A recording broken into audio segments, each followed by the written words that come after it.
In the 63rd year of Konoha, on a summer night, the cicadas chirped and the moon hung low above the willow branches. In a land of fire, within the village of Konoha, at the Hitaki residence, Kakashi lay, sprawled in a rather undignified manner on his perpetually unchanging single bed, too lethargic even to remove his iconic black mask, revealing only one weary, fish-like eye that stared vacantly at the familiar ceiling. His mind involuntarily replayed the survival exercise from earlier that dia final test for his three subordinates. Team 7. The task was to seize the bell. What a classic and nostalgic segment it was. Kakashi's lips curled into a faint smile, a rare glimmer of satisfaction flickering in his tired eye. Despite the numerous setbacks and comedic moments throughout the ordeal, these three youngsters ultimately grasped the essence of camaraderie. Well, not bad, kids, Kakashi murmured to himself, rolling over and casually tossing aside a copy of Intimate Paradise. An overwhelming wave of mental fatigue washed over him as he yawned, his eyelids growing heavier. Kakashi slowly closed his eyes, his consciousness gradually sinking into darkness. However, just as he was on the brink of complete slumber, Kakashi jolted awake. Something was amiss. His eye widened, transforming from a lethargic gaze to one as sharp as a hawk's. Instinctively, he sprang upright from his bed, his right hand reaching for his ninja tool pouch. Empty? His pupils constricted as he finally comprehended his surroundings. This was not his disheveled bachelor apartment. It was an extraordinarily bizarre, expansive, dark chamber. The air was frigid, imbued with the scent of something that had been sealed away for ages. The walls around him appeared to be crafted from a smooth, black material, absorbing all light. Before him loomed a vast, pitch-black screen, devoid of any images, exuding an unsettling silence. Behind him, rows of empty seats extended into the abyss of darkness, reminiscent of a long-abandoned theater. Where was this place? A genjutsu? Kakashi's mind raced as he attempted to channel his chakra. It flowed smoothly, not sealed. Without hesitation, he swiftly formed hand seals. Body replacement technique. No response.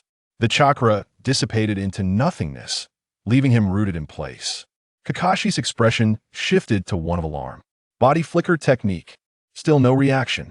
He felt as if he were nailed to the spot, unable to utilize any jutsu. Release. His attempt to dispel the illusion yielded no results. Not an illusion, neither a conventional sealing technique nor a barrier. Kakashi hastily removed his forehead protector, activating his Sharingan to scrutinize for abnormalities, yet found nothing unusual. What in the world was this place? Who brought me here?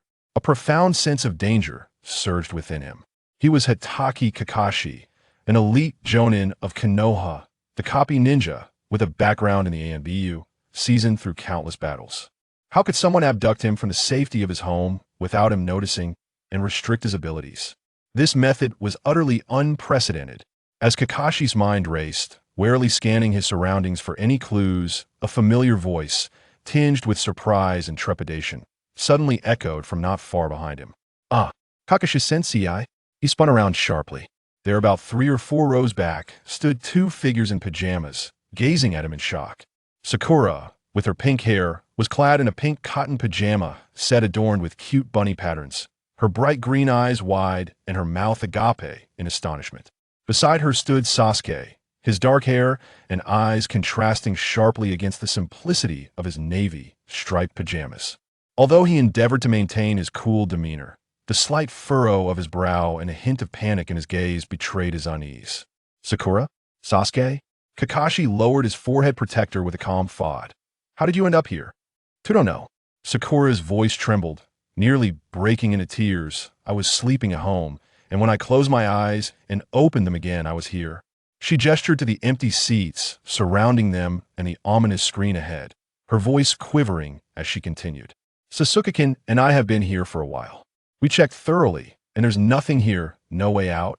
Just these chairs and that big screen. Wah, Kakashi-sensei, what on earth is happening? Have we been captured by some dreadful enemy? Sasuke remained silent, his expression grim as he glanced at Kakashi, seemingly seeking answers from his experienced teacher. Kakashi's expression grew more serious. Sasuke and Sakura had been brought here too? And while they were asleep, what kind of technique was this?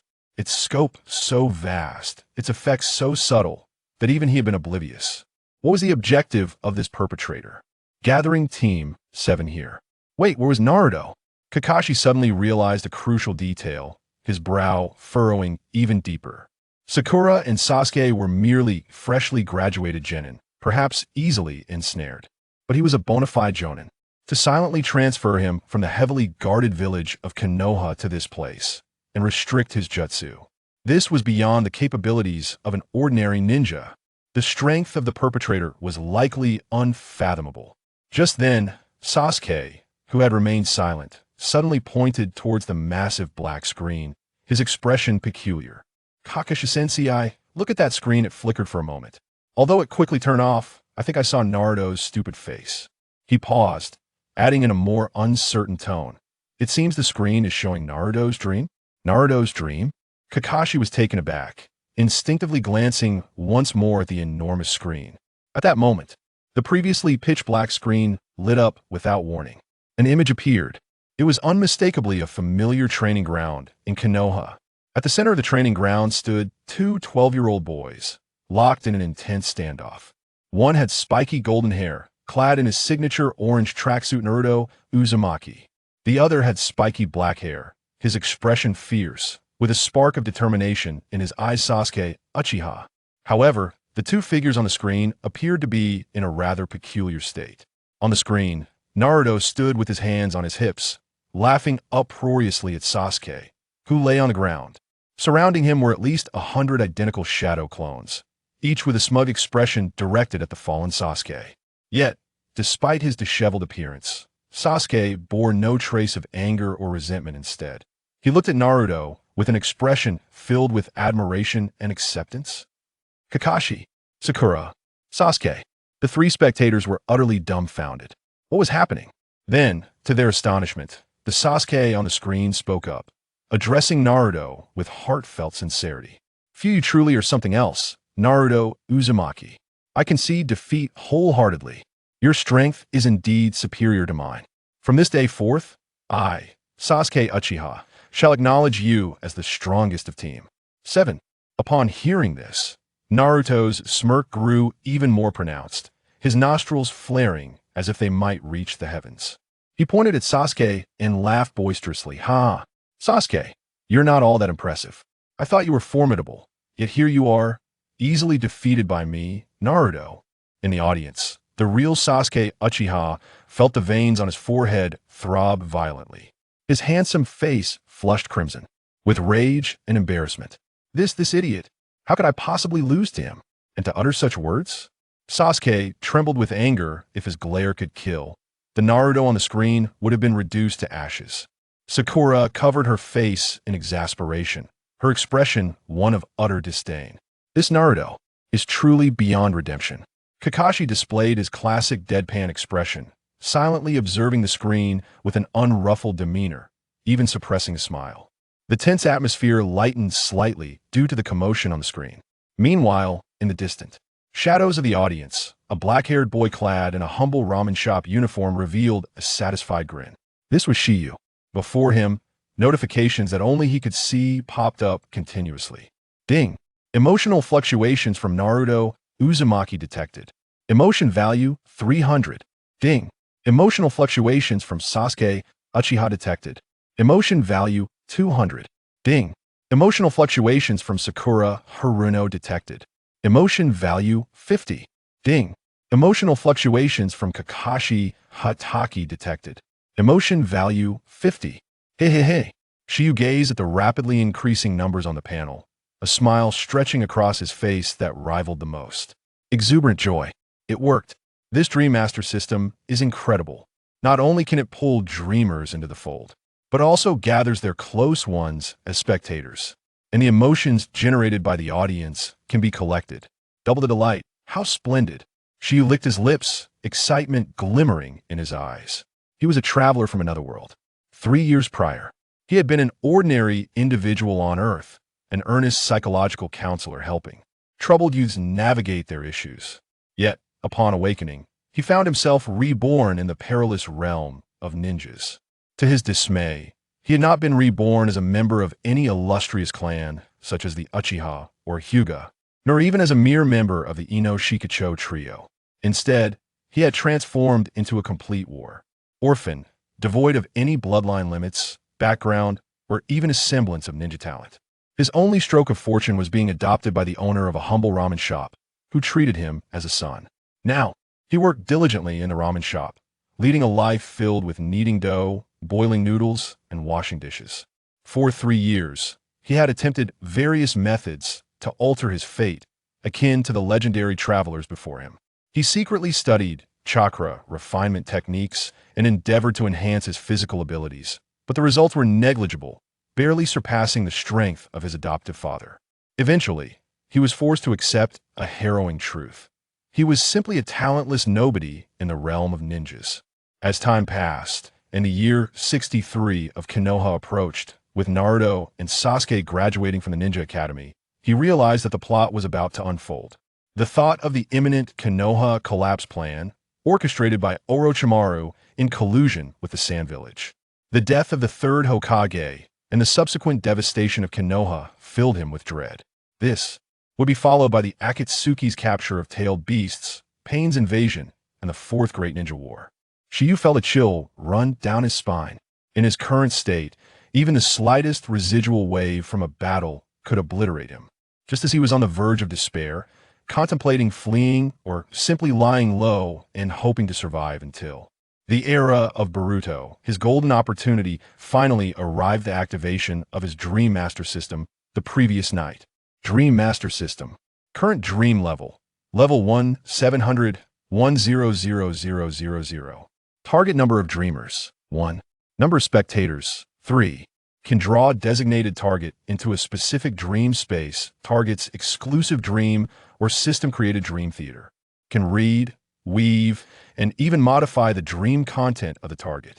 Emotional fluctuations from the target and their close relations within the dream space will be converted into emotion value collected by the system. Emotion value can be exchanged in the system shop for various abilities, bloodlines, items, jutsu, etc. from myriad worlds. In simple terms, it meant he could create dreams for others, broadcast dreams, gather their joys and sorrows, and utilize this emotional currency to enhance his own abilities. The first dream subject he chose, of course, was none other than the host of the Nine Tails, scion of the Uzumaki clan, reincarnation of Ashura, future 7th Hokage, master of verbal dueling, and the prince of Konoha Naruto Uzumaki. This prince, starved for love since childhood and yearning for validation, harbored countless dreams and obsessions deep within, making him a veritable treasure trove of emotional value.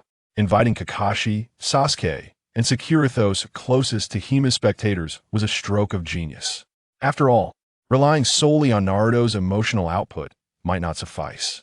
By having his teacher and companions witness Naruto's dreams, the myriad emotions, exasperation, anger, disdain, sympathy, shock, confusion, and even joy would flow abundantly.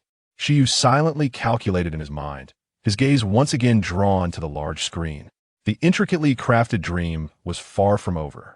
The grand performance had only just begun. As Sasuke sat in the audience, on the verge of an explosion, the dream on the screen underwent a new transformation. At that moment, Naruto was being gazed at by Sakura Haruno, her eyes sparkling with pink bubbles, filled with bashful affection. A delicate blush adorned her cheeks. Her hands clasped behind her back as she shyly approached Naruto, her voice dripping with sweetness. Naruto-kun, Naruto-sama. Meanwhile, in the audience, Sakura was left bewildered, her mind racing as the inner Sakura within her erupted in agitation. On the screen, Dream Sakura continued to speak with a voice so sweet it could drown, declaring, Naruto-sama was simply magnificent just now. Sasuke-kun was no match for you. Indeed, you are the strongest ninja not only of our Team 7, but of all Konoha. Naruto felt a surge of joy, scratching his head bashfully, squinting his eyes with a mix of pride and shyness as he replied, well, it was just a fluke. Sasuke was merely too overconfident. No, you need not be humble. Dream Sakura shook her head vigorously, her gaze intensifying. In my heart, you have always been the mightiest ninja. In fact, I have cherished my feelings for you, Naruto-sama, for a long time. As she spoke, she summoned the courage to step closer, grasping Naruto's hand. tilting her face upwards with eyes that sparkled with unrestrained emotion, boldly confessing, "I adore you, Naruto-sama. Let us be together." Naruto. He felt as though struck by lightning, frozen in place, his mind a blank canvas. She likes me? Sakura just said she likes me. Is this real? Not a dream?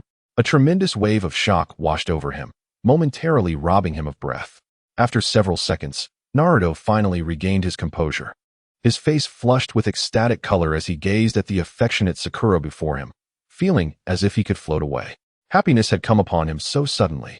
Struggling to maintain his cool persona, he cleared his throat and attempted to sound composed.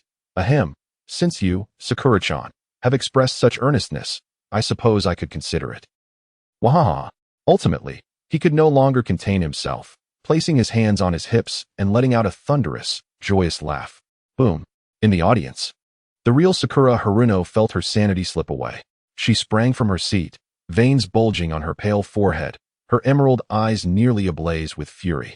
It was as if she had been possessed by her inner self, her seemingly delicate fists clenched tightly, cracking ominously, her knuckles turning pale. Naruto, you hopeless idiot. How dare you have such a dream? Aya, I will kill you. Her furious roar resonated with an overwhelming intent to kill. If not for being in this peculiar space, she would have charged forward to pummel Naruto into a pulp. Ding. Emotional fluctuation from Sakura Haruno detected. Emotional value 1000.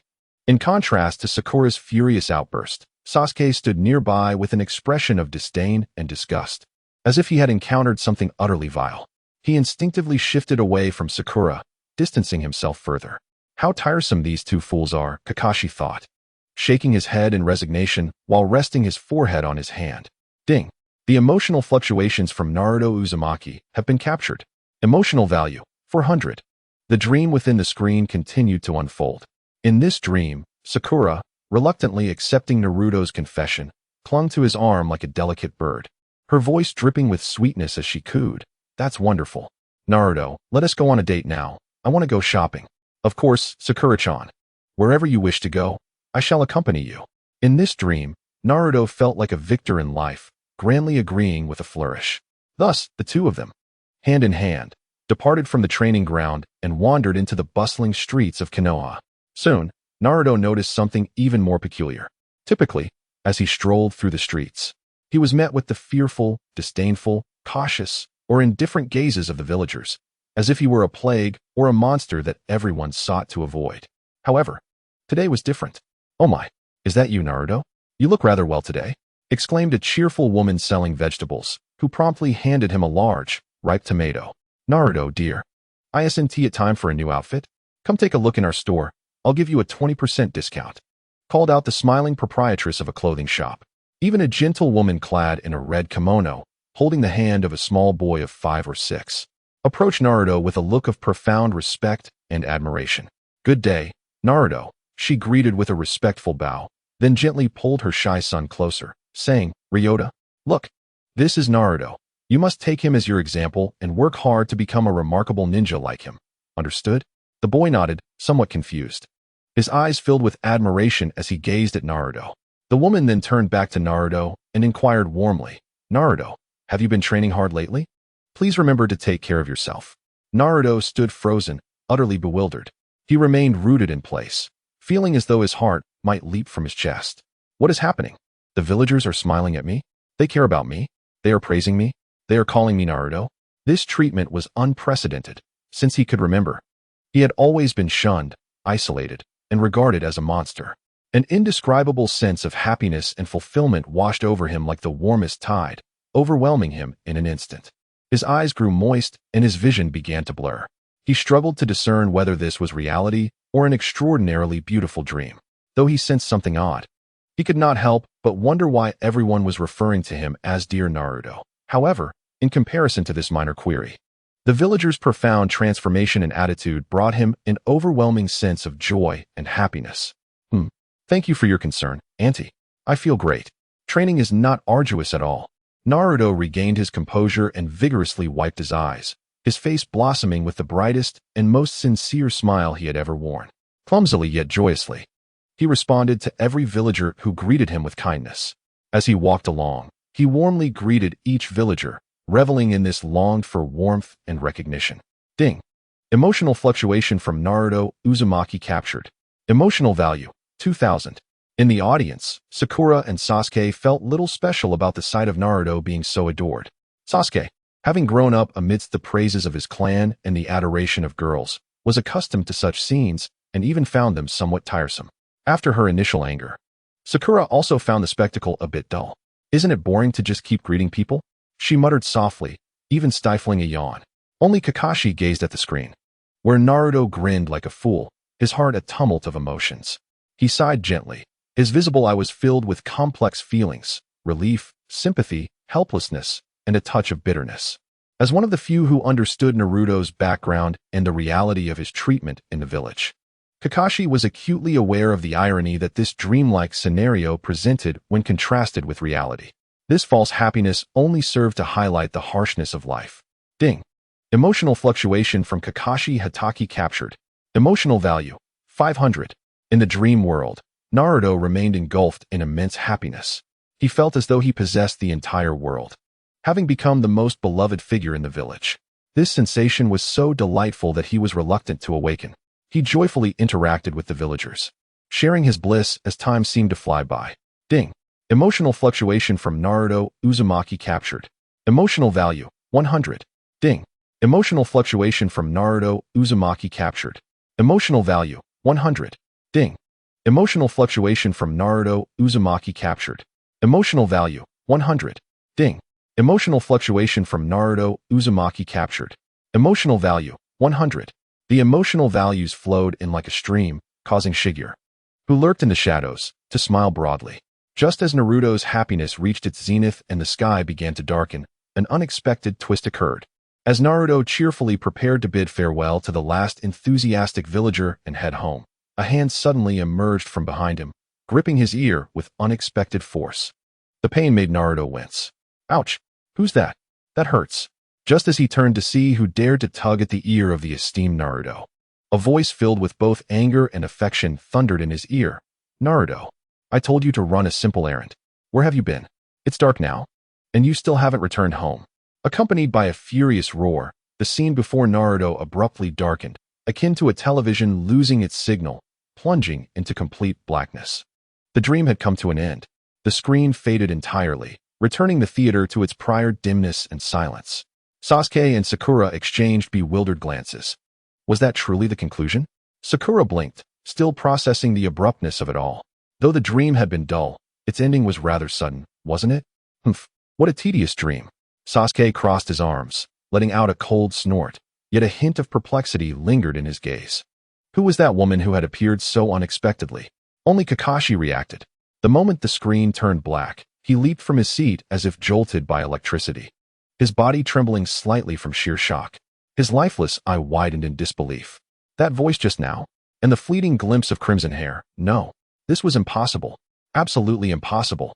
Although the image had vanished in an instant, the fiery red locks and that distinctive roar were etched into his memory. But how could this be? Kakashi recalled that on the night Naruto was born, he and Kushina had sealed the Nine Tails to protect the village, meaning Naruto could never have encountered his mother. He could not possibly know her appearance or her voice. What had transpired in that dream? Was it some extraordinarily advanced illusion that had tapped into the depths of his memory? No. If it were merely a recollection, why had Sasuke and Sakura shown no reaction? They were unfamiliar with Kushina. Could it be that Naruto's own subconscious, due to their blood connection, had vaguely constructed an image of his mother in the dream? Yet that too seemed implausible. The clarity of that voice, that hair color, those movements were far too vivid. Kakashi felt his mind spiral into chaos. A torrent of questions and speculations crashing against his understanding. The bizarre dream, the enigmatic space, and that figure who should not have appeared. What was hidden beneath it all? Ding. Emotional fluctuations from Kakashi Hatake detected. Emotion value, 2000. Hidden in the shadows, Shigeru observed the soaring numbers on the system panel, grinning with delight. I knew it. The moment Kushina appeared, Kakashi would undoubtedly lose his composure. This was the piece de resistance of Shigeru's plan. At the pinnacle of Naruto's happiness and contentment, interrupting the dream with the image of his mother created a stark contrast and emotional upheaval, precisely striking a nerve with Kakashi, igniting a fierce emotional reaction. Just as Kakashi was still reeling from Kushina's appearance, a soft yet blinding white light suddenly filled the dim theater. The brilliance engulfed everything. Kakashi, Sasuke, and Sakura were overwhelmed by a powerful wave of dizziness, their consciousness once again blurring. In the next moment, they found themselves in the Hidden Leaf Village. At the Hokage residence, Kakashi abruptly sat up in bed, gasping for breath, his forehead slick with cold sweat. Instinctively, he glanced around the familiar room. Outside the window, the night remained silent, moonlight spilling onto the floor. Have I returned? Kakashi shook his still-dazed head, striving to recall the astonishing experience he had just endured. The dimly lit screening room, the enormous and eerie screen, Sasuke and Sakura clad in sleepwear, and the jubilant cheers of the villagers for Naruto, culminating in the appearance of Lady Kushina, all played vividly in his mind. Everything felt so clear, so real, as if it had transpired only a moment ago. Could it be that those events were merely a dream? Kakashi furrowed his brow, his heart laden with uncertainty. But if it were not a dream, then what could it be? The ability to silently draw himself, Sasuke, and Sakura into a shared space and Project Naruto's dream was nothing short of miraculous, utterly unprecedented. Furthermore, the most crucial element was Lady Kushina. How did Naruto come to know her? Kakashi felt as though his brain had turned to mush. He sensed that this matter was anything but simple. Meanwhile, in the Uchiha clan, in Sasuke's room. A tedious dream. Sasuke sat up in bed. A hint of annoyance etched on his face from the disruption of his slumber, coupled with profound disdain for the timid version of himself he had encountered in the dream. He swiftly dismissed the absurdity of the dream and lay back down. At Sakura's home. Naruto, you big fool. Sakura jolted awake, delivering a fierce punch to the pillow beside her, sending feathers flying. The scene of Naruto accepting her confession lingered vividly in her mind, igniting a mix of embarrassment and anger. It infuriates me. Tomorrow, I must give Naruto a good beating. In the Ichiraku ramen shop, within a small storage room adjacent to the kitchen, Shigeru watched with satisfaction as the final tally on the system panel appeared. Dream subject, Naruto Uzumaki. Viewers, Sasuke Uchiha. Sakura Haruno, Kakashi Hitaki. Total emotional value earned, 6,450 points. He rubbed his hands together with excitement. System. Open the store. With a mere thought, a virtual interface resembling a game shop materialized before him, visible only to him. The interface was replete with various categories: bloodline, ninjutsu, taijutsu, items, special abilities. Shigeru fought the urge to immediately check the bloodline section for the cost of the Sharingan, Rinnegan, and would release, forcing himself to remain calm. Patience. The priority now is survival and laying a solid foundation. I am starting from scratch. I need to secure chakra and fundamental abilities first. Regardless of whether I can exchange them, even if I were to acquire the Rinnegan, I would likely end up as nothing more than a lifeless husk. Taking a deep breath, he opened the ninjutsu, basic, category, as well as the special abilities, body, category to explore. Chakra refinement technique guides the fusion of mental energy and physical energy, extracting the most fundamental chakra. Price, 500 emotional points.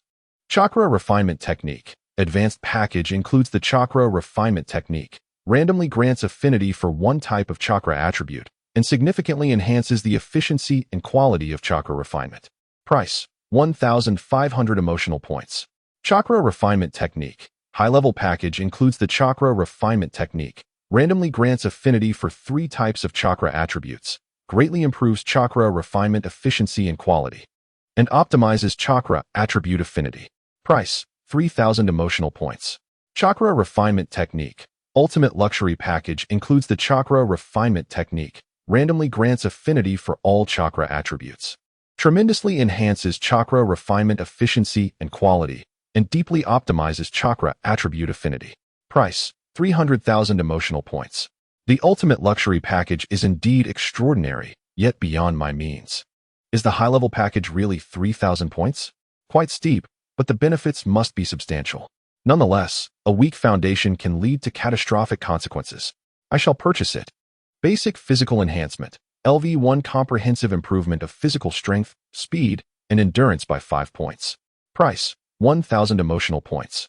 Basic physical enhancement. LV2 comprehensive improvement of physical strength, speed, and endurance by 15 points. Price, 2,500 emotional points. Basic Physical Enhancement, LV3 comprehensive improvement of physical strength, speed, and endurance by 30 points. Price, 5,000 emotional points. Physical fitness is essential. I will start with LV1. Body Flicker Technique, LV1 a fundamental skill for high-speed movement. Price, 800 emotional points. Shadow Clone Technique, LV1 encompasses the techniques of substitution, duplication, and transformation. Price, 1,000 emotional points. There are bundle discounts? Quite delightful. Although the duplication and transformation techniques may not be particularly useful at the moment, they are foundational. Acquiring them can only be advantageous. I shall buy. Successfully purchased Chakra Refinement Technique, high-level package. Consumed 3,000 emotional points. Would you like to open it directly? Open. The Chakra Refinement Technique, high-level package, has been opened. Congratulations. The host has obtained chakra attributes: water, lightning, yang. Successfully purchased Basic Physical Enhancement, LV1. Consumed 1,000 emotional points. Successfully purchased Shadow Clone Technique, LV1. Consumed 1,000 emotional points. Successfully purchased Body Flicker Technique, LV1. Consumed 800 emotional points. Remaining emotional points, 650. In an instant, a torrent of vast information flooded into Shiyu's mind. Knowledge and experience on how to combine mental and physical energy, and how to efficiently refine chakra, were absorbed and mastered by him as if he had been enlightened. Simultaneously, the sealing methods for the substitution, duplication, transformation, and body flicker techniques, the chakra circulation routes, application skills, and countless practice experiences were also engraved into his instincts. Soon after, a warm and powerful energy coursed through his entire body. He could distinctly feel his muscles becoming more solid and powerful, his neural response speed accelerating, and his limbs filled with an unprecedented vitality. The body that had previously seemed somewhat frail transformed instantly into a much stronger form. Hoshiyu exhaled a long sigh. Acutely aware of the profound transformation within both his body and intellect, his eyes shimmering with excitement. He opened his palm, and with a focused thought, endeavored to harness the chakra refining technique he had just mastered. A faint blue energy, akin to a nascent stream, flowed gently through his meridians, ultimately converging in the center of his palm. Though the quantity was minimal, it was undeniably his own chakra. Success. At long last, he could refine chakra. Suppressing his exhilaration, he continued to browse the marketplace. Kaleidoscope Sharingan, the ultimate ocular technique of the Uchiha clan, an evolved form of the ordinary Sharingan. Possessing immense power, but at a heavy cost. Price, 1,000,000 emotional points. Rinnegan, one of the most formidable ocular techniques. Often referred to as the Eye of Control over Life and Death or the Eye of God, embodying the power of the Sage of Six Paths. Capable of creating and obliterating worlds. Price, 2,000,000 emotional points. Otsutsuki Bloodline, the bloodline power of the divine clan, granting near-immortal life and formidable strength. The very origin of chakra. Price, 5,000,000 emotional points. He couldn't afford any of it, with only 650 emotional points remaining. Such luxuries were beyond his reach. Yet, with chakra and foundational physical abilities, he finally had the means for survival. All he needed was to cultivate emotional points. And a promising future awaited. Naruto suddenly sprang upright from his bed, instinctively covering his ears with his hands, as if remnants of a painful tug still lingered there. He gasped for breath, his golden hair a disheveled nest, and a sheen of cold sweat glistened on his forehead. Ouch, ouch, ouch. Blinking his cerulean eyes in confusion, he surveyed his surroundings. Instead of the sunlit streets of Konoha bathed in the warm glow of dusk, or the fleeting silhouette of a red-haired figure angrily tugging at his ear, he found himself in a small rented room cluttered with bowls of instant noodles and miscellaneous items. The air was thick with a complex aroma. In the corner lay a pile of unwashed clothes, and on the table were scattered several worn-out foundational ninja texts. Outside, the dawn was just breaking. Naruto was taken aback. It took several moments for him to grasp the reality of his situation. So, it was all just a dream. A pang of disappointment washed over him as he lowered his hands from his ears and plopped back onto the bed, his earlier excitement gradually subsiding. Yet, this dream felt peculiarly vivid. He scratched his unruly golden hair, striving to recall the events of the dream. unlike the nebulous dreams he usually forgot upon waking. This particular dream was etched in his memory with remarkable clarity, as if he had truly experienced it. He recalled training in the field, executing the incredibly stylish shadow clone technique, and effortlessly overwhelming Sasuke, who was always so aloof. He even remembered Sasuke, that guy, conceding that he was indeed stronger, admitting that he was the mightiest of Team 7. As he pondered this, Naruto could not help but break into a silly grin, feeling an overwhelming sense of joy. And then, the most astonishing thing happened. Sakura, to his utter surprise, confessed her feelings for him, even addressing him as Master Naruto. Following that, he strolled through the village with Sakura, greeted warmly by the townsfolk, including those who usually regarded him with peculiar glances. They smiled at him, greeted him enthusiastically, praised him, and expressed their concern for his well-being. Naruto closed his eyes, his lips curling into an uncontrollable smile, radiating satisfaction and happiness. Ah, how splendid it was! Although, towards the end of the dream, it seemed he was scolded by a fierce red-haired woman who tugged at his ear, causing him to awaken abruptly. Nevertheless, overall, it was undeniably the most joyous dream he had ever experienced. Just as Naruto was still reveling in the delightful aftertaste of his dream, rolling about on his bed with a silly grin, the shrill chime of an old frog-shaped alarm clock suddenly pierced the tranquility. Startled, Naruto scrambled from his bed to silence the alarm. A glance at the clock revealed the time, 7:55? Oh no. The smile vanished from his face in an instant. They had arranged to gather at 8 o'clock. He was going to be late. Today was an extraordinary day. It marked the first day Team 7 officially embarked on their ninja missions. It was a crucial step in his grand journey towards becoming Hokage. Absolutely. He could not afford to be late on the very first day. There wasn't he a moment to lose. Naruto let out a wail of despair, leaping from his bed and dashing to the bathroom at the speed of light, splashing water on his face without even brushing his teeth. He hastily grabbed his crumpled orange tracksuit from the table and snatched an almost expired carton of milk from the fridge, clutching it in his mouth as he bolted out the door. "I'm off," he shouted incoherently while running, despite the absence of anyone else in the house. The streets of Konoha were gradually buzzing with life in the early morning.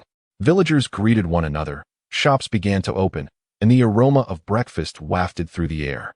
Naruto raced down the street, skillfully dodging pedestrians and obstacles, repeatedly muttering, "I'm going to be late," just as he anxiously rounded a corner. His peripheral vision caught sight of a familiar figure. Instinctively, Naruto slowed his pace. Not far ahead, a young woman clad in a simple red kimono was holding the hand of a little boy who appeared to be around 5 or 6 years old, walking towards him. Naruto's eyes brightened instantly. It was her. Yes, it was her. The very same warm-hearted lady from his dream yesterday, who had encouraged her son to learn from him. Indeed, it was the two of them. He remembered vividly how, in his dream, this lady had engaged him in a lengthy conversation about mundane matters, continuously complimenting him. Her son's name seemed to be Koichi, or was it Yuta? Who would have imagined encountering them in reality? Could it be that a part of what transpired in his dream was indeed true? A surge of indescribable excitement and anticipation welled up within Naruto's heart. The anxiety etched on his face was instantaneously replaced by a radiant smile. As he watched the mother and child drawing ever closer, his heart brimmed with joy, and he eagerly raised his right hand, poised to greet them with the warmth he had envisioned in his dreams. "Auntie, good morning." However, his salutation was abruptly cut short. At the very moment he lifted his hand, the woman in the red dress, who had been smiling moments before, caught sight of his face. Almost instantaneously, her smile evaporated, replaced by a complex expression of fear, disgust, and vigilance, as if she had beheld the most ominous sight imaginable. She exclaimed in a startled gasp, instinctively pulling her child protectively behind her. Then, as if fleeing from a plague, she spun around and hurried away, casting anxious glances over her shoulder as she departed in haste. As she walked, she sternly admonished her child, "Ryota, remember, if you ever see that guy, keep your distance. Never approach him. He brings misfortune. Do you understand?" In that moment, the wind seemed to freeze. The villagers' gazes, ranging from indifference to avoidance and veiled hostility, pricked at Naruto like 1,000 tiny needles. The smile on his face, once vibrant, began to shatter like ice upon a frozen lake. The hand he had raised in joyous greeting became rigid, suspended in midair, and then, as if drained of all vigor, It slowly descended. What had just transpired?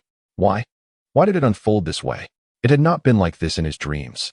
In his dreams, she had been so warm, so kind. Why was reality so starkly different? A bone-chilling cold surged from his feet to the crown of his head, instantly extinguishing the last flicker of warmth ignited by his beautiful dreams.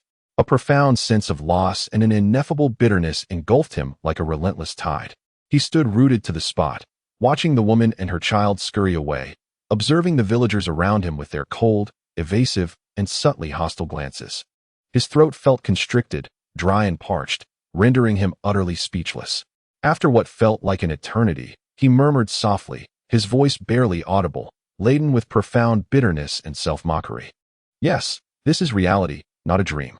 The morning sun streamed through the clouds, casting its light upon the bustling streets of Konoha. Yet it seemed unable to penetrate the depths of the golden-haired youth's suddenly dimmed eyes.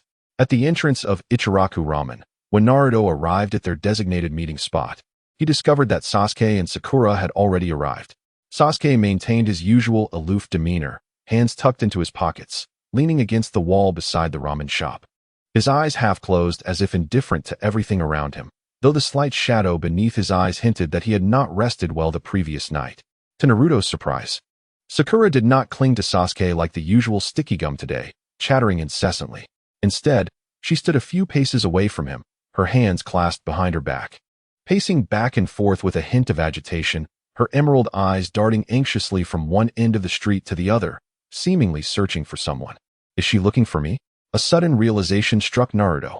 He instinctively recalled the vivid dream from the previous night, where Sakura had confessed her feelings to him and called him Master Naruto. Could it be that the dream was indeed a reality? A wave of uncontainable joy surged within Naruto, washing away the bitterness he had felt from the villagers' disdain. The despondence on his face was instantly replaced by a radiant smile. At that moment, Sakura, who had been scanning the surroundings, finally spotted Naruto sprinting towards her. Her body stiffened, and in an instant, her beautiful green eyes ignited with a fierce rage. Naruto! Her furious shout sent a shiver down the spines of several early morning passers-by. In the blink of an eye, she vanished from her spot, darting towards Naruto like a flash of pink lightning. Hey, Sakura! Upon seeing her rush towards him with a shy yet adorable expression, Naruto felt an overwhelming sense of happiness. He instinctively raised his hand, adorned with the brightest smile, ready to embrace or be kissed by Sakura. However, what awaited him was not a tender kiss or an embrace, but rather a rapid succession of pink fists filled with youthful fury, raining down upon his head like a relentless storm. Ouch! Ouch! That hurts! Naruto was momentarily dazed, feeling stars dance before his eyes as several visible bumps formed on his head. Crouching on the ground, cradling his throbbing skull, he looked up at Sakura, who radiated an aura of terrifying wrath, utterly bewildered. Sakura, why are you hitting me? He asked, his voice tinged with grievance. Am I hitting you? Sakura placed her hands on her hips, glaring down at him with a fierce expression, her teeth clenched. Naruto, you absolute fool. Tell me, what kind of ridiculous dream did you have last night? A dream? Naruto was taken aback by her question, his cheeks flushing slightly as he instinctively glanced at Sasuke, who was still leaning against the wall, exuding an air of indifference. His voice dropped to a whisper. What dream? I don't remember. Of course, he remembered it vividly. In that dream, Sakura had confessed to him with a blush. Could it be that she knew the content of his dream? That was impossible. How could anyone know what transpired in a dream? A wave of unease washed over Naruto, causing his gaze to falter. You don't remember? Sakura, noticing his guilty demeanor, was even more incensed, raising her hand once more to deliver a few more blows to his head. She suppressed her urge to strike him, her voice dripping with venom. Humph. You'd better truly have forgotten. If I catch you indulging in that shameless, foolish dream again, I swear I will crush you. The revelation struck her like a thunderbolt. She was indeed aware. But why? It was utterly terrifying. Naruto clutched his head, on the verge of tears. Sakura, observing his foolish demeanor, chose not to engage further, huffing softly and turning her head away in disdain. With Sakura ignoring him, Naruto turned his desperate gaze towards Sasuke. However, when their eyes met, he found Sasuke regarding him with an odd expression. Sasuke recalled their test yesterday. Despite Naruto's idiotic behavior, he had managed to devise a tactical maneuver at the last moment and even succeeded in a surprise attack. This underachiever might not be as simple as he appeared. Feeling the weight of Sasuke's scrutinizing gaze, Naruto grew increasingly uneasy, chuckling awkwardly and hastily shifting the topic to dispel the awkward atmosphere. So, Sasuke, where's Kakashi-sensei? Is he late again? Sasuke returned his gaze, responding with a calm his demeanor unruffled. Kakashi-sensei was indeed late again. What on earth was going on? Naruto seized this opportunity to vent his frustrations, jumping up and down, exclaiming, "We've only met a few times, and he's late every single time. Does the meeting time even hold any significance?" Honestly, Kakashi-sensei is so unreliable. Yet, Naruto was mistaken this time. In reality, Kakashi had arrived long ago, lurking behind a large tree at a nearby corner, observing them. He had even activated his Sharingan, capturing every interaction among them.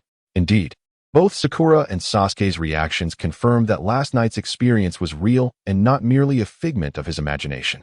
Furthermore, Naruto's bewildered and guilty expression suggested he was oblivious to the fact that his dream had been broadcasted. This eliminated the possibility that he had intentionally employed some unknown technique. With this realization, Kakashi's brow furrowed even deeper. If it wasn't Naruto's doing, then what kind of entity possessed such terrifying abilities? Silently drawing the entire Team 7, himself included, into a shared dream space, accurately capturing and broadcasting specific individuals' dreams. This power transcended his understanding of known ninjutsu. Was it some form of unknown genjutsu? Or perhaps a special barrier that surpassed space-time ninjutsu? Or something even more unfathomable? Kakashi felt his usually composed mind struggling to keep pace. The peculiarity of this situation had far exceeded his imagination. This matter must be reported to the third Hokage, but how should he articulate it? Should he mention that he had a dream involving Naruto's mother, dragging 2 students into it as well? What would the third Hokage think? That he had been overworked from recent missions? That his guilt towards Naruto had led to a mental breakdown? Moreover, with the mysterious mastermind's abilities being so bizarre, would reporting it hastily alert them? Could it even bring greater peril to the village? Kakashi pondered deeply, unable to conceive a suitable solution, finding himself ensnared in a predicament. He lowered his forehead protector to conceal his Sharingan, momentarily suppressing the doubts and unease swirling within him. It would be wise to observe the situation first. At the very least, he needed to ascertain the intentions of the other party. Resolute in his decision, Kakashi ceased to conceal his presence.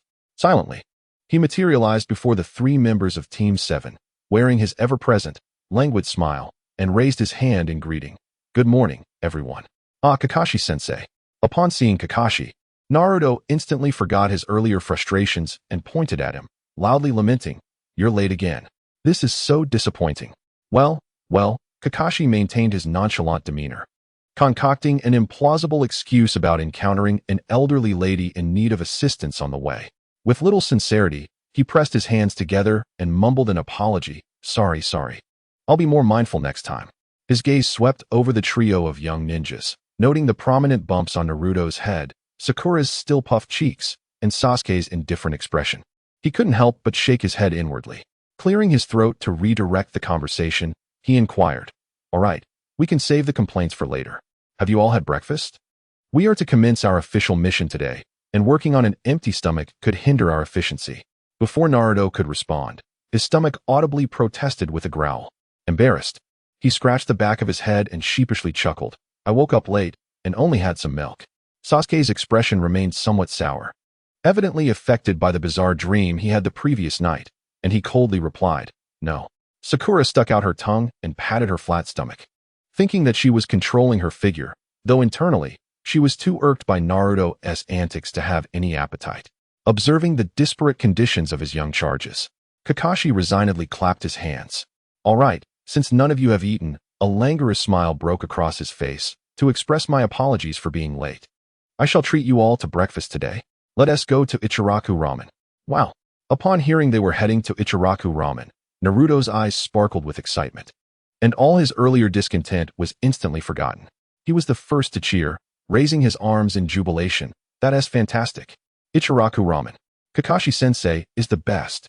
Though Sasuke and Sakura had no particular fondness for ramen, they found no reason to decline their teacher's generous offer.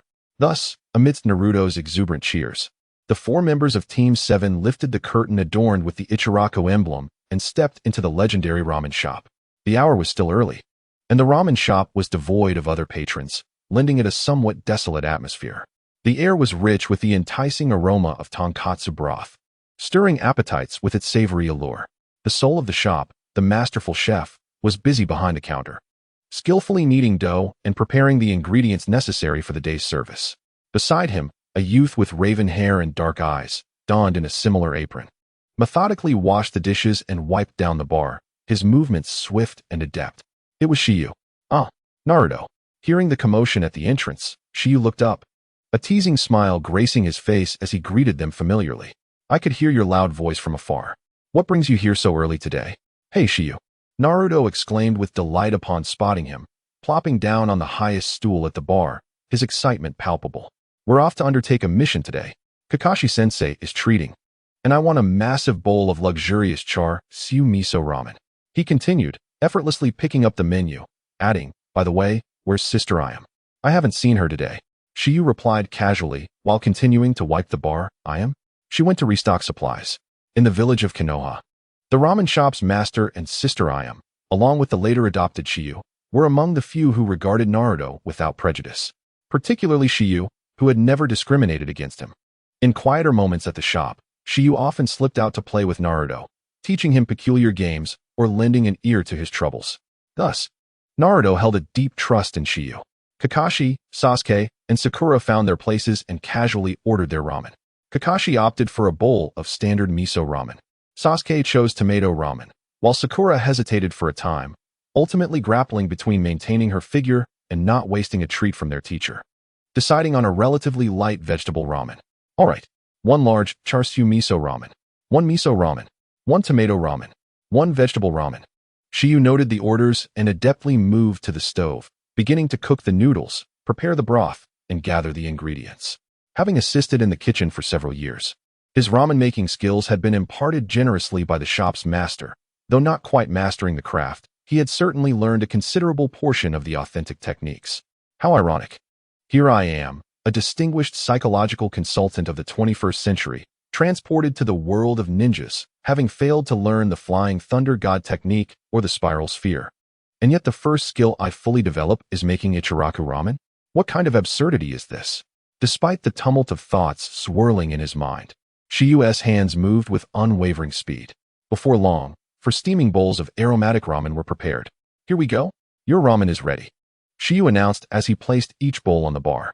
Wow, it smells incredible, Naruto exclaimed, gazing at the opulent bowl brimming with char-siu, a soft-boiled egg, narutomaki, bamboo shoots, and seaweed, nearly drooling. He joined his hands in a gesture of gratitude, bursting with enthusiasm, declaring, I'm about to dig in. Without hesitation, he lifted the bowl, larger than his face, and buried his head into it, launching into a stormy slurp, broth splattering everywhere, his table manners leaving much to be desired. Hey, Naruto, your eating style is quite unsightly. Sakura, sitting nearby, immediately displayed a look of disdain, turning her head towards Sasuke and sweetly praising him in an overly saccharine voice. Sasuke-kun, you are so elegant. Even the way you eat is incredibly handsome. Truly, you are worthy of being the scion of the illustrious Uchiha clan. Sasuke, disregarding Sakura's infatuation, elegantly lifted a small bundle of noodles with his chopsticks. His movements refined and aristocratic as he brought it to his lips, savoring each bite with deliberate slowness. Naruto, hearing Sakura's words, lifted his head in dissatisfaction, his mouth full of noodles as he mumbled a response. That annoying guy, trying to act cool again. Ramen should be eaten heartily to truly appreciate it. With that, he slurped up a large mouthful of broth, creating a loud noise, intentionally aggravating Sakura. Sakura, infuriated, felt the muscles in her forehead twitch. Kakashi observed the trio of energetic youngsters before him, shaking his head in resignation, feeling a twinge of discomfort in his own stomach. Silently, he continued to eat his ramen, while his single visible eye discreetly monitored Naruto, who was engrossed in his meal. The moment seemed right. Kakashi set down his chopsticks, adopting a casual demeanor as he inquired, By the way, Naruto. Huh. Naruto looked up, broth dribbling from the corners of his mouth. Kakashi, striving for a nonchalant tone, asked, Do you remember what your parents looked like? Naruto froze at the question. His once bright blue eyes, which had sparkled with the delight of food, dimmed instantly. The atmosphere in the ramen shop seemed to grow heavy in response to Kakashi's inquiry. Sakura and Sasuke paused their eating, casting puzzled glances at Kakashi, unsure why their teacher had posed such a question. Lowering his gaze to the remaining noodles in his bowl, Naruto fell silent for a moment. A sense of confusion washed over him as he looked up at Kakashi. Kakashi-sensei, why are you asking this all of a sudden? Everyone feels off today. First, Sakura inexplicably hit me. Then Sasuke looked at me strangely, and now you're asking this weird question. He bit his lip, his voice softening, tinged with a barely perceptible sadness and bewilderment. How could I possibly know what my parents looked like? He paused, seemingly recalling something, and shook his head vigorously, forcing a smile that appeared more painful than cheerful. Since I have memory, I've always been alone. I've never seen them. Kakashi's heart twisted at the sight of Naruto's forced bravado, which could not mask his underlying sorrow. He realized that his previous question had been too direct and perhaps overly cruel. I'm sorry, Naruto. Kakashi quickly apologized, his tone somewhat strained. I just asked out of curiosity, without any other intention. And no problem. Naruto immediately lifted his head, flashing Kakashi a bright, carefree smile, and waved his hand dismissively. I've long since gotten used to it. Besides, I don't even know who they are. It's pointless to think about it. Eating ramen is far more important. Hehe. Yet, despite his cheerful words, the loneliness hidden within his smile did not escape Kakashi's notice. Naruto possesses an inherently optimistic disposition, or rather, he has become accustomed to masking his inner turmoil with a broad and carefree smile. He has long been aware of the identity of his parents. Although he occasionally feels a pang of sadness and envy, he swiftly manages to regain his composure. Bowing his head, he ceases to dwell on this matter and continues to indulge in his beloved ramen, as if only the exquisite flavors of food could fill the void within his heart. Kakashi, observing Naruto engrossed in his meal, found his expression growing increasingly grim. Indeed, it became evident that Naruto remained oblivious to the appearances and voices of his parents. What he had dreamt of and heard last night could not possibly be a mere reflection of Naruto's subconscious. This completely undermined one of Kakashi's prior hypotheses. Thus, what entity could so accurately recreate the visage and voice of Kushina in a dream? What could be its purpose? One question after another loomed over Kakashi's mind like heavy clouds, rendering even the ramen before him somewhat tasteless. Behind the counter, Shigeru meticulously attended to the dishes, taking in the entire scene. He observed Kakashi's furrowed brow, his serious demeanor, and the fleeting glimmer of curiosity and caution in his eyes, prompting an inward admiration. Indeed, it was no surprise that he had ascended to the position of the 6th Hokage, formerly a captain of a special unit, the copy ninja, and a technician of Konoha. His sharpness and analytical prowess were remarkable. Yet, no matter how much Kakashi, the detective, scrutinized with his Sharingan as if it were a magnifying glass, he would undoubtedly fail to uncover anything remarkable about the unassuming ramen shop. With this thought, a sly and mysterious smile crept across Shigeru's lips. Kakashi's efforts were destined to be in vain. The rather peculiar atmosphere of breakfast soon came to an end. Kakashi, burdened with unspoken thoughts, settled the bill. The 3 members of Team 7 had their fill. Shigeru, we're off, announced Naruto, patting his round belly with satisfaction as he rose to his feet. He proudly declared to Shigeru, who was busy wiping the table, we are about to embark on a grand ninja mission, one that only true ninjas can undertake. A super challenging and perilous task. Just wait here for my triumphant return, ha ha ha. Shigeru chuckled at Naruto's exuberance, reminiscent of someone about to save the world, and waved him off, saying, be careful on the way. The foolish boy thinks he's off to tackle dangerous missions, while in reality, he's likely just off to chase cats, walk dogs, or pull weeds. However, Shigeru's gaze lingered on Naruto's vibrant silhouette, his eyes taking on a meaningful expression. For you, today is not entirely devoid of fortune. At the very least, tonight you shall finally discover what your parents truly look like. After Team 7 departed, Ichiraku Ramen did not immediately experience a surge of customers, but gradually, patrons began to trickle in. Sunlight streamed through the gaps in the fabric curtain, casting warm patches of light upon the counter, while the enticing aroma of tonkatsu broth grew ever more enticing. Shigeru skillfully tied on his apron, commencing his duties as an exemplary employee of Ichiraku Ramen for the day. It must be said that the effects of the basic physical enhancement LV1 exchanged from the Dream Master system, last night were nothing short of remarkable. He could distinctly feel that his previously frail and youthful body seemed to have been infused with newfound vitality overnight. In the first year after his arrival in this world, he could scarcely manage even the simplest tasks, let alone assist in kneading dough or flipping pans. Merely washing the mountain of dishes each day left him utterly exhausted. Gasping for breath, with aching limbs, and at night, lying in bed, he felt as though his bones were not his own. During that time, the myriad tasks in the shop relied heavily on the efforts of the hand-pulled noodle uncle and sister Changpu. He often felt a pang of guilt, desiring to strengthen his body to share the workload, but alas, his physical foundation was so poor that any efforts yielded negligible results. On one occasion, in a moment of bravado, he attempted to help transport bags of flour from the kitchen and nearly injured his back, causing Sister Changpu to forbid him from lifting anything heavy for several days. However, today was a completely different story. Shiyu felt an abundance of energy coursing through his entire being. Whether it was kneading the dough, effortlessly lifting buckets of broth weighing dozens of pounds onto the stove, or swiftly chopping vegetables and preparing ingredients, he executed all tasks with ease, even feeling a sense of mastery over them.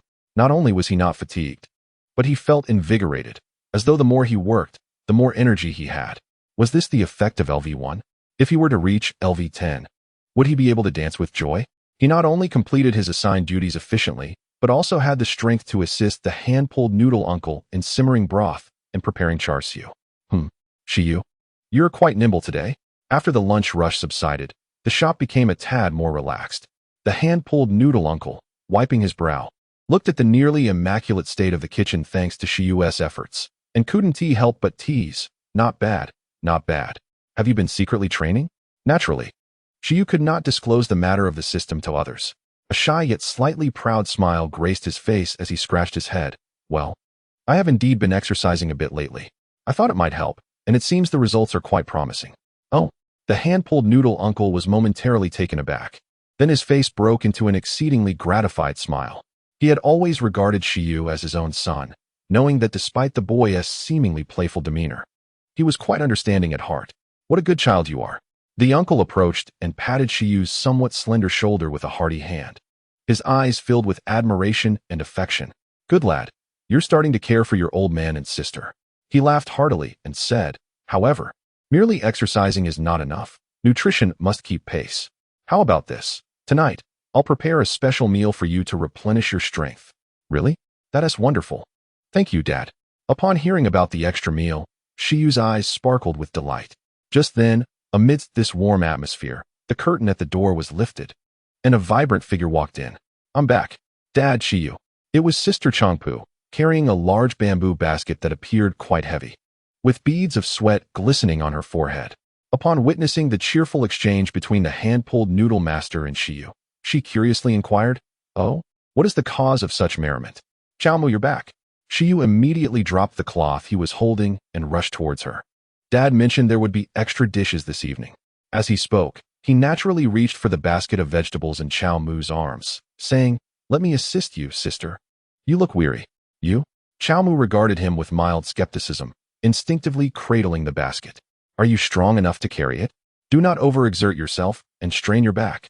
Clearly, she still harbored some trepidation regarding Shiyu's past endeavors.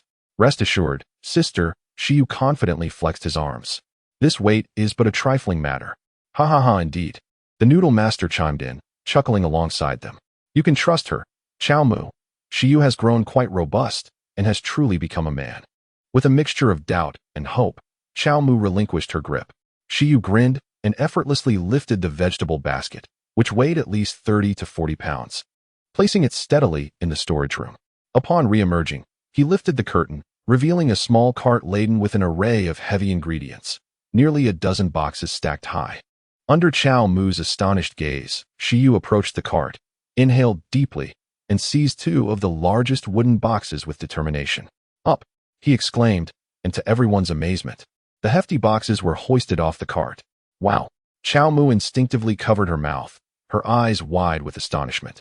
When did you acquire such strength, Shiyu? The noodle master beamed with pride, crossing his arms as he commented, I told you, this boy has matured. With steady steps, Shiyu returned to the kitchen, depositing the boxes. In a short span, he efficiently transferred all the laden boxes from the cart into the storage room, hardly breaking a sweat throughout the entire endeavor.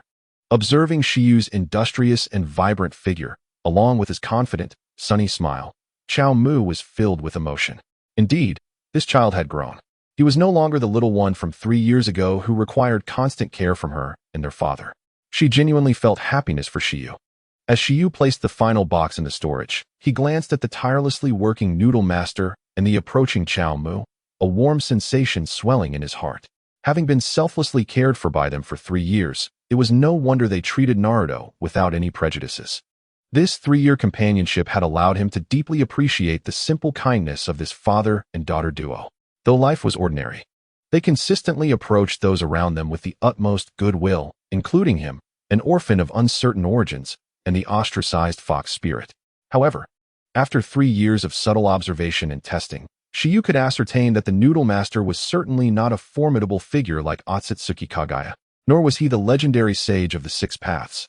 While Shiyu basked in the warmth of the cozy noodle shop and the joy brought by his newfound strength, the situation for Naruto stood in stark contrast. On the inaugural official mission day of Team 7, it did not unfold with the excitement and challenges that Naruto had envisioned. Instead, they were met with a plethora of trivial D-rank tasks, assisting a wealthy lady in locating her lost pet cat, weeding a farmer's overgrown field, walking a neighbor's dog, and painting the fences along the streets of Konoha. By the end of the day, Naruto felt more like a laborer than a ninja. As evening approached and Kakashi announced the conclusion of their tasks for the day, Naruto could no longer contain his frustration. Kakashi-sensei, is this really what you call a ninja mission? Catching cats, weeding, walking dogs, and painting fences. This is utterly tedious. I want to undertake more formidable missions, ones that allow me to showcase my skills and protect everyone, to become a hero. Sasuke, rarely one to voice agreement, leaned against a nearby tree trunk and coldly remarked, such low-level tasks are of no benefit to my training. They are merely a waste of time. Sakura, although equally exhausted, instinctively chimed in, Exactly. Kakashi-sensei, when will we be assigned more advanced missions? In response to their complaints, Kakashi maintained his usual nonchalant demeanor, chuckling lightly. Well, as new genin, it is crucial to accumulate experience. These fundamental tasks are also part of a ninja's training. Progress takes time, step by step. With a casual dismissal, he quickly fabricated an excuse. By the way, I suddenly remembered I have some personal matters to attend to. The time and place for tomorrow's gathering remain unchanged. Everyone, go home and rest well. Dismissed. Without allowing Naruto and the others to voice further objections, Kakashi vanished into thin air with a swift use of the body flicker technique. Hey, Kakashi-sensei, Naruto shouted at the empty space, fuming. Sasuke and Sakura exchanged resigned glances. Ultimately, the 3 weary genin bid each other farewell, each trudging home with heavy steps. However, Kakashi did not truly return home. He neglected even to have dinner, instead teleporting directly to a concealed, heavily guarded location within Konoha, the Umbu's exclusive archives. The archives were situated deep underground, with 2 Umbu ninjas donning animal masks stationed to guard the entrance. Upon seeing Kakashi's approach, one of the Umbu members stepped forward respectfully, speaking in a low, grave tone, Kakashi-senpai. Kakashi nodded, his expression unusually serious, devoid of his usual languor. I need to access some documents. Recognizing Kakashi's grave demeanor, the Umbu member did not hesitate, promptly rising to open the heavy iron door leading into the archives. Yes, please, enter, senpai. Although Kakashi had ostensibly left the Umbu to assume the role of a Jonin instructor, everyone understood that he remained one of the 3rd Hokage's most trusted confidants, frequently accepting and completing various secret missions. Thus, he retained the privilege to enter and exit the Umbu archives at will. Kakashi said nothing further and proceeded directly into the depths of the archives. The atmosphere here is indistinguishable from his memories. The air is suffused with the scent of ancient scrolls and ink. Towering bookshelves are crammed with innumerable scrolls and documents, chronicling the majority of the confidential information, ninjutsu data, and the obscured darkness since the establishment of the Hidden Leaf Village.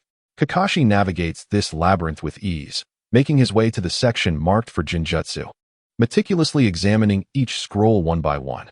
His purpose for being here is singular, to uncover clues related to the bizarre dream he experienced the previous night.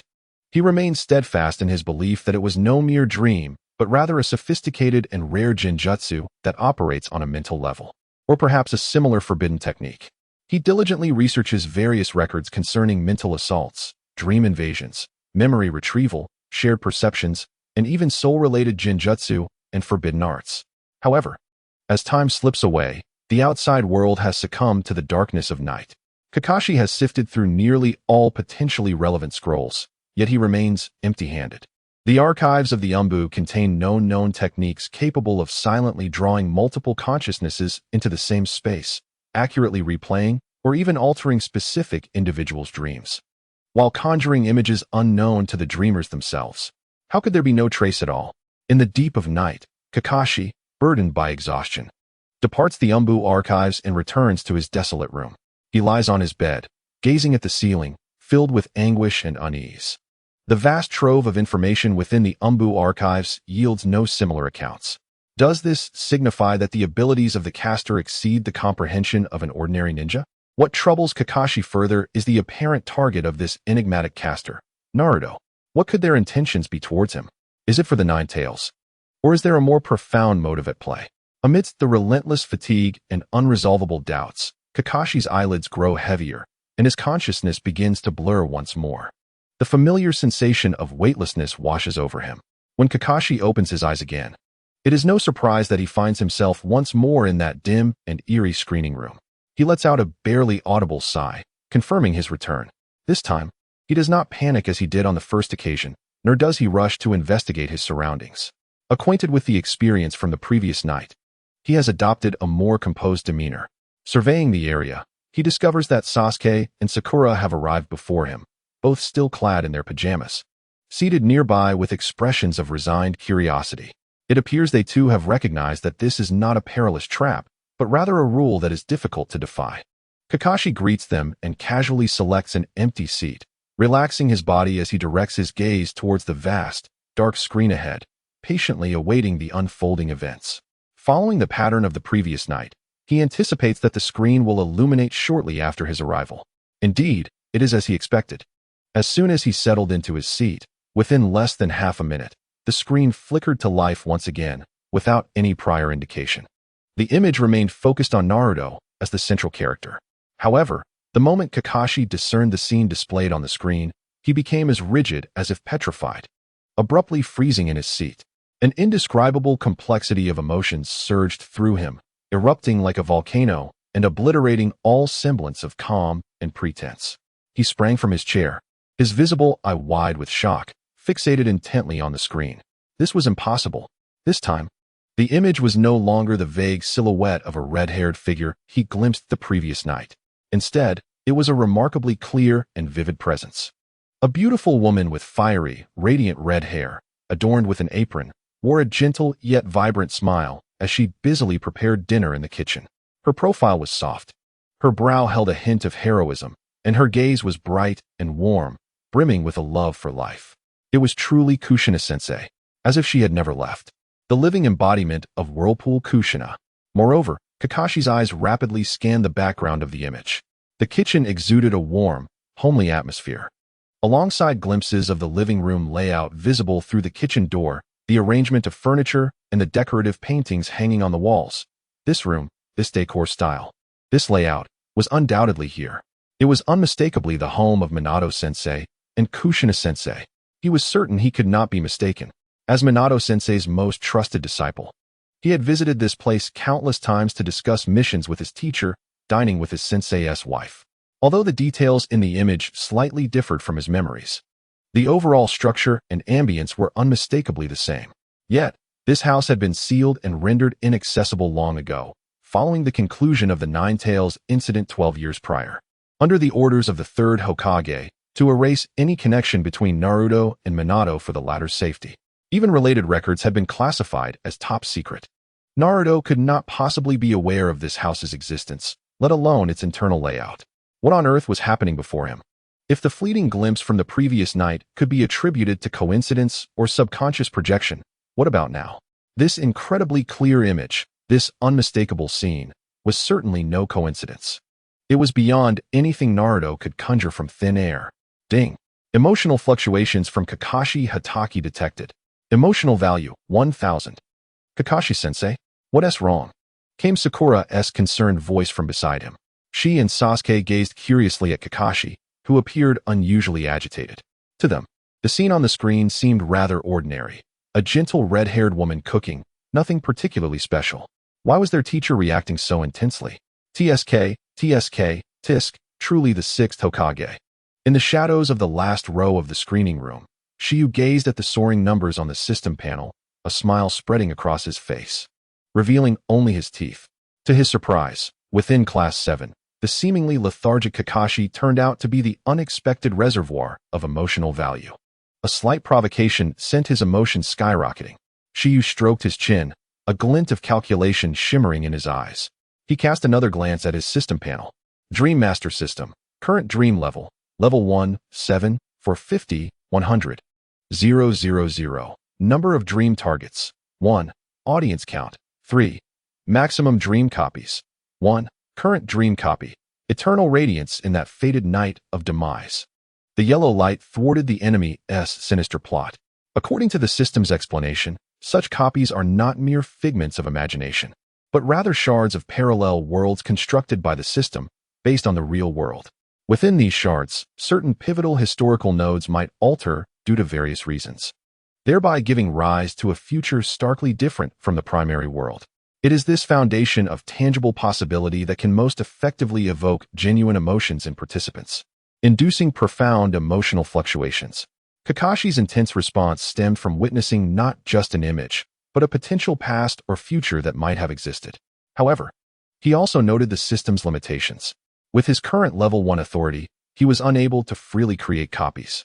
Nor could he treat others' dreams as blank canvases to be inscribed upon without constraint. He could only make slight adjustments based on the critical life nodes of a specific dream target. The extent of his alterations was confined to the trajectory of that singular pivotal moment. This was precisely why Shiyu chose Naruto as his inaugural target. Naruto's life was rife with regrets and possibilities. By altering that initial tragic node, an extraordinary transformation would ensue in his life as trajectory. Such immense contrast and potential served as the ideal catalyst for emotional value. He chuckled to himself, Kakashi-sensei, do savor this. It is a glimpse into an alternate reality. Shiyu's gaze returned to the screen. In the dream, Naruto appeared somewhat bewildered, sitting vacantly on a plush sofa in the living room, his eyes scanning the surroundings in confusion. Was this a home? It was an exceptionally clean, bright space, imbued with warmth. The air was rich with the enticing aroma of culinary delights wafting from the adjacent kitchen. He turned his head to see a dining table adorned with a checkered tablecloth, laden with an abundance of steaming dishes. His favorite miso ramen, golden omelets, vibrant vegetable salads, and a large plate of tantalizing braised pork awaited him. On the other side of the living room, connected to the open kitchen, a figure with dazzlingly red hair bustled about. Her movements were graceful, humming a tuneless melody while adding spices to a pot. The sunlight in the dream always shone so brilliantly. Through the kitchen window, soft light cascaded onto her profile, delineating an exquisite and gentle contour. Naruto gazed at the figure, his heart racing uncontrollably. Who is this red-haired lady? She feels so familiar and comforting. At that moment, the woman seemed to sense his gaze. She turned her head and bestowed upon Naruto an exceptionally tender smile. Balancing a final large platter of fragrant fried chicken, she emerged from the kitchen, placed the dish on the dining table, and, noticing Naruto's dazed expression, called out in a vibrant and affectionate tone, "Naruto, what are you dawdling for? Go wash your hands. It's time to eat." "Kakashi-sensei, what is wrong with you?" came Sakura's voice, filled with curiosity and concern. Both she and Sasuke were taken aback by Kakashi's sudden reaction. To them, the scene on the screen appeared quite ordinary, a gentle, nurturing red-haired lady preparing a meal in a clean, cozy home. What was so extraordinary about it to elicit such a response from their teacher? Kakashi did not answer Sakura's inquiry. He continued to stare intently at the screen, whispering to himself, "This is anything but normal." Sasuke observed Kakashi's rare display of emotion and then glanced back at the comforting yet somewhat blinding scene on the screen. A complex array of emotions flashing through his dark pupils. He remained silent, but the slight clenching of his fists betrayed his inner turmoil. Fragments of warm memories shared with his parents and that man, long buried deep within, pierced his heart like needles, while a cold hatred churned within his chest. In the scene, the dreamlike Naruto seemed to finally emerge from his initial stupor. The bright and tidy living room, the enticing aroma of delicious food wafting through the air, and the bustling red-haired lady in the kitchen, it all felt astonishingly real. Warm sunlight streamed through the window, bathing his face in a gentle glow. He could even catch the scent of meat seasoned with soy sauce and caramel, and his stomach audibly grumbled in response. "Where's this? It smells so good. Am I not dreaming?" As Naruto remained in a daze, the red-haired lady in the kitchen urged him once more. "Naruto, why are you still standing there? Hurry up and wash your hands. The food will get cold." Her voice was vibrant, carrying an authoritative tone akin to that of a familial matriarch. Yet it intriguingly encompassed a warmth and affection that Naruto had never experienced before. "Mom," the word slipped from Naruto's lips instinctively, as if propelled by an uncontrollable force. He quickly covered his mouth, his eyes widening in shock.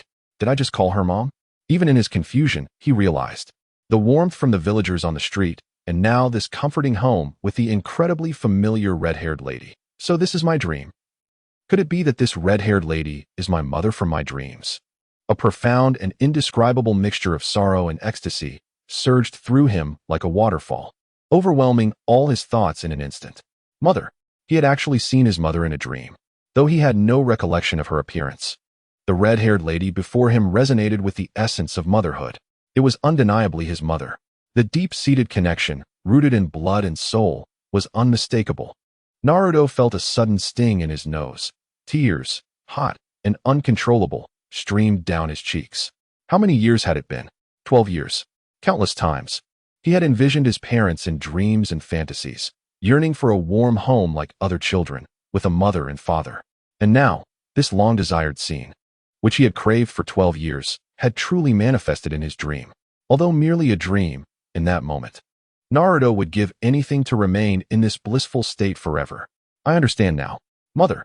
With a thick voice filled with emotion, he nodded fervently, wiping away his tears.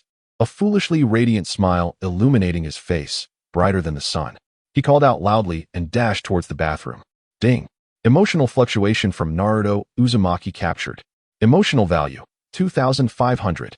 Observing Naruto's ecstatic demeanor, which was almost comical in its exuberance, Sakura and Sasuke in the audience fell into a contemplative silence once more. Sakura couldn't help but murmur softly, "Is it really necessary to react this way just for a meal?" Although she had been startled by Kakashi's earlier outburst, she still couldn't grasp Naruto's current emotions.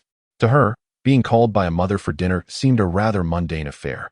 However, as soon as her words left her lips, Sasuke suddenly interjected coldly, his tone imbued with a fury and chill she had never encountered before. "What do you understand?" "Huh?" Sakura was taken aback by Sasuke's unexpected rebuke, looking at him with a sense of grievance. Sasuke-kun, She did not comprehend why he had snapped at her. Had she said something wrong? Ding. Emotional fluctuation from Sasuke Uchiha captured. Emotional value, 500. Ding. Emotional fluctuation from Sakura Haruno captured. Emotional value, 200. Sasuke did not cast another glance at Sakura. Instead, he turned his gaze back to the screen, watching the golden-haired fool who was moved to tears merely by a call for dinner. Within the depths of his dark eyes, a glimmer reminiscent of Naruto's earlier joy in the ramen shop flickered momentarily. Perhaps among the three spectators present, he alone could truly empathize with Naruto's current feelings. For he too had once experienced such warmth. And precisely because he had known that warmth, he understood the pain of loss even more profoundly. Kakashi observed his two pupils beside him and sighed deeply once more. Sakura, with her parents alive and a harmonious family, might occasionally find them tedious. At her age, she was caught in a rebellious phase, yearning for independence and freedom, and thus could never fathom how this seemingly ordinary family routine could hold such profound significance for Naruto and Sasuke, an understanding she would never be able to share. Yet, this warm yet somewhat dazzling scene, how could it not be him? Never mind. In the screen, the dream continued to unfold in bliss. After washing his hands, Naruto dashed to the dining table, where an array of tantalizing dishes awaited, causing his mouth to water profusely. Just as he was about to grasp his chopsticks and indulge heartily, a soft click resonated. The door was gently pushed open, A tall figure, bearing a striking resemblance to him with golden hair that shone radiantly, clad in the classic green ninja vest of Konoha, entered with a warm smile adorning his face. His eyes, a brilliant blue akin to Naruto's, resembled a clear sky, gentle and serene, with a smile that seemed capable of melting the iciest of hearts. "Am I late?" the man inquired, his voice as soothing as a spring breeze. At the kitchen doorway, Kushina immediately responded with a smile. "Not at all. You've returned just in time. Go wash your hands. Dinner is ready. Today we celebrate Naruto's promotion to Genin, and I've specially prepared his favorite, pork belly stew and fried chicken." The man nodded with a smile, his gaze shifting to the awestruck golden-haired boy at the table, his eyes filled with affection and pride. "Naruto, congratulations. You are finally a true ninja. I am proud of you." In the audience, if Kakashi had been shocked and incredulous upon seeing Kushina at this moment, when he beheld the man entering, he felt as though his heart was gripped tightly by an invisible hand, rendering his breathless. Minato-sensei. Indeed, the man who shone like the sun, hailed as the yellow flash of Konoha, who became the fourth Hokage at a young age, was none other than Kakashi's most revered teacher, Minato Namikaze. How could he appear in this dream? And in the capacity of Naruto's father? Not only Kushina, but even Minato-sensei, what on earth was happening? Ding. Emotional fluctuations from Kakashi Hatake detected. Emotional value 1000. This time, it wasn't just Kakashi. Even Sakura and Sasuke, upon recognizing the man who had entered, widened their eyes in disbelief. Sakura's voice trembled. "The fourth Hokage?" Sasuke gasped. As exemplary students of the Konoha Ninja Academy, they were well versed in the village's history, particularly the legacy of its Hokages. The statues on Hokage Rock, the portraits in textbooks, the legendary tales passed down through the village, all pointed to this golden-haired man who had single-handedly ended the Third Shinobi World War and ultimately sacrificed himself to protect the village, the legendary fourth Hokage. Minato Namikaze. Why was Naruto's father the fourth Hokage in his dream? Sakura felt her mind spiraling, grappling with an absurd yet seemingly all-explaining thought that uncontrollably surfaced within her. Ding. Emotional fluctuations from Sakura Haruno detected. Emotional value 200. Kakashi remained silent, his expression grave beyond measure. He was acutely aware of the reason behind it. This secret was paramount to Naruto's safety and the stability of the entire Hidden Leaf village. It was imperative that these two children remained oblivious to it. Yet, what was the dream attempting to convey? On the screen, within the realm of dreams, Naruto gazed upon a father with the same hair and eye color as his own, his face a mixture of astonishment and familiarity. Who was this uncle? He pondered, feeling an inexplicable sense of recognition. However, as the class underachiever, he seldom opened his textbooks. The task of memorizing the likeness of the Hokage's monument to match with the real person was an unreasonable expectation. He typically relied on nicknames to remember his classmates' appearances. At that moment, seeing the living embodiment of Minato, he felt an extraordinary sense of warmth and familiarity. Yet he failed to connect him to the legendary hero. He merely stared blankly as Minato approached, washed his hands, and then smiled as he sat between Naruto and his mother. "All right, let us eat," Kushina said enthusiastically, serving a generous piece of glossy pork to Naruto. "Eat more. You're looking so thin. Today is your big day as a genin, so you must fill your belly." Minato also smiled as he placed a golden fried chicken leg onto Naruto's plate, gently adding, "Indeed, becoming a ninja is arduous. One must replenish their strength with ample nutrition." Naruto looked at the mountain of food in his bowl, then glanced at his parents, whose gentle smiles enveloped him in warmth. It felt as though he were in paradise. He nodded vigorously, picked up his chopsticks, and began to eat voraciously. Although he understood that this might be a dream, the food prepared by his parents truly tasted exquisite. The sensation of being cared for and loved, of sitting together as a family at the dining table, was undeniably real. Naruto relished the meal with immense joy and satisfaction, feeling that it was the most delicious feast he had ever experienced in his life. Indeed, 100 times better than the ramen from Uncle Irika.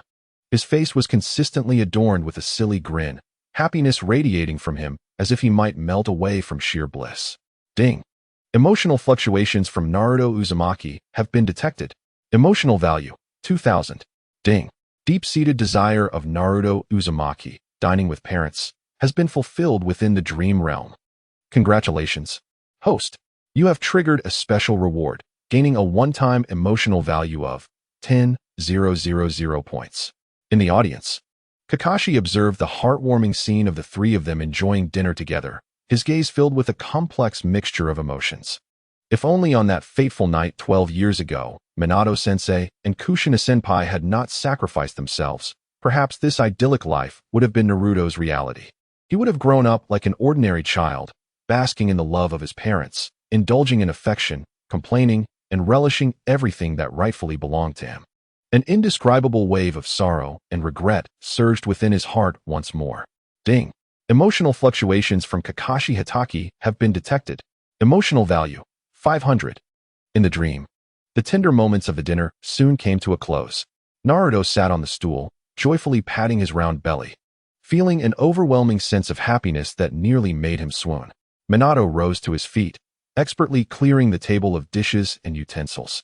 With a smile, he addressed Naruto. Naruto, now that you've eaten your fill, you cannot simply sit idly.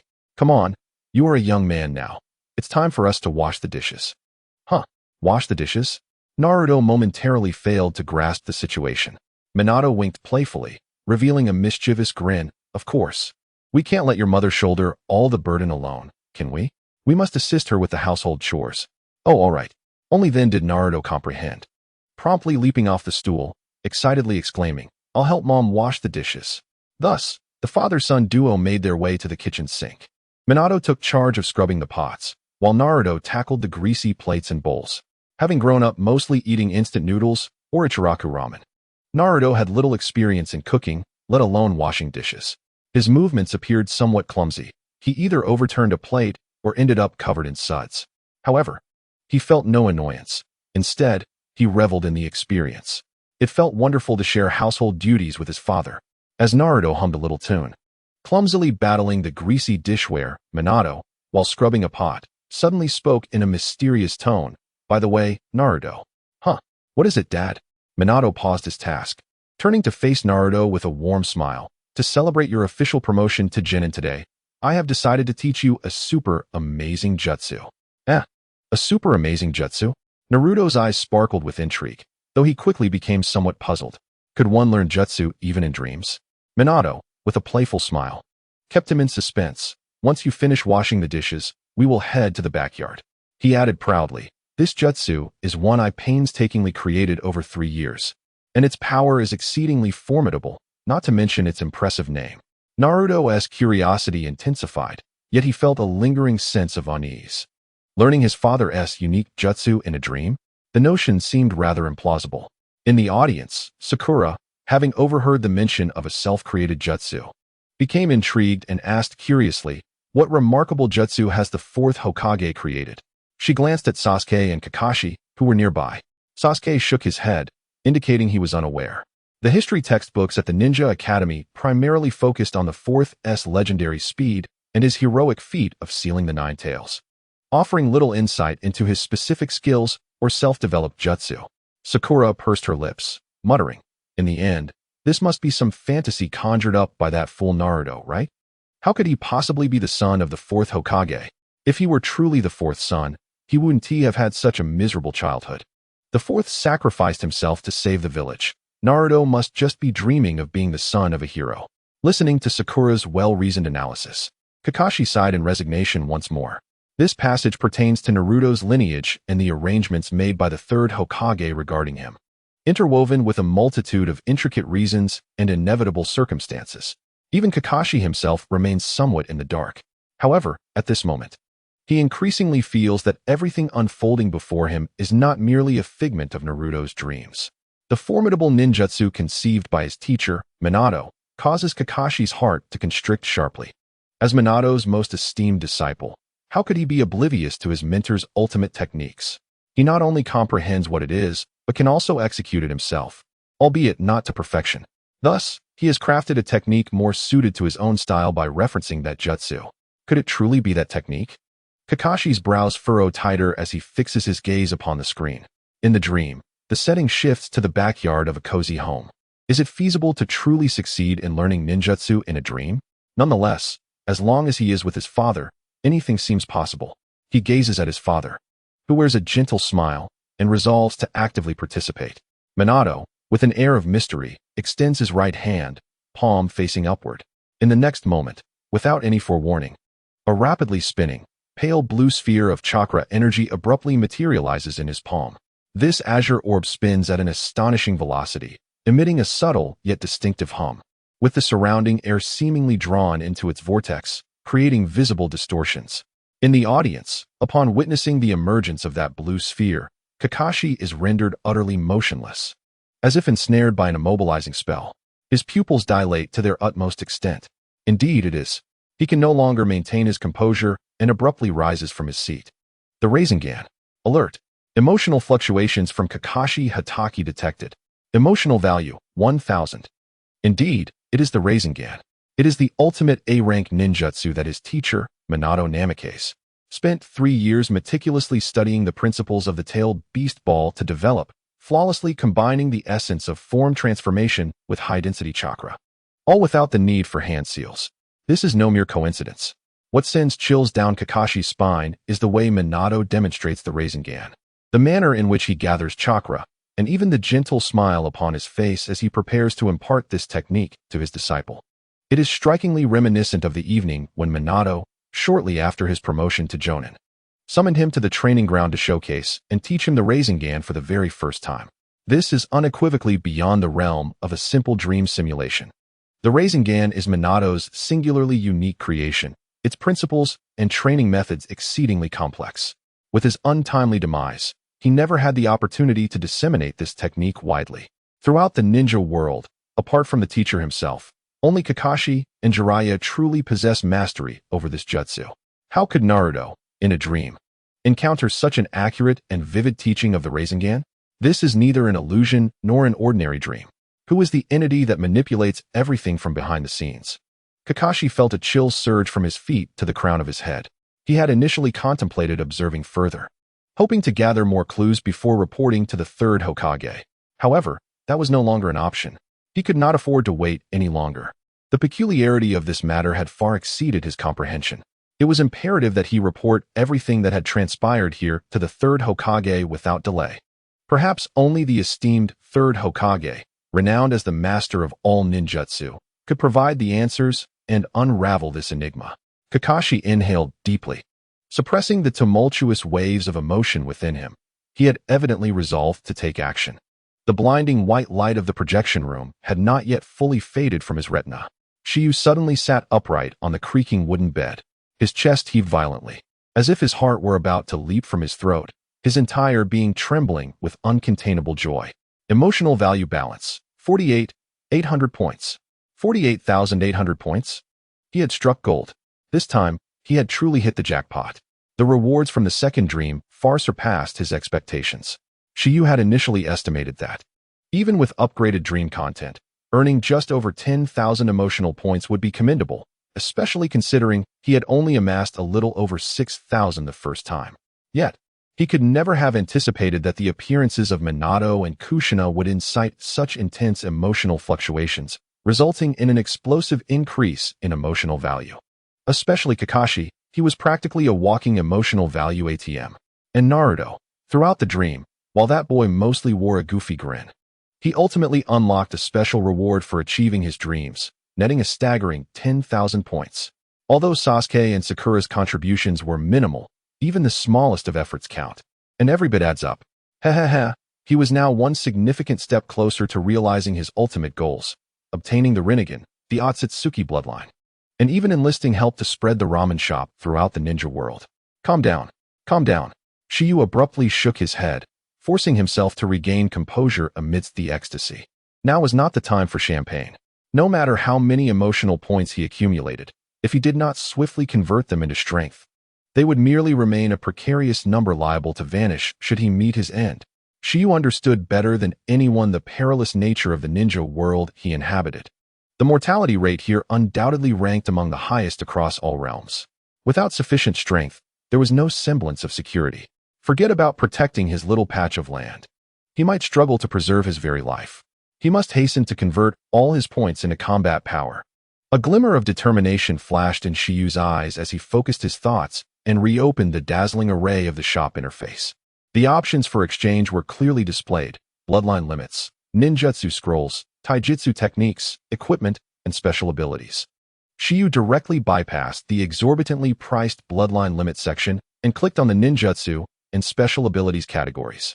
Last time, a random reward granted him affinities for the 3 chakra types: water, lightning, and yang.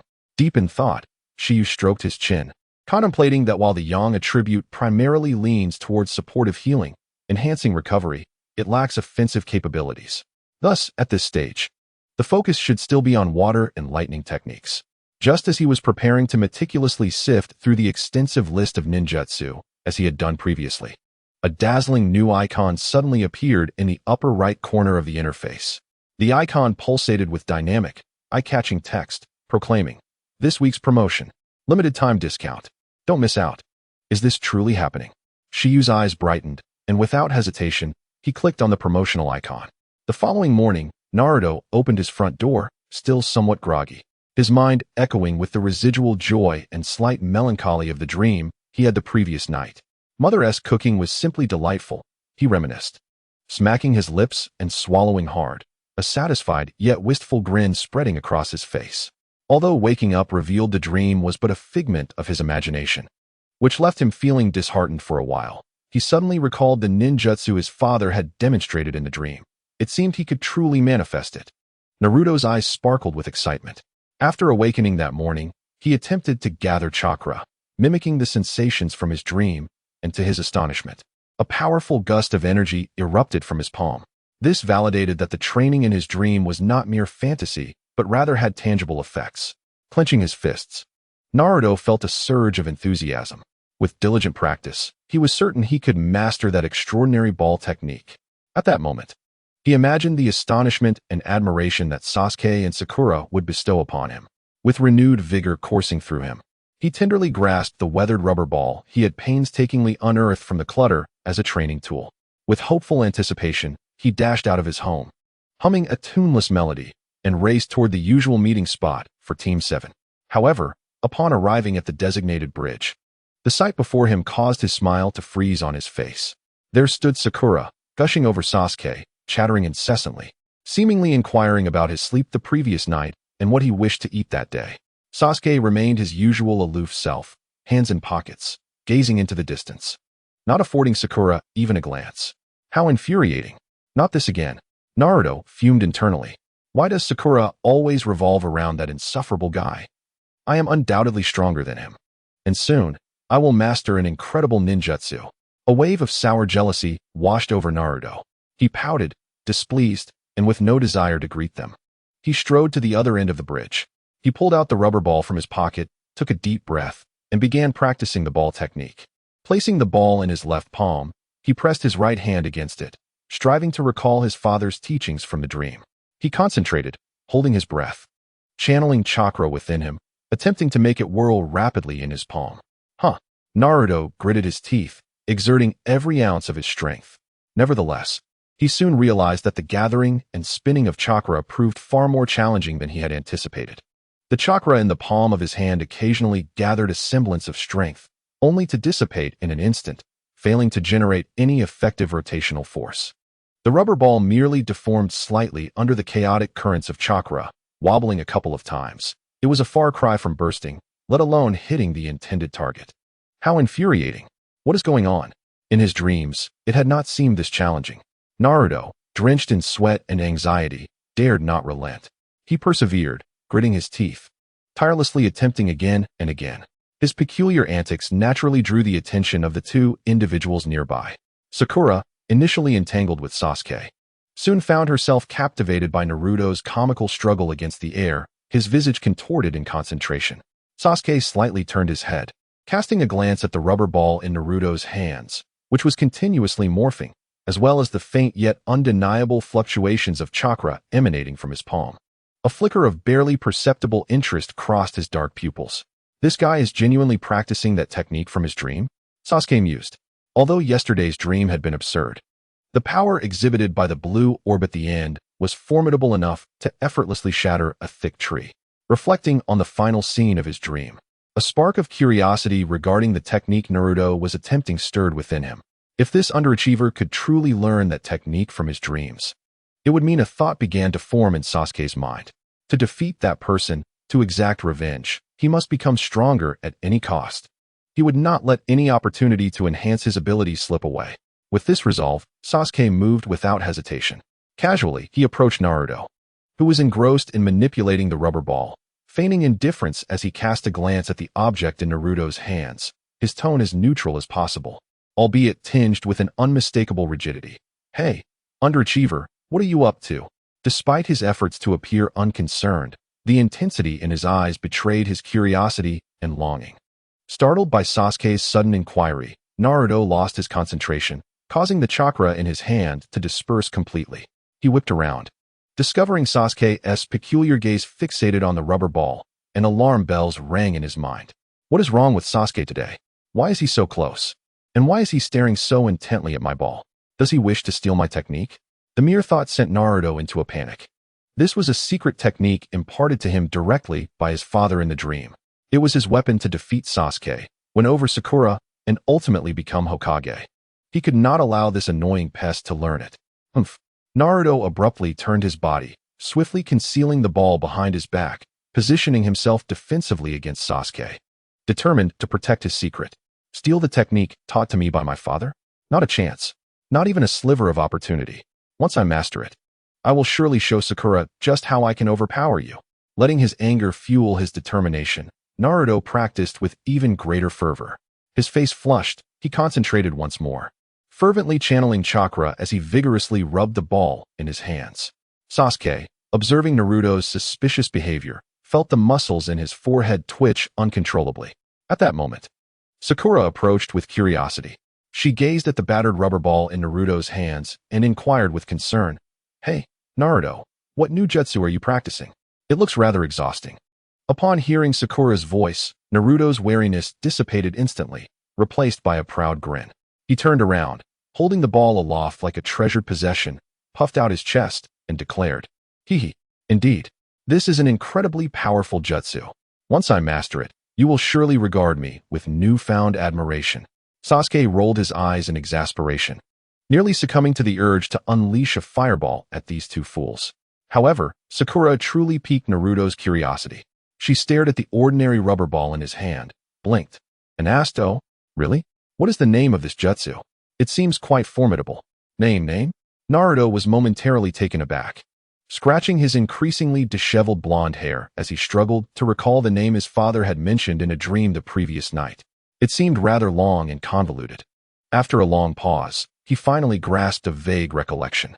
Tentatively, he replied, It seems like it was something with popsicle and two white-haired balls." Sakura and Sasuke exchanged a look of disbelief. Sakura facepalmed and retorted, "Naruto, you absolute fool.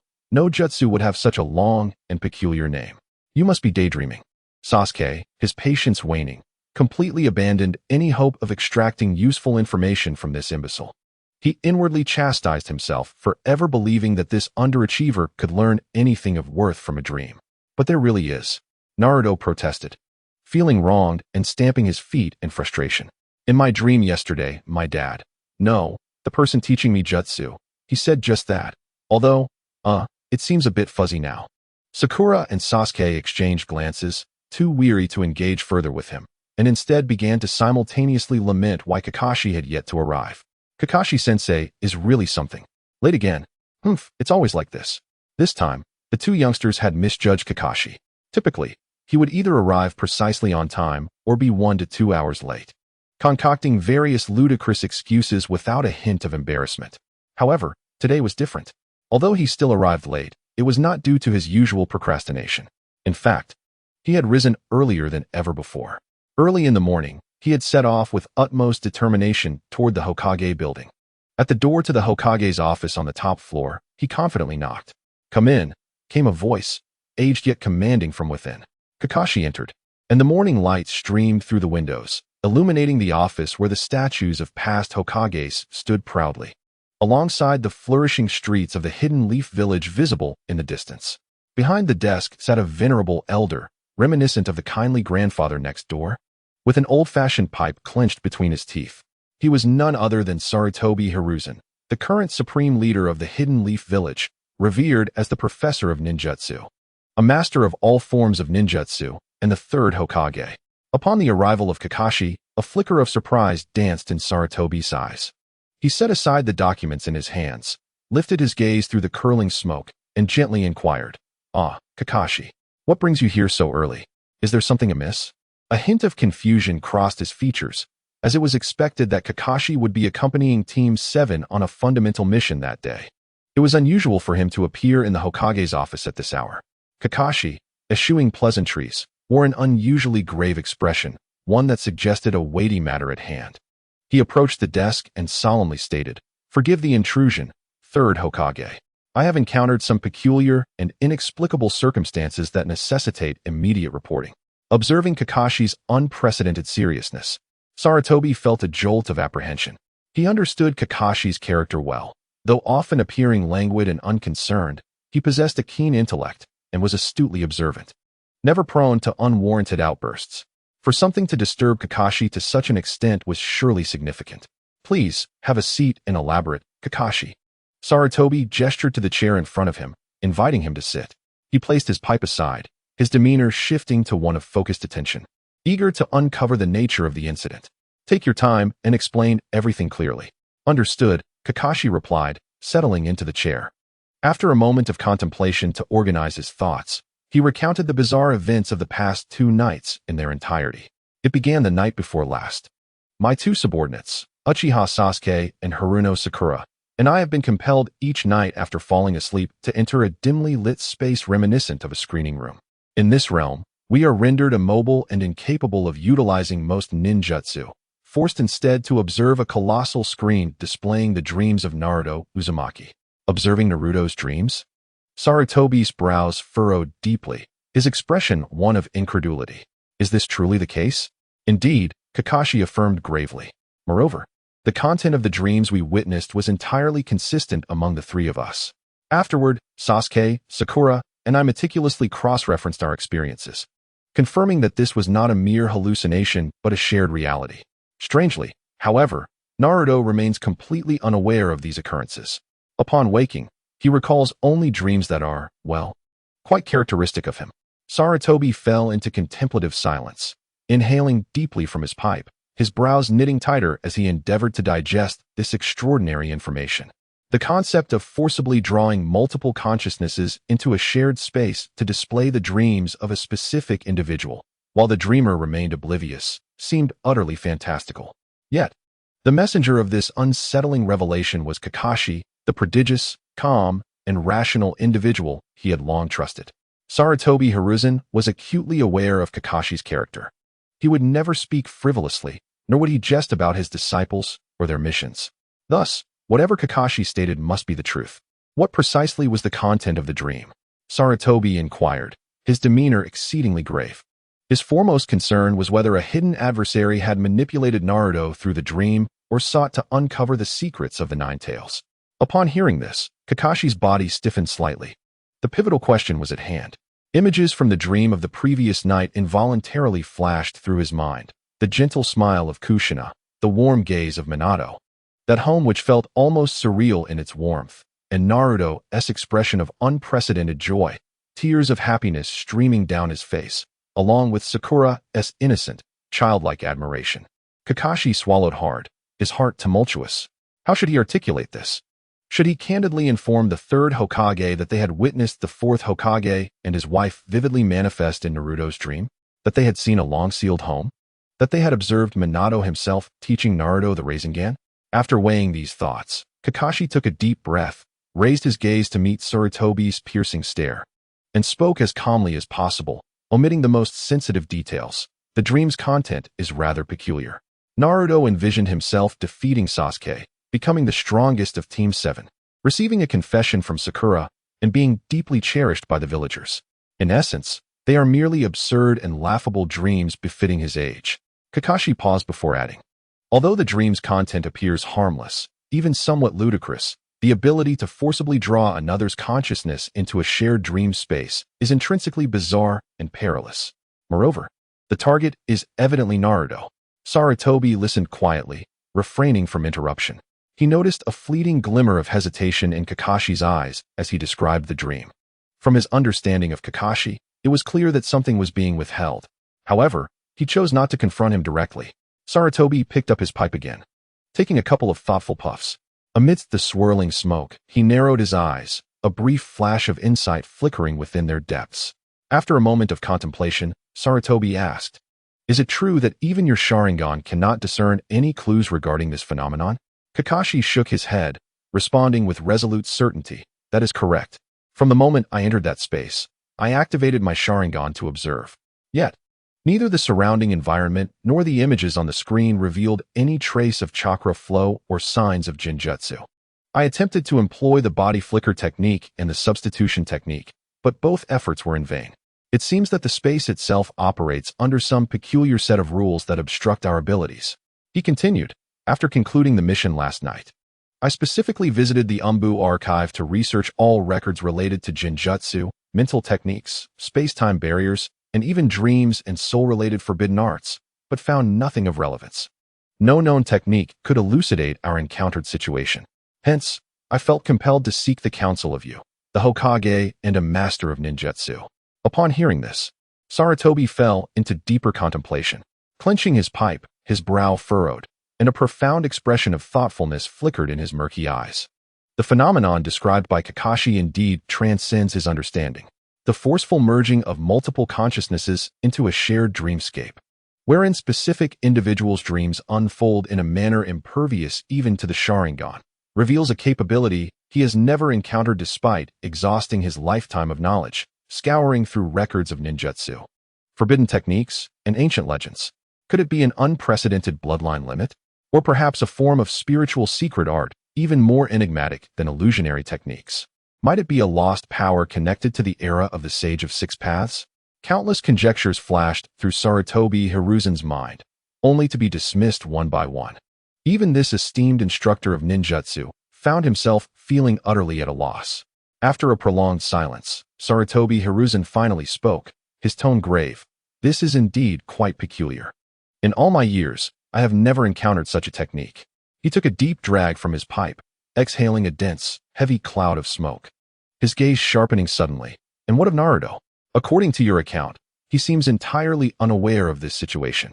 Has he exhibited any unusual behavior over the past couple of days? Perhaps a decline in spirit? Disruption in chakra? Or has the content of the dreams influenced his emotions and actions?" This was his foremost concern. Regardless of the mysterious entity's intentions, as long as Naruto remained unharmed, there remained a glimmer of hope. Kakashi promptly replied, "No, Naruto is perfectly fine." He pondered for a moment before adding, "Aside from perhaps being slightly more exuberant than usual due to having pleasant dreams, there is nothing amiss. His chakra is stable, and his mental state is excellent." This too perplexed Kakashi. What could that mysterious existence possibly desire? "Ah," Sarutobi Hiruzen mused, his brow slightly unfurling in relief. As long as Naruto was safe, that was sufficient. He fell into contemplation once more. This matter was rife with oddities and uncertainties. It would be unwise to act rashly before ascertaining the other party's identity and intentions.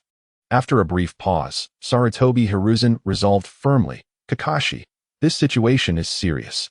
Since we have yet to detect any overt malice, and the target seems solely focused on Naruto, it is imperative that you keep this quiet. Continue to lead Team 7 in their regular missions, but closely observe Naruto's every action in secrecy, as well as whether the Dream Theater reappears or if any new developments arise. Remember, keep a low profile and do not alarm the snake. As for the investigation," a glint of determination flickered in Sarutobi Hiruzen's eyes, "leave that to me. I shall employ all my resources to uncover the truth behind this matter." "Understood, Lord Third," Kakashi immediately acknowledged. Although he did not receive a definitive answer from the third Hokage, the fact that the Hokage himself would intervene in the investigation was far preferable to his solitary speculations. He rose, preparing to take his leave. However, just as he reached the door and his hand brushed against the doorknob, Sarutobi Hiruzen's voice called out, "Hold on, Kakashi." Kakashi halted in his tracks and turned back. He saw that Sarutobi Hiruzen had risen and moved to the window, gazing out at the imposing statue of the fourth Hokage on Hokage Rock, his silhouette appearing somewhat forlorn and grave. As Sarutobi Hiruzen slowly flicked the ashes from his pipe, he turned around, squinting his eyes with a serious expression, and sternly cautioned. Kakashi, my earlier request for discretion was not a suggestion, but a command. Remember, this matter must remain between us. No third party should be privy to it, especially concerning the unsettling images you witnessed in your dreams. Sarutobi was unaware of what Kakashi was concealing, yet he sensed that it was the crux of the issue. Upon returning, he would immediately issue a gag order to Uchiha Sasuke and Haruno Sakura, instructing them to completely forget the experiences of the past 2 nights. They were forbidden to mention it to anyone, not even a single word. Though Konoha village appeared tranquil, it was rife with undercurrents. If certain individuals with ulterior motives learned of this, they might exploit the situation to undermine Naruto and the village. Breathless, Naruto squatted on the ground, his hands aching from fatigue. After several hours of practice, he still could not make the rubber ball in his grasp obediently burst. Frustrated, he gritted his teeth, feeling an overwhelming sense of injustice. It had seemed so effortless in his dreams. Drawing a deep breath, he placed the ball in the palm of his left hand, covering it tightly with his right. The fresh chakra, newly born within him, began to coalesce at his palm as he endeavored to recall the techniques he had learned the previous night, attempting to make the chakra whirl like a vortex at high speed. As 1 second passed, then 2, a faint ripple of chakra surged from his palm, causing a slight indentation and tremor on the surface of the rubber ball. However, before long, that chakra dissipated uncontrollably. The ball snapped back to its original state, bouncing slightly in Naruto's hand without so much as a hint of an explosion. Dejected, Naruto plopped down on the ground, his hands so numb that he could barely lift them. Panting, he gazed at the still intact ball, unable to suppress his muttering. What is going on? Controlling chakra in reality is indeed far more challenging than in dreams. He recalled the scene from his dream, where he had seemingly completed the first phase of training with ease, yet now, after endless efforts in the second phase, he had made no progress whatsoever. Nearby, Sakura and Sasuke had long ceased their activities, watching Naruto's plight with rapt attention. Sakura, unable to contain her amusement at Naruto's exasperation, chuckled, puffed. Naruto, don't waste your effort. Hearing Sakura's laughter, Naruto's face flushed with embarrassment as he retorted defiantly, I'm honing a super powerful technique. Just wait until I master it. And you'll see, Sakura-chan. Sakura scoffed, rolling her eyes. Humph, what super powerful technique? Didn't you learn it in your dreams? Frustrated, Naruto blurted. The person who taught me the ninjutsu in my dream was someone. Suddenly, he fell silent, changing his statement. In any case, I will definitely master it. Just as Naruto finished speaking, a languid voice drifted from afar. Yo, everyone, sorry for the wait. Everyone looked up to see Kakashi strolling towards them, hands tucked in his pockets, lazily basking in the midday sun. The emblematic headband, askew and obscuring his left eye, left half of his face shrouded beneath a black mask, revealed a right eye that smiled like a crescent moon. I beg your pardon, everyone. I encountered a minor mishap on my way, hence my tardiness. Kakashi-sensei. Sakura Haruno exploded with indignation. Do you have any idea what time it is? She pointed an accusatory finger at the glaring sun in the sky. Each prior instance of delay could be excused, but this time, he had arrived at noon. What a joke. Indeed. Naruto chimed in, jumping up in agreement. We were nearly starving waiting for you. Kakashi scratched the back of his head, chuckling nonchalantly. My apologies. You see, I found myself lost on the road of life, which delayed me considerably. At this statement, both Naruto and Sakura paused in disbelief. Lost on the road of life? What a ridiculous excuse. They exchanged glances, momentarily forgetting their anger. Sasuke, however, scoffed and turned his face away, muttering, using such nonsense to brush us off again. Noticing the skepticism etched on their faces, Kakashi gave a dry laugh and quickly waved his hands. In any case, I shall treat you all to lunch today. Choose whatever you desire. Really? Naruto's eyes sparkled at the prospect, all his grievances vanishing in an instant. He raised his hands in jubilation, exclaiming, Fantastic! I want Ichiraka ramen, a mountain of chashu ramen. With that, he dashed toward the village, invigorated, as if afraid Kakashi might retract his offer. Let us go, let us go? This time, I want to order several bowls. Sakura had intended to scold Kakashi further, but with Naruto's enthusiasm, he quickly vanished from sight.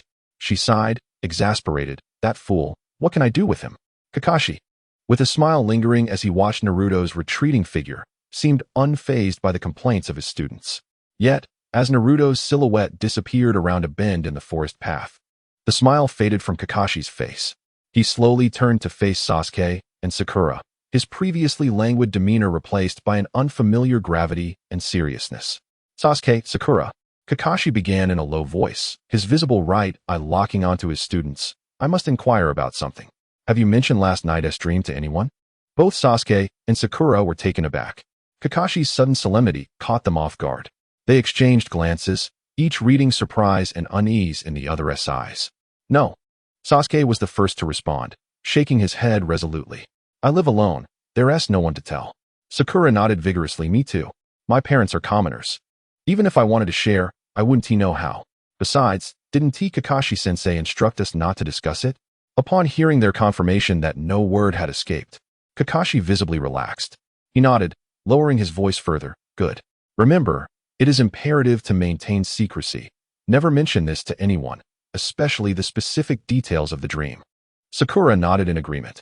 Although she could not comprehend it, it was merely a dream, yet it was treated as if it were classified information of the highest order.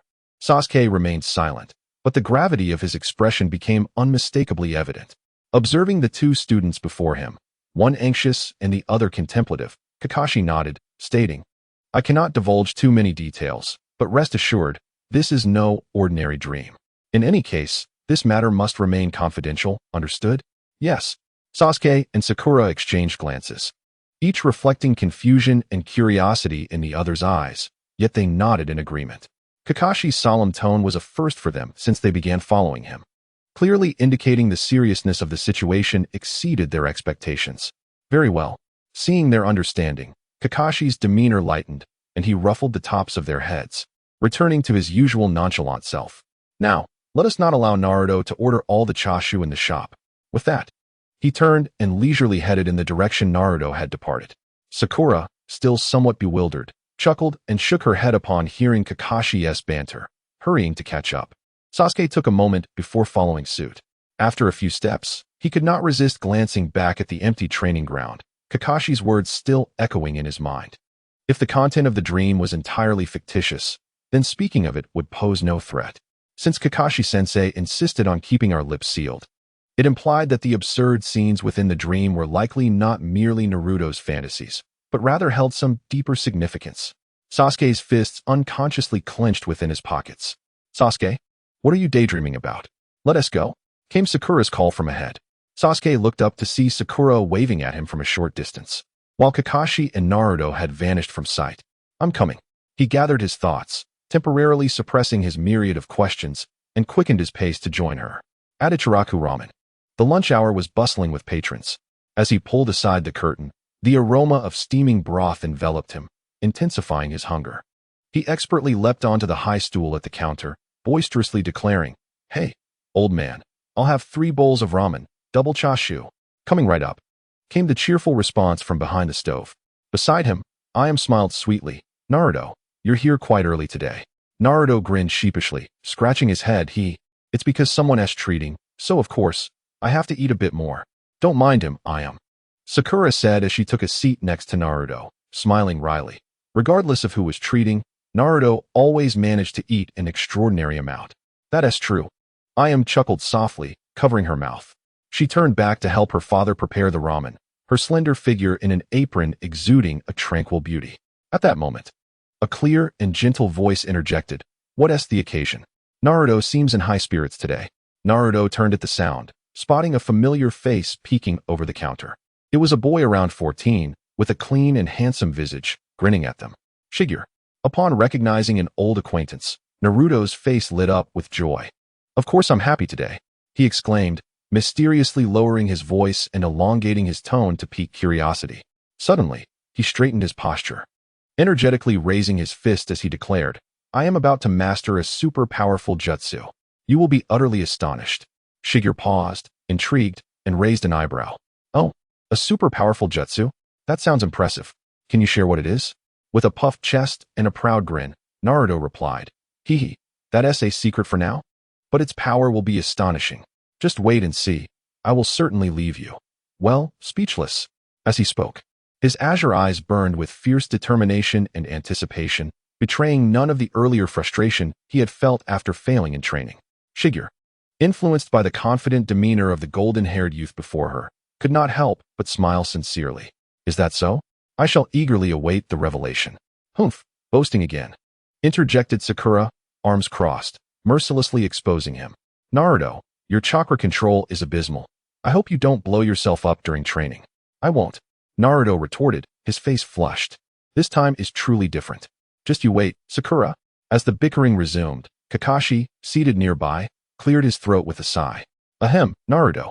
Let us not discuss training while eating. Naruto mumbled and closed his mouth, for he was indeed famished. Continuing the argument would only rob him of the pleasure of a good meal. At that moment, 3 steaming bowls of ramen were presented at the counter, the fragrant broth and tender noodles causing Naruto's eyes to widen in delight. With a cheer, he dove into his meal, chopsticks flying as he devoured the noodles with astonishing speed, swiftly finishing a large bowl. One more bowl, he exclaimed, licking the remnants of broth from his bowl. Coming right up. Soon, another full bowl of ramen was placed before him, and he eagerly began to slurp it down again. Watching Naruto's enthusiastic consumption, Shigure and Ayame could hardly contain their amusement, while Sasuke cast a sidelong glance at Naruto, deep in thought. At that moment, Kakashi's indifferent voice broke the air. Naruto, was someone teaching you that jutsu you mentioned? With his mouth full, Naruto mumbled incoherently. Yes, no, I'm practicing by myself. Kakashi's gaze flickered slightly before he turned his attention back to the ball beside Naruto. It was remarkable how quickly Naruto had progressed to the second stage of his training in such a short time. Before long, after devouring 3 substantial bowls of ramen, Naruto sat back, satisfied, and let out a contented belch. I'm full. He stretched lazily, then suddenly remembered something and turned to Kakashi. By the way, sensei, what mission do we have this afternoon? Kakashi lazily flipped through Ika Paradise, responding nonchalantly. It's the same as yesterday's mission. What? Upon hearing this, Naruto nearly toppled from his chair. Was it yet another errand to assist someone with their garden or to search for a lost kitten? Kakashi glanced at him and replied, what else would it be? As a genin, these fundamental tasks are part of our training. Naruto pouted, his voice trailing off in discontent. How dull. I'd rather spend more time practicing ninjutsu. Naruto, stop complaining. Sakura admonished, giving him a light tap on the head. We are ninjas. Even menial tasks deserve our utmost seriousness. Naruto, cradling his head, begrudgingly muttered, all right, I was just joking. Kakashi silently chuckled, closing his book and rising to his feet. All right, everyone, it's time to set off. The location for this afternoon's mission is a bit distant. The group stood up, and Kakashi settled the bill. Naruto, content, rubbed his belly as he followed them out of the ramen shop, cheerfully waving goodbye to Uncle Handcrafted and Shigure. Boss, Sister Ayame, Brother Shigure, we're off. Thank you for the hospitality. Be careful with the mission, Naruto, Uncle Handcrafted called out with a warm smile. Come again next time. Definitely. Naruto nodded vigorously, giving a big thumbs up filled with enthusiasm. As they departed, Shigure's friendly smile gradually faded, revealing a hint of intrigue. The situation was becoming increasingly interesting. In the Hokage office, the third Hokage, Hiruzen Sarutobi, released a slow puff of smoke, setting his pipe aside. Approaching his desk, he joined his hands in a seal. A shimmering crystal ball levitated before him, vividly projecting real-time scenes of Konohagakure. In the image, Team 7 was engaged in a mission to catch a cat. Damn cat. Don't run away. Naruto panted as he dashed through the woods, reaching out to catch the agile, fleeing fat cat, while grumbling to Kakashi behind him. Why are we always assigned such tedious tasks? I'm destined to become Hokage, and chasing cats isn't part of that. Kakashi, masked with only one eye visible, replied with a crescent smile, D-rank missions are still missions, Naruto. Every new genin must start from the basics. Naruto sighed, dissatisfied, but continued his relentless pursuit. With a mighty leap, he finally tackled the chubby orange cat, pinning it firmly in his arms. Huh, got you. Meow. The reluctant feline swiped at him, leaving several red scratches on Naruto's face, causing him to yelp in pain, nearly losing his grip. The third Hokage, observing from afar, couldn't help but chuckle at the scene. After watching through the crystal ball for a while, he noticed that Naruto's spirits seemed brighter than ever, and he was putting exceptional effort into his tasks. It appeared that the mysterious dream had not adversely affected Naruto. Rather, it had invigorated him. Hiruzen nodded gently, reassured. He waved his hand, and the image in the crystal ball slowly faded away. Just as Kakashi had reported, Naruto exhibited no irregularities for the time being. However, as the third Hokage turned, hands clasped behind his back, to gaze out at the statue of the fourth Hokage on Hokage Rock, a trace of gravity lingered in his expression. In a low murmur, the unheard secret technique of Sarutobi Sasuke echoed, his eyes glinting with intensity as he pondered the hidden figure in the shadows. What could your true intentions be? After a prolonged silence, he sighed and returned to his office chair. As the sun dipped below the horizon, the day's tasks came to a close. Oh, I am utterly exhausted, Naruto lamented, trudging home with heavy steps, his head drooping, embodying a spirit devoid of vitality. The seventh team had completed several menial tasks assigned by the village that afternoon, catching cats, weeding, and cleaning the river, all trivial D-rank missions. After toiling for most of the day, he had yet to encounter even a semblance of a worthy adversary. For Naruto, this was far more disheartening than a failed training session. Damn it, another day wasted, he exclaimed, kicking a small stone by the roadside, grumbling incessantly about when he might finally receive a more formidable assignment. At this rate, would achieving his dream of becoming Hokage remain an unattainable goal? Before long, he returned to his apartment. Pushing the door open, he was greeted by the dimly lit, empty space, a sight he had long since grown accustomed to. He carelessly tossed his forehead protector and coat onto the sofa and headed straight for his bedroom, retrieving two prepared training tools. One was a water-filled rubber ball, and the other a solid rubber ball. Gripping the water balloon tightly, he took a deep breath and began to concentrate his chakra. Soon, with a sharp pop, the water balloon burst, splattering water everywhere.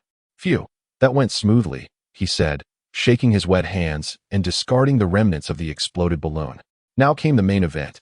Sitting cross-legged on the floor, he placed the intact rubber ball before him, pressing down on either side while closing his eyes to recall the demonstration of the second phase by his father the previous night. Focus the chakra, let it spin faster, Naruto murmured, striving to adjust the flow of chakra within him, gradually applying pressure with his hands. 1 second, 2 seconds.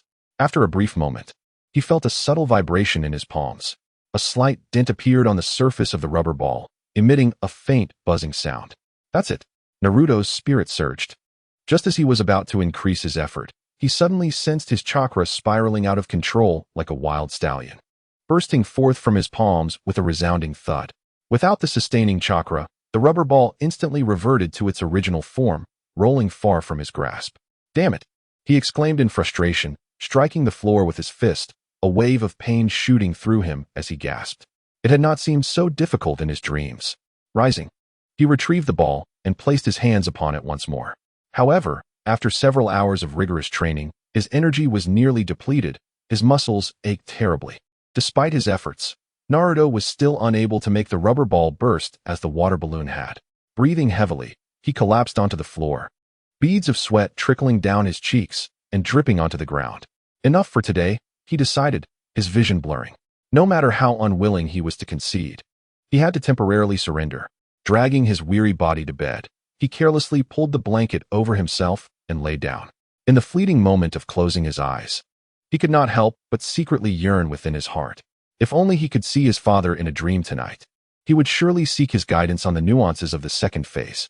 Exhaustion washed over him like an overwhelming tide, and before long, Naruto's breathing grew deep and steady as he slipped into a profound slumber. Within the theater of dreams, in a vast, pitch-black auditorium, ripples of disturbance suddenly emerged in the void. Soon after, 3 indistinct figures gradually materialized in the front row of the audience. Kakashi, having first adjusted to the light, confirmed that he had once again arrived in this enigmatic space. Displaying no signs of tension, he calmly approached the central seat of the front row and settled down as if relaxing on his own sofa. Resting his chin on one hand, he gazed leisurely at the dim, expansive screen before him. Indeed, it had returned. This matter had already been reported to the third Hokage, and with the Hokage personally investigating, clues to the mastermind would soon come to light.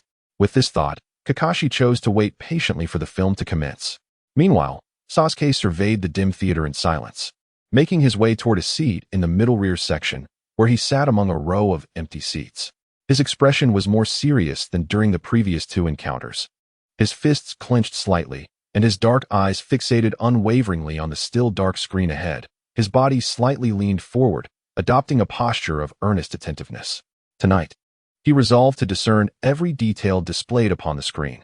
The mysterious technique demonstrated by the fourth Hokage in yesterday's dream had left him utterly astounded. If he could master that jutsu, a flicker of fervent desire ignited in Sasuke's eyes, just as he was wholly absorbed in anticipation. A familiar fragrance wafted into his nostrils. He paused momentarily, and before he could fully react, a pink-haired girl had quietly taken a seat beside him. Haruno Sakura glanced around, relieved to find Naruto absent, and a sweet smile graced her lips. She then feigned composure, shifting her posture to subtly inch closer to Sasuke. Inside, Sakura couldn't help but feel a surge of joy.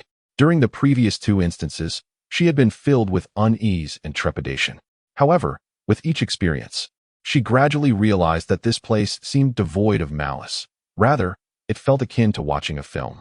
More importantly, as long as they were here, there were no Ino or other fools hovering around Sasuke, nor the distraction of that idiot Naruto. With Kakashi-sensei present, the atmosphere felt no different from a date with Sasuke. The mere thought of this made Sakura's cheeks flush with warmth. Stealing a glance at Sasuke beside her, she felt a thrill of delight. How wonderful it was to quietly accompany Sasuke to watch a movie. As the three of them harbored their thoughts, a black-haired boy, arms crossed and shrouded in shadows, quietly observed them. It was Shigeru. Watching Sasuke's intense and focused demeanor, Shigeru felt a sense of amusement. Sasuke, your emotional contributions during this period have been minimal. Today, it's time for you to shine. With this thought, his eyes brightened, a glimmer of anticipation flickering deep within. After all, tonight's scene had been specially arranged for Sasuke. Soon, the screen illuminated.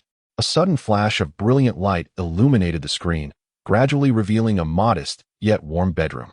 The soft morning glow streamed through the gaps in the curtains. Naruto, with his tousled golden hair, sat on the bed in his pajamas, sleepily rubbing his eyes. Is it morning already? He mumbled, instinctively glancing around. Upon spotting the familiar picture frame on the bedside and the disarray of the room, Naruto's eyes widened in surprise. This place is in an instant, a realization struck him, bringing back memories of his previous dreams. Indeed, I am in a dream. Filled with excitement, he leapt out of bed, slipping on his slippers and darting out of the bedroom. The enticing aroma of breakfast wafted through the air. In the living room, the fourth Hokage, Minato Namikaze, was seated at the table, savoring miso soup, while the red-haired, blue-eyed Kushina Uzumaki busily prepared food in the kitchen. The table was laden with steaming sandwiches, fried eggs, and milk, presenting a delightful and hearty breakfast. Dad, Mom. Naruto gazed at the heartwarming scene, his heart swelling with joy and gratitude. He grinned broadly and greeted, "Good morning." Minato turned with a gentle smile. "Good morning, Naruto. Up so early today?" Kushina peeked from the kitchen, her voice filled with concern. "Why are you awake so early? Did you not sleep well last night?" Seeing the caring expressions on his parents' faces warmed Naruto's heart, bringing a slight sting to his nose. He scratched his head and chuckled. Hee, it's nothing really. I just had a bit of trouble understanding the ninjutsu you taught me yesterday. So I wanted to get up early to ask you, Dad. Ding. Emotional fluctuation detected from Naruto Uzumaki. Emotion value, 500. At this, Minato set down his soup bowl, smiling as he beckoned Naruto over. "Oh, what part didn't you understand? Come and tell me." Naruto hurried over to Minato's side, struggling to recall as he scratched his head. "It's the ninjutsu you taught me yesterday. What was it called again?" Minato extended his index finger, smiling patiently as he replied. "It's the super ultimate special technique. Light wheel ice cream launching spiral Jiraiya double style ball." In the audience, Kakashi wiped a bead of sweat from his forehead, feeling speechless. Truly, Minato-sensei's flair for naming techniques remains as unique as ever. Sakura gasped, "Is that really the name?" Even Sasuke's eyes widened in disbelief. That ridiculous name wasn't just made up by Naruto? Sakura, exasperated, remarked, "What kind of ninjutsu has such a long name?" Kakashi shrugged, sighing, "Oh, it gets even more outrageous. You haven't seen anything yet." Sakura and Sasuke? Ding. Emotional fluctuation detected from Kakashi Hitaki. Emotion value 100. Ding. Emotional fluctuation detected from Sasuke Uchiha. Emotion value 200. Ding. Emotional fluctuation detected from Sakura Haruno. Emotion value 200. On the screen. Yes, yes. That's it. Naruto exclaimed, clapping his hands in excitement, then quietly complained, but that name is way too long and convoluted. I can't remember it at all. Upon hearing this, Kushina's expression darkened. She raised her hand and poked Minato's forehead, exclaiming with exasperation, Minato, must you insist on making Naruto remember all these nonsensical names? Minato, feeling slightly embarrassed from the poke, chuckled awkwardly. Haha, I've grown accustomed to it. Turning to Naruto, Kushina gently explained, Naruto, don't pay him any mind. Your father has reverted to his old habits.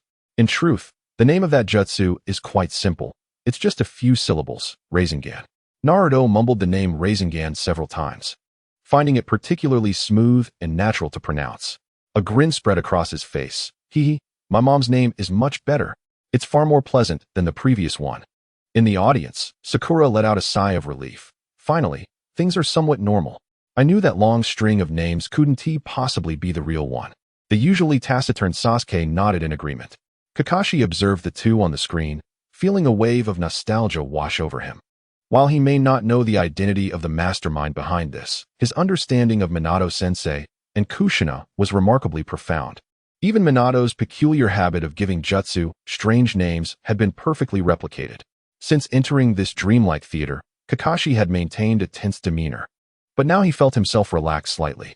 Regardless of the bizarre nature of this dream, the two figures on screen moved with such authenticity, as if they were truly the beloved mentors he had not seen in years.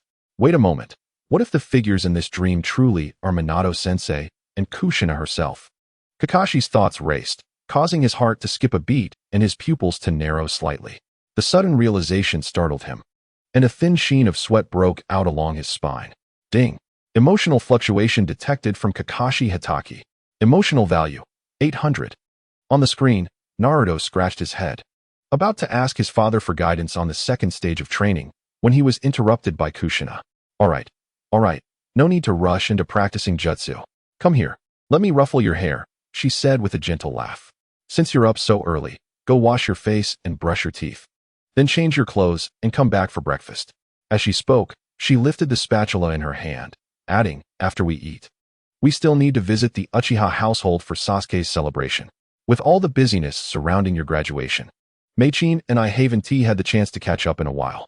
She came by yesterday to invite us, so we can't be late. In the audience, a chilling gust swept through. Sasuke suddenly stood up from his seat, frozen in place, his gaze fixated on the screen. His dark eyes had inexplicably turned crimson. The tomo of his Sharingan glimmered ominously in the dim light. Even so, he could not fully suppress the raging tempest within. Sasuke's breath quickened, his chest heaving violently, and his fingertips trembled slightly. Ding! Emotional fluctuation detected from Sasuke Uchiha. Emotional value, 2000. Sakura stared in astonishment at Sasuke beside her, confused by his sudden intense reaction. Just moments ago, he had been calmly watching the screen, but now his pupils were constricted, his face had changed dramatically, and his breathing had become erratic. Sakura, with a hint of concern, softly inquired, Sasuke, what troubles you? Ding! Emotional fluctuations from Haruno Sakura detected. Emotion value, 500. Kakashi noticed something amiss with Sasuke and let out a slight sigh. He gazed intently at the screen, pondering the overwhelming depth of Naruto's dream. Remain composed. This is merely Naruto's dream. Yet, Sasuke offered no response to Kakashi and disregarded Sakura's worry, fixated on the screen with his fists clenched tightly. Why, in Naruto's dream? Was his mother alive? What unsettled him further was the scene depicting his mother, Mikoto Uchiha, seemingly having a close and intimate relationship with Naruto's mother. How could this be? Sasuke's chest heaved, his breath ragged. If he continued to watch, would he truly see his mother? The thought ignited a tempest of emotions within him. A blend of anticipation and excitement intertwined with fear and unease, surging forth like a tide that threatened to engulf him. His breath quickened, and the light reflected in his dark pupils quivered incessantly. Ding! Emotional fluctuations from Uchiha Sasuke detected. Emotion value 1000. Ding! Emotional fluctuations from Uchiha Sasuke detected. Emotion value 500. In the shadows, Shigeru observed the soaring emotion values on the system panel, grinning broadly. He rubbed his hands together in excitement. Truly, Sasuke is extraordinary. He rarely displays emotion, yet when he does, it yields a vast influx of emotional value. The dream continued to unfold on the screen. At this moment, Naruto Uzumaki sat at his dining table, a look of confusion and bewilderment upon his face. He scratched the back of his head and muttered, "How strange. Why did that annoying guy Sasuke invite me to his celebration?" He had never heard of any Uchiha celebration, and given Sasuke's usual demeanor towards him, it was inconceivable that he would extend an invitation. Naruto was puzzled but chose not to question it further, attributing it to his mother's arrangements, and obediently rose to freshen up.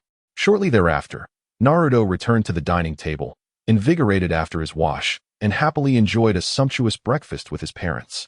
Mother's cooking is truly exquisite. Naruto beamed with delight. Ding. Emotional fluctuations from Naruto Uzumaki detected. Emotion value, 500. Observing her son devouring his meal, Kushina smiled gently, while Minato couldn't help but smile slightly as well. After breakfast, Minato put down his chopsticks, wiped his mouth, and with a hint of regret, addressed his wife and son. "I apologize, Kushina, Naruto. I have some official duties to attend to and cannot accompany you both. Please head over to the Uchiha residence, and I shall join you as soon as I complete my tasks." "Ah," Naruto replied, his expression slightly crestfallen as he dragged out his words. He had intended to ask his father for tips on advancing to the second stage of training during the dishwashing, but before he could utter a word, his father was already preparing to leave.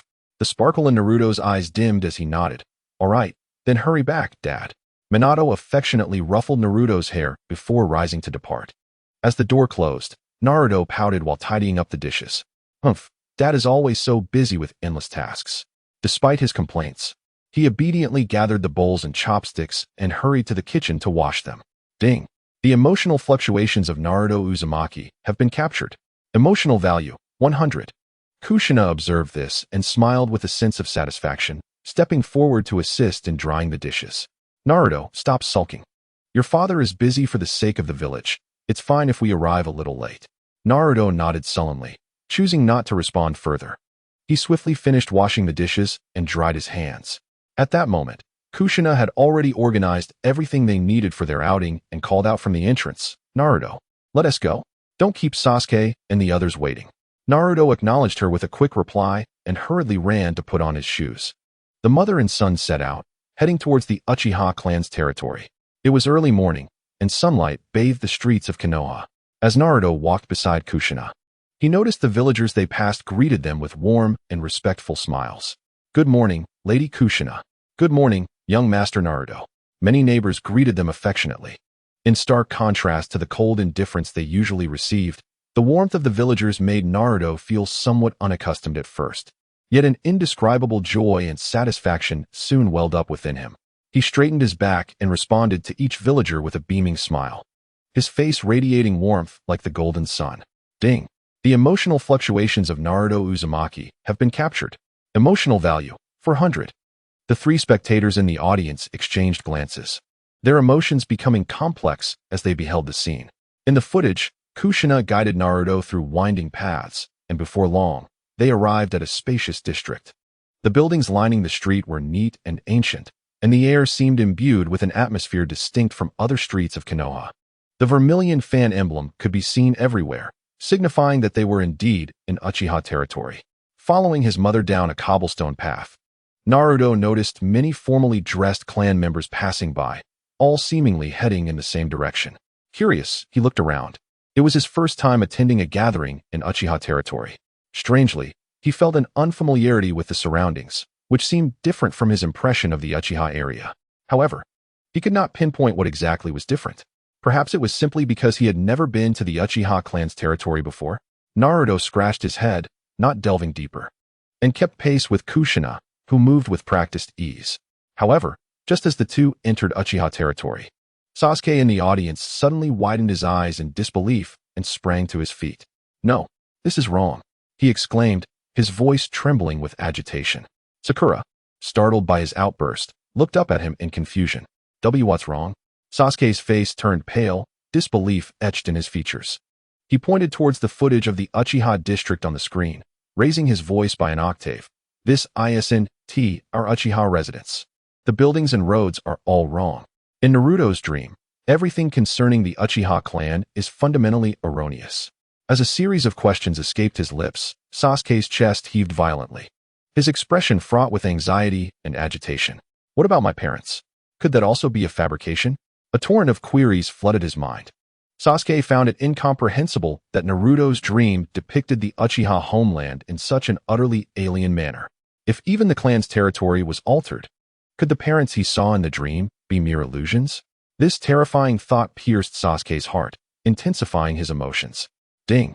Emotional fluctuations from Uchiha Sasuke detected. Emotion value 1000. Kakashi promptly rose, furrowing his brow as he regarded Sasuke with a grave demeanor. Calm down, Sasuke. What you are witnessing is not incorrect. He redirected his gaze to the screen, where the streets and shops, though unfamiliar to the younger Sasuke, struck a chord of recognition in Kakashi's heart. These were undeniably images from his own memories. Kakashi's mind conjured fleeting glimpses of the past. Many years prior, he had accompanied his teacher here on multiple occasions. Obito's home was in this vicinity. As he thought of his departed friend, a wave of melancholy washed over Kakashi. Ding! Emotional fluctuations from Hatake Kakashi detected. Emotion value 500. Kakashi spoke in a low tone. Sasuke, what you see before you is the original residence of the Uchiha clan. Original residence? Sasuke was momentarily taken aback, unable to process the information. Nearby, Sakura glanced between Sasuke and Kakashi, bewildered. What are you talking about? What original residence? I don't understand at all. Kakashi raised a hand to signal Sakura to remain patient, then continued. The Uchiha clan originally resided in the heart of Konoha, right next to the Hokage building. However, due to certain circumstances, they ultimately relocated to the outskirts of the village. He paused slightly when mentioning certain circumstances, a shadow of sorrow passing over his features. But he quickly resumed. Thus, what appears in Naruto's dream is indeed the original location of the Uchiha clan. Sasuke, it is understandable that you do not recognize it, for you were very young at that time and have no recollection of being here. Original location, Sasuke murmured, repeating the phrase, gradually regaining some composure amidst his astonishment. He struggled to recall fragments from his childhood, but could not conjure any memories of life near the Hokage building. He only remembered that since he became aware of his surroundings, the Uchiha clan had always lived in the remote area of the village until that fateful tragedy that altered his life forever. Sasuke's hands instinctively clenched, his expression shifting between shadows of uncertainty. Observing Sasuke's emotions stabilize somewhat, Kakashi refrained from saying more. He too lowered his gaze, directing his attention back to the images on the screen, yet could not help but marvel inwardly. In Naruto's dream, even the old site of the Uchiha clan prior to their relocation was vividly portrayed. How could this boy, who had never been privy to such secrets, depict it with such authenticity? On the screen, under Kushina's guidance, Naruto continued towards the gathering place of the Uchiha clan. After a short distance, they spotted a spacious Uchiha residence ahead. There stood Sasuke's home. The usually tranquil estate is now adorned with vibrant decorations, and a celebratory banner hangs at the entrance, suggesting the occurrence of a significant banquet. At this moment, a considerable number of figures have gathered in the courtyard, bustling with activity. Wow, there are so many people, Naruto exclaimed, his eyes widening with curiosity as he gazed ahead. He was aware that the Uchiha clan was a prominent and powerful lineage. Yet witnessing such a grand spectacle was a first for him. Kushina smiled and explained, the Uchiha clan is indeed the most esteemed clan in Konoha. When the clan leader hosts a banquet, many will come to extend their congratulations. Naruto nodded, looking towards the lively crowd. At the entrance of the Uchiha estate stood two figures, welcoming the arriving guests. From a distance, they appeared to be a tall and a short Uchiha, but their features were indistinguishable. Naruto speculated that the shorter one was likely Sasuke. This celebration was probably related to him. After all, Sasuke had recently graduated from the Ninja Academy. But who could the taller figure be? As he walked closer with his mother, he was filled with curiosity. Around him, whispers of conversation floated through the air, originating from the attendees of the banquet. I heard that clan leader Fugaku is preparing for semi-retirement, and he plans to pass the position of head of the police department to his eldest son. Really? Isn't it supposed to be announced at this celebration? After all, I heard his eldest son has awakened the Mangekyo Sharingan. What a double blessing. Indeed, clan leader Fugaku is fortunate to have such exceptional sons. Absolutely. His eldest awakened the Mangekyo at such a young age, and his youngest graduated second in the academy. At this rate, the Uchiha clan is set to rise. These snippets of gossip wafted into Naruto's ears as he walked ahead, catching fragments of their conversation, though he grasped the overall meaning. The adult spoke softly. He didn't fully comprehend the first part, but the last sentence penetrated his ears with clarity. His youngest graduated second in the academy. Huh. Naruto paused, a look of confusion crossing his face. Second in the academy? Sasuke? He furrowed his brow, pondering. Although Sasuke has a tendency to act cool, I acknowledge his strength. He distinctly remembered that in their graduating class, Sasuke had achieved the highest score, not the second. Perplexed, he turned to his mother and asked, Mom, did Sasuke really only get second place? Who came in first? Kushina was taken aback, looking down at her son in surprise. However, the next moment, her brows furrowed in mock anger as she playfully flicked Naruto's forehead. You silly boy, what nonsense are you talking about? Ouch. Naruto clutched his forehead, stepping back in grievance. Why did you hit me, Mom? He looked up at Kushina with a bewildered expression, not understanding where he had gone wrong. With her hands on her hips, Kushina feigned sternness as she glared at her son. Naruto, how can you ask such questions in that sarcastic tone? Who have you been learning from? Isn't the first place you yourself? Why ask others? The reprimand echoed, a clear lack of humility. Huh. And Naruto was left utterly astonished. First place is me. He incredulously pointed to himself, disbelief etched on his face. Mom, are you saying I am the top student in the entire school? This must be a joke. Ding. Emotional fluctuation from Uzumaki. Naruto captured. Emotional value, 200. In the audience, Haruno Sakura observed Naruto's shocked reaction on the screen, her face contorting in disdain. TCH. Naruto loves to indulge in such daydreams. To her, the notion of Naruto surpassing Sasuke to claim the top spot was utterly fanciful, fitting perfectly with his attention-seeking, foolish nature. Beside her, Kakashi remained silent, his gaze deep in contemplation. Naruto's ascension to first place appeared to be a manifestation of his subconscious desires. Yet various signs indicated that this dream was far from simple. Kakashi thoughtfully stroked his chin, sensing he might have grasped some crucial clues. As for Sasuke, he was entirely oblivious to Naruto's standing. His focus was solely on the two figures at the entrance of the Uchiha residence displayed on the screen. As Naruto and Kushina drew closer, the identities of the figures became increasingly clear. Sasuke held his breath, his heart racing. One figure was unmistakably the youthful Uchiha Sasuke, standing composed at the door, the very image of himself from the dream. The other figure, welcoming guests beside him, had Sasuke fixated on his face, as if his soul were attempting to pierce through the screen. In a hazy vision, he saw a handsome young man with black hair tied in a low ponytail, adorned with the Konoha forehead protector, exuding a calm and gentle demeanor. Clad in Uchiha clan attire, with a fan emblem displayed prominently on his chest, he was undoubtedly a member of the Uchiha clan. Those striking features, that serene aura, it's him. Sasuke's pupils constricted violently, leaving him frozen in shock.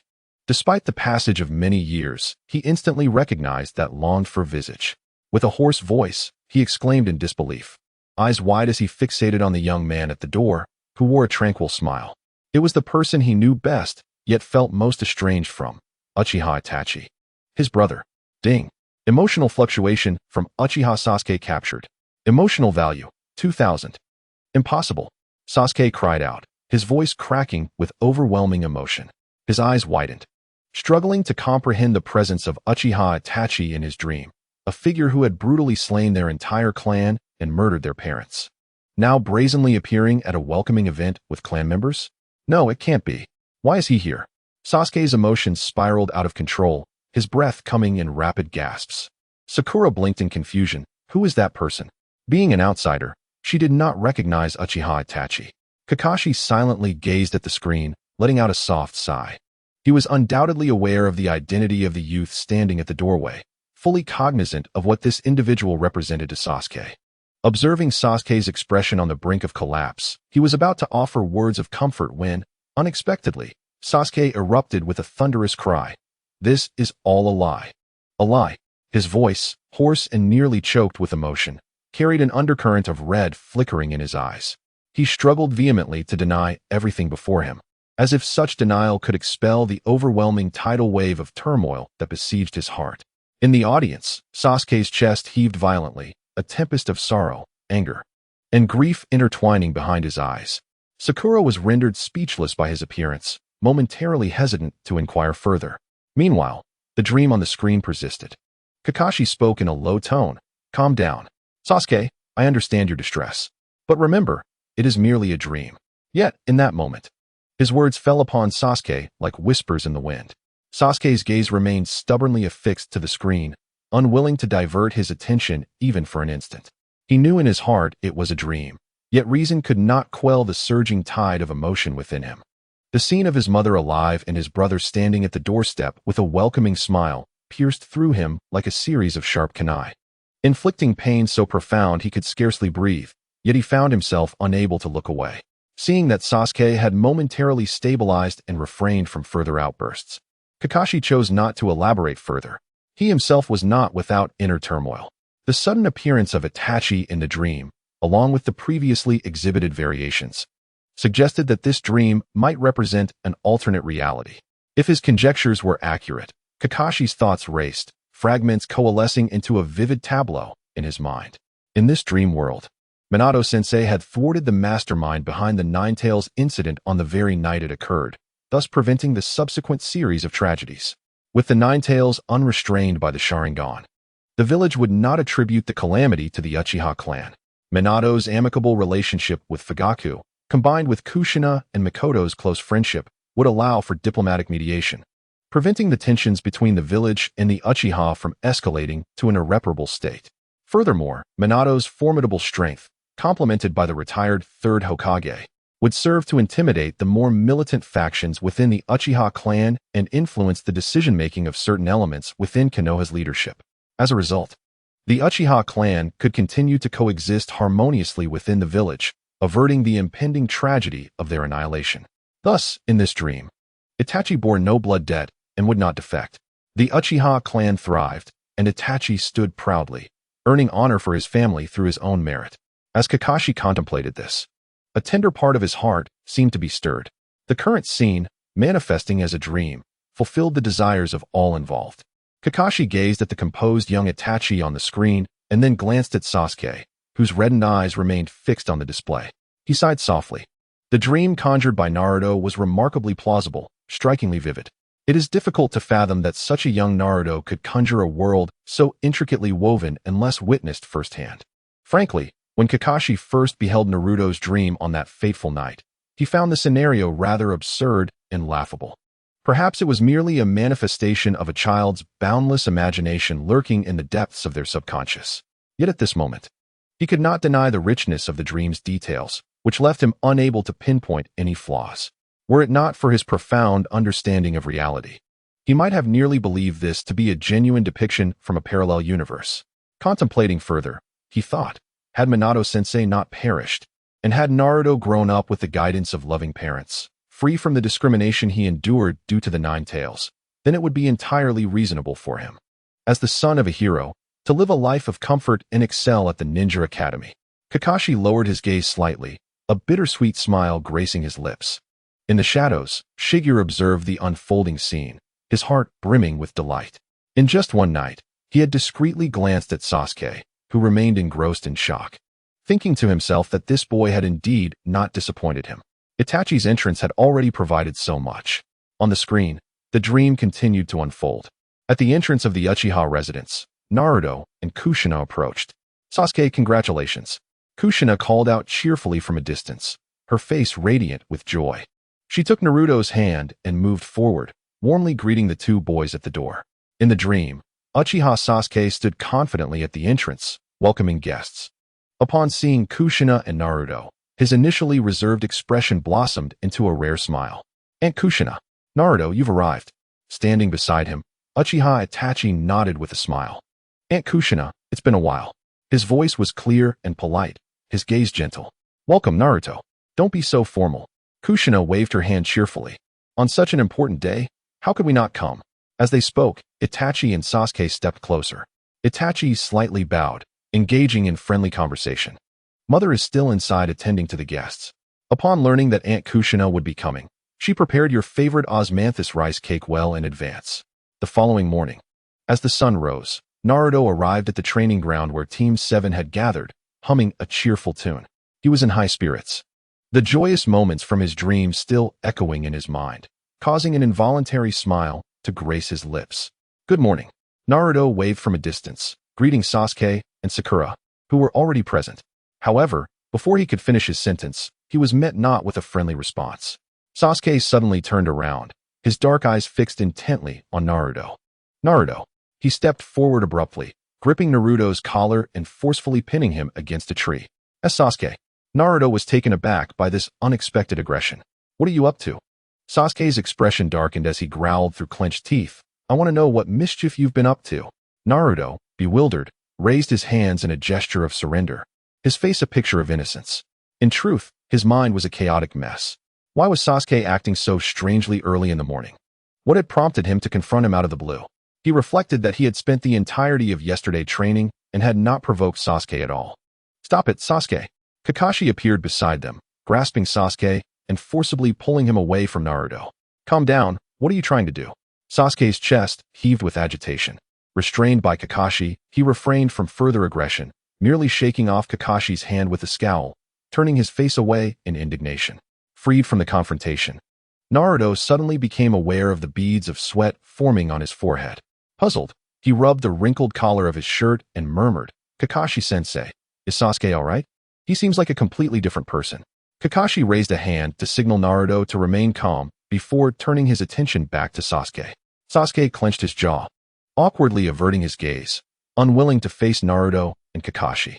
Kakashi sighed, speaking with a tone of resignation, "Sasuke, I understand your feelings.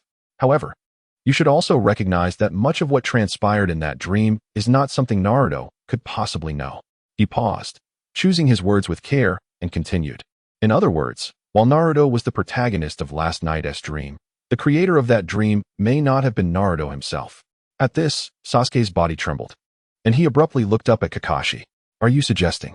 In the calm that followed, he realized the peculiarities he had initially overlooked, the location of the Uchiha compound, the intimate details of his parents' interactions. These were not figments of Naruto's imagination. Moreover, Naruto was also a participant in the dream. His reactions indicated he was unaware of much of what had transpired. Rationality began to convince Sasuke that perhaps Naruto was indeed innocent. Yet, the thought that his own tumultuous blend of hope and despair from the previous night stemmed from Naruto's dream incited a tempest of anger within him. Hearing Kakashi articulate this revelation finally quelled some of his fury. His clenched fist gradually relaxed, and the fierce light in his eyes dimmed. Meanwhile, Naruto, feeling utterly lost, interjected. Wait, Kakashi-sensei, what do you mean by protagonist of a dream? What is it that I cannot know? What are you two talking about?" He scratched his head in confusion, recalling only that he had dreamt of something wonderful the previous night. Yet, Kakashi and Sasuke's dialogue suggested they had somehow witnessed his dream. How could that be? Kakashi turned to Naruto, speaking gently. "Naruto, there is no need for you to inquire further into this matter. For now, it is best not to dwell on it." He patted Naruto's shoulder, reassuring him. In any case, Sasuke acted out of impulse. Do not take it to heart. Naruto blinked, still perplexed. But upon seeing Kakashi's serious expression, he could only nod in a half-hearted, understanding manner. Oh, his spirits were high lately, and he felt disinclined to ponder such intricate matters deeply. Once he noted that both Naruto and Sasuke had calmed down, Kakashi contemplated for a moment before announcing, "Today's mission is cancelled. You all have the day off. Return and rest." "What?" Naruto exclaimed, astonished by the sudden holiday. "Exactly," Sakura chimed in, equally perplexed. Kakashi waved his hand dismissively. "Sasuke, Naruto, Sakura, each of you should go home and recalibrate your state of mind." "Humph," Sasuke scoffed, turning away first, hands shoved into his pockets as he strode out of the woods. He is currently overwhelmed with frustration and anguish, yearning for solitude. Since Kakashi has mentioned that Naruto is unaware, he has no desire to see Naruto's face, which only serves to aggravate his feelings. Thus, he seizes the opportunity to depart. Sakura gazes at Sasuke's resolute silhouette as he walks away, unable to muster the courage to pursue him, left only to watch him vanish among the trees. Kakashi, observing Sasuke's retreat, turns to Sakura and gently reassures her. "Sakura, do not worry about Sasuke. It's better for him to have some time to calm down. You have also endured much. It would be wise for you to return and rest." "Sensei," Sakura begins, wanting to express something further, but ultimately acquiesces, nodding in understanding. "I understand." Although the impact of last night's dream was not as profound for her as it was for Sasuke, it was nonetheless quite shocking. Taking a day off to reflect and process may indeed be beneficial. Soon, Sakura bids her farewell and departs. With everyone gone, Naruto scratches his head in confusion and resumes his training in ninjutsu. In the training grounds of Konohagakure, the midday sun blazes intensely. Naruto grits his teeth, cradling an orange rubber ball in his hands, striving to infuse it with chakra. The ball swells and distorts, yet shows no signs of bursting. Beads of sweat trickle down Naruto's forehead, and his arms ache from prolonged, intense exertion. Damn it, he mutters under his breath, suddenly increasing the chakra flow. However, the rubber ball merely quivers slightly before returning to its original shape. Breathing heavily, his arms tremble faintly. Unbeknownst to him, he has been practicing for several hours. The rubber ball proves to be far more challenging than the water balloon from before. He recalls the first step from his father's teachings in yesterday's dream, stirring the water balloon with chakra until it bursts. He mastered that stage swiftly, but now, the second step, condensing and compressing the chakra with greater density to shatter the rubber ball, remains elusive despite his efforts. Come on, Naruto exclaims defiantly, forcing the last remnants of chakra into the ball. Yet in the end, with a soft pop, the ball remains intact in his grip, while he himself collapses onto the ground, utterly exhausted. Supporting himself on the grass, he gasps for breath, feeling dizzy, his arms aching as if they belonged to someone else. Defeated, he sprawls on the grass, staring blankly at the sky. Why can't I do it? He laments, lifting his right hand and shaking his stiff wrist vigorously. Filled with frustration and despondency, this technique, the Rasengan, was developed by his father over 3 arduous years. Surely, it cannot be so difficult to master? With a sigh, Naruto, lost in thought, begins to tug at his hair in irritation. Suddenly, his brow furrows as he mutters, speaking of which, I never got the chance to ask about the second phase of the Rasengan's training last night. Lying on the ground, Naruto's mind races. If that is the case, perhaps he should seek Kakashi-sensei for guidance? A spark of inspiration ignites within him as he springs to his feet with a fish-like leap. Yes, Kakashi-sensei is an experienced jonin. He nods to himself, convinced of the idea's merit as he becomes more determined. Even if Kakashi-sensei is unable to assist, he can at least offer some advice, right? Without hesitation, Naruto brushed off the dust from his clothes and sprinted towards Kakashi's residence at the other end of the village. He recalled that when Team 7 was formed, Kakashi had shared his address and contact information, just in case they needed to assemble or respond to an emergency. Meanwhile, on the outskirts of Konoha, Sasuke Uchiha wandered alone along a tranquil path. The road beneath his feet grew increasingly desolate, and the surrounding population dwindled. With a somber expression, Sasuke continued until he reached the end of a dilapidated district, where the hauntingly familiar ruins of the Uchiha clan came into view. The shattered debris, weathered walls, and the remnants of charred marks from past battles told a sorrowful tale. The once vibrant streets of his childhood had succumbed to silence and despair. Sasuke walked slowly along the desolate street, his heart a tumult of emotions. Unconsciously, he halted before a house. The entrance stood ajar, its walls entwined with overgrown vines. Yet it could not conceal the architectural beauty of its past. This was, in fact, his childhood home. He stood in silence for a long while, finally inhaling deeply before pushing open the long-sealed gate. The ancient hinges emitted a piercing creak, startling a raven that had settled within. Stepping into the courtyard, once filled with warmth, he now found it barren and dilapidated, with only the sound of the wind to accompany him. Unbidden, memories of that fateful night surged in his mind, blood-red moonlight, the chilling edge of a blade, and the images of his loved ones falling one by one flashed before him like a cruel lantern show. His father's stern visage, his mother's gentle smile, forever frozen in time as cold corpses, the man on the utility pole. Sasuke's chest heaved violently, his fists clenched tightly. He struggled to suppress the tumultuous emotions roiling within him. His dark eyes ignited with a burning hatred. This is reality. His voice was hoarse. The warmth of the dream he had last night was nothing but a deceptive illusion. Humph. Sasuke shook his head fiercely, casting aside the remnants of doubt. I must grow stronger. I must kill that man. With this thought, he strode purposefully towards the vacant lot behind his house. The overgrown area still bore remnants of wooden target dummies, now decayed and warped. Sasuke took his stance, swiftly forming several hand seals before taking a deep breath. Fire style, grand fireball technique. A massive, searing fireball erupted from his mouth in an instant. In a thunderous wave of heat, the already ruined wooden figures were engulfed by flames, reducing them to a pile of charred ashes in mere moments. Black smoke ascended slowly, and Sasuke's face was illuminated by the flickering remnants of fire, his expression grim. He struck a nearby tree trunk with a fierce punch, muttering angrily, "Family? They are merely illusory shadows. I will not be deceived by such dreams like that fool Naruto." With his words barely spoken, he began to unleash a flurry of punches and kicks, training his physical techniques against the empty space. Whether targeting the wooden posts or the air itself, they became his outlets for frustration. As sweat soaked his forehead and dust and debris clung to his clothes, the wind howled fiercely around him. Yet he showed no sign of halting, as if he could not prevent the incessant replay of those dream fragments in his mind without pushing his body to its limits. The affectionate smiles of his parents and the gentle voice of his brother flashed before him. The intense exertion left Sasuke breathless, yet he gritted his teeth, veins bulging on his forehead, determined to persevere. His eyes burned with the flames of hatred, incinerating all warmth from the dreams of the previous night. As Sasuke unleashed his fury with reckless abandon, a figure concealed within the branches of a towering tree, hundreds of meters away, observed him silently. Kakashi stood upon a branch, his dark pupils peering through the single eye shaded by his forehead protector, fixated on the frenzied boy in the training ground. He sighed softly, a flicker of complexity crossing his gaze. The dreams from the night before had indeed left a profound impact on Sasuke, Kakashi mused. Initially, he had merely caught sight of Sasuke walking alone towards the village outskirts and, feeling a sense of unease, had quietly followed to assess the situation.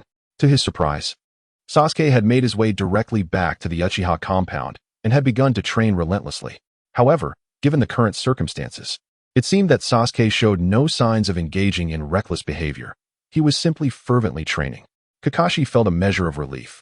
Although pressuring a child of merely 12 or 13 to such an extent, fixating on strength and vengeance day and night, was hardly a positive omen, at least for now.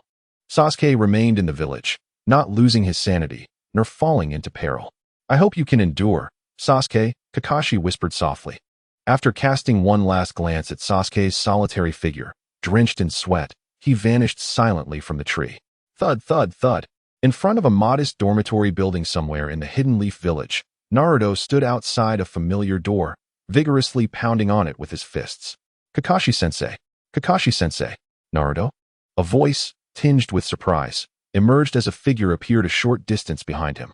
Naruto turned in astonishment to find Kakashi standing beside him, seemingly having materialized from thin air. "Hey, Naruto," Kakashi greeted lazily, waving his hand. "What brings you here?" "I've finally found you, Kakashi-sensei," Naruto exclaimed, his previously sullen expression blossoming into a wide smile, only to quickly morph into a pout. "Where have you been?" "I've been knocking for ages." Kakashi scratched his head, offering a casual excuse. I had to step out for a bit." "Do you need something? Come on in." As he spoke, Kakashi walked past Naruto and unlocked the door. Naruto followed him into a space he had never visited before. Upon entering, they found a small single bedroom, devoid of an entrance hall or partitions, with furnishings that were remarkably simple. A single bed occupied most of the space, beside which stood a low table stacked with a few books and magazines. In one corner, a modest wardrobe could be seen. The room was impeccably tidy. The floor was spotless, and clutter was neatly organized, clearly indicating that its owner was someone who valued cleanliness. "Wow, Kakashi-sensei, your place is so small," Naruto exclaimed without hesitation, surveying the cramped room with curious eyes that scrutinized every corner. Kakashi, closing the door, sighed and rubbed his forehead, saying, "Don't look around too much, Naruto." Yet, before he could finish his sentence, Naruto was already spinning around restlessly, even pulling out a small book from Kakashi's bedside. "Hey, Intimate Paradise? Isn't this the book you read every day, Kakashi-sensei?" Kakashi's pupils dilated as he quickly stepped forward, snatching the book from Naruto's hands and carefully hiding it atop the bookshelf behind him, his expression darkening as he said, "Cough, that book is not suitable for children." Seeing Kakashi's anxious demeanor, Naruto pouted in dissatisfaction. "What a tightwad. It's just a book, not some treasure." Kakashi found himself both amused and exasperated. Naruto was a relentless whirlwind, treating Kakashi's home as his own, rummaging about without a care. Had he known this would happen, he would have never let him in. With such thoughts swirling in his mind, Kakashi was eager to send Naruto on his way. He indeed had pressing matters he wished to investigate. However, with Naruto present, it would be inappropriate to simply dismiss him, so he had to endure. Speaking of which, Kakashi cleared his throat, striving to steer the conversation back. Naruto, didn't you mention you had something to ask me? Oh right. Naruto suddenly recalled his purpose and was about to inquire about the Rasengan when a familiar figure in a picture frame caught his eye.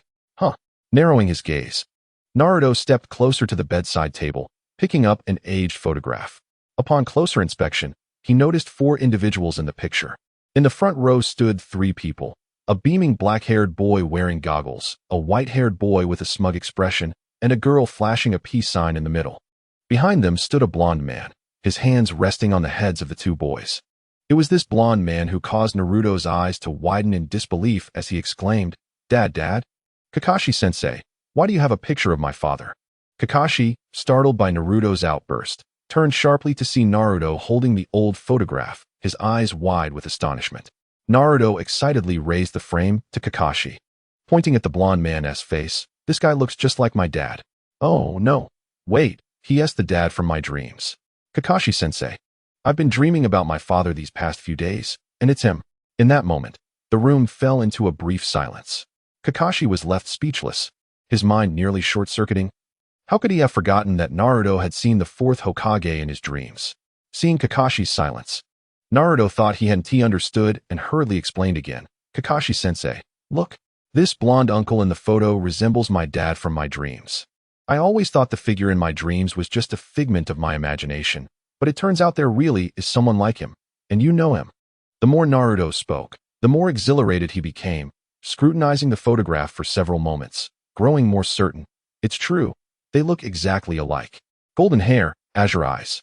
Even the very essence of his smile bears a striking resemblance. It seems this individual bears quite the likeness to me, huh? Naruto scratched his head, feeling a tad bashful as he chuckled awkwardly. After all, to praise someone for resembling oneself sounds rather narcissistic. Yet, he couldn't help but ponder.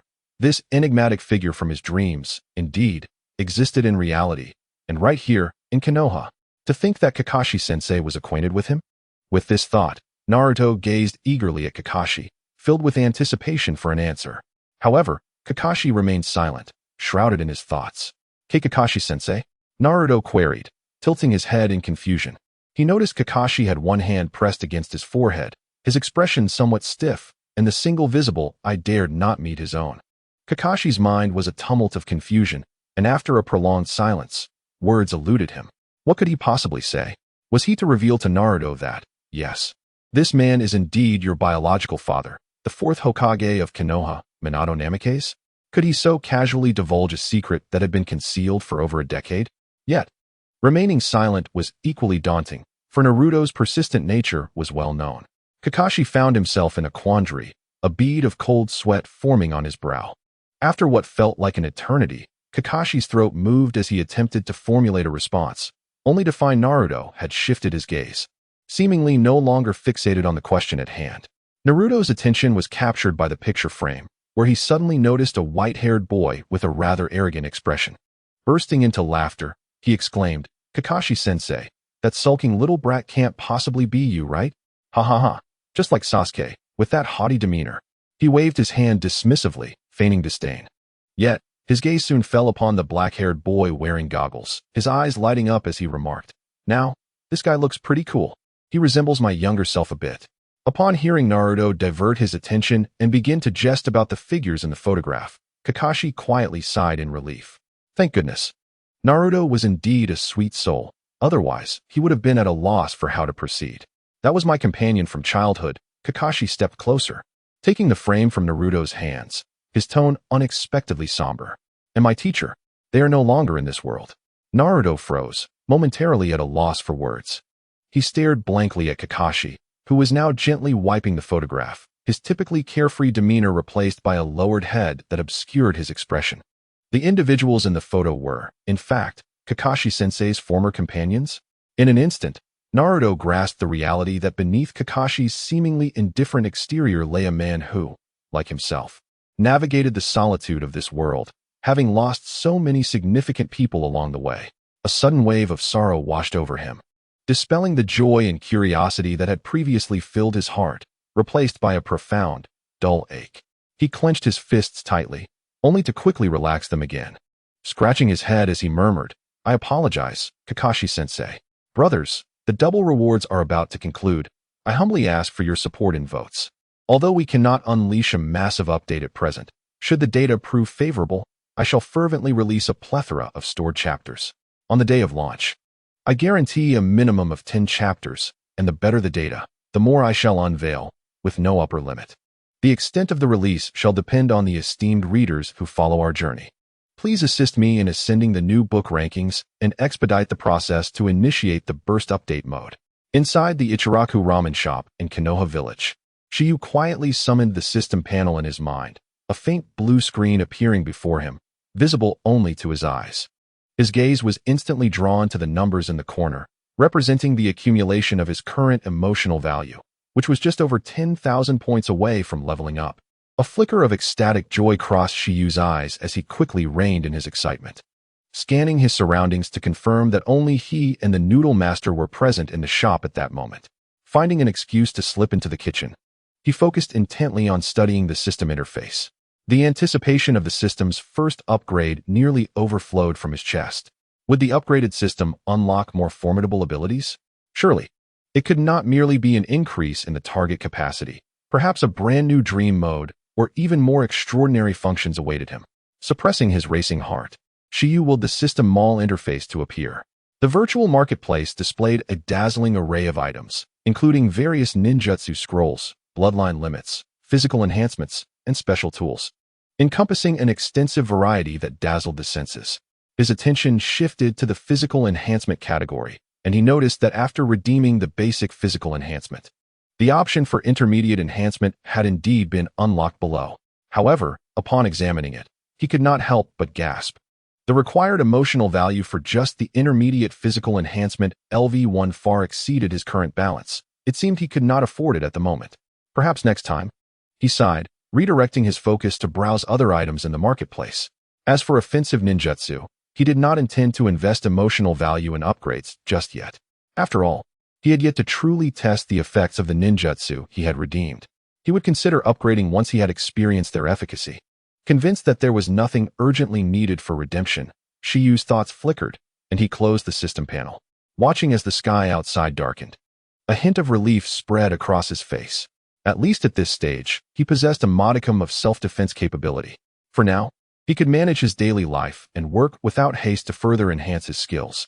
He stretched lazily, deciding that today would suffice. He would strive diligently that evening. Hoping for a smooth upgrade, Shiryu promptly exited the kitchen, donning a somewhat bashful smile as he awaited the arrival of customers. That night, Naruto returned to his small apartment, his footsteps heavy with weariness. The room was shrouded in darkness as he fumbled to turn on the lights, hastily consuming a simple bowl of instant noodles for dinner, and gazed vacantly at the empty space around him. The events of the day lingered in his mind, refusing to fade away. Kakashi-sensei, seemingly languid and indifferent, carries within him a profound solitude from his past. A tapestry of thoughts intertwines, rendering Naruto, usually boisterous, unusually quiet. He scratched his tousled golden hair and murmured to himself. So Kakashi-sensei is, like me, alone in this world. The fleeting image of Kakashi's momentary desolation pierced Naruto's heart. Suddenly, he realized how fortunate he truly was. At least in his dreams, his parents accompanied him. In reality, he was surrounded by Irika-sensei, the spirited crowd at Ichiraku Ramen, and the caring members of Team 7. Contemplating this, Naruto's troubled heart felt a slight alleviation. He gazed out at the deep blue night sky, rubbed his face, and steeled his resolve. Oh no! Naruto slapped his forehead in frustration, exclaiming, "I completely forgot to ask Kakashi-sensei about the Rasengan." His intention that morning had been to seek guidance on mastering the second phase of the Rasengan, but their conversation had meandered, diverted by photographs, leaving the essential matter unaddressed. With a wry smile, he sighed. Well, I might as well wait until I fall asleep tonight and ask Dad instead. In my dreams, Dad is so knowledgeable. He must know the secret. With renewed vigor, he tossed the empty ramen bowl onto the table, bounded to his bedside, and collapsed onto the soft bedding. Lying on his back, Naruto stared at the ceiling, hope rekindling in his blue eyes. He silently vowed that tonight he would inquire about the training method for the second phase of the Rasengan. Tomorrow, he would continue his efforts, perhaps soon mastering the technique to impress Sasuke and Sakura. In a surge of excitement, he rolled over in bed, wrapped himself in the blanket, closed his eyes, and willed himself to sleep swiftly. "Dad, wait for me," Naruto murmured with a hint of a smile. "You must teach me tonight." As the night deepened, the chirping of insects outside softened into a gentle hum. Inside, the golden-haired youth's breathing steadied, and he sank deeply into slumber. In the pitch-black expanse of his dream, rows of seats materialized. Sakura slowly opened her eyes, realizing she had returned to this surreal dreamscape once more. After experiencing similar situations several times, she no longer felt the initial panic and fear. Rather, she instinctively sought the familiar figure beside her. Phew, thank goodness. Seeing Kakashi-sensei seated in the adjacent chair, Sakura quietly exhaled, offering him a trusting smile. Kakashi nodded in acknowledgement, his demeanor calm and composed. They had grown accustomed to their nightly encounters and dreams, settling into their chosen seats, patiently awaiting the commencement of this evening's dream. However, as minutes passed, the anticipated grand screen did not illuminate as usual. Instead, the surroundings remained enveloped in a dim, tranquil ambience. "How strange, why hasn't he started yet?" Sakura murmured, puzzled. Typically, upon arriving here, images would swiftly materialize, but today felt distinctly unusual. Kakashi surveyed his surroundings, suddenly furrowing his brow. "Wait, where is Sasuke?" At that moment, they both realized with a start that Sasuke had yet to arrive. Sakura's expression revealed her concern. "I haven't seen Sasuke much today. Is he in some sort of trouble?" She recalled how Sasuke had seemed off since the dream ended last night, and his absence today only heightened her anxiety. Kakashi reassured her, "Do not worry. He is merely retreating to the clan for training. He has not encountered any danger." After a brief pause, he continued, "It is likely that Sasuke did not sleep last night, thus he has not entered this dream realm." Sakura's eyes widened in disbelief. Not sleeping? But how can his body endure that? Kakashi remained silent, letting out a soft sigh as he gazed at the empty audience seats with a complex expression. Sasuke's reluctance to sleep was likely a means to resist the dream that awaited him tonight. This child harbored deeper emotional turmoil than they had imagined. Meanwhile, in the darkness of the last row of the audience, a figure watched the vacant seats, their gaze flickering. Detected that Uchiha Sasuke has not entered a state of sleep. The target cannot join the dream realm. The system's cold notification confirmed Kakashi's suspicions. That fool, using sleeplessness to defy the dream? Shiyu, concealed in the shadows, furrowed his brow slightly. He raised an eyebrow but did not appear anxious. After all, the three audience members who could be drawn into the dream realm only needed to have a close relationship with Naruto. If Sasuke could not come, they could simply substitute someone else. With this thought, Shiyu focused his mind, calling up the system panel and swiftly browsing the list. Few met the criteria. For how many truly shared a close bond with Naruto? His gaze darted across the list, names flashing through his mind. The ramen shop owner? No need for that. The third Hokage? It was too early for him to know. As Shiyu gently stroked his chin, a sudden spark of inspiration lit up his eyes as he fixated on one name. Perfectly, tonight's dream would be most suitable for this particular audience member. In the pitch-black silence of the audience, Sakura and Kakashi sat side by side, patiently awaiting the screen to illuminate. Suddenly, Sakura caught a glimpse of the seat beside her, the air rippling like water, as a hazy figure slowly emerged. Someone was coming. A surge of joy filled Sakura's heart, and she exclaimed, "Sasuke, why are you so late?" Kakashi, hearing her, turned to look, his previously tense demeanor easing slightly. It seemed that Sasuke had finally made it. But before Sakura could finish her sentence, the gradually clarifying outline caused her voice to falter. The figure before her was not the expected Sasuke, but rather a petite girl. Her silky short hair gently framed her face, and she wore a fluffy light purple pajama set. The girl fidgeted, her delicate and youthful features betraying anxiety and panic. Especially her pair of white eyes, which timidly scanned the unfamiliar surroundings. "Hey, Hinata." Sakura's eyes widened in surprise, momentarily taken aback. Kakashi was taken aback, clearly unprepared for the arrival of Hinata, the esteemed heiress of the Hyuga clan, rather than Sasuke. At that moment, Hinata became aware of the two individuals beside her. Initially flustered and bewildered, She found herself inexplicably awakened from her slumber in such a peculiar dark place. It was only upon recognizing the faces of Sakura and Kakashi that her taut nerves began to relax slightly. Spotting Kakashi and Sakura, Hinata felt a bit of her tension ease. Although she was unfamiliar with Kakashi, she was aware of his position as the leading jonin under Naruto's command. Kakashi-sensei? Sakura? Hinata blinked, calling out softly and uncertainly. The sight of familiar faces brought her a measure of comfort. Thank goodness, it really is you, Hinata sighed softly. Her cheeks flushed with nervousness as her heart raced within her chest. She slightly turned her head, only to discover that she was situated in what appeared to be an expansive cinema. In the dimly lit space, rows of plush red seats extended backward, with a colossal black screen looming ahead, and above, a lofty ceiling and faintly visible projection window. Were it not for the uncanny atmosphere, this place could easily be mistaken for an ordinary theater. Where's this? Hinata timidly inquired, her voice barely audible. A cinema? Faced with Hinata's anxious question, Sakura momentarily found herself at a loss for words. She exchanged a glance with Kakashi, both sensing a hint of awkwardness in each other's eyes. How to explain this entire situation to Hinata? Just then, the enormous screen in front suddenly illuminated. The pitch-black image was abruptly pierced by light, as though the night sky had been shattered by the dawn. An image emerged on the screen, revealing none other than Naruto. Hinata instantly recognized the blonde youth. Her mouth agape as she involuntarily exclaimed, it's Naruto-kun. The clarity of her voice resonated loudly in the silent audience. She was both astonished and perplexed, her tone rising with incredulity. Why was Naruto appearing on the screen? What on earth was going on? Ding. Emotional fluctuation detected from Hinata Hyuga. Emotion value, 200. Upon hearing Hinata call out Naruto's name, Sakura and Kakashi snapped back to reality. They exchanged glances, momentarily at a loss for words. Who would have thought that instead of Sasuke, it would be Hinata who showed up? A bead of cold sweat trickled down Kakashi's forehead.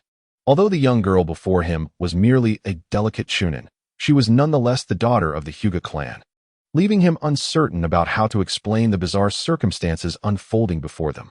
Moreover, he couldn't shake his concern for Sasuke, who, in his struggle against the dream, had seemingly chosen to forego sleep altogether. Ding. Emotional fluctuation detected from Sakura Haruno. Emotion value, 300. Ding. Emotional fluctuation detected from Kakashi Hitaki. Emotion value, 200. Sakura bit her lip and decided to be straightforward with Hinata. The situation is a bit complicated, but you'll understand soon enough. In short, we are currently watching Naruto's dream. Hinata was taken aback. Naruto-kun's dream? Kakashi elaborated, indeed. To be precise, we are observing Naruto's dream from a unique space. The Naruto depicted on the screen is the one within his dream. Upon hearing this, Hinata's cheeks flushed a deep crimson, reaching her ears. She gazed dazedly at the giant screen where Naruto appeared, and after a prolonged moment, she stammered, Naruto-kun's dream? The mere thought of being privy to the most intimate fantasies and desires nestled deep within Naruto's heart sent her heart racing, and her face felt as if it were ablaze. What if Naruto-kun finds out? Would he despise me? The more she pondered, the more her shyness intensified. She clutched the hem of her clothing tightly, her face reddening to an almost unbearable degree, her head nearly buried in her chest. Ding. Emotional fluctuations from Hinata Hyuga detected. Emotion value, 500. Noticing Hinata's flustered expression, Sakura quickly interjected. To be precise, we haven't entered Naruto's dream. We are merely spectators, akin to watching a film. You needn't feel any psychological burden. Spectators of a dream? Hinata remained utterly bewildered. Such a bizarre notion was foreign to her. However, since Kakashi-sensei and Sakura had reassured her, she reluctantly suppressed her myriad questions and redirected her attention back to the screen. At that moment, the enormous screen's image gradually stabilized. It revealed a warm and tidy bedroom. Soft yellow morning light streamed through the gaps in the curtains, casting a gentle hue across the room. On the bed lay a peacefully slumbering youth. His golden hair tousled across the pillow, his breathing calm and steady. This was Naruto, now immersed in his dream. In the dream, Naruto's eyelids fluttered slightly, and he murmured before slowly opening his eyes. His cerulean gaze sparkled under the morning light as he stared blankly at the ceiling for a couple of seconds before suddenly leaping out of bed. Right. I must complete the second stage of the Rasengan training today. Rubbing the sleep from his eyes and recalling the goal he had set the night before, he felt a surge of motivation. He quickly dressed and dashed down the stairs. The camera followed Naruto as he made his way to the dining room below. In the spacious and bright dining area, a sumptuous breakfast awaited on the table, emanating delightful aromas. Kushina sat at the table, leisurely sipping miso soup while awaiting her son to join her for breakfast. "Good morning, Mom," Naruto greeted boisterously, pulling out a chair and sitting down, only to notice the absence of his father. "Hey, where's Dad? Why don't I see him?" Kushina looked up, smiling warmly at her energetic son. "Good morning, Naruto. Your dad left early this morning. It seems he has some business to attend to." "Oh, I see." Naruto paused, his expression dimming slightly at her words. He poked at the fried egg in his bowl, a flicker of disappointment crossing his mind. He had intended to seek his father's guidance on the second stage of the Rasengan immediately after waking, but now his father was not home. It seemed he would have to explore and practice on his own. The youth's disappointment was palpable, yet he soon clenched his fists in quiet resolve, encouraging himself deep within. So what if there was no guidance for the moment? I can still train on my own. Ding. Emotional fluctuations from Naruto Uzumaki detected. Emotional value 200. In the audience, Hinata's eyes glistened with unshed tears. The mix of loneliness and self-encouragement etched on his face pierced her heart. Has Naruto always been this resilient? Even in his dreams, he continues to strive with unwavering determination. Hinata's gaze shimmered, deepening her admiration and compassion for Naruto. In contrast, Sakura shrugged nonchalantly, declaring, "You've seen it too. Dream Naruto has his parents by his side. Thus, his demeanor is a tad more composed than usual." Kakashi, pondering her words, nodded thoughtfully and redirected his gaze to the screen. In the scene, Kushina gently ruffled Naruto's hair at the dining table. "All right, stop frowning. Eat up before it gets cold. Afterward, you can practice the Rasengan in the backyard. When your dad returns, he'll definitely check your progress." "Right." Naruto's gloom lifted, and a beaming smile returned to his face as he devoured the rice balls in a few swift bites. "I will do my best. I will surely astonish my dad when he comes back." As he spoke, he rapidly finished his breakfast and, amidst Kushina's amused gaze, dashed out the door towards the training grounds in the backyard.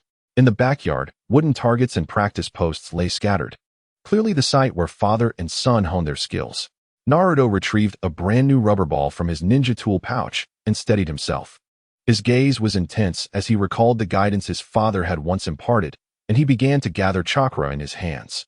A pale blue chakra swirled in Naruto's palms, emitting a low, resonant hum. His brow furrowed as he concentrated intently on controlling the flow of chakra, relentlessly impacting the ball in his hands. However, merely 2 or 3 seconds later, he suddenly felt a lightness in his palms. Then, with a muffled bang, the rubber ball exploded, fragments scattering in all directions. Stunned, Naruto stared down at the remnants of the ball in his hands, half of it still intact. Is this really happening? He recalled how, in reality, he had toiled all day to achieve merely a crack in the ball during the second stage of his Rasengan training. Yet just now, with a casual flick, he had reduced the ball to mere shreds. In disbelief, Naruto opened his right hand, feeling the lingering warmth of the chakra's flow. A wave of intense confusion washed over him. Why is training in this dream so effortless? Is the chakra in dreams more obedient than in reality? Countless thoughts raced through his mind. He remembered the fluidity he had experienced during his practice and couldn't help but murmur to himself. It feels as if using chakra in this dream is much more intuitive. Could this truly be my real potential? In the audience, Kakashi, witnessing this scene, narrowed his eyes, a contemplative expression emerging on his face. Unbeknownst to Naruto, within him lies the seal of the 9 tails, and his control over chakra is persistently disrupted. Yet in his dreams, he is able to unleash his full potential, even surpassing his former self. If that is indeed the case, Kakashi feels a quiet apprehension, though he cannot ascertain the truth at this moment. He resolves to observe the unfolding events. Sakura, astonished, turns her gaze toward Kakashi. Did Naruto really succeed so effortlessly? Kakashi-sensei, is the second stage of the Rasengan truly this simple? Kakashi shakes his head, gravely responding. It is anything but simple. In fact, the 4th Hokage spent 3 years developing this technique. Hyuga Hinata, listening with only partial understanding, does not dwell on the technicalities but instead gazes at Naruto on the screen with starry eyes, unable to contain a soft exclamation. Naruto-kun is so impressive. Her cheeks flush, and a sweet sensation wells up within her. The Naruto in her dreams appears remarkably strong and capable, and upon closer inspection, he seems even more handsome and self-assured than the Naruto she knows in reality.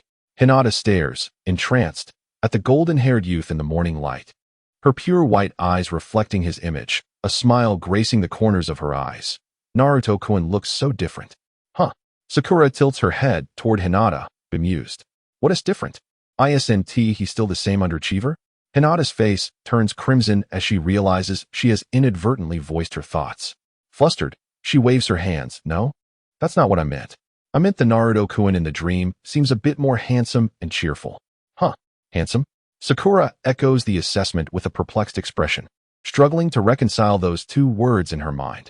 Simultaneously, she recalls the Naruto of reality, always grinning foolishly, carefree, and disheveled. Yet, upon scrutinizing the Naruto on the screen, a slight difference becomes evident. The dream Naruto is cleanly dressed, his hair neatly styled, standing tall, and exuding a radiant smile filled with confidence, almost glowing with vitality. The usually irritating underachiever seems to exude a hint of youthful vigor. Humph. Sakura huffs lightly, turning her face away, unwilling to admit that Naruto possesses a handsome side. Ding. Emotional fluctuations detected from Haruno Sakura. Emotional value, 100.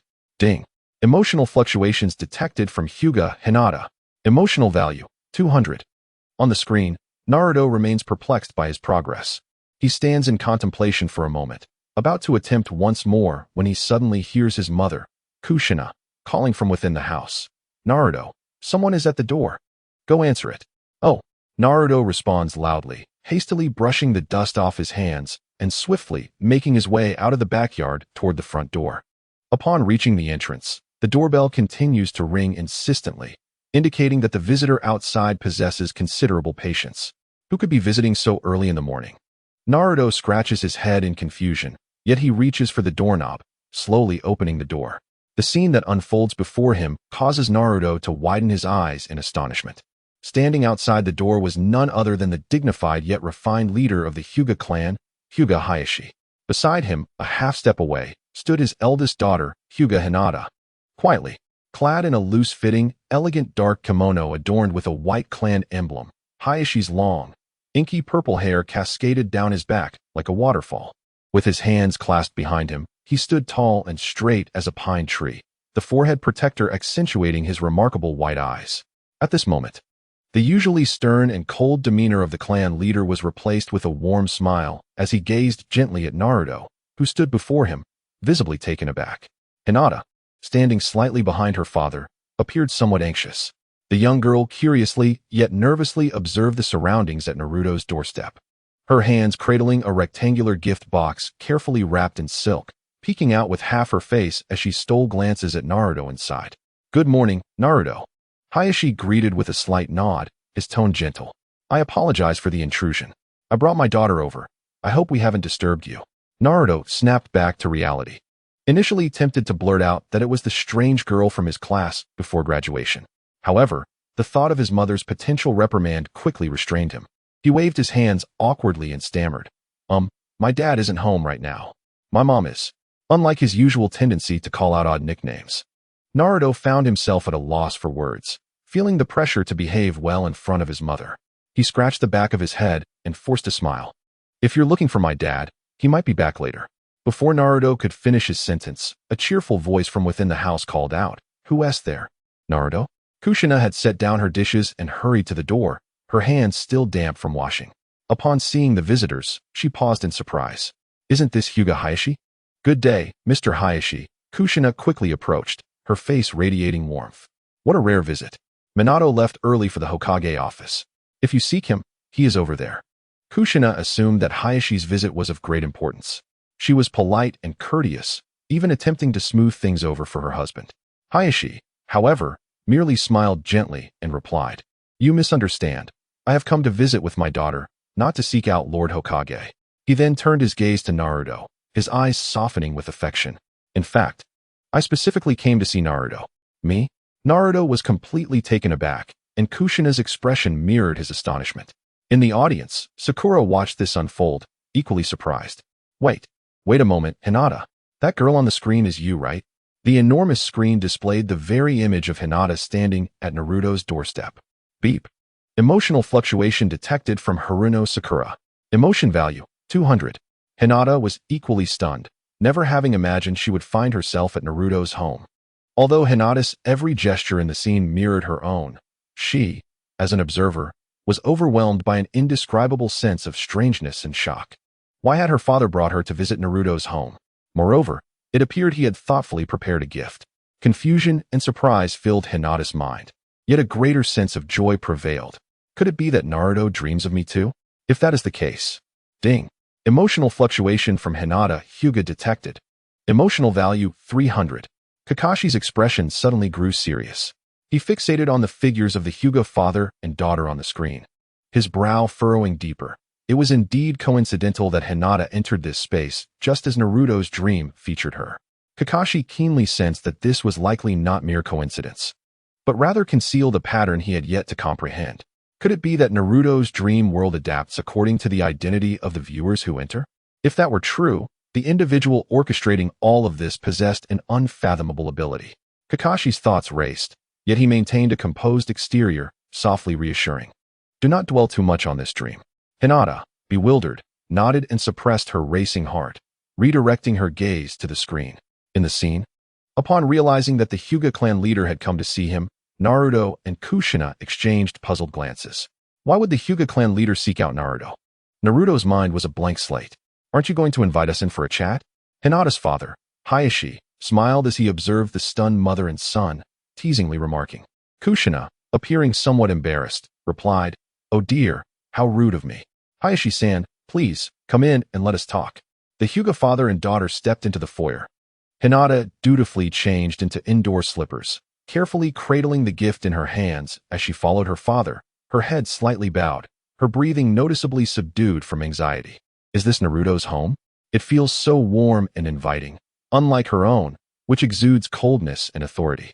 Every corner radiates warmth. Hinata discreetly surveyed her surroundings. The living room, simply yet neatly arranged, featured several family photographs adorning the walls. There were images of Naruto as an adorable infant swaddled in blankets, as well as a family portrait. In the picture, Minato wore a gentle smile, embracing Kushina and young Naruto, the scene exuding warmth and harmony. Please, have a seat. Kushina gestured for the father and daughter to sit on the sofa, while she took a seat opposite them. Naruto, still somewhat dazed, obediently sat beside his mother, his blue eyes wide and fixated on the Hyuga clan leader and Hinata, utterly oblivious to the unfolding events. Hayashi-san, may I inquire about the purpose of your visit today? Kushina ventured cautiously. Hearing this, Hayashi set down his teacup, offering a slight smile. It is nothing of great significance. I merely heard that Naruto graduated from the Ninja Academy with top honors, and as an elder, I came to extend my congratulations. As he spoke, he patted Hinata beside him. Hinata, do you remember what we discussed before? At his words, Hinata's body quivered slightly, her anxiety nearly causing her to drop the gift she held. She hurriedly clasped the exquisite box with both hands, her cheeks flushing crimson as she stammered, I. Beside her, Naruto gazed at Hinata, whose face had suddenly turned beet red and who was struggling to articulate her thoughts. In an effort to maintain a semblance of decorum, he earnestly inquired, Hinata, do you need something from me? Hinata, upon hearing Naruto's question, felt her face grow even warmer, her mind a blank canvas. Timidly, she extended the beautifully wrapped gift towards him, murmuring, Naruto-kun, this is for you. Having uttered those words, she felt as though she had exhausted every ounce of her strength, wishing desperately to vanish into the ground out of embarrassment. In the audience, a series of notifications rang out. Ding. Emotional fluctuation from Hinata Hyuga detected. Emotional value, 800. Hinata, what's wrong? Sakura turned to see Hinata's flushed cheeks, her hands clutching her chest as she gasped for breath, evidently overwhelmed by the dreamlike scene. Sakura felt a mix of concern and exasperation. Honestly, Naruto is such a fool. Just days ago, I dreamt of confessing to him, and now he is indulging in fantasies in his dreams. Frustrated, she stomped her foot, fuming at how every girl seemed to be portrayed in such a manner within his dreams. Meanwhile, Hinata was so mortified she wished to find a hole to hide in. Her hands twisted the hem of her clothing, her head bowed low, nearly resting against her chest, softly muttering, How could Naruto-kun dream such things? How could he? She was as heated as a kettle on the verge of boiling. Sakura, taken aback by the sight, could only stare in disbelief. She had intended to join Hinata in venting her frustrations about Naruto. Yet here was Hinata, looking shy and exhilarated to the point of fainting, leaving Sakura utterly bewildered. Hinata, are you not angry but instead happy? This is all wrong. Kakashi, too, was astonished by the unfolding events on the screen, his pupils constricting in surprise. He had never anticipated such a turn of events and found himself momentarily at a loss. As the two girls in the audience experienced a whirlwind of emotions, Shiyu, hidden in the shadows, was overjoyed. Within moments, the system panel displayed a continuous surge of emotional values. Shiyu watched in astonishment, unable to suppress a chuckle. Truly, Hinata is a remarkable steam princess. If I had known she would be so effective, I would have brought her in sooner. When it came to generating emotional value, who could rival the blushing, steaming Hinata at this moment? Concealed in the darkness, Shiyu wore a satisfied smile. Naruto, still in a daze, accepted the delicate gift box. Looking down, he noticed a beautiful red satin ribbon adorning it. Is this for me? He mused, slightly bewildered, blinking as he stared blankly at Hinata. He couldn't shake the feeling that she trembled slightly as she presented the gift. The surroundings fell into a hush. Kushina Uzumaki stood beside Naruto, observing her son's dazed expression, and could not help but place a hand on her forehead, exclaiming, "What are you dawdling for? Hurry and express your gratitude. Did I not teach you to be polite?" Although her tone bore a hint of reproach, a smile graced her face. "Ah, yes. Naruto finally snapped to attention, quickly bowing deeply to Hinata and exclaiming, "Thank you, Hinata." A faint flush of embarrassment crept onto his cheeks. This was the first time he had ever received a gift from a girl. Hinata, seeing Naruto's earnest gratitude, instinctively took a half-step back, softly responding with a shy, and then finding herself too bashful to lift her gaze. Observing this, Kushina smiled gently and apologized to Hayashi. "I am truly sorry, Lord Hayashi. Naruto is usually quite well-mannered. I am not certain what has come over him today." With a playful glare at Naruto, she signaled him to compose himself and maintain decorum. Hayashi Hyuga waved his hand dismissively and laughed heartily. No harm done. He then scrutinized his daughter and Naruto with a knowing nod, remarking, "It appears these two children have maintained a good relationship since childhood and hold mutual affection for one another." Kushina, hearing this, looked puzzled and said, "Mr. Hayashi, if you have something to say, please do not hesitate. You did not bring Miss Hinata here merely to present a gift, I presume?" She was well aware that the head of the Hyuga clan would not visit merely for the sake of a gift. Upon hearing Kushina's straightforward inquiry, Hayashi's smile broadened. Yet he hesitated before clearing his throat and solemnly declaring, "In that case, I shall speak plainly. Naruto and Hinata have both graduated from the Ninja Academy and are now 12 years old. In the era of warring states, this age is considered appropriate for betrothal. The two children have shared a close bond since childhood, and my daughter Hinata has long admired Naruto. Therefore, I am contemplating whether we might take this opportunity to arrange a marriage contract for them." At this declaration, the atmosphere in the room abruptly fell silent. Naruto, momentarily stunned, took 2 seconds to process the information before his eyes widened as if struck by lightning, nearly leaping from his seat. What? Engagement. Beep. Emotional fluctuation detected from Naruto Uzumaki. Emotional value, 1000. In the audience, 3 figures were equally astonished by the unfolding events. What on earth was happening? Sakura stared intently at the screen, feeling her worldview shatter as she exclaimed in disbelief. She could hardly fathom witnessing such a scene in Naruto's dream. Naruto was actually getting engaged to Hinata in his dream? Dizziness washed over Sakura, her heart racing with anger and urgency.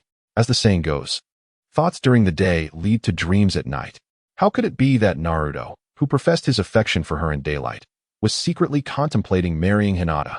The moment this thought crossed her mind, she felt a tightness in her chest, her frustration mounting. How infuriating. She never expected that Naruto, who seemed so foolish, would turn out to be a cad. What did Hinata possess that she lacked? Her cheeks puffed with indignation. Beep.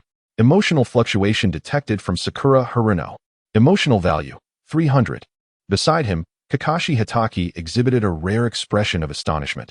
He too had been taken aback by the proposal put forth by Hisashi. However, Kakashi, being inherently composed, swiftly regained his calm, his brow furrowed in contemplation. The situation appeared utterly nonsensical at first glance, yet upon further reflection, it was not devoid of logic. He recalled the analysis of Naruto's dream from the previous night, pondering privately. Prior to the Uchiha clan's downfall, they were ostensibly the foremost family in Konoha. Nevertheless, due to various reasons, a significant rift existed between the Uchiha and the village's higher echelons. Despite the Uchiha's numerical superiority and overall strength, their influence within Konoha paled in comparison to that of the Hyuga clan, which was similarly esteemed. Kakashi's gaze flickered as he continued to deduce. In Naruto's dream, the fourth Hokage, Minato Namikaze, did not perish in battle. Instead, he ascended to the position of Hokage and fostered amicable relations with the Uchiha clan, thereby significantly narrowing the divide between them and the village. This, in turn, would inevitably influence the Hyuga clan's standing and authority within the village. As the clan leader, Hisashi would undoubtedly seek to devise a strategy for the benefit of his family. Upon reaching this conclusion, Kakashi couldn't help but click his tongue in surprise. He had not anticipated that Hisashi would opt for a union between his daughter and Naruto as a means to achieve this. On the other side, Sakura Haruno finally emerged from her stupor. A fleeting glance revealed Hinata, flushed crimson, her fingers incessantly poking at each other, her head bowed as she murmured unconsciously. How could Naruto-kun have such a dream? Hinata's head seemed to emit steam, as if she were on the verge of boiling over. Sakura stared in bewilderment, utterly taken aback. She had never expected the usually demure and shy Hinata to behave like a repeating machine, incessantly muttering to herself. Suddenly, Hinata's vision darkened, and her body gave way, her eyes rolling back as she fainted on the spot. Sakura hastily supported Hinata's slumped form, urgently exclaiming, "Hey, Hinata, what's wrong?" After Hinata fainted, the figures in the audience began to blur. A sudden alarm surged through Sakura as she realized that the dream might be concluding. "Kakashi-sensei, the dream is about to end." Kakashi nodded subtly, maintaining his composure. In the next moment, the three felt the scenery before them distort, as the once gigantic silver screen and the dim theater rapidly faded away. Hidden behind the curtain of dreams, Shigeru watched with glee as a flurry of notifications on the system panel refreshed at an alarming rate, his smile widening. In just one night, Hinata's intense emotional fluctuations surged like a tide, causing the system's record log to skyrocket. As the dream reached its conclusion, the system panel automatically displayed the settlement information for this dream. Dream target, Naruto Uzumaki. Viewers, Hinata Hyuga, Sakura Haruno, Kakashi Hitaki. Total emotional value earned, 15,350 points. Current emotional value balance, 45,950 points. Excellent. Shigeru nodded in satisfaction. The emotional value earned tonight exceeded his expectations, and at that moment, his emotional value balance had accumulated to nearly 50,000 points. He felt an overwhelming joy, knowing that, after accounting for the previous expenditures, he had undoubtedly met the conditions for an upgrade. Upon contemplating this, Shiyu promptly summoned the system panel. As expected, a notification pulsated at the center. Current dream fulfillment level, level 11004501000000. Congratulations, host. You have met the conditions for an upgrade. Would you like to upgrade immediately? Was there any need for inquiry? Upgrade. Hurry and proceed. Without hesitation, Shiyu decisively chose to upgrade. In the next moment, the panel illuminated. Dream Master System upgrade successful. Please select one of the following enhancement effects. 1.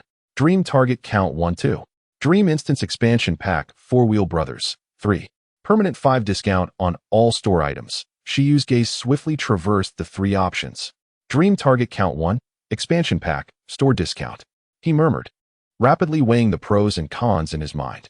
Upon glimpsing the second option, Shiyu couldn't help but roll his eyes, exclaiming, 4-Wheel Brothers? What nonsense is that? I'm in the world of Naruto. Who would choose such a thing? He even envisioned a comical scene of Naruto dashing through the streets with a whirlwind, eliciting a wave of exasperation. Clearly, that option was a definite pass. Next, he considered the third option, the 5 discount on store items. While the discount sounded enticing, Shiyu weighed it against the tangible advantage of increasing the dream target count. Consequently, he unhesitatingly selected option 1. Enhancement Effect Dream Target Count 1 selection successful. Dream Master System level elevated to level 2. Accompanied by the system notification. Shiyu's panel data was updated. Current dream fulfillment level, Level 2 1004502000000. Dream target count 2. Viewer count 3. Dream instance limit 1. Current dream instance. Endless radiance. Level 2. Shiyu felt a surge of exhilaration as he observed the number next to the dream target count transform into 2. He then meticulously examined the new feature. The dream target could now simultaneously bind 2 individuals, yet only one could enter the dream each night. This meant that he could now choose 1 out of 2 individuals as the protagonist daily. Satisfied, Shiyu nodded, pleased with the increased options. Who would be the second dream target? A thought crossed his mind, and a smile emerged. It would undoubtedly be Sasuke. Shiyu had not overlooked other potential targets. In fact, there were several high emotional value holders in Konoha, such as Danzo and Kakashi. However, he had attempted to engage them at level 1 and found his permissions insufficient. Even with the upgrade to level 2, he still couldn't incorporate Danzo or Kakashi into the dream, at most allowing them to observe as relatives. Thus, considering all factors, the most suitable new target could only be Sasuke. Moreover, Sasuke was quite a catch. Shiyu's lips curled upward as he rubbed his hands together, pondering how much emotional value he could harvest by placing Sasuke in the Endless Radiance instance, given that Naruto's emotional value had already propelled him to level 2. After all, Sasuke once belonged to a complete family, having witnessed the tragic demise of a beloved family member. The yearning for home and the accompanying anguish are surely far beyond the comprehension of Naruto, who has never truly experienced familial affection. The profound emotions attached to loss and regaining are undoubtedly more intense than those stemming from never having possessed such bonds. If Sasuke were to relive the joy of familial reunion in a dream, Shigeru could almost foresee that the fluctuations in his emotions would surpass even Naruto's. Perhaps even more fervently. At the ruins of the Uchiha clan, the dawn had yet to break, with the horizon barely tinged with the pale light of day. Before the dilapidated Uchiha residence, the young Sasuke had been tirelessly practicing in the empty courtyard throughout the night. With a kunai in hand, he repeatedly lunged and slashed at an imagined foe. Sweat dripped down his forehead and along his cheeks, yet he remained oblivious, his eyes ablaze with the flames of hatred. For him, pain and fatigue were insignificant compared to the pursuit of strength. He was resolute in his belief. He would kill that man. This conviction would not waver. The long night dragged on, but Uchiha Sasuke, fueled by an unwavering determination, kept his eyes wide open, refusing to succumb to the allure of illusory dreams. It was not until the first light of dawn pierced the darkness, illuminating his face, that he finally ceased his movements, gasping for breath. The day had arrived. Sasuke gazed at the rising sun, his taut nerves gradually loosening. The night had passed, and he had not fallen into that strange dream again. He slowly turned to glance at the desolate Uchiha estate behind him. The morning light elongated his shadow, casting it onto the dust-laden ground. He sheathed the kunai and performed a few simple stretches. Though he had not slept a wink, he had no intention of resting. Instead, he splashed some water on his face and set off in the direction of the village. The Uchiha ruins were a considerable distance from the village center, and his timing was just right. In Konoha village, at the Hyuga residence, gentle sunlight filtered through the window, casting mottled shadows upon the tatami mat. Hinata Hyuga lay on her small bed, her long eyelashes fluttering slightly before she gradually awakened. As she opened her hazy eyes and gazed at the familiar beams of the room, her thoughts momentarily drifted. Suddenly, as if struck by a revelation, she sat bolt upright. Engaged, Hinata gasped, her cheeks flushing crimson as the scenes from her dream rushed back like a tidal wave. She covered her burning face with her hands, overwhelmed with a mix of shyness and anxiety, wishing to retreat beneath her covers. How could I have dreamt of being engaged to Naruto? How could I entertain such a dream? Embarrassed and flustered, Hinata felt that her dream had been exceedingly bold, involving gift-giving to Naruto and even her father insisting on her engagement to him. As she replayed the details of her dream, she clutched the blanket tightly, rolling around in her bed, utterly at a loss for how to cope with her embarrassment. After a lengthy internal struggle, Hinata's mind began to calm. Wait, those events from last night, weren't they my dreams? As she reminisced about the bizarre experiences within her dream, Hinata murmured in confusion, last night. It seemed as though Naruto-kun was dreaming, and I was witnessing his dream? Her brows knitted in contemplation. She struggled to discern whether everything from the previous night had been her own dream, or if she had merely found herself within Naruto's dream. The sensations within the dream had felt exceedingly vivid, especially the peculiar dark space, the immense screen, and the presence of Sakura and Kakashi-sensei watching a film together, elements that were not typical of her usual dreams. Sakura and Kakashi-sensei. Hinata suddenly recalled that last night. In that strange viewing area, both Sakura and Kakashi-sensei had indeed appeared alongside her. They had expressed surprise at her sudden presence, with Sakura even kindly explaining that they were watching Naruto's dream. As Hinata recalled various details from the dream, her delicate brows furrowed slightly. If that was not merely an ordinary dream, but rather a genuine occurrence, then surely Sakura and Kakashi-sensei would also remember it. Perhaps she could seek them out to inquire about what had transpired the previous night? After all, they would undoubtedly understand the situation far better than she did. With this thought, Hinata sprang from her bed. She cast aside her shyness, quickly donned her clothes, kept her head bowed, and dashed out of her room. Morning arrived. Naruto, panting as he sat up, reflected on the events of his dream from the previous night, his heart still racing. An engagement? Just having recently become a shinobi.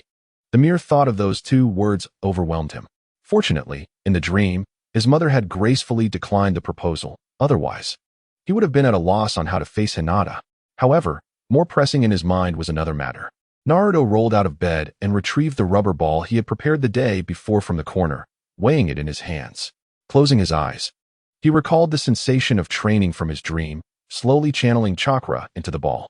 At first glance, there appeared to be no change, yet inside, the ball was being relentlessly impacted and torn by the chakra. Naruto fixed his gaze on the ball, beads of sweat forming at his temples, his expression growing serious. 1 minute passed, then 2, as time flowed silently in the room. His hands began to tremble slightly, a vague sense of strain washing over him. Yet he did not relent. Gritting his teeth, he continued to remember the successful technique from his dream. In the dream, he had accomplished this step effortlessly. Just a little longer, and crack. With a sharp sound, the surface of the rubber ball suddenly split open with several gashes, culminating in a resounding pop as it shattered into fragments. Had he succeeded? Naruto paused for a moment, looking down at his hands covered in remnants of the torn rubber, before a radiant smile blossomed on his face. Wonderful. The second stage of my training has succeeded. He triumphantly raised his fist, a surge of achievement flooding his heart. It turned out that even in reality, he could grow stronger by leveraging the experiences from his dreams. Although the process proved far more challenging than in the dream, requiring considerable effort, the outcome was ultimately rewarding. However, as he calmed down, Naruto also recognized a new dilemma. In the realm of dreams, the same cultivation was accomplished in merely half a day, yet in the waking world, it demanded a considerably longer duration, and his control over chakra was far less fluid than in his slumber. A frown creased Naruto's brow. Could it be that the version of myself in reality pales in comparison to my dream self? This thought left him slightly despondent. However, he swiftly rallied his spirits, a confident smile gracing his lips. No matter. I can simply practice more in my dreams. With this realization, Naruto felt a renewed sense of ease. He casually shoved the shattered ball beneath his bed, tidied up briefly, donned his signature orange tracksuit, and stepped out with vigor. As he opened the door, the refreshing morning air greeted him. Naruto strode purposefully down the streets of Konoha, making his way to the training ground where Team 7 regularly convened. Along the way, he noticed villagers casting him complex glances, disdain, wariness, detachment, as if he were not a living being, but rather a dangerous beast. He had grown accustomed to such looks since childhood. Naruto pursed his lips. He preferred the dream realm. There, people warmly addressed him as young Master Naruto, always smiling and greeting him with kindness. Shaking his head, he chose not to acknowledge the passers-by who pointed and whispered. Instead, he quickened his pace, eager to reunite with his companions. Upon arriving at the training ground, he found only a solitary girl standing there. Sakura's pink hair shimmered softly in the morning light as she hugged her arms, seemingly preoccupied while waiting. "Sakura," Naruto called out from a distance. The moment he spotted her, his smile blossomed, especially since that irritating Sasuke was absent. "Good morning." Sakura turned at the sound of his voice, but her calm expression instantly darkened. Her brows furrowed, and she quickly stepped back several paces, regarding Naruto with evident disdain. Her eyes filled with contempt, as if he were something to be avoided at all costs. Naruto's once enthusiastic smile froze on his face, and he halted in his tracks. "Sakura-chan, what is wrong?"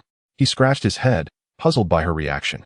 This was rather odd. He hadn't done anything to provoke her, so why the sudden look of disgust? Sakura huffed, turning her head away.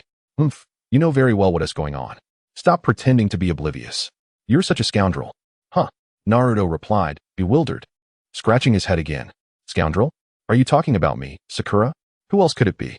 Sakura placed her hands on her hips, her eyes wide with disappointment, exuding an expression of frustration. I never imagined that beneath your foolish exterior, you could be so unfaithful. Unfaithful? Naruto was utterly confused, pondering whether Sakura could somehow know about his dreams. It was improbable. He felt a swell of grievance, yet Sakura was unwilling to elaborate, merely glaring at him with a look of disdain reserved for refuse. Feeling uneasy under her gaze, Naruto was about to press for more information when he heard another set of footsteps nearby. At the sound, Sakura immediately masked her disdain with a smile, waving to someone behind Naruto. Good morning, Sasuke. Upon hearing the words, Naruto turned his head and, indeed, there was Sasuke Uchiha's insufferable face approaching at a leisurely pace. However, for reasons unknown, Sasuke bore two prominent dark circles beneath his eyes, suggestive of a sleepless night. Sakura hurriedly stepped forward, concern evident in her demeanor as she inquired, Sasuke, are you all right? Did you not rest well last night? Her tone was nearly overflowing with worry. Witnessing this, Naruto felt a pang of discomfort in his heart. He angrily caught up to them, eyeing the dark circles on Sasuke's face with a hint of schadenfreude, exclaiming, Hey, Sasuke, what happened to you? Haha. Could it be that you had nightmares of being defeated by me and couldn't sleep? Sasuke frowned at Naruto's words, then disdainfully scoffed, Idiot. Unlike certain individuals who are consumed by illusory dreams, I resisted temptation last night and devoted myself to rigorous training. Not far from the training ground, behind a shadow cast by a surrounding wall, a timid figure was peeking out. Hinata's slender fingers clutched the corner of the wall tightly. Her cheeks flushed and her expression fraught with anxiety. No, this is too embarrassing. She secretly observed Naruto, her mind flooded with memories of the heart-pounding dreams that had unfolded the previous night. Although the wild actions in her dreams were performed by her own self, it was still her, and now, recalling those moments, Hinata wished she could vanish into the earth. Originally, she had mustered the courage to come here, intending to call Sakura aside and clarify matters while the morning crowd was sparse. However, before she could make her presence known, Naruto had appeared unexpectedly. Now, Hinata felt even more reluctant to show herself, resorting to hiding behind the wall to gaze. Just as she was in a state of fluster and confusion, a familiar youthful voice suddenly chimed from behind. Hinata, are you watching Naruto Onaikan again? Startled, Hinata turned around, her small frame trembling as she saw her sister Hanabi standing behind her, wearing a mischievous grin. Hanabi? Hinata's face flushed crimson, and she stammered, I wasn't watching. Don't say such things. Hanabi laughed. You say you weren't? Your face is as red as a tomato, caught between embarrassment and urgency. Hinata found herself at a loss for a retort and swiftly grabbed her mischievous sister's hand, urging her, No more nonsense. Come home with me.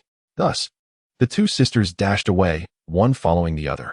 It was not until they returned to the Hyuga residence that Hinata buried herself beneath the covers, allowing her racing heart to gradually calm. Hanabi, really, she murmured, cocooned in her blanket, only her anxious eyes peeking out. The scene from the training ground flashed in her mind, with Sakura and Naruto standing side by side.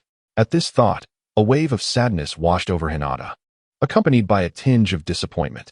She chuckled self-deprecatingly, her hand brushing against her flushed cheek. If not for having experienced that dream firsthand, she would scarcely have believed it. Lost in her thoughts, she suddenly recalled that enigmatic dream theater. If we can still go there tonight, let's ask Sakura and Kakashi-sensei. Good morning, everyone. Kakashi sauntered over leisurely. The three young ones were momentarily stunned by his voice. Has the sun risen from the west? Kakashi-sensei actually arrived at the meeting place this early. In truth, Kakashi left home early due to his concern for Sasuke. Upon arriving at the training ground and seeing Sasuke present, he finally sighed with relief. Sasuke, are you all right? Kakashi approached and carefully scrutinized Sasuke's expression. Noticing that he appeared merely fatigued and nothing more, his anxious heart finally settled. I'm fine. Sasuke turned his head away and replied in a low voice. Kakashi nodded in response and addressed the three young ones. All right, since everyone is here, let us commence our mission. The seventh squad spent the entire morning bustling about various corners of the village, assisting elderly individuals with their shopping and tending to the pets of affluent merchants. In short, they were engaged in tedious chores. Naruto had long grown weary of such unexciting D-rank missions, yet today he was surprisingly silent, refraining from his usual outbursts demanding Kakashi to assign a more challenging task. His mind was preoccupied with a singular thought: how to swiftly complete the final training of the Rasengan. Sasuke was equally distracted. He had forced himself to remain awake the previous night, and now his spirit was on the brink of exhaustion, his body weary. Nevertheless, he persevered, concealing any signs of fatigue. At midday, after completing several tasks, the seventh squad finally earned a brief respite. Kakashi, ever pleased, led his 3 students to Ichiraku Ramen. "Oh, what a pleasant surprise to see all 4 of you here today," the cheerful Uncle Ichiraku greeted as he welcomed them to their seats. However, Naruto did not respond with his usual enthusiasm. He plopped down, crossed his arms, and puffed out his cheeks in displeasure.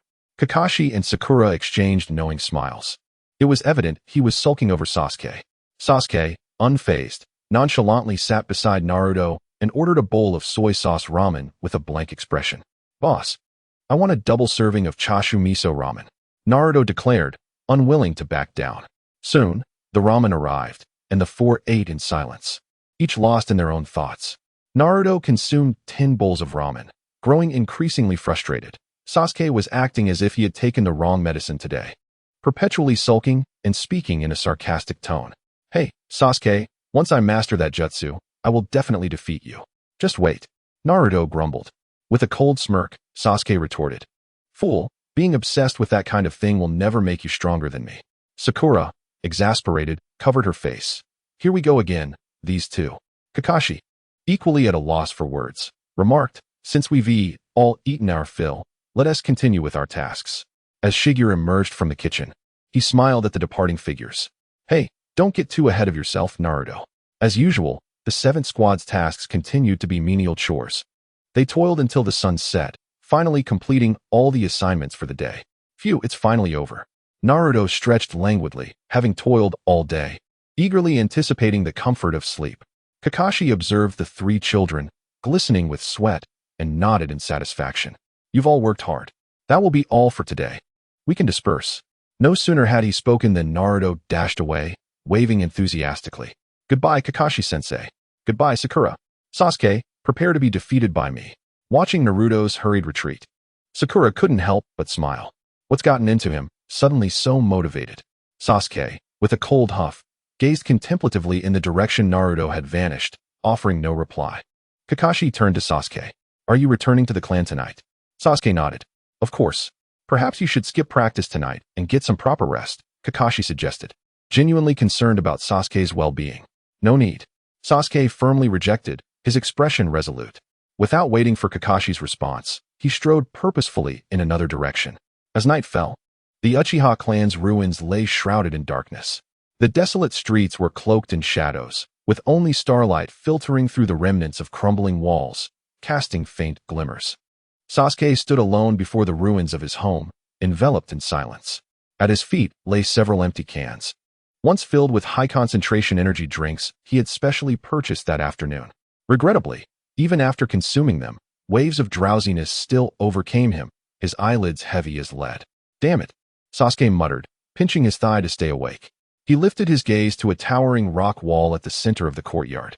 Marred by the burn marks and scratches from his training in years past, the site of his childhood sparring sessions with that man. Yet now, in this altered reality, he was utterly alone. The mere thought of the name that haunted him with endless nightmares ignited a fierce hatred within his chest. Clenching his teeth, he charged at the rock wall, his feet meeting the rough stone as he began to scale it rapidly, embodying the spirit of relentless determination. Time slipped away unnoticed. And at last, Sasuke, breathless and exhausted, felt his arms weaken, causing him to tumble down from the wall. He landed awkwardly, cold sweat beading on his forehead. Clearly having taken a hard fall, his body ached as if it had been shattered, his limbs trembling slightly. Struggling to prop himself up, he attempted to stand. But darkness suddenly engulfed his vision, an overwhelming wave of fatigue crashing over him. "Damn it, no?" He shook his head, trying to dispel the fog clouding his consciousness. But his body had reached its limits, no longer heeding his commands. After a relentless night and an exhausting day, Sasuke ultimately succumbed to the encroaching tide of slumber. Meanwhile, in Naruto's home in the village of Konoha, a different scene unfolded. After a refreshing bath, Naruto flopped onto his bed, pulling the covers over himself, his face alight with uncontainable excitement. He stared at the ceiling, silently encouraging himself. Tonight in my dreams, if I can master the third stage of the Rasengan, I will completely grasp this technique. At that moment, Naruto could not help but feel a surge of excitement, determined to make Sasuke, that insufferable rascal, take notice of him. Imagining the moment of triumph, he burst into a joyful laugh. He rolled over, clutching his pillow tightly, urging himself to drift off to sleep quickly. Before long, drowsiness enveloped him, and he felt his eyelids grow heavier. He peacefully closed his eyes, allowing his consciousness to gradually fade. After an indeterminate period, Naruto vaguely heard someone calling his name. Naruto? Is that you? Who could it be? His mother? In a daze, he opened his eyes and instinctively mumbled, "Mom?" However, what met his gaze was not the familiar warmth of his bedroom. Instead, he found himself in an entirely unfamiliar setting. The surroundings were dim, the air cold and silent, as if he were situated within a vast indoor space. Not far ahead, a massive curtain loomed, blank and empty. Behind him, rows of seats seemed to stretch into the darkness. Where am I? Naruto suddenly snapped awake, springing to his feet and warily surveying his surroundings. His heart raced, lodged in his throat. How had the dreamscape transformed so abruptly? Wasn't he supposed to be in his bed at home? How had he ended up in this eerie theater? Just then, a familiar voice exclaimed, "Ah, is that Naruto?" Naruto jolted, quickly turning towards the sound. To his astonishment, he saw Sakura and Kakashi standing by a row of seats, their faces etched with shock. Sakura, clad in her pajamas, appeared to have been brought here from her dreams. Just like him, Naruto was taken aback by Sakura's wide, green eyes, which seemed to express disbelief. Kakashi, too, bore an unprecedented look of surprise, analyzing the situation as if piecing together a puzzle. Naruto is here. Does that mean? Naruto was even more bewildered. Where was this place? It felt different from his usual dreams. Beep. Emotional fluctuations from Naruto Uzumaki have been captured. Emotion value, 200. Wait a moment. Kakashi quickly regained his composure, suddenly realizing a significant issue. If Naruto was here, then was he perhaps the main character of tonight's dream? He abruptly turned his gaze towards the vast, dark screen. Sakura caught on as well and followed her teacher's line of sight. Sure enough, in the next instant, the previously empty screen illuminated with vivid clarity. The image revealed a black-haired boy lying quietly on the ground, the surrounding environment hazy, yet it appeared to be a training ground. Upon seeing this, Kakashi and Sakura both inhaled sharply. Sasuke? Beep. Emotional fluctuations from Kakashi Hatake have been captured. Emotion value, 200. Beep. Emotional fluctuations from Sakura Haruno have been captured. Emotion value, 200. It was truly a change of character. The figure appearing in tonight's dream was none other than Uchiha Sasuke. What on earth was happening? As Naruto gazed at Sasuke's silhouette on the screen, a mix of shock and confusion washed over him. What kind of place was this? Kakashi quickly gestured for calm, saying, "Stay composed, Naruto. This time, it is not you who is dreaming. Rather, it is Sasuke who finds himself ensnared in a dream." He takes a deep breath and, speaking at an astonishing pace, begins to explain that, over the past few days, Sakura, Sasuke, and he have been visiting this enigmatic realm each night to observe your dreams. The precise reason for this strange place remains unclear to us. In any case, we had just fallen asleep normally and arrived here, expecting to witness your dream as usual, only to discover that you yourself were present in the audience. Hence, I surmise that tonight, the dreamscape is no longer centered around you, but rather has shifted its focus to Sasuke. What? Naruto exclaimed, utterly bewildered, struggling to process such an influx of information. You all saw the dreams from the past few days? Kakashi nodded with a wry smile. Indeed. Huh. Naruto was momentarily speechless. So, it turns out that Kakashi-sensei, Sakura, and Sasuke had been privy to everything? No wonder their attitudes had been so peculiar lately. They had already known the contents of his dreams. Ding. Emotional fluctuation from Naruto Uzumaki detected. Emotional value, 200. Naruto's face flushed crimson, humiliation flooding through him. How utterly embarrassing. You all saw those dreams. Fragments of his dreams flashed through his mind, playing the obedient child in front of his parents, basking in glory at the Ninja Academy, and, with Hinata, no. He simply could not bear to recall. He wished he could burrow into a hole, clasping his head in his hands as he crouched down. You all secretly watched my dreams behind my back. How outrageous. Ding. Emotional fluctuation from Naruto Uzumaki detected. Emotional value, 200. Enough with the shouting. Sakura interjected, noticing his flushed face and feeling a twinge of guilt. After all, spying on someone else's dreams was indeed rather improper.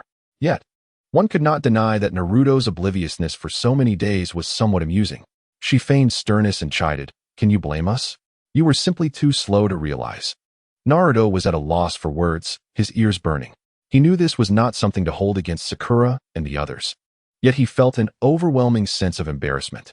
Kakashi cleared his throat, seeking to ease the tension. "All right, now is not the time to dwell on this. Naruto, since you are here, let us observe Sasuke's dream together." The three of them held their breath, focusing intently on the luminous screen before them. On the screen, Sasuke, who had been lying with his eyes closed, slowly opened them. The glaring sunlight poured over his face as Uchiha Sasuke squinted slightly, sitting up in a daze. He surveyed his surroundings and found himself in a vast training ground. The ground was level, with several intact wooden targets standing around, and a neatly arranged weapons rack placed in one corner.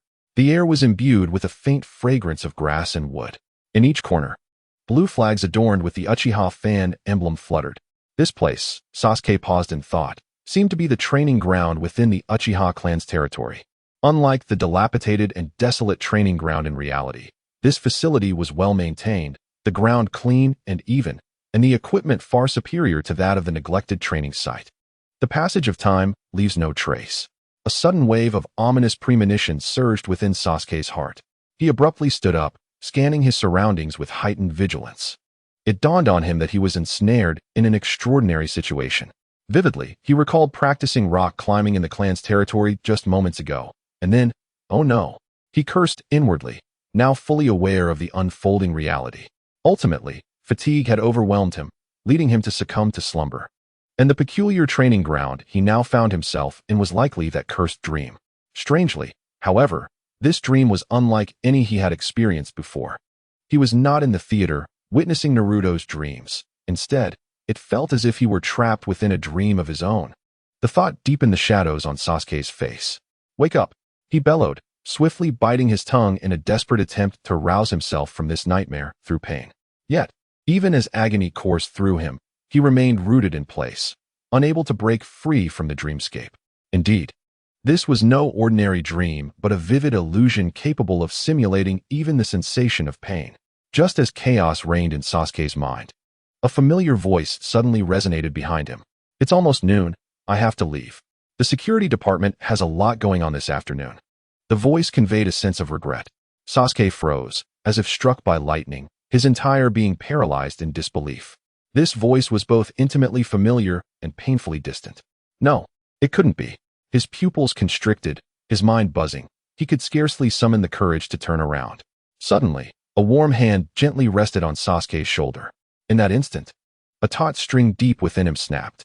His fists clenched tightly, nails digging into his palms, his body trembling slightly with overwhelming rage.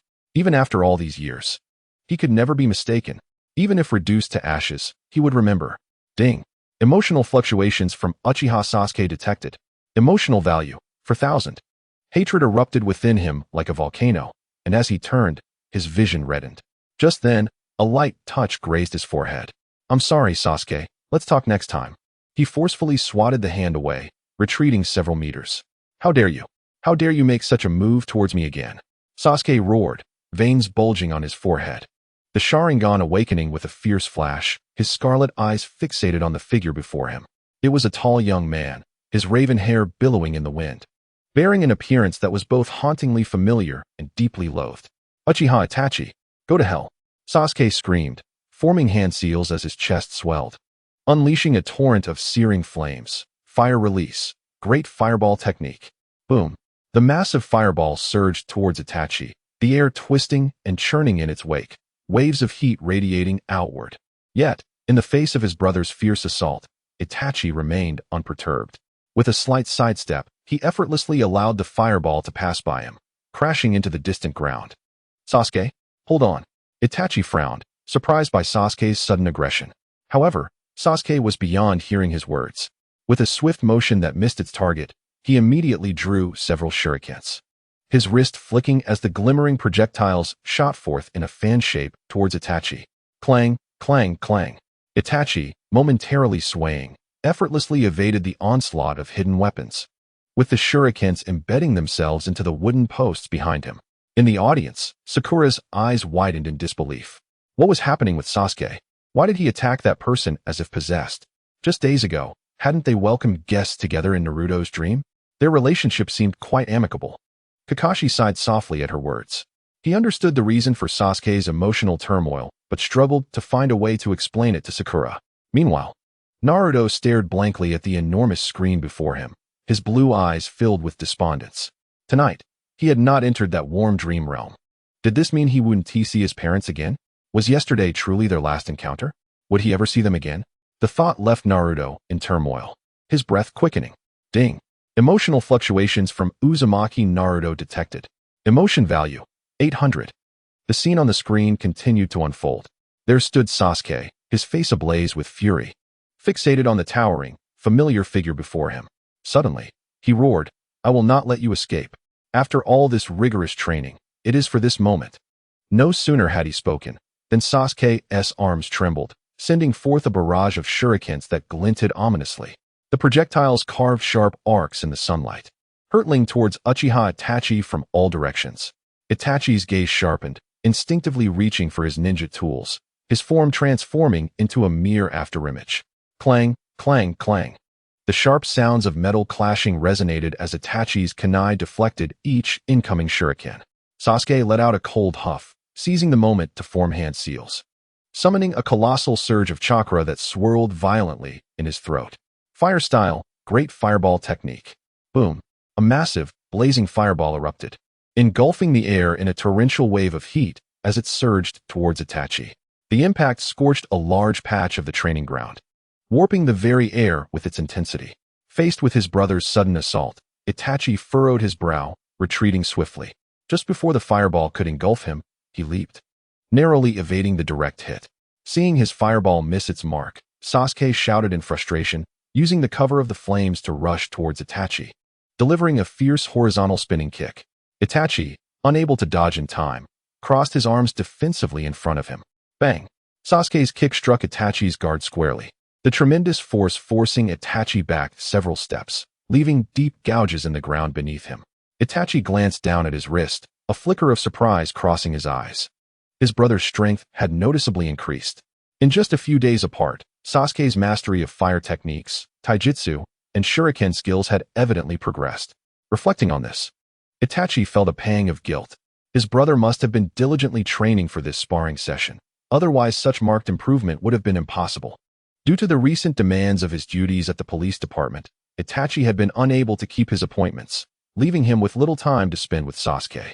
As he opened his mouth to offer an explanation, he realized that Sasuke was not listening. Instead, he launched an even more fervent assault. Pressured by his younger brother's relentless attacks, Itachi, while still adeptly evading, began to sense Sasuke's earnest determination. His expression hardened, shifting from passive dodging to actively confronting Sasuke's onslaught with earnest parries. Sasuke threw a punch with all his might, and Itachi skillfully blocked it. Sasuke followed up with a sweeping attack, but Itachi nimbly leaped aside, swiftly countering with an elbow strike that forced Sasuke to retreat. Once Itachi transitioned from defense to offense, Sasuke immediately perceived the overwhelming disparity. Although they employed the same combat techniques and shuriken skills, Sasuke found his efforts effortlessly neutralized by Itachi, rendering him utterly outmatched. The more he fought, the more alarmed he became, beads of sweat forming on his forehead. This was unacceptable. The gap was too vast. Beep. Emotional fluctuation from Uchiha. Sasuke detected. Emotion value, 400. He could not concede defeat. With a fierce roar, Sasuke formed hand seals, forcing the last remnants of chakra from his body. Fire release, Phoenix fire technique. A barrage of fiery projectiles erupted from his mouth, while simultaneously, he flung several shuriken concealed within the flames towards Itachi. The deluge of fire and hidden weapons filled the air with a blinding light. Seeing this, Itachi swiftly formed the hand seals for his water release technique. Water release. Water barrier. In an instant, a curtain of water surged upward, enveloping him entirely.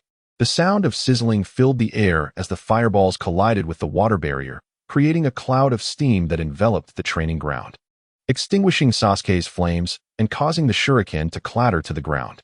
Feeling a sense of dread, Sasuke, disregarding his dwindling chakra, gritted his teeth and charged into the mist, directing a final punch at Itachi's indistinct figure. In the spectator area, Naruto was completely taken aback. He had to admit, Sasuke was impressive. He stood up, fists clenched tightly, his eyes fixed intently on the scene. Fire release, Phoenix Fire, Shuriken, and Taijutsu. Sasuke's offensive was dazzlingly swift, and he had even utilized the Great Fireball technique to such an extent. Reflecting on himself, Naruto felt deflated. Aside from his shadow clone technique, he only had a half-formed Rasengan to show for his efforts. If he were in Sasuke's position, he would likely have been easily countered within 3 moves by Itachi.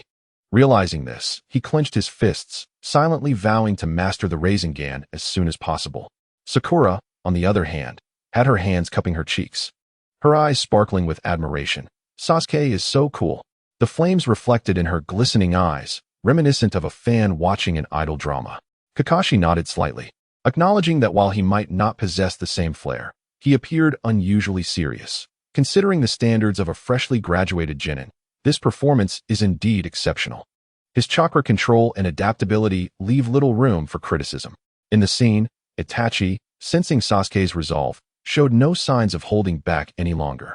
His stature was diminutive, allowing him to nimbly evade Sasuke's straight punch. With a flick of his right index finger, he adeptly struck Sasuke's forehead. Crack! Sasuke felt a sharp pain surge through him, momentarily halting his momentum, compelling him to stagger back a couple of steps. In the next instant, Itachi's palm was poised like a blade against the side of Sasuke's neck. His expression tinged with a hint of exasperation. Sasuke, enough already. Sasuke stood frozen, staring blankly at the hand poised threateningly over his throat, his fists gradually unclenching. Overwhelmed by a sense of defeat, he was utterly outmatched. Ding! Emotional fluctuation from Uchiha Sasuke detected. Emotion value, 400. Just as despair enveloped Sasuke due to the disparity in their abilities, a gentle and serene female voice suddenly rang out from the edge of the training ground. Sasuke. Itachi, it's time to stop training. Lunch is ready. Sasuke trembled, incredulity washing over him as he turned towards the voice. There, standing by the training ground, was a graceful and dignified woman. Her long, lustrous black hair framed a kind and beautiful face, which was currently beaming as she watched the two brothers. Ding! Emotional fluctuation from Uchiha Sasuke detected. Emotion value, 2000. Mom. Sasuke whispered in disbelief, his dark pupils widening in astonishment. This was not merely an image on a screen, but his mother, authentically present before him. Mom. In the next instant, Sasuke could no longer contain himself, tears streaming down his face. He dashed forward, burying himself in Mikoto's embrace, his arms tightly encircling her, unwilling to let go. The familiar fragrance enveloped him, and the warmth of her embrace felt tangible. That long-lost scent and warmth made Sasuke's heart ache, and his tears flowed even more freely. Why? Why could this dream feel so real? Was this truly a dream? Ding! Emotional fluctuation from Uchiha Sasuke detected. Emotion value, 400. Mikoto was momentarily taken aback, surprised as she looked down at her son, who was sobbing uncontrollably in her arms. She quickly and gently wiped away the tears from his face. What's wrong, Sasuke? Itachi was equally taken aback by Sasuke's sudden outburst. He scratched his head awkwardly, casting a sheepish glance at their mother. It might be my fault. Itachi assumed that Sasuke's unusual behavior stemmed from his frequent absences due to work, leaving Sasuke to harbor resentment. I'm sorry, Sasuke, he murmured, guilt lacing his voice. Lately, I've been so swamped with work in the security team that I haven't had the chance to train with you. However, before Itachi could finish his sentence, Sasuke abruptly released his mother, turning to shield her behind him, his expression a mixture of vigilance and anger. Mom, be careful. This guy will one day bring ruin to us all. What? Mikoto was taken aback by Sasuke's sudden words. Itachi, too, was left in bewilderment, his expression shifting to one of bemusement. He was utterly perplexed. How had a few missed training sessions turned him into a villain in Sasuke's eyes? Mikoto looked at her son in confusion, then turned to Itachi, utterly baffled by the strange behavior exhibited by Sasuke. In the audience, those witnessing Sasuke's vulnerable side exhibited a range of expressions, each reflecting their own thoughts. Naruto's eyes widened in disbelief, his mouth agape for a considerable time. The usually aloof and detached Sasuke revealed such a vulnerable side? Amidst his astonishment, Naruto felt a pang of sympathy. Having experienced a dream himself, he could deeply comprehend Sasuke's current state of anxiety, lost and fearful of losing once more. Ding. The emotional fluctuation from Uzumaki Naruto has been captured. Emotional value, 200. Sakura's beautiful eyes brimmed with tears, filled with compassion. It was her first time witnessing Sasuke in such a fragile and helpless state. Unable to restrain herself, she turned to Kakashi and whispered, "Kakashi-sensei, do you know what is going on? Why is Sasuke like this?" At her inquiry, Kakashi's expression darkened, a flicker of sorrow passing through his eyes, yet he remained silent. As the most trusted subordinate of the third Hokage and a former leader of the Umbu, Kakashi was well aware of the tragic fate that befell the Uchiha clan. However, the intricacies surrounding their demise were vast, and considering Sakura and the others' youth, revealing the truth at this moment was evidently inappropriate. Seeing Kakashi shake his head solemnly, Sakura bit her lip, refraining from further questions, and turned her gaze back to the troubled Sasuke. Meanwhile, Kakashi's mind was awash with uncertainty. The dream Sasuke found himself in seemed eerily reminiscent of the world Naruto had previously encountered. This led him to conclude that the series of bizarre events was indeed orchestrated by someone beyond Naruto's control. Who could it be? What was their motive in crafting such a near-real dream world to ensnare both Naruto and Sasuke in succession? Kakashi pondered, his demeanor growing increasingly grave. In the shadows, Shiyu observed Kakashi's furrowed brow from the audience, a knowing smile gracing his lips. Truly, he was a renowned elite shinobi. With a light hum, Shiyu redirected his focus to the screen, reveling in the soaring emotional values. Indeed, Sasuke was remarkable. In just a brief encounter, he had contributed thousands of emotional points. Shiyu couldn't suppress a chuckle, elated at the turn of events. He had long claimed that Sasuke, burdened with deep grievances, was an exceptional source of emotional energy. And it proved to be undeniably true. Initially, when he activated the system, he had considered using Sasuke as his first test subject. Compared to the carefree Naruto, Sasuke's inner hatred and obsession undoubtedly stirred far greater emotional turbulence.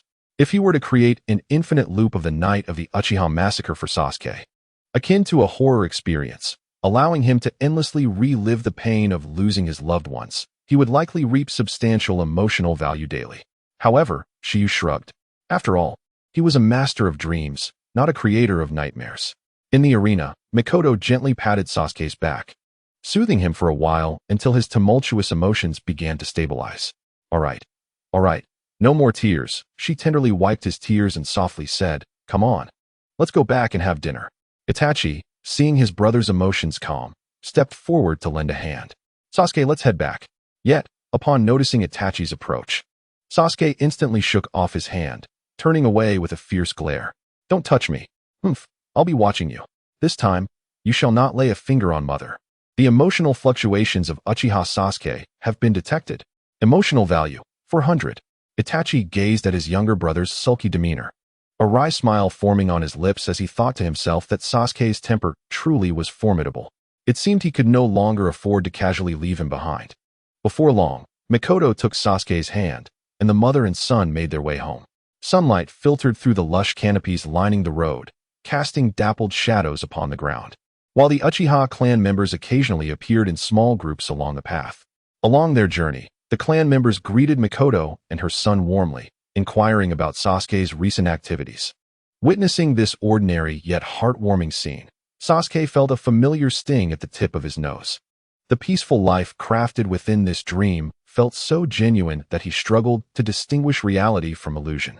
Upon returning home, as soon as he stepped into the living room, Sasuke noticed his father, Uchiha Fugaku, already seated at the dining table, waiting for them, clad in loose-fitting casual attire. Fugaku had his arms crossed and merely grunted a low acknowledgement at the arrival of his wife and son. However, when his gaze fell upon Sasuke, his brow furrowed instantaneously. There stood Sasuke, gripping the doorframe, his eyes swollen and red, clearly having cried recently. How disgraceful. Fugaku's expression darkened. To cry without even having eaten. Sasuke. You are 12 years old now, yet you still shed tears like a child. What a shame. You are nothing like my son, Uchiha Fugaku. Fugaku reprimanded sternly, his voice commanding respect without a hint of anger. Despite the harshness of his words, Sasuke felt an unexpected warmth enveloping his heart. This stern tone, this familiar cadence, truly embodied the essence of a father. Rather than displaying any fear or grievance, Sasuke broke into a smile, nodding earnestly. Yes, father, I was wrong. Fugaku raised an eyebrow in surprise. This youngest son, who usually feared him the most, would immediately fall silent at the slightest display of his seriousness. Yet today, Sasuke was smiling and admitting his mistake. Fugaku scrutinized Sasuke with suspicion, grunting softly before lapsing into silence. Mikoto, seeing her husband scold their son upon his return, playfully chided him. Really now? The child has just finished training. You need not be so harsh. She then affectionately pulled Sasuke close. Come. Wash your face and prepare for dinner. Do not mind your father. He merely has a sharp tongue, but a kind heart. Sasuke shook his head, sniffing. It's all right, mother, I am fine. His face blossomed with a long-lost smile, radiating vitality. In the audience, Naruto observed this scene, his lips curling in disdain. He muttered under his breath, Humph, Sasuke's dad is not nice at all. My dad is gentle and kind. He would never be so fierce with me. Sasuke's father pales in comparison to mine. Sakura tilted her head, staring at the stern and rigid Fugaku on the screen, muttering in confusion. Is he really Sasuke's father? It hardly seems plausible that Sasuke could be anything less than extraordinary. Why, then, does his father harbor such dissatisfaction? Kakashi, upon hearing this, could not help but sigh and rub his forehead. These youngsters, are they truly his students? They expressed their opinions about their elders with such unreserved candor. Clearing his throat, Kakashi firmly admonished, it is quite impolite to speak carelessly about another's father, do you understand? Naruto, in response, stuck out his tongue and muttered, Humph. I didn't say anything untrue. Shiryu, having eavesdropped from the shadows, could not suppress an inward remark. Indeed, Uchiha Fugaku's paternal demeanor was rather pronounced. In the scene unfolding, Sasuke had been enveloped in the joyous warmth of having both parents since he entered the room. After a prolonged absence from the comforting embrace of familial unity, he could finally share a meal with his parents. The dining table was laden with a sumptuous array of dishes, all of which were Mikoto-esque culinary specialties. The tantalizing aroma of stews, the refreshing taste of vegetables, and the steaming miso soup filled the air. As Sasuke gazed at the familiar spread before him, his eyes widened in astonishment. He hesitantly reached for a tomato with his chopsticks, placing it in his mouth. The exquisite flavor blossomed on his palate. Reminiscent of his mother-esque cooking, emotion welled up within him, tightening his throat and stinging his eyes, nearly bringing him to tears. After so many years, he was finally savoring his mother-esque artistry once more. Ding! Emotional fluctuations from Uchiha Sasuke have been detected. Emotional value, 600. At the table, Itachi observed his younger brother, seeking an opportunity to speak with him. However, Sasuke remained engrossed in his meal, not even sparing him a glance. Dining beside this supposed murderer was deeply unsettling for Sasuke, were it not for his mother-esque presence. He would have preferred to avoid sharing the same table with Itachi altogether. Fortunately, this discomfort did not last long. Before long, Itachi set down his utensils and said apologetically, I have a mission this afternoon and must take my leave. Fugaku, too, donned his ninja forehead protector, stating in a grave tone, the security division is urging us. Itachi and I must depart. Mikoto nodded in acknowledgement, rising to adjust her husband's attire. You're leaving so early? The security division is particularly busy at this time of year. Please be careful on your way. Fugaku solemnly nodded, patting the back of his wife's hand as a farewell. Itachi stood to change his shoes by the entrance. As he passed by Sasuke, he paused and softly said, Sasuke, I'm sorry. Once this busy period is over, I promise to practice with you. Sasuke turned his head away, maintaining a cold demeanor and refraining from responding. Itachi sighed quietly and exited with their father. The sound of the door opening and closing echoed in the foyer, leaving the living room in silence. Mikoto gazed at the door and chuckled softly. Honestly, every year at this time, the security division is exceptionally busy. They hardly have time to eat. Sasuke remained silent, focused on his meal, unwilling to engage. Only he understood that at this moment, he yearned to cherish every fleeting second spent with his mother, having no inclination to concern himself with his father or brother's affairs. He reflected inwardly, marveling at how vivid this dream was, with his mother's culinary skills perfectly replicated. Indistinguishable from his memories, almost too real to bear. After dinner, Sasuke took the initiative to assist Mikoto in clearing the table, leaving it spotless. Subsequently, he decided to linger at home, spending the entire afternoon in the company of his mother. "Sasuke, weren't you scheduled to join Naruto and Sakura for a mission this afternoon?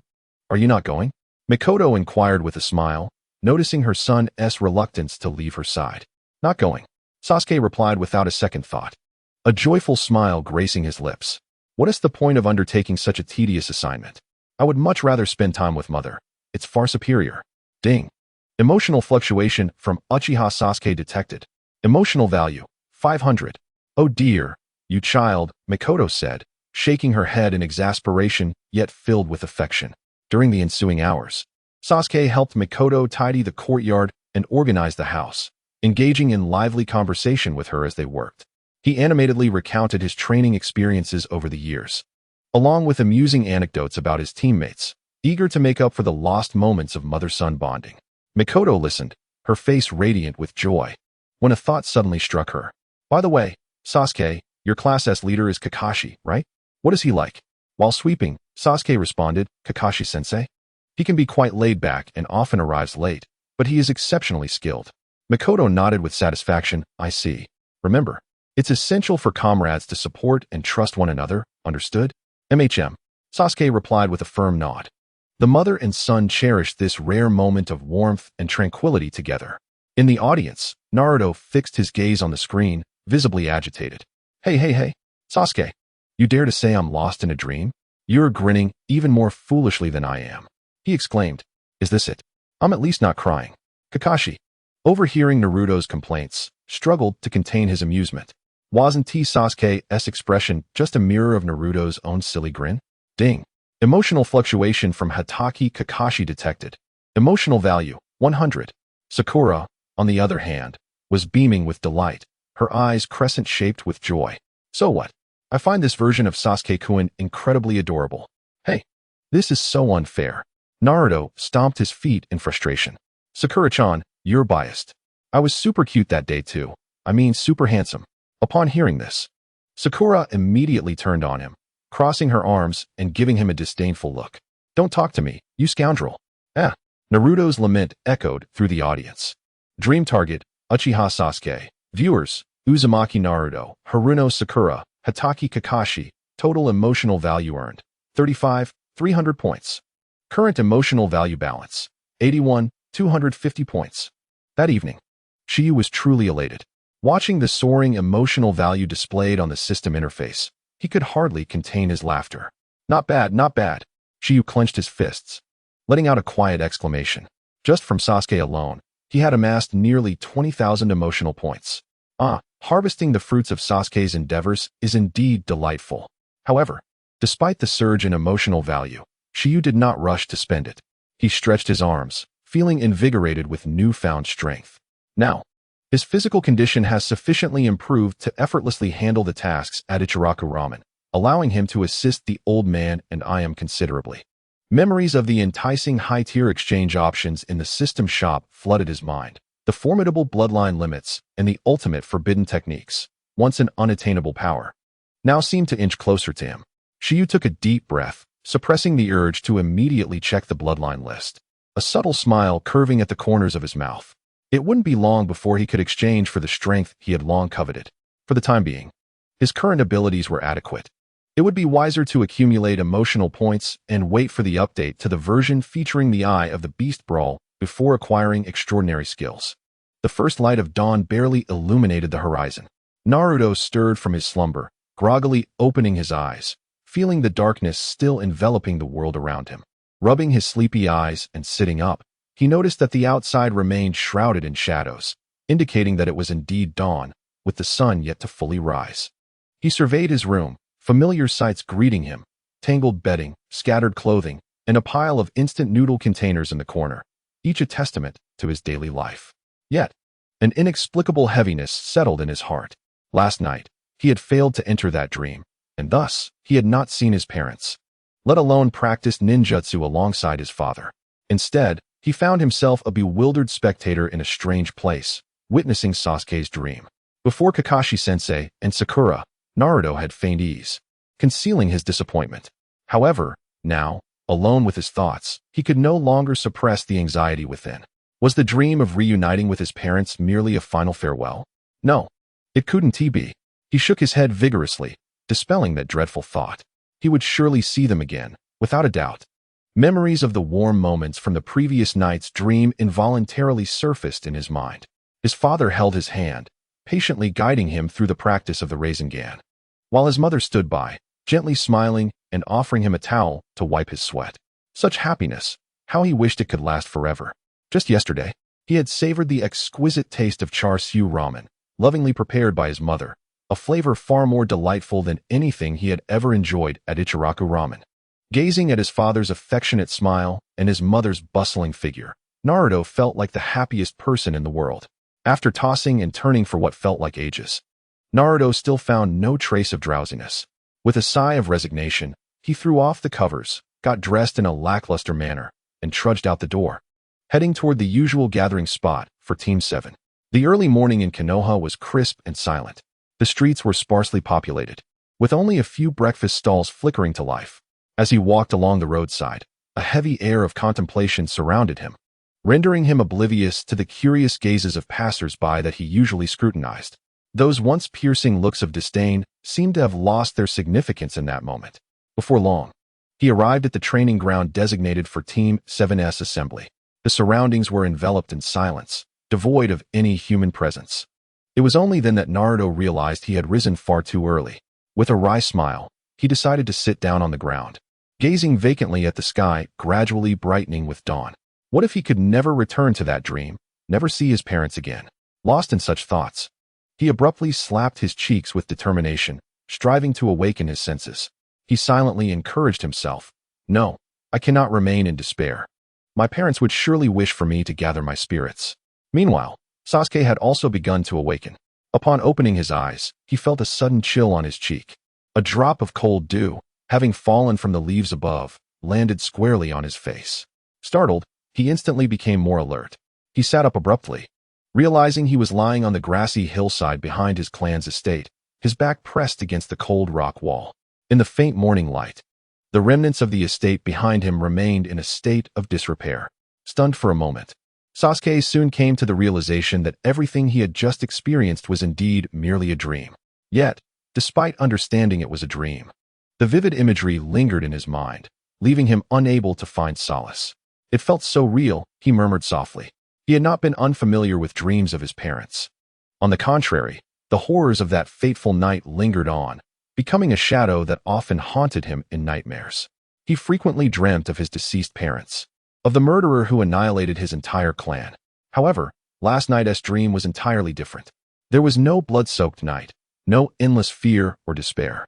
There was only the loving presence of his mother, the stern yet comforting figure of his father, and the brother who had once cared for him deeply. Everything felt so authentic. Sasuke could still faintly recall the aroma of the meal from yesterday's lunch. He pressed his lips tightly together, battling tumultuous emotions within. Was that truly just an illusion? Moreover, in the dream, Itachi was contentedly at home, earning their father's trust, having joined the Umbu, and working alongside him. The memory of Itachi in the dream caused Sasuke's brow to furrow involuntarily. Unlike the Itachi who had cruelly slaughtered their clan that fateful night and relentlessly tormented him, the Itachi in his dream resembled the brother of his childhood, gentle, exceptional, and profoundly reassuring. He remembered how he had been so attached to his brother in his youth, and how Itachi had cared for him until that fateful night. Vivid images of that night invaded his mind unbidden. The blood-red crescent moon hung in the sky. The bodies of his kin sprawled across the ground, their blood staining the stone path of the estate. In the darkness, the cold silhouette of Itachi loomed, looking down upon his younger self. Foolish little brother, if you wish to kill me, then hate me, resent me, and live on in your wretchedness. That chilling whisper echoed in his mind like a haunting melody, sending shivers down Sasuke's spine even now. His expression darkened abruptly. He clenched his fists tightly, his nails nearly embedding themselves into his palms. It was ultimately just a dream, all of it false. A deceptive dream, and I, Uchiha Sasuke, shall never become ensnared within it. Meanwhile, at the Hyuga residence, the gentle morning light filtered through the paper sliding door, casting a soft glow within the room. Hinata Hyuga stirred, rubbing her sleepy eyes as she rose from her bed. Last night had been no different from any other. She had simply enjoyed a peaceful slumber, and upon opening her eyes, dawn had already arrived. Sitting on the edge of her bed, she found herself momentarily lost in thought. Was it truly just a figment of her imagination? As Sasuke hurriedly approached the meeting point for Team 7, he spotted Naruto sitting alone on the vast expanse of grass, fiddling with the weeds, seemingly lost in contemplation. Suddenly, an unsettling thought struck Sasuke. What about Naruto? If Naruto had also been a part of that dream, it would be one thing, but if he had witnessed everything in that peculiar space reminiscent of a cinema, then all of Sasuke's experiences from last night would be laid bare before him. And what about Kakashi-sensei and Sakura? In his emotional fervor the previous night, Sasuke had completely overlooked this crucial detail. He had forgotten that the dream was visible to others and had failed to control his expressions. The thought that his embarrassing moments could have been seen by Naruto, that fool, made his cheeks burn with shame. Damn it! Sasuke pressed his forehead, feeling the heat rising in his face. What had he even done last night? It seemed he had first caught Itachi and given him a thorough beating. Then upon seeing his mother, he had wept uncontrollably, clinging to her for an entire day. The more he recalled, the more intense his embarrassment became, wishing he could simply vanish into the earth. The proud Uchiha Sasuke, though willing to confront formidable foes, found himself in a dilemma. He would rather engage in a fierce battle with Itachi than face Naruto at this moment. Never had he felt such indecision. He hesitated, reluctant to approach Naruto. Standing in the shadows of the street corner, his expression was one of uncertainty. Just as Sasuke wrestled with his inner turmoil, Naruto suddenly turned his head, as if sensing his presence. "Ah, so you've finally arrived, Sasuke," he exclaimed, standing atop the small bridge at the village entrance, arms crossed, a disgruntled pout on his face. Memories of last night flooded back to Naruto, where he had been forced to play the bystander due to Sasuke's antics, even losing the chance to reunite with his parents. As Sasuke approached with a dark expression, Naruto taunted, "Weren't you speaking so eloquently before? Turns out you cried like a baby in the dream." The words struck Sasuke like a thunderbolt, his face darkening. "You idiot. Stop spouting nonsense. What do you know?" The realization that Naruto had witnessed his embarrassing moments ignited a furious indignation within the usually proud Sasuke. Spouting nonsense? Huh. Kakashi-sensei and Sakura saw it too. And you thief. That dream was mine. Naruto retorted. Thief. Sasuke shot back indignantly. I had no control over that. He clenched his teeth, recalling the dream where his parents were still alive. A tumult of emotions surging within him. The dream was not merely an illusion. It held a deeper significance. The two stood their ground, glaring fiercely at one another, neither willing to concede an inch. The tension between them escalated, their grimacing faces inching closer together, on the verge of collision. Just as the situation reached a critical point, a clear, melodious voice interjected from the side. "What are you two doing?" Upon arriving, Sakura quickly squeezed between them, placing a hand on each, forcefully separating them. "Calm down. What do you intend to do so early in the morning, bro?" "Sakura, don't get in my way," Naruto exclaimed, pushed back a couple of steps by Sakura, his eyes still blazing with indignation as he glared at Sasuke. "I'm going to teach this stubborn jerk a lesson today." "Who are you calling a jerk?" Sasuke retorted, blocked by Sakura on the other side. "All right, you two." Sakura sighed in exasperation, pressing down on each boy's shoulder to create a distance between them. She panted slightly, glaring at them. "Naruto, Sasuke, let us remain calm. We are comrades." However, both Naruto and Sasuke averted their gazes, clearly unwilling to relent, observing their stubbornness. Sakura couldn't help but feel a sense of helplessness, inwardly sighing at how troublesome these two could be. Just as she found herself caught in the middle, a languid voice drifted from behind them. "You three are quite lively this early in the morning." Hearing this voice, Naruto and Sasuke exchanged glances and simultaneously huffed in annoyance, turning away from each other. Sakura discreetly released her hold on them and turned to see Kakashi standing a few steps away, exuding a relaxed demeanor. "Kakashi-sensei," Sakura exclaimed like a person encountering a savior. "You've finally arrived. If you hadn't come, they would have started fighting." Kakashi, shedding his usual nonchalant expression. Waved a hand at the two boys, who were radiating hostility. All right. No need to take things so seriously. What exactly happened? What could have happened?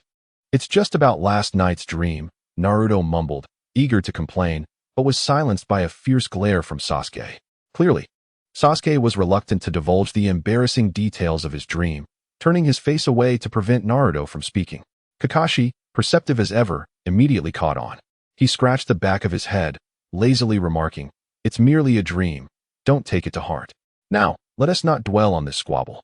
We have a mission today, so let us focus our energy on that."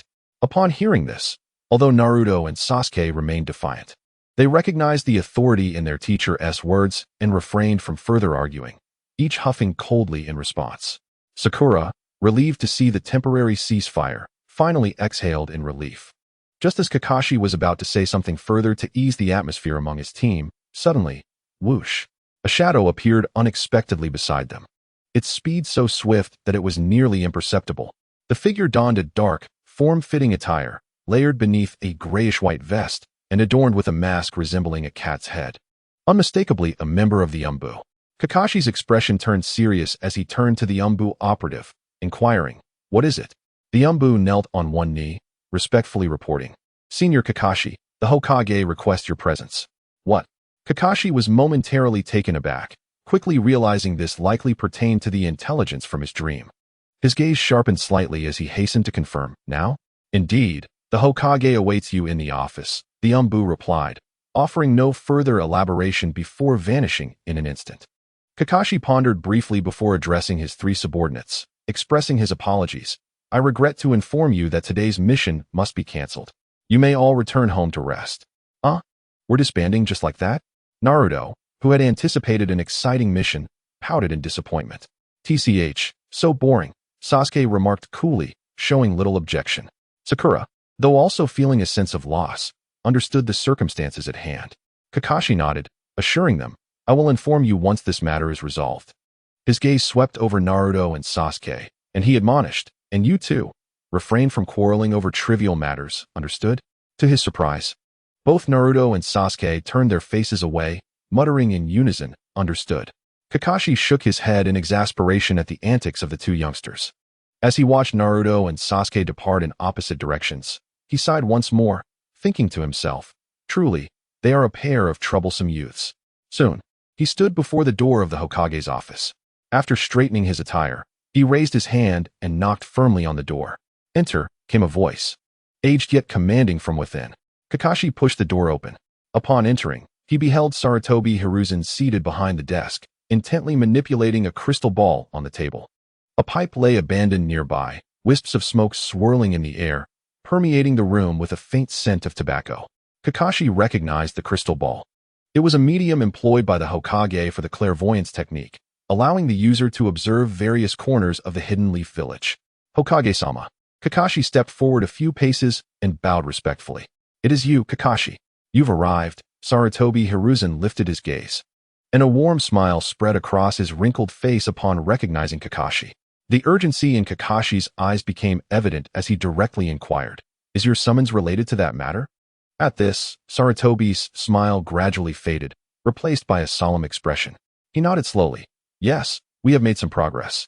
As he set the crystal ball aside and sat up straight, he continued, "In recent days, I have scoured the village's ancient scrolls and texts to investigate the bizarre occurrence you mentioned, and I have finally discovered a passage that bears resemblance." Kakashi listened intently, holding his breath in anticipation. Sarutobi Hiruzen spoke in a grave tone. Ancient texts recount a legendary secret technique that allows the practitioner to invade another's dreams, exert control over their mind, extract information, and even claim their life. However, he furrowed his brow tightly as he continued. The description in the records indicates that this technique requires a significant consumption of the target's chakra as a price. Each time the target is drawn into a dream, a portion of their life force is siphoned away. Even Kakashi, a seasoned ninja of Konoha, was taken aback. Is there truly such a forbidden technique? Does this mean that if Naruto continuously falls into these strange dreams, his chakra will be depleted until his very life is extinguished? Sarutobi nodded slowly. In theory, yes. But Kakashi, do not be overly anxious. What I mentioned is merely an ancient legend from centuries past, the veracity of which is difficult to ascertain. Moreover, this forbidden technique has long been lost to history. We cannot even confirm if what is happening to Naruto now is indeed related. He waved his hand, signaling Kakashi to remain calm. Thus, I must inquire whether Naruto has exhibited any unusual symptoms recently. For instance, has he shown signs of physical weakness or a sudden decrease in chakra? Kakashi pondered for a moment before responding earnestly. No, as of now.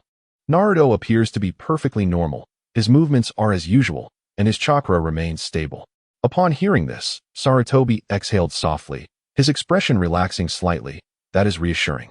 Kakashi nodded, feeling a measure of relief as well.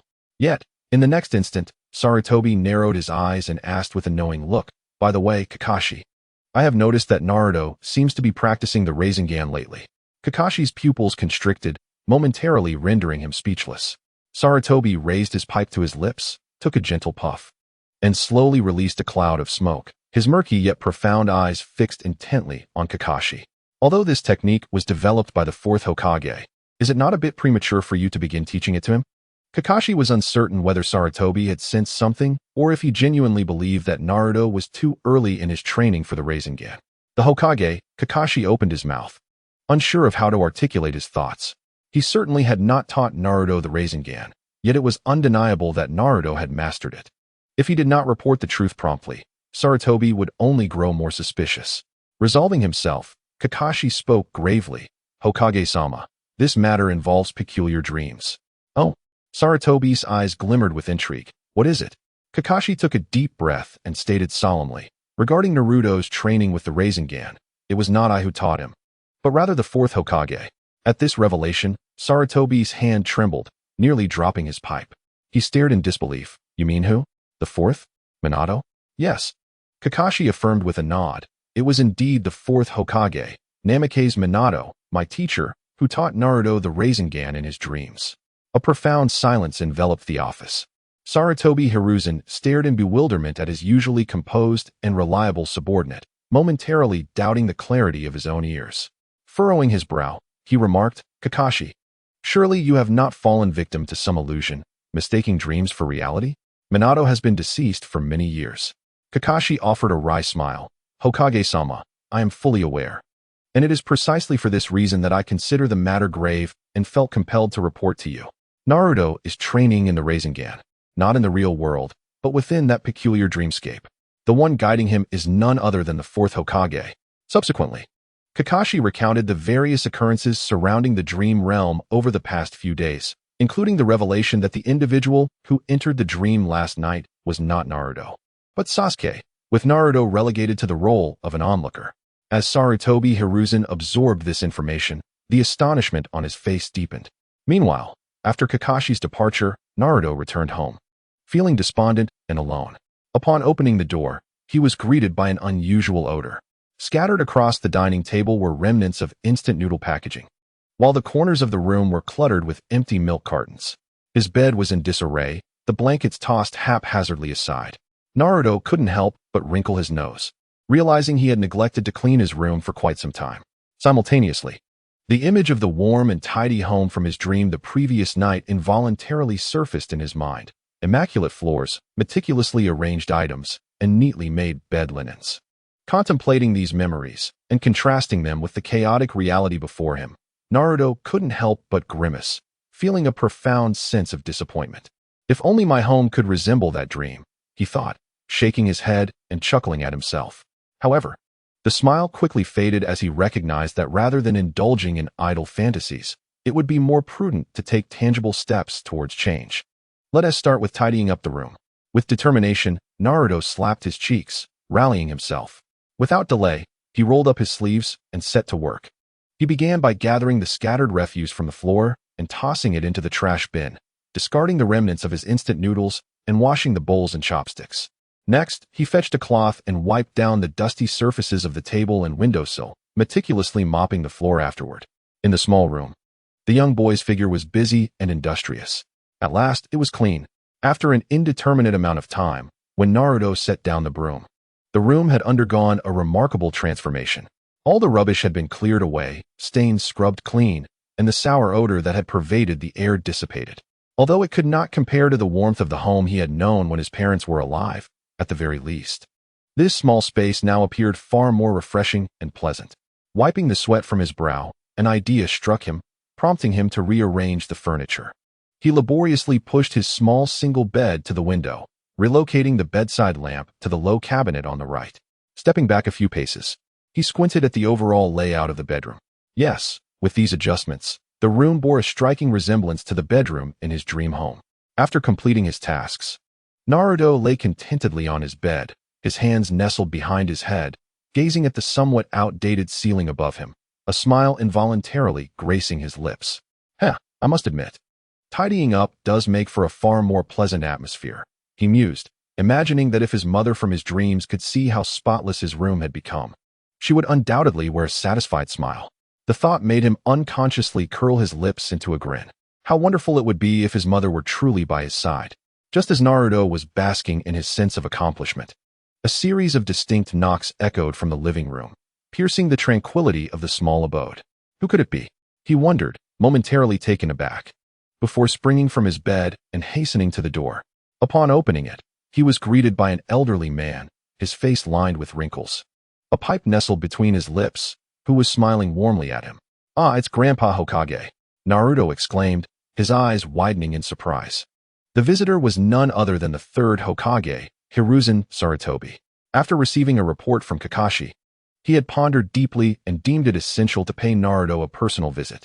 It conveniently coincided with the distribution of Naruto's living allowance, making it a fortuitous trip. "Haha, what is this? Am I not welcome in your humble abode, my dear boy?" Hiruzen chuckled as he stepped inside. Upon entering, he paused for a moment, taken aback. "Oh, Naruto, have you tidied up your room?"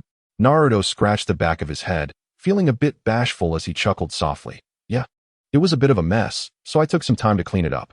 As Hiruzen surveyed the room, he noted the spotless floor and neatly arranged furniture, a stark contrast to his previous impressions of the disheveled space.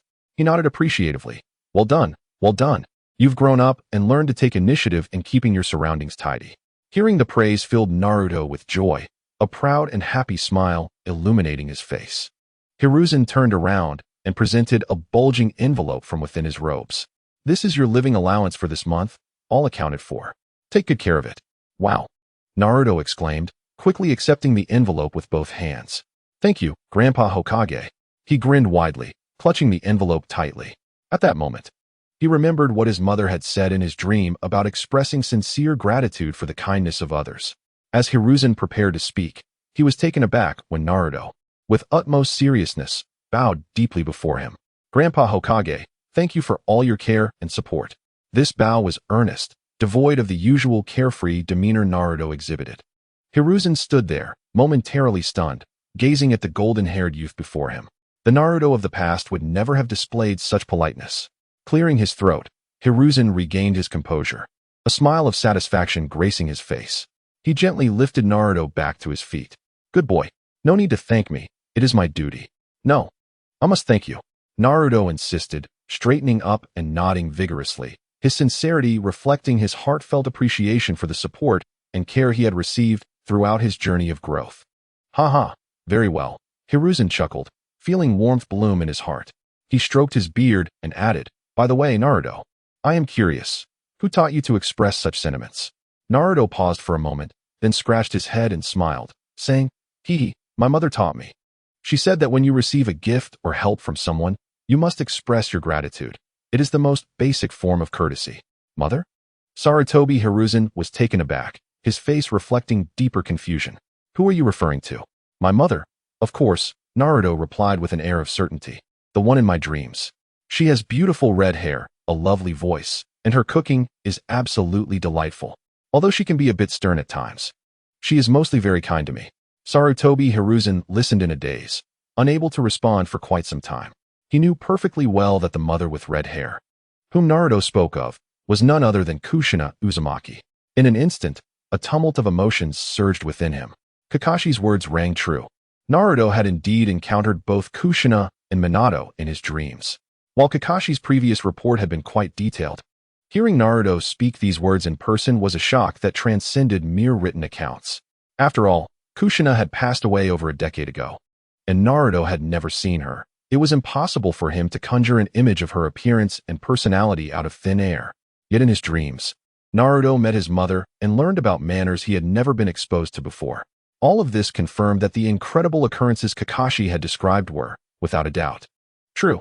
Meanwhile, at the ruins of the Uchiha clan, Sasuke pushed open the half-destroyed courtyard gate, and before him lay a desolate and bleak landscape. The yard was overgrown with weeds, surrounded by the remnants of crumbling houses, and the once vibrant clan emblem painted on the walls had faded and chipped away. However, Sasuke had no time for sorrow. He swiftly crossed the courtyard and approached the towering stone wall in the backyard. Without a moment's hesitation, he began to climb it with his bare hands. The rough rock surface scraped against his palms painfully, and beads of sweat soon trickled down his forehead, sliding down his cheeks under the scorching sun. Nevertheless, Sasuke gritted his teeth and continued to ascend, using both hands and feet, repeating the training over and over. Seemingly impervious to fatigue, the thought of the duel with that man from his dream sent a rush of fervor coursing through him. Bang! His fist struck the rock wall heavily, sending fragments scattering. At that moment, Sasuke was hanging on the side of the wall, several feet above the ground, with the veins on his forehead bulging. Damn it, was he still not strong enough? Breathing heavily, he carefully descended from the wall, his fists clenched tightly, making a cracking sound. In the dream, every move he made was insignificant before Itachi Uchiha. He hadn't even grazed the hem of Itachi's clothing before being defeated. That dream may have been illusory, yet Itachi's overwhelming power was indelibly etched into Sasuke's heart. The vast chasm of strength between them loomed before him like an insurmountable abyss. He was still far from enough. Sasuke gazed up at the towering rock wall, his eyes filled with frustration and anguish. Damn it! The young man lowered his head, his disheveled hair obscuring his eyes. How could he possibly overcome such a formidable opponent? Taking a few deep breaths to steady himself, he lifted his gaze once more, directing his focus toward the steep rock face.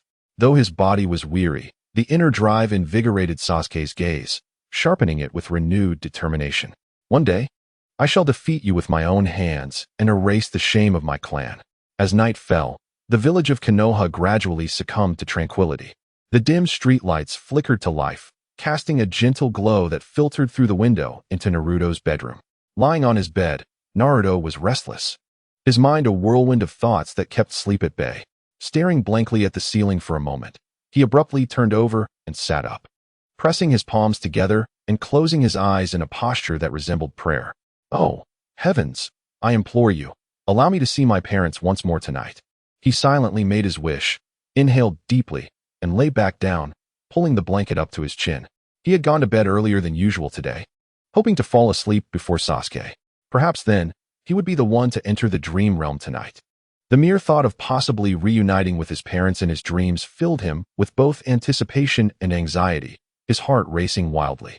Calm down, I must sleep quickly. He forced himself to relax, closing his eyes and striving to steady his erratic breathing and heartbeat. Gradually, weariness enveloped him. Naruto felt his thoughts drifting as drowsiness washed over him, and he slipped seamlessly into slumber. In the vast, darkened theater, rows of seats stretched into the distance, shrouded in gloom. Naruto suddenly opened his eyes to find himself seated in the front row of the audience. Bewildered, he glanced around, only to discover the theater was empty. Devoid of any other presence, he was utterly alone. Is this a theater? Naruto was momentarily stunned, then his spirit sank. There was no familiar warmth of his bedroom, no sight of his parents, only the cold, desolate seats surrounding him. Bowing his head, a profound sense of loss surged within him. Was last time truly the final encounter? Ding. Emotional fluctuation from Naruto Uzumaki detected. Emotional value, 300. Ding. Emotional fluctuation from Naruto Uzumaki detected. Emotional value, 300. Ding. Emotional fluctuation from Naruto Uzumaki detected. Emotional value, 300. From the depths of the theater's darkness, a figure stood silently, observing the golden-haired boy in the front row. Hee.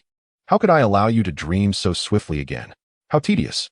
Shigeru smirked, pleased with the multiple dream targets. If Naruto was left alone to dream, his emotional fluctuations would diminish as he became accustomed to the dream scenario.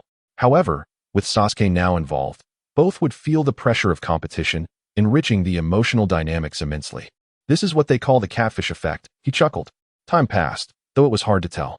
Suddenly, the air rippled, sending waves of energy through the atmosphere.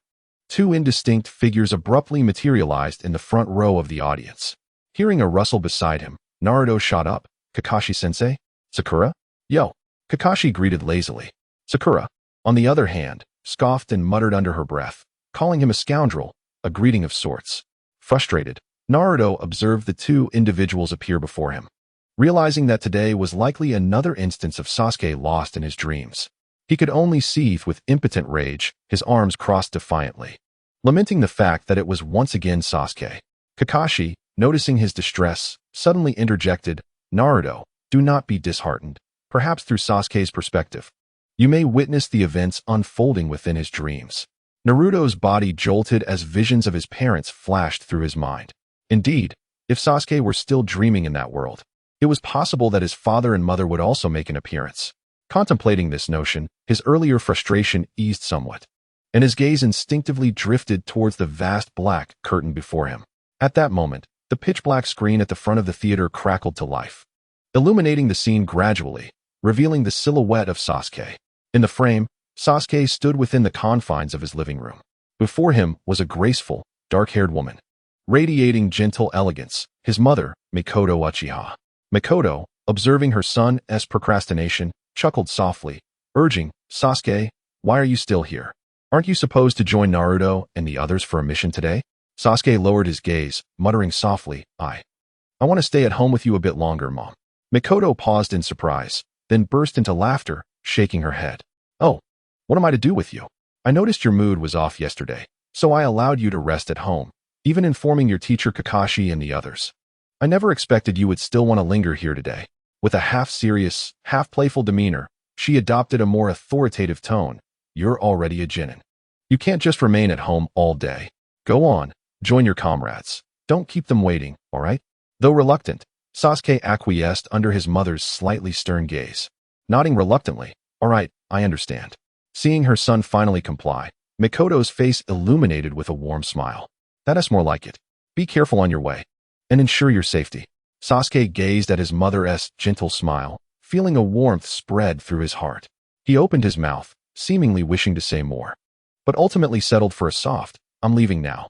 Mikoto stood at the entrance, watching as Sasuke pushed the door open and stepped outside, her gaze lingering until his slender figure vanished around the corner before she turned back into the house. Stepping onto the street alone, Sasuke walked amidst the gentle breeze. He recalled his mother's tender yet firm expression during her admonition, his heart a tumult of emotions. The mother in his dream truly mirrored the memories he held. At that moment, Sasuke suddenly realized a pressing question. Where was the meeting point? Where would Kakashi-sensei gather in this dream? After a moment's contemplation, he reasoned. Since our group arrangements in the dream remain unchanged, the meeting place must be the usual spot. Resolute in his decision, he swiftly made his way towards the small bridge where Team 7 typically convened, following the familiar path etched in his memory. Along the way, he beheld shops adorned with the Uchiha clan emblem, bustling with life, a stark contrast to the desolate and dilapidated Uchiha compound in reality.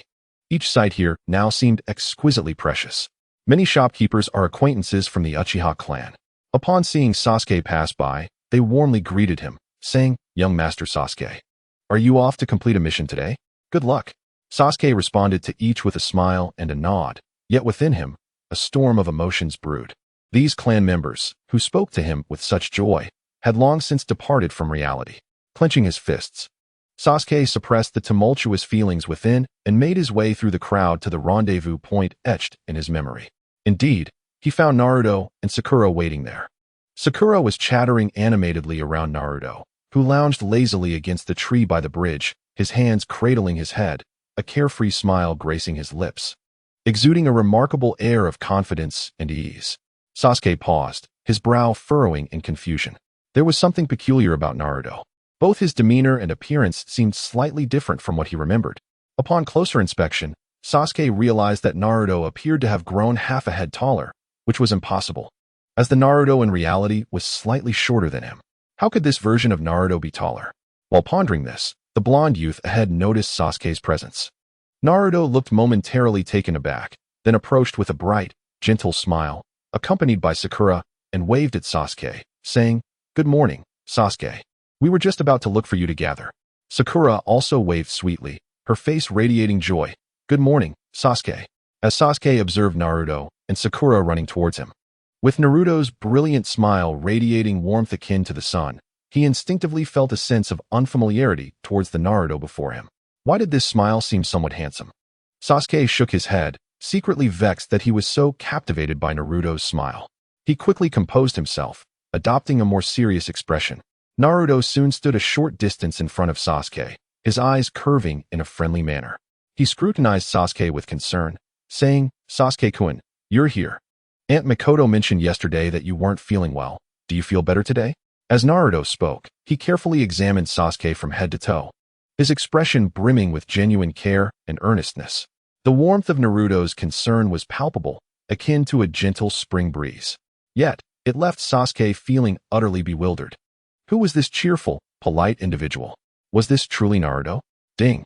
Emotional fluctuations from Uchiha Sasuke detected. Emotional value, 400. In the audience, all who witnessed this scene were left in shock. Naruto, seated among them, felt a chill run down his spine, unable to suppress the shivers that enveloped him. Is this really how I appear in Sasuke's dreams? He thought, eyes wide with disbelief and distaste, squirming uncomfortably as if ants were crawling over him. What a bizarre situation. Naruto shuddered nervously. Ding. Emotional fluctuations from Uzumaki Naruto detected. Emotional value, 300. Sakura, too, was left speechless, utterly dumbfounded. In the scene, Naruto presents a handsome visage adorned with a gentle and cheerful smile. His demeanor is marked by politeness and grace, exuding a warmth akin to the sun on a winter's day. The Naruto within her dreams evokes an unprecedented feeling. He is the epitome of a bright and charming young man. Sakura cannot help but rub her eyes, fearing she may have misinterpreted the image. Yet, the tenderness with which Naruto inquires about Sasuke's well-being appears strikingly authentic. A shiver runs down Sakura's spine as an absurd thought crosses her mind. According to her previous theory, the thoughts of the day manifest in dreams at night. Could it be that Sasuke has an affection for boys, particularly for Naruto? Otherwise, she cannot fathom why Naruto would take on such a form in Sasuke's dreams. Gentle and exceptional, he even stirs feelings within her. A girl. Ding. Emotional fluctuations from Haruno Sakura detected. Emotional value, 500. Among the audience, only Kakashi remains relatively composed. He gazes at the amiable and courteous Naruto on the screen, his conviction growing stronger. It appears his deductions were not misguided. The world constructed within this dream does not solely operate according to Sasuke or Naruto's subjective desires. It possesses an independent logical framework. The Naruto depicted here is worlds apart from the one in reality. One could not say they are even remotely similar. They are as different as night and day. However, Kakashi finds no strangeness in this dream version of Naruto. On the contrary, the more he observes, the more familiar and endearing it becomes. Every gesture and mannerism reminds him of his former teacher, the fourth Hokage, Minato Namikaze. This is unmistakably a younger version of his sensei. In the dream, Sasuke remains frozen, his mind a tangled mess. After a considerable while, he manages to regain his composure. Facing Naruto's concerned expression, he takes a deep breath, striving to adjust to this unusual Naruto. Sasuke opens his mouth, intending to assert that he is fine. Yet the words elude him. He is simply unaccustomed to Naruto's gentle demeanor towards him, leaving him momentarily at a loss, unable to meet Naruto's sincere gaze. He raises his hand and waves it dismissively, struggling to maintain his calm. Cough. Just a minor issue. I've recovered long ago. Are you truly all right? If you still feel unwell, you must inform me, Naruto responds, showing genuine concern. Upon hearing this, Sasuke experiences another strange sensation. The heartfelt care is palpable, yet it sends a shiver down his spine. He cannot discern whether it is gratitude or shock. Cough. I said I'm fine. Sasuke hurriedly cuts off his chaotic thoughts, feigning calmness in his reply. However, confronted with Naruto's warm and considerate demeanor, he finds himself at a loss for words, unable to express his frustration and instead swallowing his retort. Ding. Emotional fluctuations from Uchiha Sasuke detected. Emotional value, 200. Sasuke awkwardly averted his gaze, striving to escape the uncomfortable atmosphere. He cleared his throat and attempted to shift the topic. Ahem, where is Kakashi-sensei? Wasn't it agreed that we would gather at dawn to set off? What time is it now? And he still hasn't arrived. Upon mentioning this subject, Sakura immediately pouted, expressing her dissatisfaction. Exactly. Kakashi-sensei is late again. We had planned to leave the village together for a mission, yet here we are, waiting for so long without a trace of him. With her hands on her hips, Sakura displayed her displeasure at Kakashi's tardiness. It was truly unacceptable. He was habitually late for every assembly. Perhaps Kakashi-sensei encountered some urgent matter, Naruto interjected, defending their absent leader with his characteristic understanding tone. Maybe something came up on the way. Let's wait a little longer. Naruto, you really have a knack for making excuses for him. Sakura rolled her eyes at his comment. Exasperated. Only you would believe those absurd excuses of his. Getting lost in front of a tombstone, helping an old lady find her lost cat. His reasons are always ludicrous. Sasuke could not help but snort, crossing his arms as he remarked, Humph, can't that guy change his bad habits? How can he even be late in his dreams? Is he really fit to be a teacher? In the audience, Kakashi, upon hearing this, felt a flush of embarrassment creep across his face as he awkwardly scratched the back of his head. Haha, is it really that exaggerated? Watching his students in the dream lamenting his tardiness, Kakashi found himself in a state of bemusement. Ding. Emotional fluctuation from Kakashi Hatake detected. Emotion value 300. Sakura and Naruto turned their heads toward him simultaneously, nodding emphatically. Kakashi-sensei, you have been late an extraordinary number of times. Sakura bluntly pointed out. Exactly. Naruto chimed in, unable to resist adding his own commentary. Faced with his students exposing his shortcomings, Kakashi felt even more embarrassed and could only chuckle awkwardly to brush it off.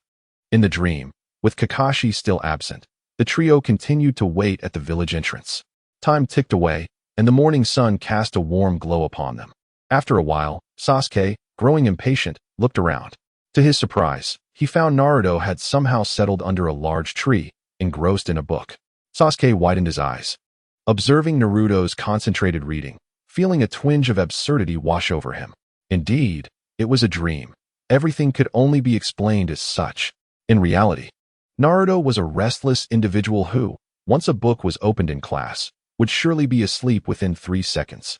Yet here in the dream, Naruto was leaning against a tree, reading alone, seemingly quite invested in the material. Wasn't this a tad too fantastical? Ding. Emotional fluctuation from Uchiha Sasuke detected. Emotion value 200. Sasuke stared in disbelief at the reading Naruto. After a moment, he couldn't resist taking a couple of steps closer to see what book Naruto was actually reading. Naruto sensed Sasuke's gaze, closed the book, and raised his head, offering a faint apologetic smile. I noticed you didn't seem inclined to converse earlier, so I thought I would read for a while to pass the time, he remarked, lifting the book in his hand to introduce it. This is The Will of Fire written by Jiraiya-sensei. It's quite intriguing. My father recommended it to me, and I find it quite captivating. I'm not interested in such things. Sasuke coldly waved his hand after catching sight of the hastily scrawled title on the cover. To him, novels were utterly tedious. However, Naruto remained unfazed, still smiling gently as he carefully put the book away. All right then, everyone has different interests, but if you change your mind and wish to read it, feel free to borrow it from me anytime. Sasuke was momentarily taken aback, unable to respond. He watched as Naruto stowed the book into his ninja gear, once again rendered speechless by this dream version of Naruto. At that moment, a thought suddenly struck him. The real Naruto must be watching the screen from the audience right now, right? Upon this realization, a mischievous smile involuntarily crept onto Sasuke's lips. He pondered how the real, foolish Naruto would react upon seeing this version of himself in the dream. The more he thought about it, the more amusing it became, causing the awkwardness that had previously plagued him to dissipate significantly. Despite its oddity, this dream was not devoid of enjoyment. In the audience, the real Naruto was on the verge of losing his composure. He sat uncomfortably, fidgeting restlessly, his face etched with frustration as he stared at the screen. Every action of the Naruto on the screen made him feel as though he had swallowed a bug, causing him great discomfort. Ding. Emotional fluctuation from Naruto Uzumaki detected. Emotion value 200. Sakura, too, wore a face of exasperation, her emotions a tempest within. Stealing a glance at the Naruto beside her, she found him gazing intently at the screen with a complex expression. With a silent sigh, she returned her gaze to the sunlit Naruto in the dream, who was so engrossed in reading. Could it be that Sasuke was fond of such boys? Sakura couldn't help but let her imagination run wild. Sasuke was typically indifferent to any girl, and she had often been on the receiving end of his cold reprimands due to Naruto. Now, the dream Naruto had transformed into someone admirable and considerate, evoking feelings even in her, who had long harbored a secret crush on Sasuke. If Sasuke's dream was indeed a reflection of his subconscious, did that mean she truly had no chance whatsoever? With this thought, a sense of unease washed over Sakura, leaving her uncertain whether her feelings stemmed from disappointment in Sasuke's preferences or shock at the bizarre situation unfolding before her. Ding. Emotional fluctuation from Sakura Haruno detected. Emotion value, 200. Kakashi narrowed his single eye, fixating on the book Naruto had just raised on the screen, and suddenly understood something. The Will of Fire. Wasn't that Jiraiya-sensei's debut novel? Kakashi was certainly familiar with this book. In his youth, his teacher, Minato Namikaze, had read it, greatly admiring the protagonist's indomitable spirit, which had even inspired him to name his unborn son Naruto. In the dreamscape, Naruto found himself engrossed in a book, one that his father had recommended. Kakashi increasingly affirmed that this world of dreams was no mere reflection of reality. It felt as if it had genuinely existed. It was so authentic that even the intricate details of the fourth Hokage and Jiraiya had been woven into it. He gazed at the screen, where a golden-haired youth exuded confidence and gentleness, and couldn't help but feel a sense of wonder. If Naruto had indeed grown up beside Master Minato, he would likely embody such a remarkable presence. Meanwhile, Sasuke's gaze remained fixed on Naruto. Observing Naruto calmly putting away his book, a previously overlooked detail flashed through his mind. It was said that Naruto graduated from the Ninja Academy with the highest honors, even surpassing him, relegating Sasuke to second place. With this thought, Sasuke's eyes brightened. The Academy's graduation results were not solely based on written exams. Physical skills and practical ninjutsu also held significant weight. Did this imply that this Naruto was truly formidable? No. As Sasuke's thoughts shifted, a playful smile crept onto his lips. He had almost forgotten that on Naruto's first day in the dream, he had defeated the dream version of Sasuke. The Sasuke in that dream had even begrudgingly acknowledged Naruto as the strongest of Team 7. That fool Naruto had the audacity to dream such a dream. Despite its dreamlike nature, witnessing Naruto's various unusual behaviors firsthand stirred an undeniable fighting spirit within Sasuke. Perhaps this was an opportune moment to truly test the strength of this dream version of Naruto. With this resolve, Sasuke instinctively clenched his fists, his battle intent surging within his chest. He no longer hesitated and strode purposefully towards Naruto. As Naruto noticed Sasuke approaching, he smiled and was about to speak, only to be met with Sasuke crossing his arms and donning a confident grin as he declared, "Naruto, let us have a match." Excitement sparkled in Sasuke's obsidian eyes, and his entire demeanor radiated fighting spirit. Naruto appeared somewhat taken aback, but soon his expression shifted to one of realization, and he smiled, nodding in agreement. "Sure. If Sasuke wants to compete, I'm all in." Nearby, Sakura blinked, seemingly unfazed by the sudden challenge between the two. Instead, her face lit up with eager anticipation. "Wow, are Sasuke and Naruto going to compete again?" she exclaimed, excitedly stepping aside to clear a space for them. Clearly, in this dream world, Naruto and Sasuke often engaged in friendly sparring, a routine they had come to embrace. Naruto smiled at Sakura and then stood opposite Sasuke. The two locked eyes, each reading the fervent battle intent reflected in the other's gaze. Sasuke's lips curved into a smirk as he gradually assumed a combat stance, while Naruto remained composed. His posture relaxed, as if victory were already assured. They each extended their right hands, solemnly forming a contrasting seal, signaling the commencement of their duel. In the audience, the real Naruto exclaimed, "What? That guy?" As he witnessed Sasuke unexpectedly challenge the dream version of himself. He couldn't help but jump up and shout, "How cunning! That jerk Sasuke is clearly looking for an opportunity to take revenge." Clenching his fists, Naruto protested indignantly. He witnessed with his own eyes the dismal defeat of Sasuke in his dreams, and the expression of dejection on Sasuke's face filled him with delight. Unexpectedly, today, Sasuke deliberately challenged Naruto within the confines of his dream, seeking to reclaim his honor. How mischievous. Beep. Emotional fluctuation from Naruto Uzumaki detected. Emotion value, 200. Sakura tilted her head, observing the two figures on the screen who were locked in a fierce standoff. For reasons unknown, A peculiar thrill surged within her. Stealing a glance at Naruto beside her, she noticed him fixated on the scene, his expression a blend of tension and excitement. On the screen, Sasuke and Naruto stood facing each other, their gazes intense, as the air around them seemed to ignite with their fighting spirit. Suddenly, Sakura's heart raced, her cheeks flushed, and an odd thought flickered through her mind. Why did she suddenly feel this way? She quickly shook her head, dispelling the absurd notion, though her expression still betrayed her anticipation. Beep. Emotional fluctuation from Sakura Haruno detected. Emotion value 100.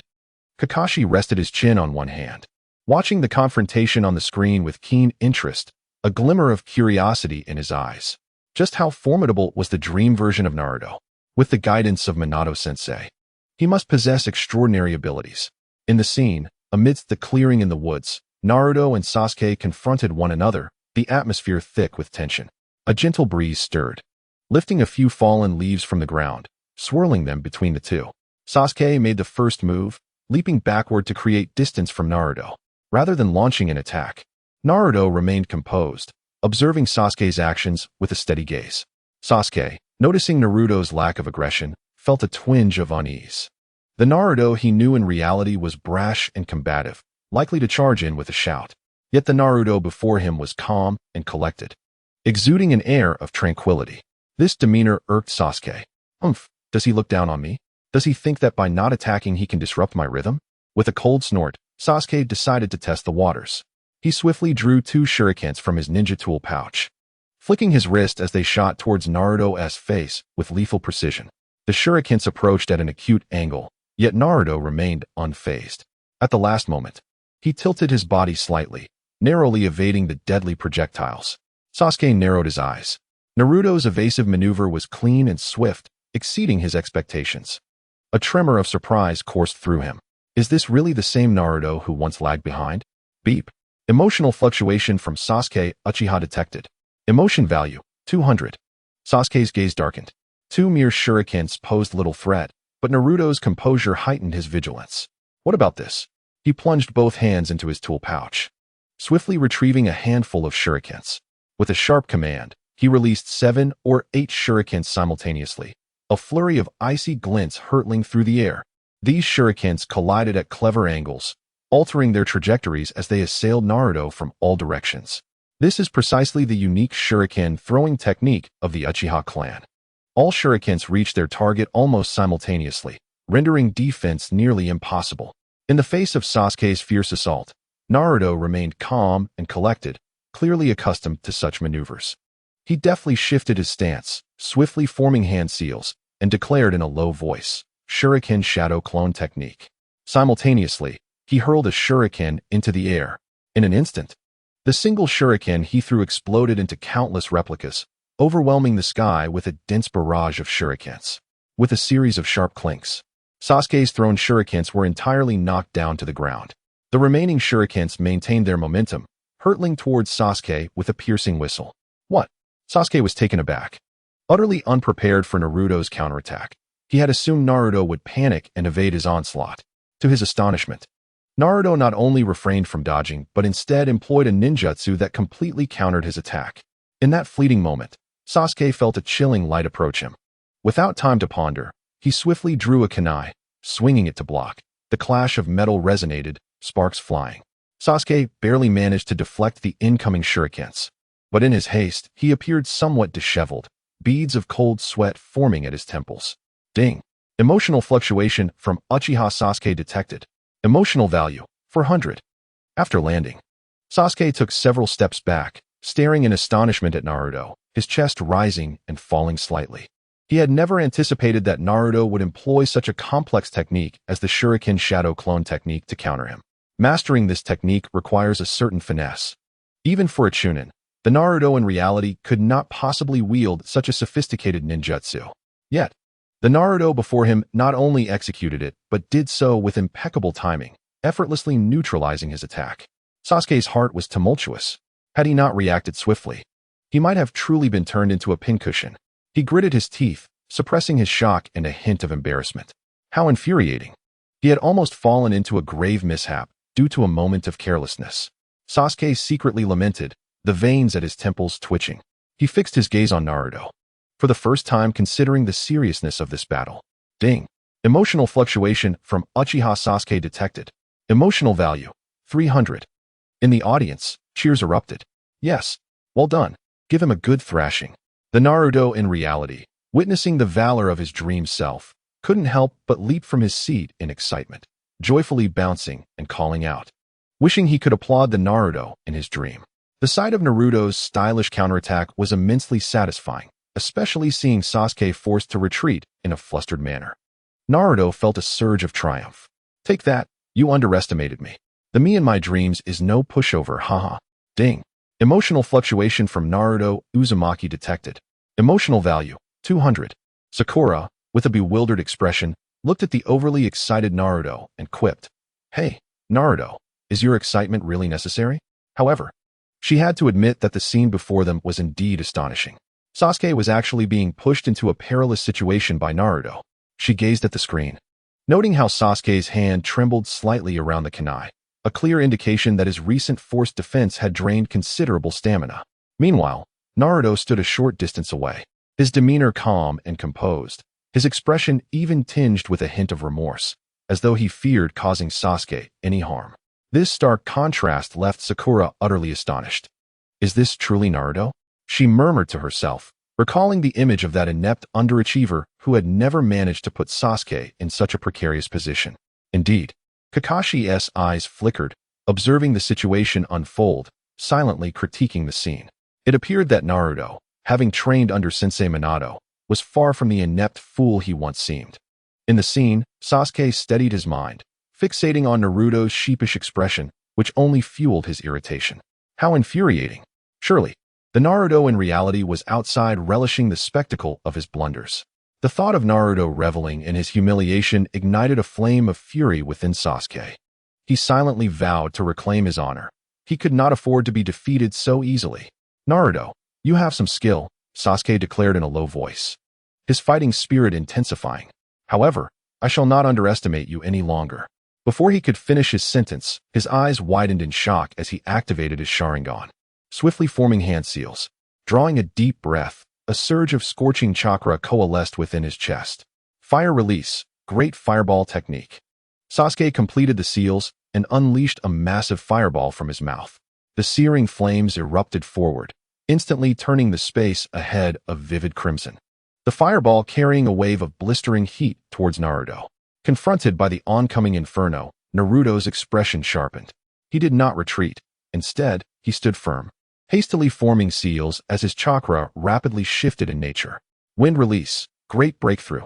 Naruto puffed out his cheeks and unleashed a violent gale. The howling wind clashed with the towering flames, the wind bolstering the fire's intensity, momentarily amplifying its brilliance. Oh no! Sasuke's pupils constricted. He had anticipated Naruto to evade, but was taken aback as Naruto chose to counter his fire with wind. Typically, wind would augment the flame's potency. This tactic seemed unwise. Yet Naruto evidently possessed remarkable confidence in his chakra control. The whirlwind unleashed by Naruto enveloped Sasuke's fireball, indeed causing the flames to surge. However, Naruto's wind chakra was anything but ordinary. The wind blades swiftly morphed into several vortices, slicing through and disrupting the fireball. Boom! A muffled explosion resonated as the flames burst apart, the heat rolling forth as the great fireball was utterly dissipated by Naruto's wind technique. The raging fire transforming into countless extinguished embers that scattered in all directions. With Sasuke's fire technique neutralized, his expression shifted, and before he could react, Naruto's figure darted forth from the smoke. Sasuke quickly drew his kunai to defend, only to realize he was merely facing Naruto's shadow clone. Bang! The kunai struck the clone, shattering it into smoke. Yet, there was no time for respite, as a powerful gust approached from behind. This is not good. He spun around abruptly, only to see another orange figure closing in, Naruto himself. In an unexpected turn of events, Sasuke hastily raised his arms in defense, but Naruto, with a soaring kick, struck forcefully against his crossed forearms. A tremendous force surged through him, and Sasuke let out a muffled groan as he was propelled several meters backward, crashing violently against the trunk of a large tree before tumbling heavily to the ground. Dust erupted from the impact, and as Sasuke lay there, His arms tingled with pain and weakness, a metallic taste filling his throat as he nearly coughed up blood. He struggled to rise. Yet his entire body felt utterly drained of strength. The close-quarters battle had been so intense that he barely registered when Naruto summoned his shadow clones or launched his close-range attacks, and he had already succumbed to defeat. I lost. Sasuke's eyes widened in disbelief as he gazed at Naruto, who was rushing toward him. Within mere minutes, he had not only lost, but had been thoroughly dominated, with no opportunity to retaliate whatsoever. This overwhelming sensation of being crushed left Sasuke's mind blank. He never imagined he would be bested by Naruto, and to such an absolute degree. Ding. Emotional fluctuation from Uchiha Sasuke detected. Emotional value, 800. Sasuke-kun, are you alright? Naruto had reached Sasuke's side. He bent down, extending a hand to help him up, his face a mixture of concern and regret. I'm sorry, I got too caught up in the fight and lost control. Are you hurt anywhere? Sasuke lifted his gaze towards Naruto's outstretched hand, but did not take it. He was still reeling from the shock of his defeat. Sitting on the ground in a daze, his chest rising and falling rapidly. I can't believe I lost to Naruto, he murmured, engulfed by confusion. A profound sense of defeat and absurdity flooded his thoughts, leading him to question the very nature of his existence. This surreal experience had utterly upended his understanding of strength, overturning the long-held belief that he was inherently superior to Naruto. A tumult of emotions swirled within him, leaving his face a canvas of conflicting colors. Unable to regain his composure, seeing Sasuke lost in thought, Naruto grew increasingly anxious, fearing he might have injured him. Sasuke-kun, how are you feeling? Is it serious?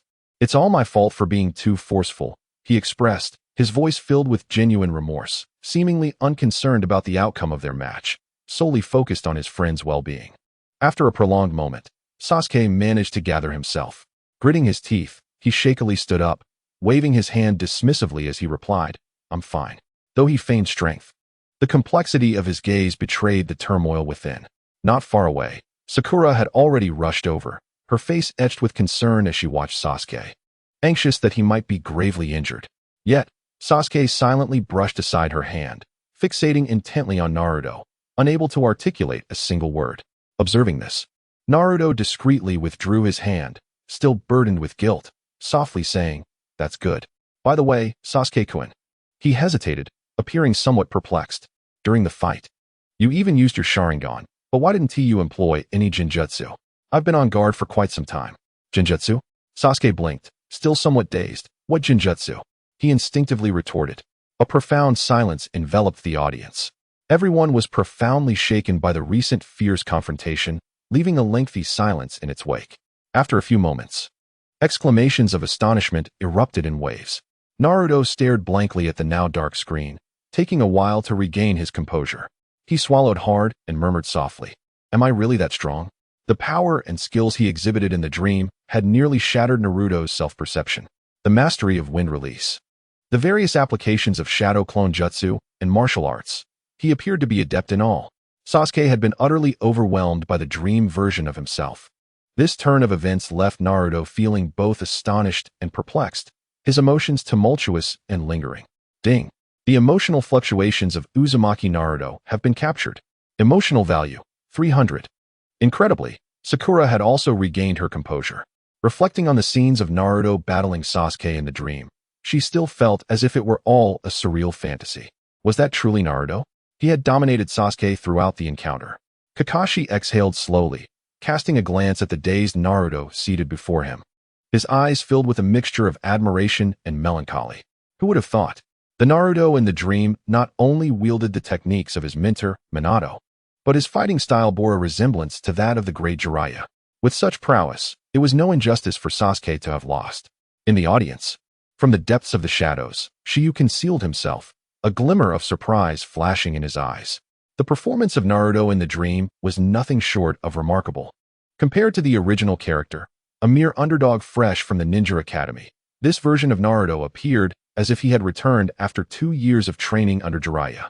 Effortlessly executing various high-level jutsu, he had defeated Sasuke with remarkable composure, a display of strength truly astonishing. Shiryu couldn't help but praise. It seemed that in the original narrative, the Nine Tails had indeed been a hindrance to Naruto, although he lacked no chakra and possessed exceptional physical capabilities. The seal within him not only siphoned his chakra to maintain the seal, but also interfered with his control over his own chakra due to the leakage from the Nine Tails. Combined with years of neglect and lack of guidance, free from these restraints, Naruto's strength was nothing short of transformative. Shiyu accessed the system panel. Current dream target, Uchiha Sasuke. Viewers, Uzumaki Naruto, Haruno Sakura, Hatake Kakashi. Total emotional value earned, 28,900 points. Current emotional value balance, 110, 150 points. Shiyu nodded in satisfaction. The revenue had been substantial due to Naruto's lingering resentment over the past 2 days. He casually opened the system-level interface. Current dream level, level 2, 164, 650, 200, 000. Excellent. In just a couple of days, he would amass enough emotional value to meet the upgrade requirements. What kind of enhancement options would be unlocked then? With 3 options to choose from, anticipation bubbled within him. The following morning, Sasuke awoke from his slumber. The fragments of last night's dreams still echoing in his mind. He rubbed his slightly swollen forehead, his brow furrowing in contemplation. Genjutsu? In the dream's finale, Naruto's words lingered like a haunting melody. The Sharingan, as the bloodline limit of the Uchiha clan, was something Sasuke possessed a modicum of knowledge about. This ocular power bestowed remarkable abilities such as observation, replication, and hypnosis, granting its bearer an extraordinary insight that allowed them to perceive and execute illusions, imitate body techniques, and perform non-bloodline limit ninjutsu. However, the night he awakened his Sharingan coincided with the tragic massacre of his entire clan, and since then, no one had guided him in the arts of illusion. The scrolls left behind at home contained merely the rudiments of fire release techniques. It was no wonder that Naruto in his dream posed such a question. Could it be that the self in the dream was adept at utilizing the illusions of the Sharingan? This thought stirred something within Sasuke. Indeed, in the dream, the Uchiha clan was thriving, and having grown up among them with guidance from his father and brother, why would he lack proficiency in illusion techniques? The more he pondered, the more he felt that last night's dream was unusual, and he subconsciously clenched his fist. He recalled Naruto's words in the dream. Why have you never used illusion techniques? I've been on guard for quite some time. Sasuke's expression grew complex. How could the self in the dream be presumed by Naruto to possess the ability to create illusions? Was this truly a mere fabrication of dreams? Confusion swirled within him, blurring the lines between reality and fantasy. He took a deep breath, forcibly suppressing his doubts, and resolved to think no more on the matter. Presently, he had no means to learn illusion techniques. It was best to take things one step at a time. Meanwhile, Naruto sprang from his bed. With bleary eyes, he stared at the ceiling for several moments before suddenly recalling the myriad scenes from last night's dream, instantly becoming much more alert. Wow, he exclaimed. Unable to contain his astonishment, the images from the dream were still hard for him to believe. That confident, composed figure, effortlessly wielding various ninjutsu, could it truly be him? The thought ignited a surge of excitement within Naruto, and with a sudden leap from his bed, hands on his hips, he laughed heartily at the sky. Ha! Who would have thought that I was so formidable in the dream? Sasuke is no match for me at all. Truly, I am remarkable. Ha ha! His laughter echoed in the empty apartment, and Naruto felt an overwhelming sense of pride, as if the one who had triumphed over Sasuke last night was indeed his present self. Once he had laughed enough, a spark of inspiration struck him. He swiftly turned and leaped back onto his bed, striking a pose reminiscent of his dream self. He quickly formed several hand seals and, feigning profundity, waved his hand dramatically. With a swoosh, one of the shurikens flew forth. Emulating the tone from his dream, he shouted, "Shuriken Shadow Clone Technique."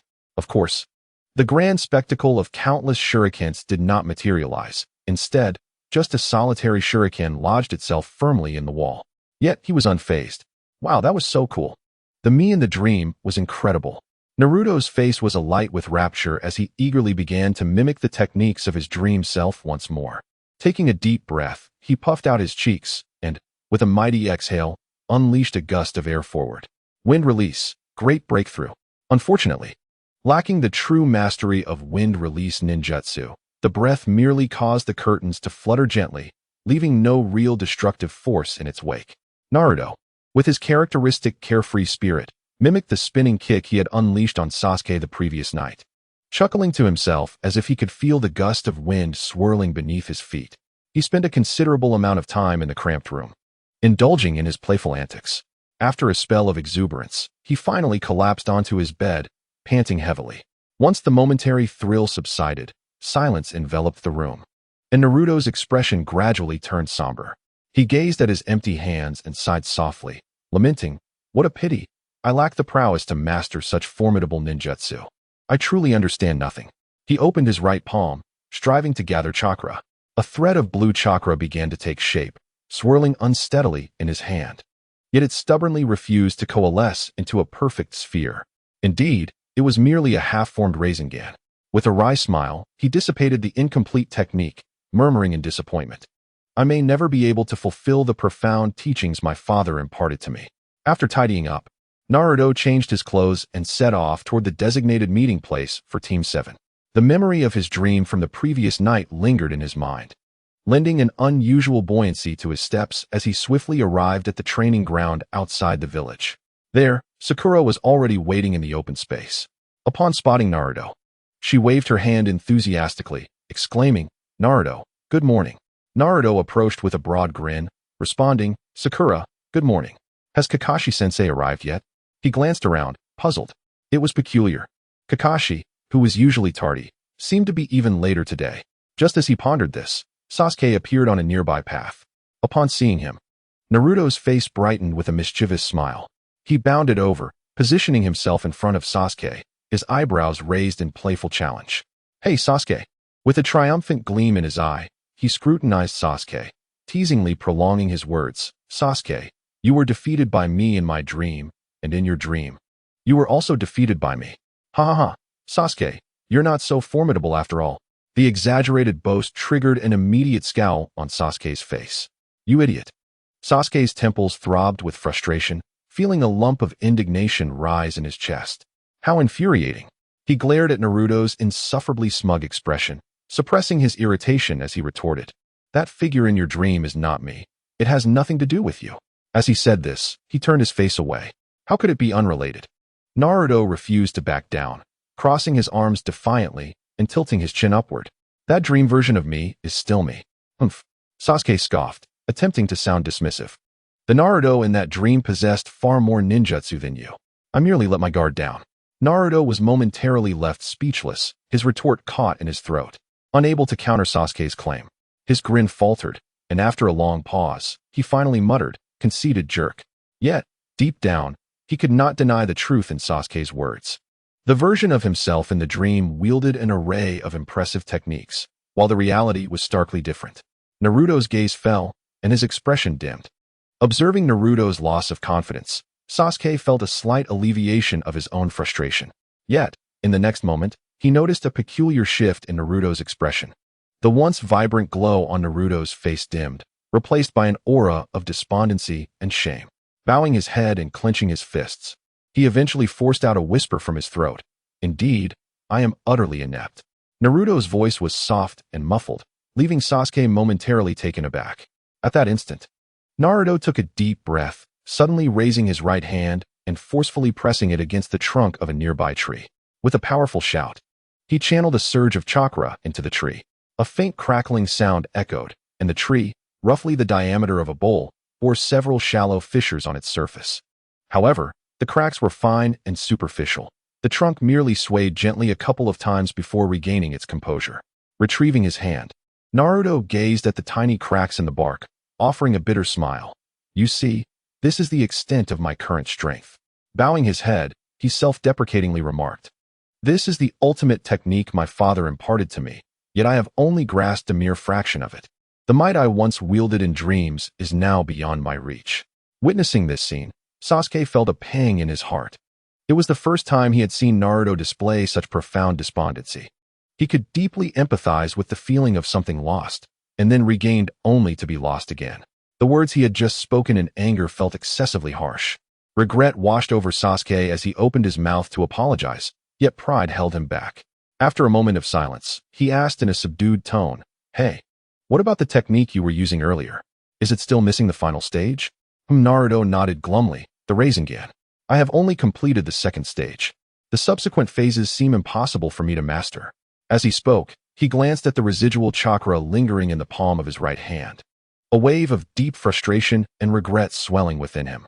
The atmosphere grew increasingly somber. Sakura, standing nearby, looked at Naruto with concern, wishing to offer words of comfort. Suddenly, her keen eyes spotted a familiar figure emerging from the thicket not far away. Kakashi-sensei. Sakura raised her arm, waving energetically towards the approaching figure. Naruto and Sasuke turned simultaneously at the sound. Indeed, the carefree white-haired figure was ambling towards them.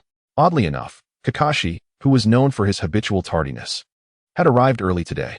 Oh, good morning. Kakashi strolled over with his hands in his pockets, half of his face obscured by his forehead protector and mask, revealing only one eye that crinkled in a semblance of a smile as he greeted them. The sight of Kakashi-sensei arriving so early was shocking to Naruto, who couldn't help but exclaim with wide eyes, "How rare." Sasuke, too, nodded in agreement, a rare occurrence of camaraderie between them. Their banter caused Kakashi to feel a touch of embarrassment. A bead of awkward sweat trickled down his forehead as he thought to himself that he could never admit it was because he had been teased in a dream about his habitual lateness that prompted him to arrive early today. Kakashi chuckled awkwardly and waved his hand dismissively, saying, well, the sun is quite splendid today, so I decided to come by a bit earlier." He cleared his throat a few times, swiftly changing the subject. "In any case, there are other arrangements today, so you will not be accompanying me on the D-rank mission." "Really?" Naruto's eyes instantly sparkled at these words. He had long grown weary of those tedious errands, and it seemed that Kakashi had finally experienced a pang of conscience. "Splendid." Naruto leaped with excitement, exhilarated at the thought of not having to catch cats anymore. "Kakashi-sensei, what shall we do today? Are we finally going to undertake some cool tasks befitting a true ninja?" He eagerly leaned in, pressing for answers. Sakura, too, looked curiously at Kakashi, evidently uninterested in the mundane D-rank tasks they typically performed. Kakashi wore a meaningful expression. "There aren't any tasks. But today I will teach you all how to train." "Train?" Naruto was momentarily taken aback, but quickly responded with joy, exclaiming, "Hooray! Kakashi-sensei is finally going to teach us personally." He clenched his fists, filled with anticipation. "Please teach me some powerful ninjutsu." Sasuke's interest was piqued at the mention of training.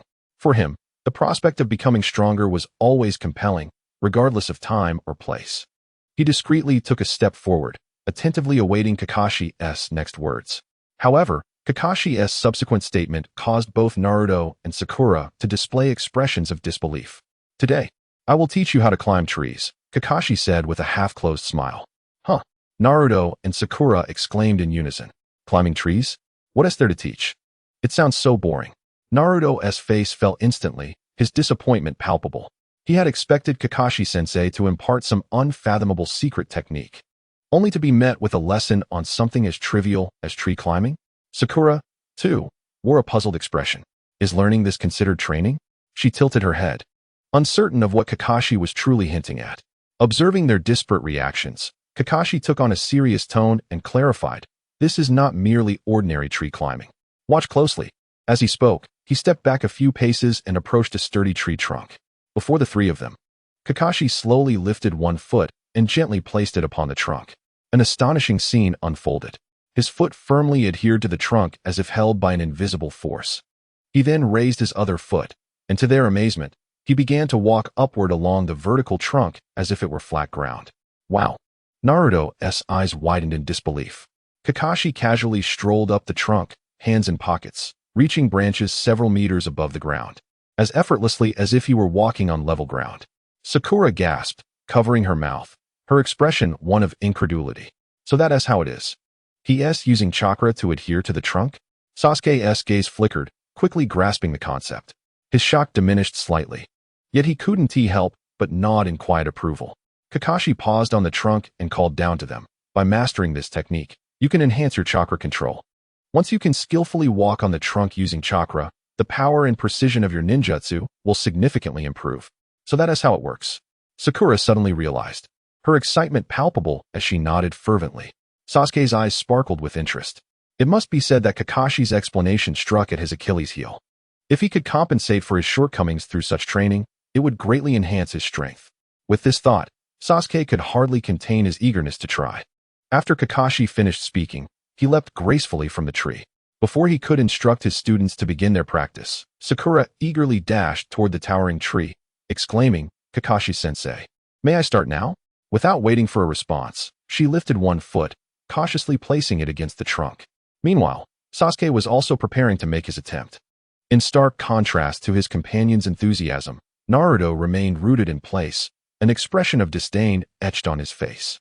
Having just witnessed the grandeur of his dream from the previous night, he found such trivial techniques beneath him. His thoughts, however, had already drifted elsewhere. How splendid it would be if the training involved that incredibly cool technique from his dream. Climbing trees seemed utterly trivial. Kakashi caught sight of Naruto's demeanor and couldn't help but chuckle at his sulking.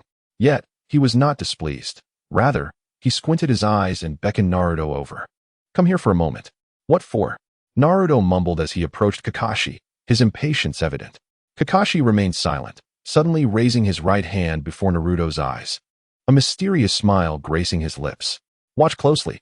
In the next moment, a swirling mass of azure chakra coalesced in his palm. Rasengan. Naruto's eyes widened in shock. As though struck by lightning, he froze, unable to believe his eyes. Kakashi-sensei could perform the Rasengan.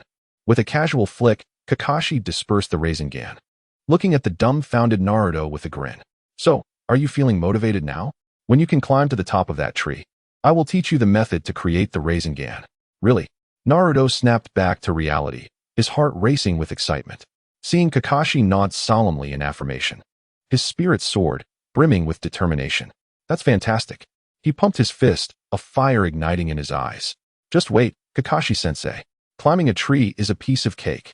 With that, Naruto pivoted on the spot and charged toward another nearby tree, shouting, "Watch me." He leapt into the air, channeling chakra into his feet as he forcefully stepped onto the trunk. However, with a dull thud, he fell back to the ground before he could take more than a couple of steps, gritting his teeth in pain yet refusing to concede.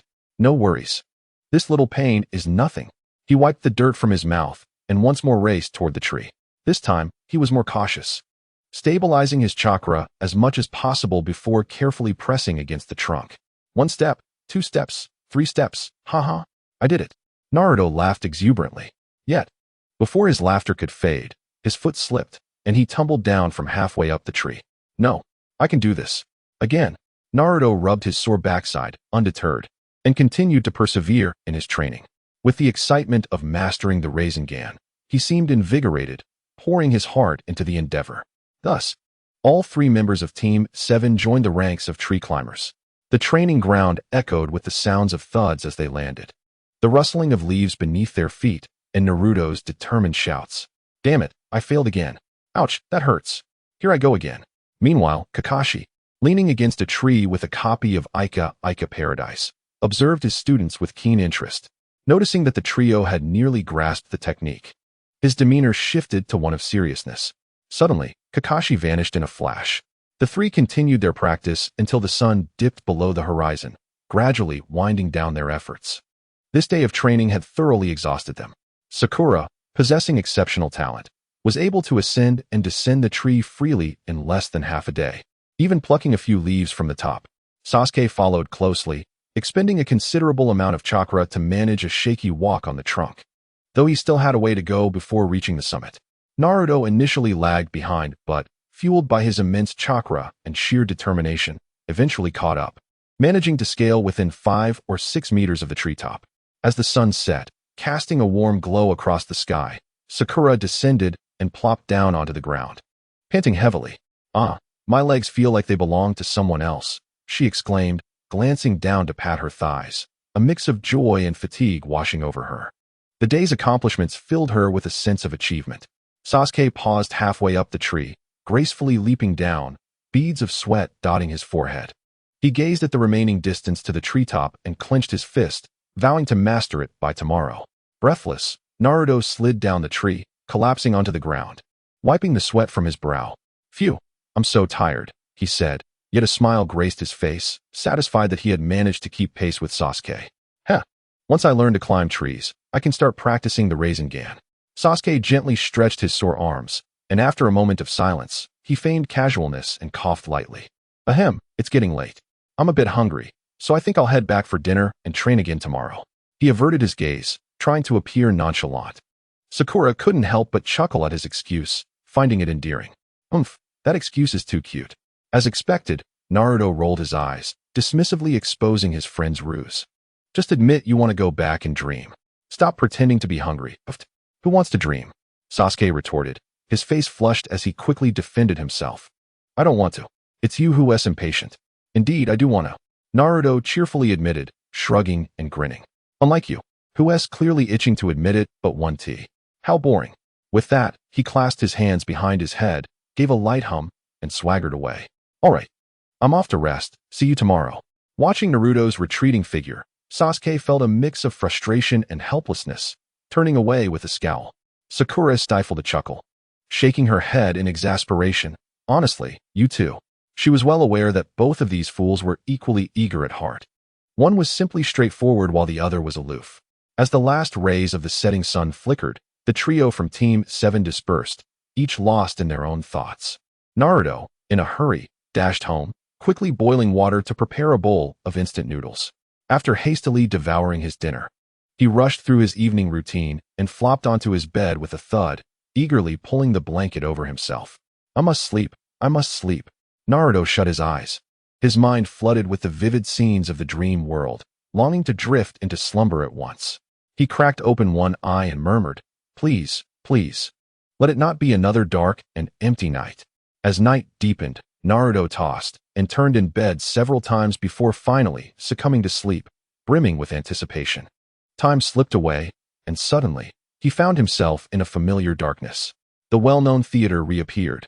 Naruto settled into a soft chair, surrounded by dimly lit seats and a massive white screen before him. Instinctively glancing around, he noticed that Sasuke was not in his usual spot, and a realization dawned upon him. What? Naruto sprang to his feet, calling out to the empty audience. Why is it always Sasuke? Ding. The emotional fluctuations of Naruto Uzumaki have been captured. Emotion value, 200. A soft giggle floated from the side. Turning, Naruto saw Sakura covering her mouth. Beaming at him, Naruto, you're here.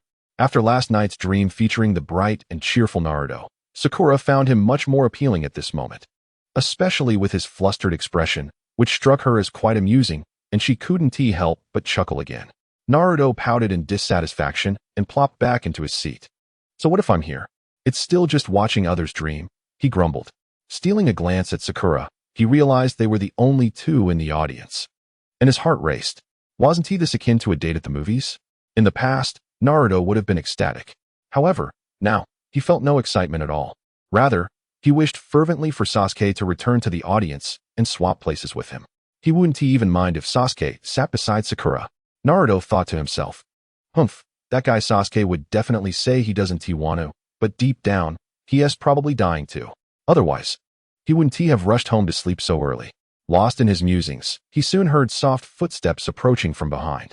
Sakura turned with a smile, waving, Kakashi-sensei. Naruto also turned to see Kakashi leisurely strolling down the aisle, hands tucked into his pockets. Kakashi-sensei, you're here too. Sakura greeted him with a bright smile. Kakashi nodded at her and casually scanned the vacant seats, confirming that Sasuke was absent. A flicker of understanding passed through his eyes as he addressed his two students.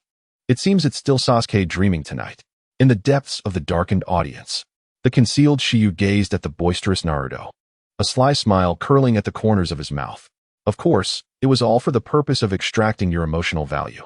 However, it seems that the time has come for a change. In recent days, the emotional value provided by Naruto had begun to dwindle, signaling it was time to switch to Sasuke. A glimmer of excitement flickered in Shiryu's eyes as he licked his lips, anticipating the delightful surprises that lay ahead. The grand performance had only just begun. Once more, he slipped into a dream. Sasuke felt the scenery before him shift abruptly. He blinked awake, finding himself in his bedroom. The gentle morning sunlight streamed through the paper-sliding door, illuminating the tatami-covered floor and the simple wooden furniture. For a moment, Sasuke was taken aback. But then realization dawned upon him. This was his bedroom within the Uchiha clan's residence. How wonderful. Today is still my day? Sasuke exclaimed joyfully, clenching his fist in exhilaration, his handsome face unable to conceal his excitement. Ding. Emotional fluctuation from Uchiha Sasuke detected. Emotional value, 200. However, this thrill lasted only a fleeting moment. As Sasuke quickly regained his composure, Naruto and the others were undoubtedly watching him intently from the audience, observing his every move on the screen.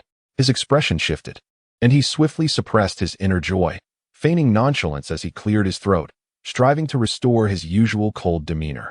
Little did he know, his lips had betrayed him, broadcasting his emotions live for all to see. The audience watched his reactions with clarity, their frustration palpable. That infuriating Sasuke. Naruto seethed as he witnessed Sasuke's initial exuberance followed by a sudden display of indifference on the large screen. His teeth clenched in agitation, he thought. How shameless of him to claim he didn't want to dream. I will surely confront him about this tomorrow. Ding. Emotional fluctuation from Uzumaki. Naruto detected. Emotional value, 200. Naruto, indignant, shook his fist, his expression one of having suffered a great loss. Nearby, Sakura and Kakashi exchanged exasperated glances, wondering when these two would ever find peace. On the screen, Sasuke remained oblivious to the fact that his subtle gestures had been caught on camera. Once he had steadied his emotions, he pushed open the paper door of his bedroom and stepped outside.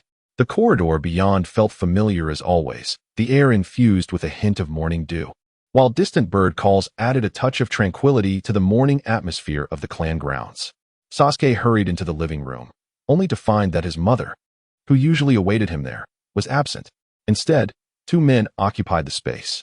One, whom he loathed intensely, sat upright by the low table. Opposite him was another young man, both familiar and unfamiliar. Sasuke's gaze fell upon the dark-haired man nearby, a surge of complex emotions welling within him. The man possessed handsome features, wearing the Leaf Village headband and clad in a dark high-collared uniform, exuding a calm and austere demeanor. It was none other than his brother, Itachi Uchiha. Even in this dreamlike state, encountering his brother evoked an instinctual sense of aversion and resistance within Sasuke. He let out a soft huff, turning his head away, disinterested in regarding Itachi directly. Immediately, Sasuke directed his gaze towards the other individual opposite Itachi. This was a young ninja, appearing to be in his early 20s. His thick black hair was slightly disheveled, and his expression radiated a gentle yet spirited demeanor. He donned a gray sleeveless combat vest, with the protective gear on his chest and shoulders glistening with a cold sheen in the morning light. Upon noticing Sasuke's presence, the young man turned and offered him a slight smile. Sasuke stared at him for 2 seconds, and memories of this individual began to crystallize in his mind. In the next moment, his pupils constricted. Wasn't he the Shursui? In the audience, Naruto and Sakura gazed at the unfamiliar young man with black hair on the screen, utterly perplexed. They were unfamiliar with Uchiha Shursui and thus failed to discern anything remarkable. However, Kakashi's expression shifted to one of gravity as he recognized the young man's attire and features. The gray combat vest, this was the standard uniform of the Yambu. To think that the instantaneous Shursui was actually part of the Yambu. Kakashi murmured to himself. His gaze flickered between the two Uchiha on the screen, lost in thought. In this dreamlike realm, Shursui was actively involved as an Yambu. He pondered which squad he belonged to. In the dream, Sasuke felt a tumult of emotions swirling within him. Yet he endeavored to maintain a facade of calm. He composed himself and entered the living room, confronting his two elder brothers. Humph. He cast a cold glance at Itachi, choosing to ignore his elder brother entirely, treating him as if he were naught but air. Adopting this haughty and aloof demeanor, Sasuke circumvented Itachi and strode directly towards Shursui. Observing his younger brother's behavior, Itachi's brow furrowed slightly, a flicker of helplessness passing through his eyes.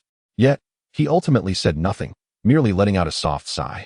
As Sasuke approached Shursui, the icy expression on his face melted away, replaced by genuine admiration and joy. His voice brimmed with an uncontainable warmth. Shursui-nizen. Hello.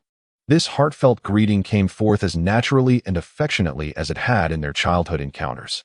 In his younger years, Shursui had taken considerable care of Sasuke, teaching him the basics of shuriken throwing and often playing with him, embodying the role of an elder brother in Sasuke's eyes.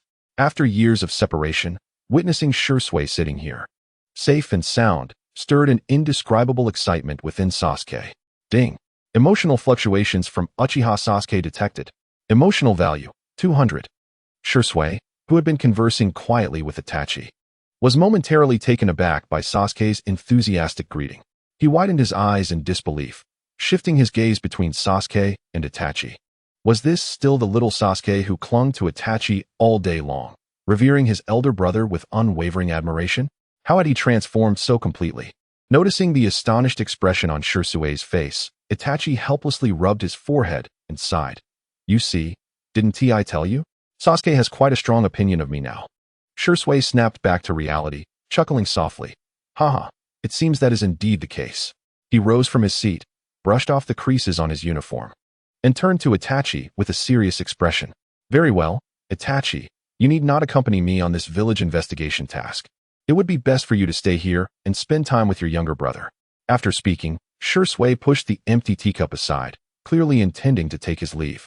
He adjusted his collar and continued smiling at Itachi, saying, the white creature that can take on the appearance of others has not yet caused any major disturbances. The situation is not dire. I can handle the investigation alone, so there is no need for you to worry excessively. Upon hearing this, Itachi nodded slightly and advised. Then I entrust it to you, Shirsue. Please take care. Rest assured, Shirsue replied with a cheerful smile, waving his hand. I will swiftly deal with that creature. Sasuke quietly observed the exchange between his two elder brothers, feeling utterly bewildered. A white creature? One that can transform into others? It sounded like quite a troublesome task. Just as Sasuke was lost in thought, Shirsue approached him. Sasuke, listen to your brother, and stop quarreling with him, alright? Shirsue said with concern, reaching out to ruffle Sasuke's hair. Sasuke turned away defiantly. Who wants to listen to him? Seeing this, Shirsue chuckled in surprise, then strode towards the door. Well, I shall take my leave. Goodbye, Shirsue. Sasuke hurriedly followed a couple of steps, bowing earnestly as he watched Shirsue depart. As Shirsue's figure disappeared around the corner of the yard, Sasuke remained staring in the direction he had gone, feeling a mix of joy for his brother's safety and a twinge of melancholic loss. However, upon reflection, since Shirsue had specifically asked Itachi to stay behind with him, it seemed he could not escape this situation. He reluctantly returned his focus to his elder brother before him. In the living room, only Sasuke and Itachi remained, and the atmosphere grew somewhat heavy with silence. Itachi approached his younger brother, slightly bending down with a gentle smile. Sasuke, I have the entire day free today. I can accompany you in practicing ninjutsu. His tone carried hints of caution and hope, clearly wishing to mend their relationship. However, upon hearing this, Sasuke's expression darkened. Who needs your company? He retorted impatiently, turning his head away and muttering under his breath, I don't care. With that, Sasuke turned and walked outside, presenting an image of someone who wished to keep others at bay. Itachi, noticing this, quickly reached out to grasp his wrist and said with a wry smile, Last time it was my fault, but it's been several days now. Shouldn't you let it go? Sasuke halted his steps, remaining silent, only letting out a disgruntled hum. In the audience seats, Naruto noticed Sasuke's awkward demeanor as he faced Itachi's goodwill and could not help but scoff. Look, there goes Sasuke again. He exclaimed. I told you. That's just how he is. He clearly wants to engage, yet he refuses to admit it. Ding. Emotional fluctuation from Naruto Uzumaki captured. Emotional value 100. Sakura frowned upon hearing this, gently nudging Naruto's arm as she chided him softly. Naruto, you shouldn't always speak about Sasuke like that. Humph. I just can't stand his pretentious, tough guy act. Naruto muttered, turning away. He clearly anticipates attention, yet insists on playing it cool. It's so tiresome.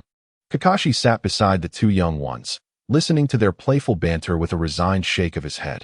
However, he swiftly masked his amusement, turning his attention to the screen, his gaze growing increasingly profound. This time, it was not so straightforward. Kakashi pondered, stroking his chin thoughtfully. After all, Itachi was the perpetrator responsible for the annihilation of the Uchiha clan, and it was entirely natural for Sasuke to harbor such animosity towards him. He was well aware of the hatred concealed within Sasuke's heart. Thus, regarding Sasuke's cold demeanor towards Itachi in the dream, Kakashi found it quite reasonable. It was Naruto and Sakura, lacking the full truth, who mistakenly believed that Sasuke was merely sulking in defiance. More importantly, Kakashi did not overlook the conversation between Shirsue and Itachi that had just transpired. His mind raced. Everything within this dream realm appeared to correspond with reality. Thus, the white creature they mentioned, capable of transformation, likely existed near Konoha in the real world as well. If it were merely a standard transformation technique, Itachi and Shirsue would not be treating it with such caution. This white creature was most likely an extraordinary entity, and vigilance was essential. Naruto and Sakura, noticing Kakashi's sudden seriousness, exchanged confused glances. Yet, upon seeing Kakashi's grave expression, they fell silent, refraining from interjecting. As for the latter, he was already contemplating reporting this matter to the Hokage the moment they returned to reality. When had such a creature begun lurking near Konoha? Who was orchestrating this in the shadows? Kakashi's brow furrowed, enveloped in a haze of uncertainty, seemingly on the verge of uncovering crucial information. Ding. Emotional fluctuations from Kakashi Hatake have been detected. Emotional value, 400. On the screen, Sasuke was utterly impervious to Itachi's apologies and pleas. Even if the Itachi in this dream realm had not committed those heinous acts, he had no intention of granting him any semblance of kindness. If he wished to hone his Jinjutsu skills, he could easily seek assistance from his father, mother, or even other Uchiha clan members, all far preferable to requesting Itachi's help. Seeing his younger brother's obstinate stance, Itachi stepped forward, lowering his posture in a plea. Sasuke, I understand that I have disappointed you last time. I have felt remorseful for these past few days. Today, I have set aside the entire day to make it up to you. Please, grant me another chance. I will accompany you in your training. Whatever you wish to practice is fine. As Itachi spoke, a rare display of unease crossed his usually composed features. His face filled with guilt as he gazed at his brother. Sasuke had never witnessed Itachi, typically so calm, exhibit such disquiet and regret. He raised his chin, meeting Itachi's expectant black eyes. The usually unflappable Itachi now appeared so tentative, a sight that momentarily astonished Sasuke. He remained silent for a few seconds, turning his head away with a huff, torn within himself. In truth, Sasuke was acutely aware of Itachi's unparalleled proficiency in Jinjutsu. Having him personally guide him would undoubtedly be an invaluable opportunity. Moreover, as Sasuke's mind churned, an idea flickered through his thoughts. Training with Itachi could prove beneficial, allowing him to observe and familiarize himself with Itachi's techniques and master the Jinjutsu in which Itachi excelled. In the future, when facing Uchiha Itachi once more, what fear could there be if one is thoroughly acquainted with every move of his? Indeed, it is all in preparation to ultimately vanquish Itachi. This is solely to familiarize oneself with his techniques in advance, ensuring a greater likelihood of defeating him. It is absolutely not due to a desire to train alongside Itachi. With this thought, Sasuke's tense demeanor relaxed slightly. He pursed his lips in contemplation for a moment, feigning reluctance as he replied, "Training is permissible." However, he cast a sidelong glance at Itachi, awkwardly adding, "I will practice what I wish, and you must not voice any objections." "Very well, I shall heed your wishes." Upon witnessing his brother finally relent, Itachi visibly exhaled in relief, a smile returning to his handsome visage as he nodded repeatedly, "Whatever you wish to practice, I shall accompany you." As Itachi noted Sasuke's acquiescence, he felt a significant weight lift from his heart. The chill in Sasuke's demeanor over the past few days had weighed heavily on him, and now that a chance to mend things had arisen, he silently vowed to make a commendable effort to appease his brother's anger. Sasuke let out a light huff, refraining from further retorts. He called out, "Let us head to the clan's training grounds." Itachi nodded and swiftly followed. Before long, the two arrived at a training area situated behind the Uchiha clan's territory. This open space, typically reserved for clan members to hone their skills, was tranquil at this early hour, with only a few towering trees standing at the edges, their leaves rustling gently in the breeze. Scorched black marks, remnants of fire release techniques, lingered at the edge of the grassy field. Itachi assessed his brother, who stood poised for practice, and chuckled softly.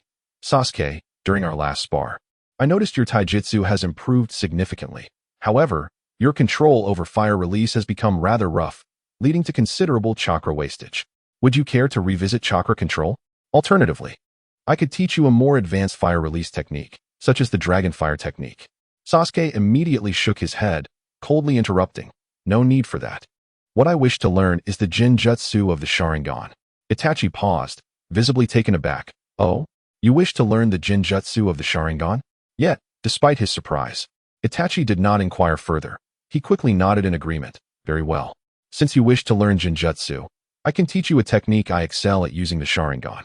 With a smile, Itachi approached Sasuke, gently placing his hand upon his forehead. "However, before we begin, Sasuke, you must first activate your Sharingan. The technique I will teach you requires it to be manifested." Upon hearing this, Sasuke immediately focused his mind, forming hand signs and steadily channeling chakra into his eyes. In an instant, ripples emerged within his dark pupils, revealing a tomo that began to rotate gradually. His crimson eyes glimmered with an ethereal light in the morning sun, as Sasuke successfully activated his one-tomo Sharingan. In the audience, Naruto leaned back in his chair, resting his head against it, and proudly pointed his chin towards Sakura. "See, I told you I was right." Sasuke clearly desires this intensely, yet pretends to be obstinate. Look at him now. In the end, he has obediently gone to train with his brother.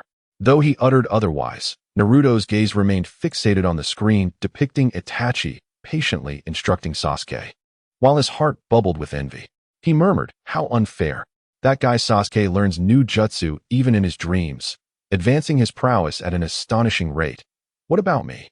I still have no idea when I will master the third phase of the Rasengan." Indeed, Naruto was plagued by discontent. Deep within, he yearned for such a splendid opportunity. If only he were in a dream right now, he could have his father teach him too. Sakura, observing the scene of the two brothers sparring on the screen, cast a furtive glance at Naruto, whose eyes sparkled with envy. A complex emotion stirred within her. Naruto and Sasuke had both entered this enigmatic dreamscape, acquiring new jutsu that were otherwise challenging to grasp in reality, each growing stronger. And what of her? So far, she could only sit idly as a spectator, watching her companions thrive in their dream journeys while feeling utterly sidelined. If only she could enter such a dream herself. Sakura could not suppress this wish in her heart. Yet, she soon shook her head with a bitter smile. The Sakura in the dream bore no difference from her real self. Even if she were to enter, it was unlikely she would achieve significant growth. With a gentle sigh, she felt a pang of joy for her companions while grappling with her own inadequacies. However, she quickly resolved within herself that she could not remain perpetually left behind. She must strive harder in her training in reality. Ding. Emotional fluctuation from Sakura Haruno detected. Emotion value, 200. Kakashi observed all of this keenly. He adjusted his forehead protector and watched the screen, where Sasuke was engrossed in learning Jinjutsu from his brother. A glimmer of curiosity flashing in his eyes. Kakashi harbored significant interest in the Sharingan.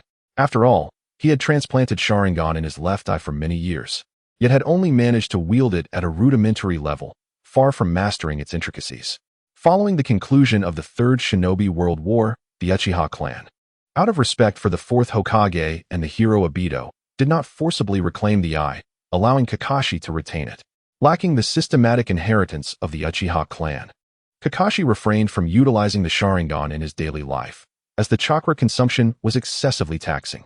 This was an opportunity. Kakashi crossed his arms, intrigued. As he observed Itachi's guidance of Sasuke, he thought to himself that if he could glean any tips on controlling the Sharingan and conserving chakra from Itachi's explanations, it would undoubtedly be of immense benefit to him. On the training ground, Uchiha Itachi had commenced imparting the secrets of Jinjutsu to his brother.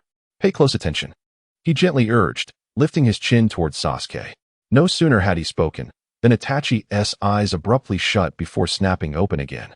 His crimson pupils spun rapidly, and an invisible mental energy emanated from him, expanding outward in a sudden rush. Sasuke was abruptly struck by a sudden shift in his surroundings. When he glanced down again, he was astonished to see his shadow eerily rising from the ground, transforming into several pitch-black chains that ensnared his limbs with an iron grip. Almost immediately, towering pillars, as dark as ink, materialized behind him, piercing through his arms and legs like instruments of torture, effectively pinning him in place. This entire scene unfolded in the blink of an eye, leaving Sasuke no time to react before he realized he was utterly immobilized. The unexpected occurrence sent a chill coursing through his veins, and beads of cold sweat quickly soaked his back. Although he was acutely aware that this was likely an illusion, an overwhelming sense of dread gripped him.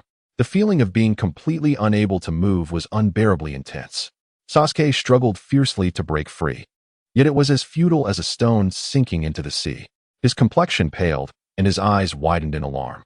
He attempted to remind himself that this was merely an illusion conjured by Itachi, but the horrifying chains and the immense black pillars felt too real, ensnaring him in a state of shock from which he could not extricate himself.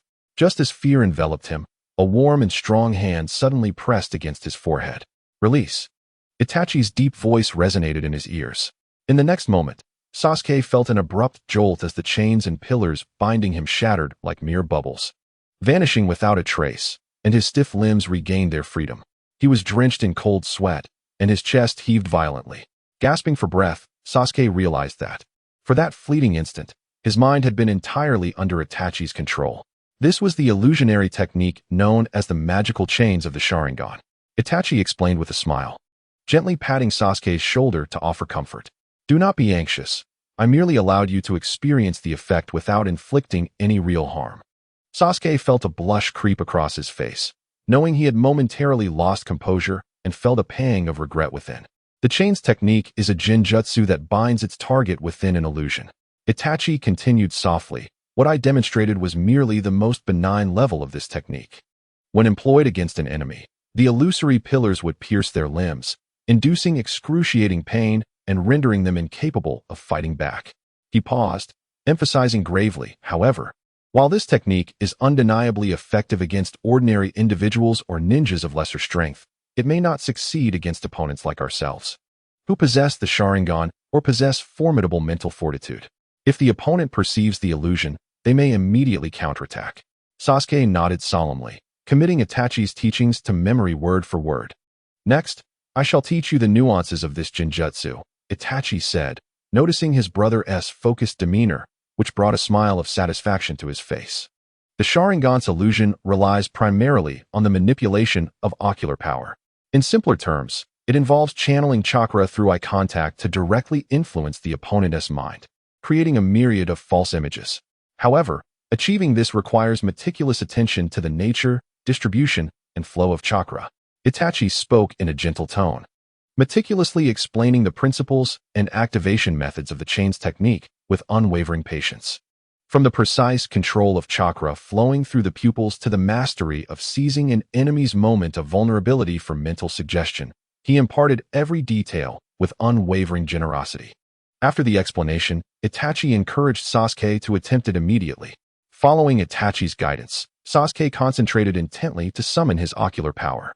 Yet, he soon faltered. Observing his brother's slight despondence, Itachi smiled gently and reassured him, "Do not rush, take it step by step." Sasuke nodded, listening with heightened focus to Itachi's elucidation. At this moment, Itachi's voice and demeanor remained as tender and meticulous as he remembered. This scene mirrored the past so perfectly that Sasuke could not help but think to himself how wonderful it would be if all of this were indeed real. A slight ache formed at the tip of his nose, and his eyes involuntarily grew moist. This was the familiar brother he cherished in his memories. Ding. Emotional fluctuation from Uchiha Sasuke detected. Emotion value, 500. But why? With his head bowed, Sasuke's chest heaved violently under the weight of suppressed emotions. Countless fragments of memories flashed through his mind at breakneck speed. In his recollections, before that horrific event transpired, Itachi had always been the gentle and caring older brother. Although Itachi had grown increasingly busy during the time leading up to the tragedy, often unavailable to accompany him, his demeanor remained filled with love, showing no signs of change. He vividly recalled that morning when he left for the ninja academy. Itachi stood at the doorway, smiling as he ruffled Sasuke's hair, bidding him farewell. "Sasuke, see you tonight." However, upon returning home from school, he was met with a nightmare. The street where his clan resided was eerily quiet, a faint scent of blood permeating the air. With an ominous feeling, Sasuke sprinted home, only to find the once vibrant Uchiha compound strewn with the bodies of his kin. Vivid red blood pooled on the ground, and the familiar faces of friends and family lay lifeless before him. This scene nearly shattered the young Sasuke. Yet, a powerful fear and unease propelled him to stagger towards his family home. "Dad, Mom," he called out loudly, rushing through the gate of his home. But what met his eyes were the cold, lifeless bodies of his parents lying still on the ground, and standing between them was a towering figure. It was Uchiha Itachi, who slowly turned to face him. His unfamiliar, cold red eyes held no warmth, gazing indifferently down at his bewildered brother. In the next moment, his voice, as if emerging from the depths of hell, dripped with malice. "If the foolish little brother wishes to kill me, then let him harbor all his hatred. Let him despise, and then live on in ugliness." From that day forth, these words etched themselves deeply into Sasuke's mind, becoming an inescapable nightmare. Countless nights, he awoke from nightmares consumed by this haunting question, yet he could find no answers. The more he pondered, the greater his anguish grew, his fists clenched tightly. His chest heaved violently, breaths coming in rapid, chaotic bursts, as a torrent of questions and emotions threatened to engulf him. The tender smile of his father and the gentle visage of his mother flashed momentarily in his mind, intertwining with the face of his brother before him. The years of pent-up anger and sorrow within Sasuke erupted suddenly. He could no longer suppress it, hot tears blurring his vision. He had longed to confront Itachi, to understand why he had committed such acts. Today, in a dream, he boldly questioned Itachi. "I recently dreamt that you killed father, that you slaughtered the entire Uchiha clan. Why? Why would you do such a thing?" At Sasuke's unexpected words, Itachi's smile froze instantly. His pupils dilated and his complexion paled, revealing disbelief. What? He had never anticipated that Sasuke would utter such horrifying words, leaving him momentarily speechless, utterly perplexed by his brother's dream. "Answer me. Why?" Beep. Emotional fluctuation from Uchiha Sasuke detected. Emotion value 1000. In the audience, Naruto and Sakura were transfixed by the unfolding scene, their faces etched with shock and incredulity. A glance exchanged between them revealed deep astonishment and confusion. Beep. Emotional fluctuation from Uzumaki Naruto detected.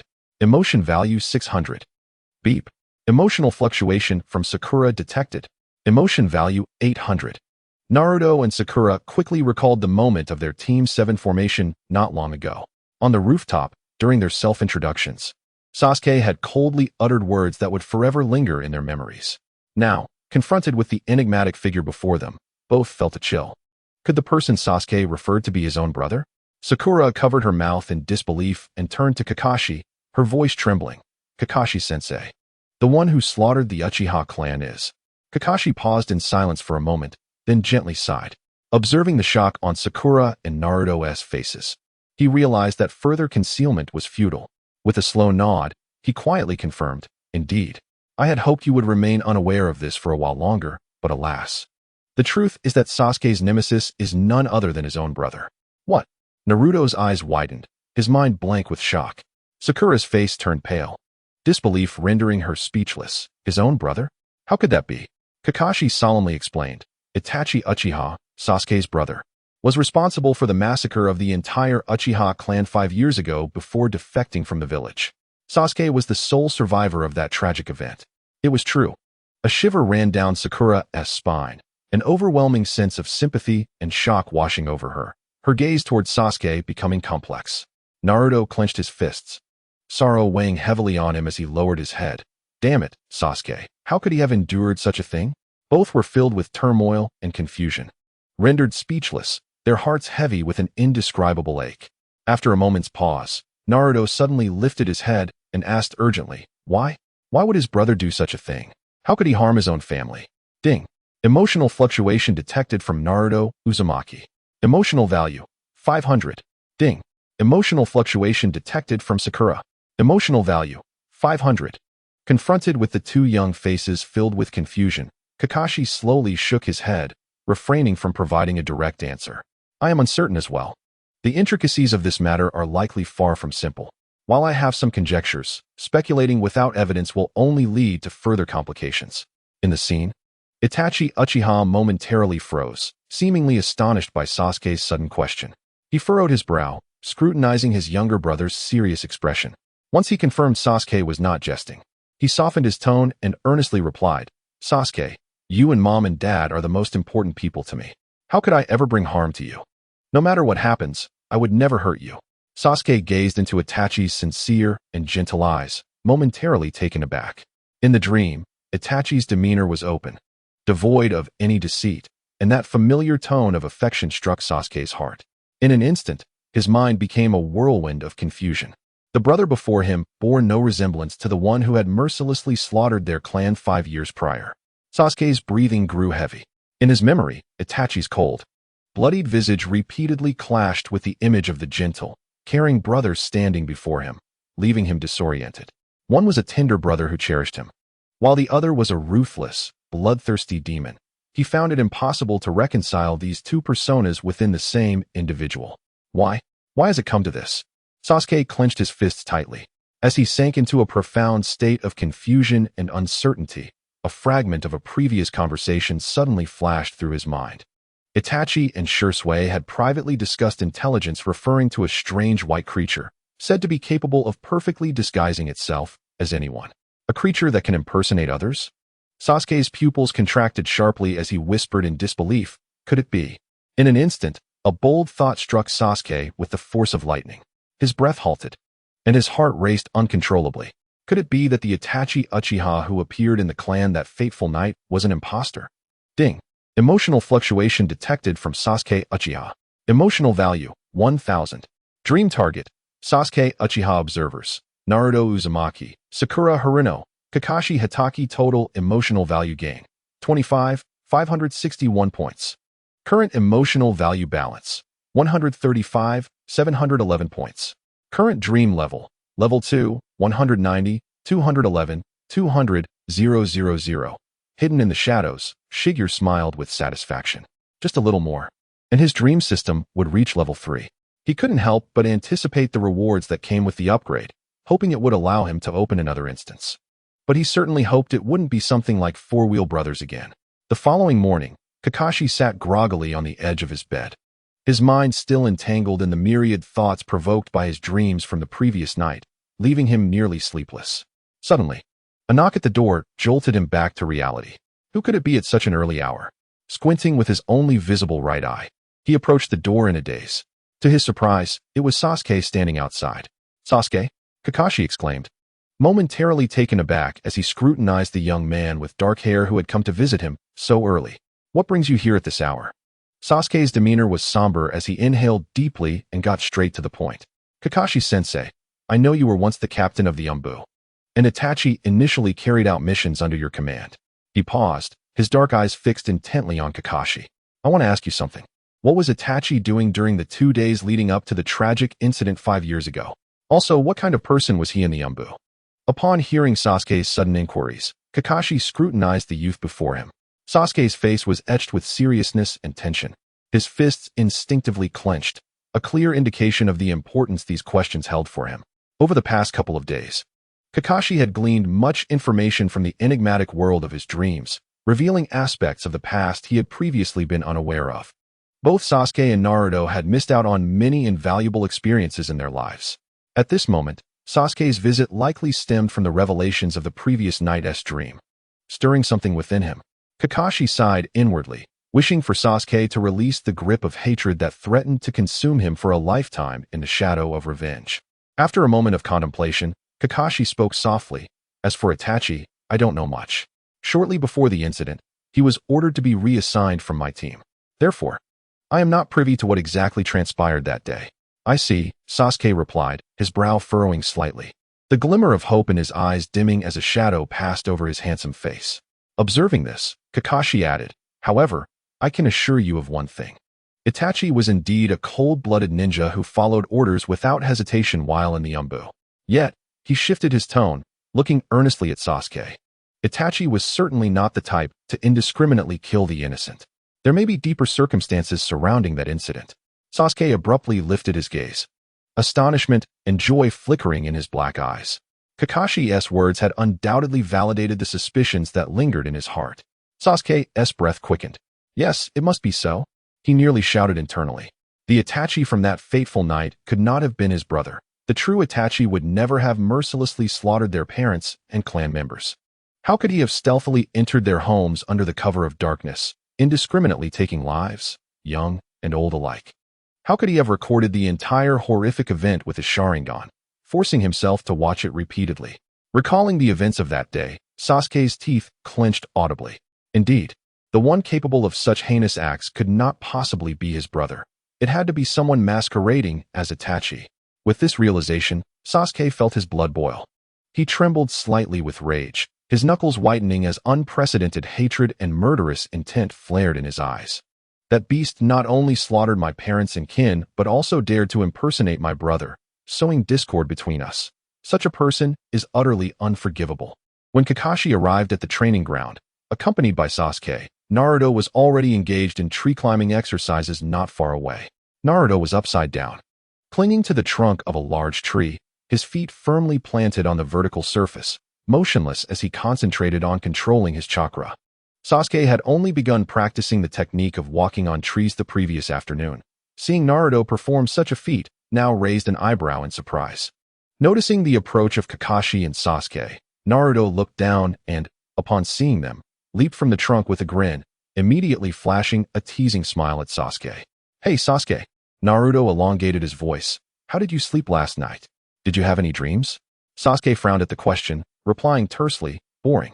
However, Naruto, seemingly oblivious to Sasuke's cold demeanor, continued, "By the way, I heard some people claim they don't want to, but deep down, they're quite eager."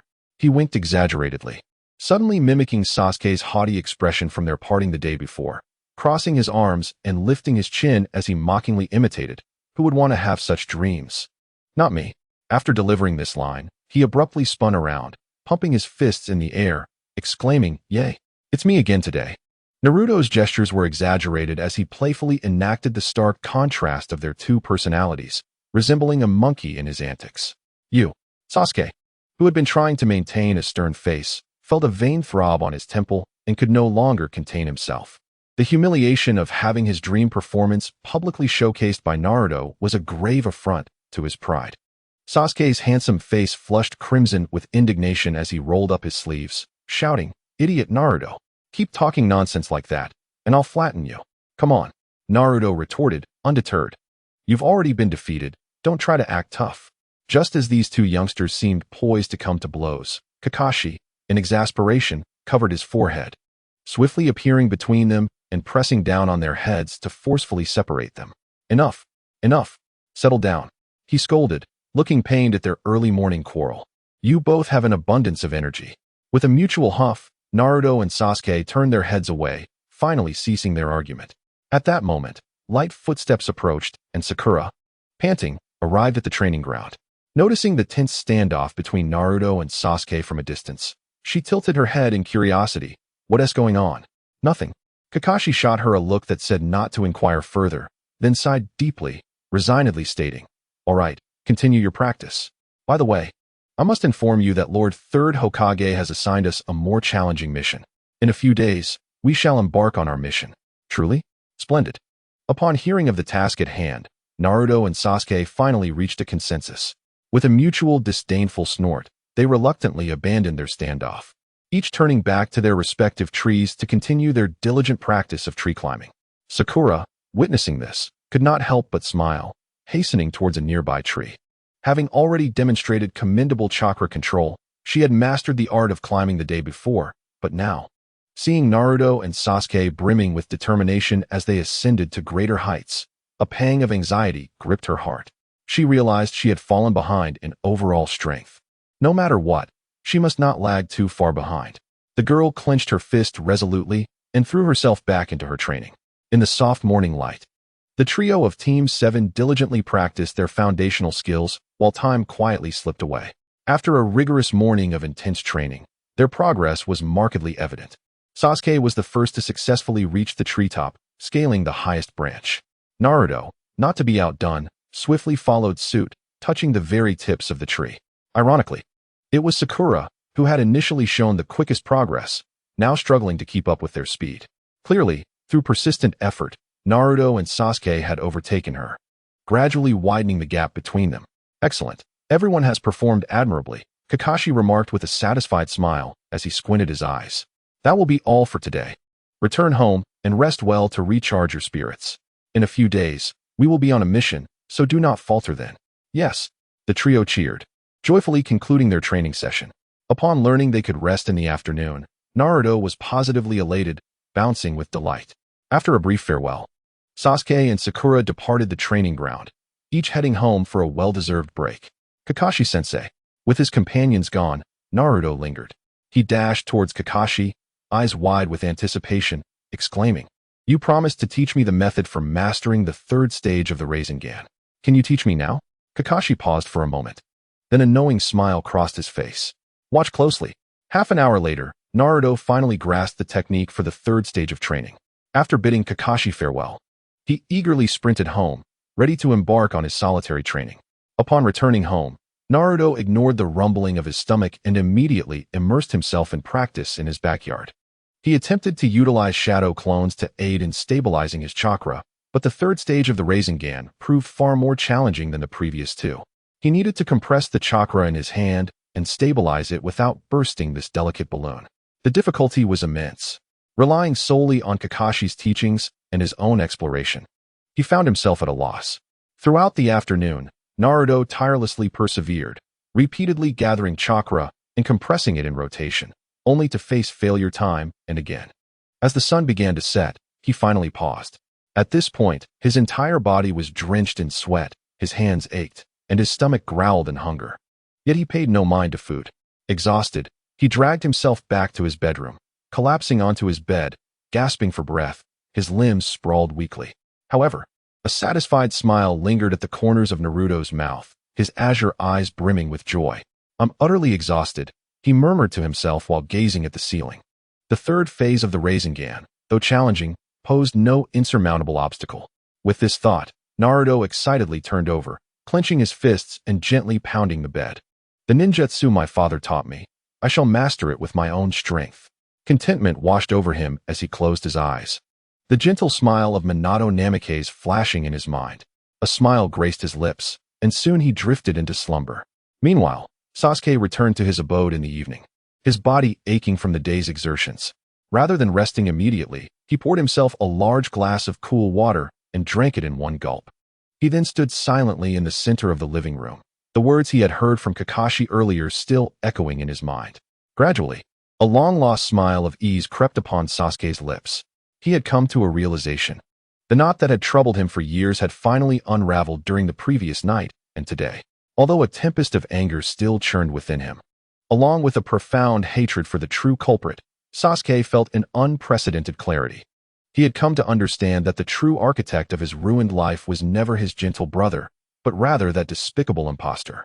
The real brother had likely been secretly harmed by that counterfeit long before departing from Kakashi's team. At this thought, Sasuke felt a warmth in his eyes. That accursed fraud. He muttered a fierce curse under his breath. Closing his eyes, he took a deep breath, feeling the blood in his veins burn with determination. "No matter who you are, I will not let you escape." The flames of vengeance blazed fiercely in the young man's heart. Sasuke suddenly opened his eyes, his blood-red Sharingan spinning rapidly, evolving into the double Tomo. He was taken aback. His Sharingan had actually evolved? Yet it was not enough. He needed to grow stronger, many times more powerful than he was now, to make that bastard pay. In his dream last night, his brother had pointed out his poor chakra control, noting that much of the chakra for his fire techniques was wasted. If he could improve this, his strength would undoubtedly see a significant enhancement. Without hesitation, Sasuke set out, making his way to the steep cliff where he often trained in rock climbing. Instead of climbing barehanded as he usually would, he took a deep breath, channeling chakra to the soles of his feet, carefully placing one foot upon the cliff face. Indeed, he felt as though he were walking on level ground. Steadied against the vertical wall, a slight smile graced Sasuke's lips as he began to ascend the cliff slowly, step by step, towards the summit. To stabilize his chakra, he decided to increase his speed, running up the cliff like a gecko scaling a steep surface. Before long, sweat beaded on his forehead, and his legs grew increasingly fatigued. Yet Sasuke did not relent. Instead, he pushed himself to accelerate, challenging his limits. After a grueling afternoon of training, he finally returned to the base of the cliff. Panting heavily, his chakra nearly depleted, and his legs felt as though they were weighed down by lead. As he gazed at the slowly setting sun in the west, a look of contentment spread across his face. It was nearly time to return and rest. That night, Sasuke completed his evening rituals and lay down in bed early. For the first time in a long while, he felt a profound sense of peace. By day, he could engage in rigorous training, and in the dreams of the night, he could continue his practice. In this manner, he effectively possessed double the training time of others. Such an opportunity was rare and not afforded to everyone. Contemplating this, Sasuke could not help but clench his fists, his dark pupils igniting with resolute determination. In his heart, he silently vowed to his brother, "I will diligently learn from you in my dreams and master all your skills. Then, I will utterly defeat that despicable impostor and avenge you." Filled with fervor and resolve, Sasuke slowly closed his eyes. Moments later, he abruptly opened them wide. The familiar dark theater stretched before him, with neatly arranged empty seats. He steadied himself, only to be momentarily taken aback. Ding! Emotional fluctuations from Uchiha Sasuke detected. Emotion value, 800. Meanwhile, in another scene, Naruto felt a flash of white light before finding himself lying on the soft bed in his own room. Groggily, he opened his eyes, struggling to comprehend what had happened. Wasn't I just asleep? How is it already morning? The familiar yet strange furnishings of the room momentarily disoriented him, making him believe he had truly slept until dawn. It was only when he spotted a family portrait on the nightstand that his eyes widened in realization. Could it be? He leaped out of bed, focusing intently on the picture. There, in the photograph, was a young version of himself happily embraced by his parents. In that instant, Naruto was initially taken aback, but then a wave of elation surged within him. He thrust his fist into the air and exclaimed, "Awesome. It's my turn now. Haha, I've entered again." Ding. Emotional fluctuations from Uzumaki Naruto detected. Emotion value 1000. In the shadows, Shigeru smiled slyly. With just a slight maneuver, he could effortlessly amass a wealth of emotional value. It felt simply splendid. In the audience, it's Sasuke today? Sakura exclaimed with surprise, delighted that Sasuke had returned to the audience once more. Ding. Emotional fluctuations from Haruno Sakura detected. Emotion value 200. Compared to Naruto, she favored Sasuke a bit more. Sasuke, with arms crossed and a frown, felt anything but happy. What was there to be cheerful about? He did not feel the slightest joy.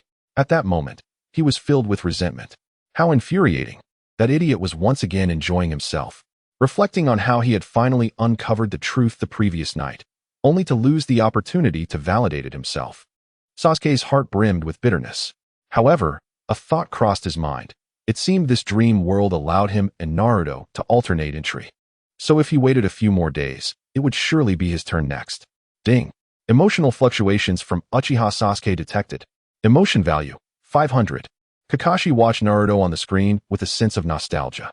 He felt a bit happy for Naruto, realizing that perhaps the afternoon lesson was unnecessary. Maybe it would be better for Minato-sensei to personally teach Naruto. In the kitchen downstairs, Kushina was busily tied up in an apron. Naruto suppressed his excitement and swiftly donned his orange jacket, racing down the stairs. "Mom," he exclaimed as he burst into the kitchen, brimming with enthusiasm. Hearing his voice, Kushina turned to him. "Naruto, why are you up so early? Have you encountered some good fortune to be this joyful?" Naruto leaped into his mother's embrace, nuzzling his head against her apron, and cheekily replied, "Hee, it's because I get to see you, Mom. Of course I'm happy." Amused by his antics, Kushina affectionately ruffled his tousled golden hair. "Oh dear, why are you so sweet today? My Naruto is truly well behaved." Ding. Emotional fluctuation from Naruto Uzumaki detected. Emotion value 500. Once he finished his playful display, Naruto noticed the kitchen counter piled high with fresh meats and vegetables, forming a small mountain. "Mom, did you buy so many ingredients? Are we hosting a banquet?" He curiously picked up a carrot, turning it over in his hands. Kushina gently tapped his nose. "Silly boy, didn't you remember? Kakashi and the others are coming over for lunch today." "Now I see." Naruto pretended to recall, nodding eagerly. Let me help." "Sure," Kushina replied with a smile, as the amount of food was a bit overwhelming for her alone. Thus, mother and son busied themselves in the kitchen with great zeal. Kushina washed and chopped vegetables while Naruto energetically assisted her, jumping around to fetch plates and spices, thoroughly enjoying the process. Amidst the clattering of pots and pans, a delectable aroma gradually filled the kitchen. This warm and mundane scene brought Naruto more joy than any mission could. He felt no impatience. Instead, his heart brimmed with delight. How wonderful it would be if he could cook alongside his mother every day. Meanwhile, Sasuke watched the scene on the screen with envy. "Damn it. I also want to help my mother in the kitchen. Next time I enter the dream, I will definitely assist her in cooking. If Naruto can do it, I can certainly do it better." Ding. Emotional fluctuation from Sasuke Uchiha detected. Emotion value 500. Sakura caught a glimpse of the slight flush at the corners of Sasuke's eyes and instinctively bit her lower lip. Having witnessed so many dreams during this time, she had matured considerably. She understood that the mundane chores she once found bothersome were precious moments that Naruto and Sasuke could only experience in dreams. This realization stirred a pang of sympathy for her two companions. Ding. Emotional fluctuation from Sakura detected. Emotion value 400. As time flew by amidst their flurry of activity, noon approached unnoticed. After their bustling efforts, Naruto and Kushina finally prepared a lavish spread of dishes. Sunlight streamed through the window, casting a warm glow on the table. enhancing the tantalizing colors of the food. Naruto gazed at the fruits of their labor, filled with a sense of accomplishment, his face lighting up with a radiant smile. All of this was achieved alongside his beloved mother. Ding. Emotional fluctuation from Naruto Uzumaki detected. Emotion value, 500. At that moment, the doorbell rang. I hurried to answer it. Naruto set down his bowl and chopsticks, dashing towards the entrance. As the door swung open, Naruto excitedly waved to the guests. Yo, he exclaimed, while Kakashi smiled broadly, raising a hand in greeting. Sakura also flashed a sweet smile, saying, sorry to intrude, Naruto-kun. Standing beside them, Sasuke surprisingly wore a radiant smile. Waving at Naruto, Naruto, we're here. The affectionate camaraderie among the three in this dreamlike scene left Naruto feeling somewhat disoriented. He stood there momentarily speechless. Kakashi was still the same, wearing his mask and appearing languid, yet he seemed less dreary than usual. However, Sakura's gaze felt oddly tender, making Naruto sense something amiss. The most disconcerting change was Sasuke, who in this dream was not his usual aloof self, but was instead grinning and waving at him without any pretense. Could this smiling Sasuke truly be the same aloof young master he knew? Noticing Naruto's dazed silence, the dreamlike Sasuke blinked, suddenly tossing his hair back and striking a pose he thought looked cool. He raised his right hand to cover his right eye, leaving his left eye piercingly fixed on Naruto, a smug smile curving at the corners of his mouth. Naruto, are you ready to accept my challenge? What? Naruto was left stunned by Sasuke's sudden display of theatrics, feeling a chill run down his spine. Was this truly Sasuke? Sasuke, seeing that Naruto was speechless, grew even more pleased with himself. Humph, let me tell you, Itachi taught me a very powerful illusion technique, he exclaimed, opening his right palm and waving it before Naruto's eyes, his handsome face radiating confidence. With this move, I will definitely win against you this time. Naruto felt a shiver run down his back, goosebumps prickling across his skin. He couldn't help but shudder, finally understanding the eerie sensation Sasuke had felt when he saw another version of himself in a dream. It was all so bizarre. Was this really Sasuke? Someone returned that arrogant Sasuke to me. In the audience, Kakashi and Sakura exchanged helpless smiles as they watched their dream counterparts, but Sasuke's reaction was far more exaggerated. He covered his face with his hands, almost unable to bear looking at the screen. Why is my dream self depicted like this? How could I ever pose in such a ridiculous way? Ding. Emotional fluctuation detected from Uchiha Sasuke. Emotional value, 1000. Even Sakura couldn't help but glance at the real Sasuke with surprise, then back at the over-the-top dream version of Sasuke, unable to suppress a giggle. So, this was the demeanor of Dream Sasuke. No wonder Dream Sakura seemed to favor Naruto a little more. Her cheeks flushed, she stifled a laugh.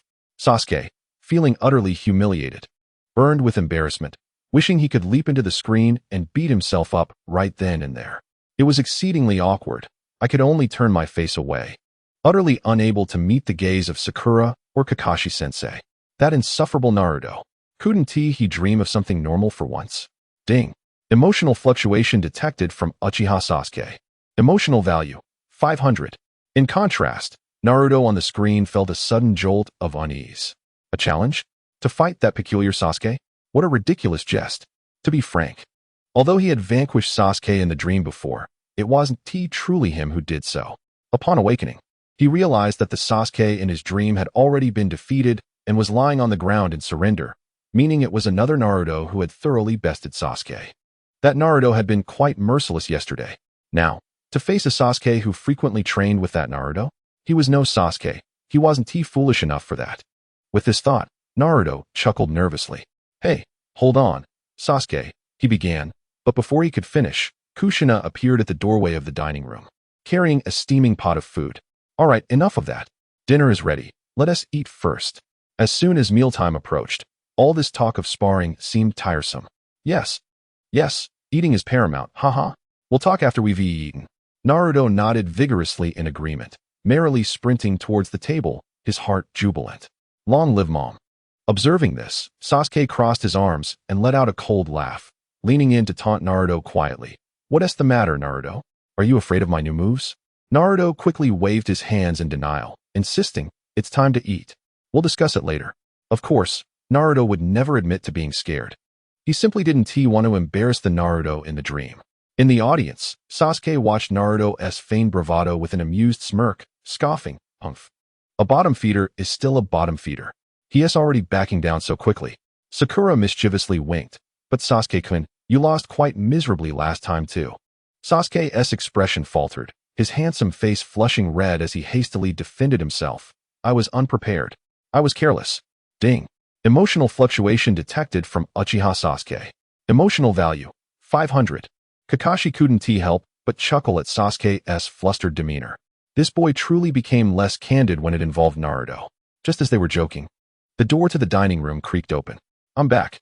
A cheerful and gentle voice accompanied a golden figure entering the room. Before the Dream's Naruto could comprehend what was happening, Sasuke and Sakura immediately ceased their playful banter, standing upright in unison. "What are you two doing?" Naruto wondered aloud, noticing the sudden shift in demeanor that cast a serious tone over the atmosphere. What surprised Naruto even more was that Sasuke and Sakura both deeply bowed to the golden-haired man who had appeared behind them, respectfully greeting, "Greetings, Hokage-sama." Naruto stood there, dumbfounded. Why have the two companions, who were just laughing and joking moments ago, suddenly become so reserved? He turned around in confusion and spotted his father approaching with a warm smile. At that moment, Naruto was momentarily taken aback, his eyes wide as he stuttered, "Huh? Hokage? Who? Ah, Dad." Ding. Emotional fluctuation from Uzumaki. Naruto detected. Emotional value, 2000. Hearing Naruto's exaggerated exclamation, Minato Namikaze couldn't help but chuckle, waving his hand gently as he said, "There's no need for such formality. Today is merely a family gathering, so everyone should feel at ease." He stepped forward, his kind gaze sweeping over Sasuke and Sakura before settling back on Naruto. "Please, take a seat. There's no need to be shy." In the audience, Sasuke stared intently at the dimming screen, his emotions a tangle of complexity. After the events of the past few days, he had begun to comprehend the nature of this dream world. Although the scenarios within the dream deviated from reality, the majority still aligned closely. This dream was not a mere fanciful daydream, but rather an alternate possibility grounded in reality with slight alterations. Many aspects of the dream mirrored reality, albeit with certain pivotal details altered, yet still remained plausible. Contemplating this, Sasuke couldn't help but glance at the silently observing Kakashi beside him and quietly inquired, "Kakashi-sensei, is Naruto truly the son of the fourth Hokage? This isn't just a figment of his imagination. In reality, Naruto is indeed the son of the fourth Hokage, correct?"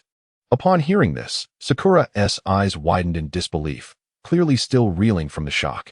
Kakashi met Sasuke's gaze for a brief moment before giving a nearly imperceptible nod, thus affirming Sasuke's deduction. Sakura covered her mouth in astonishment, taking a sharp breath. This revelation left her mind in a haze. "Then why does Naruto receive such treatment in the village?" she exclaimed, her voice rising with confusion. "He is clearly the son of a hero. How could this be?" As Sakura's question hung in the air, a brief silence enveloped the viewing area. Kakashi narrowed his single eye, his expression a mix of complexity. Yet he did not respond immediately. Sasuke's fists clenched tightly on his knees. He too yearned for answers. As the son of the fourth Hokage, Naruto should have been revered by the entire village. Yet the reality was that he had been met with disdain since childhood. Why was that? At that moment, the enormous screen before them suddenly flickered twice before gradually becoming transparent. The surrounding dim theater quickly faded away. As the dream came to an end, the figure hidden behind the curtain couldn't help but smile faintly. Dream target, Uzumaki Naruto. Viewers, Uchiha Sasuke, Haruno Sakura, Hatake Kakashi. Total emotional value earned, 15, 020 points. Current emotional value balance, 150, 731 points. Current dream mastery level, level 2, 205, 231, 200, 000. Conditions for system upgrade met. System upgrade. Dream Master system upgrade successful.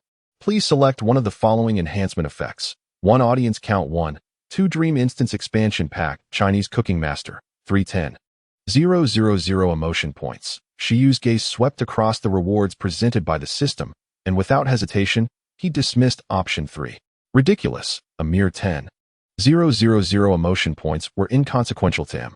After all, his account boasted a staggering balance of 150, 000, making the trivial sum of 10,000 utterly negligible. Turning his attention to Option 2, the Dream Instance Expansion Pack Chinese Cooking Master, Shiyu stroked his chin, images of the animated dishes glowing in his mind. Truth be told, this seemed rather intriguing. If he were to acquire it, perhaps he could unlock a few recipes along the way and allow Ichiraku Ramen to shine brightly in the ninja world. He chuckled softly, yet ultimately shifted his focus to Option 1. Audience Count 1 was undoubtedly the more practical upgrade. After all, the greater the audience, the more emotion points he could accumulate. This was the enhancement Shiyu needed most at present. With this in mind, Shiyu no longer hesitated and made his choice internally. Current Dream Level, Level 3, 205-231-30000. Dream Target Audience, 2. Viewers Count, 4. Dream Instance Limit, 1. Current Dream Instance, Unfading Light. The system's cold notification chimes echoed as the panel data updated. Shiyu nodded in satisfaction. Level 3 privileges unlocked new functionalities, allowing him to invite more participants to view simultaneously, greatly enhancing the efficiency of emotion point collection. He was already contemplating who to select as the next viewer for his upcoming dream. The following morning, Naruto awoke with the vivid images of last night's dream still lingering in his mind. Lying in bed, he stared blankly at the ceiling, unable to shake off the remnants of the experience. Many elements of the dream seemed ethereal, yet they bore an astonishing resemblance to reality. Last night, he realized that his father was likely the fourth Hokage, Minato Namikaze. Coming to this realization left Naruto in a tumult of emotions. The tapestry of his past 12 years flashed through his mind at lightning speed. Since he first learned to speak, he had grown up in isolation, never knowing who his parents were. He endured the scornful glares of the villagers, yearning for acceptance, yet perpetually regarded as a monster. However, within that dream, he experienced a life entirely different. His parents were alive, the villagers held him in respect, and even his companions regarded him with envious admiration. Reflecting on this, Naruto felt a tightness in his chest, a bittersweet ache overwhelming him. Unable to remain still any longer, driven by anxiety and urgency, he rolled out of bed, hastily dressed, and dashed out of his home. In the early morning streets of Konoha, the lingering mist had yet to disperse. With his head bowed, Naruto wandered aimlessly, his tumultuous thoughts refusing to fade. As he passed through the bustling market, he noticed a few villagers meandering nearby. As usual, upon spotting Naruto, their eyes instantly filled with wariness, instinctively stepping back as if to avoid a plague. Naruto observed these reactions with a heavy heart, feeling an indescribable sense of grievance and anger. I am the son of the fourth Hokage. My father died for the village. I am undeniably the child of a hero. Yet why do the villagers harbor such animosity towards me? Why has no one ever revealed the truth to me? What have I done to deserve such treatment? Lost in thought, Naruto found himself standing before a towering structure. Upon lifting his gaze, the prominent characters spelling out Hokage building came into view. In his moment of turmoil, he had unwittingly walked to the very location of the Hokage's office. Momentarily stunned, Naruto took a deep breath and resolutely stepped inside. Upon reaching the designated floor, he hastened towards the office door, driven by a singular thought. I must seek clarity. I demand that the third Hokage personally explain why. The door to the office was ajar. Just as he was about to knock, he heard a familiar voice emanating from within.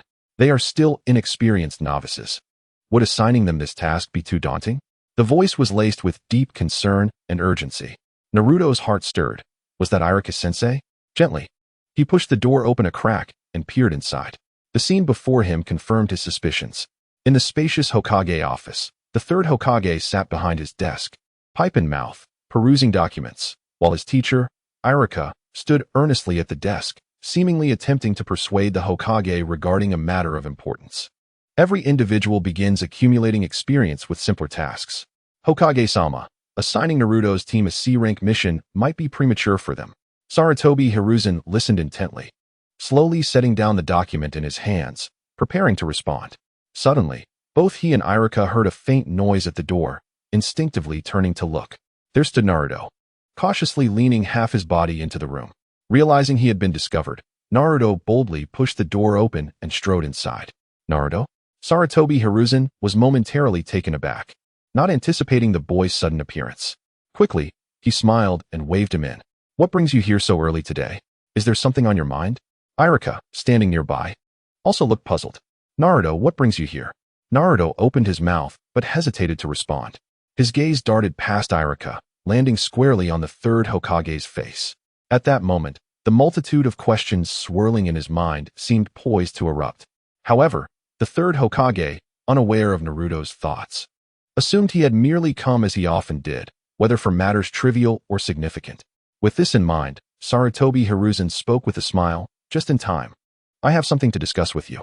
I have selected a C-rank mission for your Team 7 to undertake. You can finally venture beyond the village and showcase your skills. A C-rank mission outside the village? Irika exclaimed in astonishment, clearly unprepared for the Hokage's decisive choice. He instinctively wished to dissuade him. Lord Hokage, they truly. However, halfway through his words, Irika suddenly realized that Naruto was right beside him and had no choice but to swallow the remainder of his sentence. Sarutobi Hiruzen caught sight of Irika's expression and smiled helplessly. He was well aware that Irika genuinely cared for Naruto. Nevertheless, Team 7 had already undertaken numerous D-rank missions within the village, and according to protocol, it was indeed time for them to attempt more challenging assignments. Moreover, Kakashi's written report from the previous day explicitly mentioned that Naruto had been complaining about the simplicity of the tasks for quite some time. As Hokage, he desired for the newcomers to gain experience and wished for Naruto to feel joy. Thus, at this moment, the third Hokage believed that this news would elicit cheers of delight from Naruto. Naruto, have you not always found the previous missions too simple and dull? Sarutobi said kindly. This time you can finally leave the village for a mission. I trust you will be quite pleased. Before the third could finish his statement, Naruto abruptly interrupted him. His expression was cold, devoid of surprise or excitement. Instead, it bore a hint of gloom. Both Sarutobi and Irika were taken aback. Naruto's reaction was utterly unexpected. Normally, the prospect of leaving the village would have him overjoyed, yet today he seemed anything but. The atmosphere in the office became strangely tense.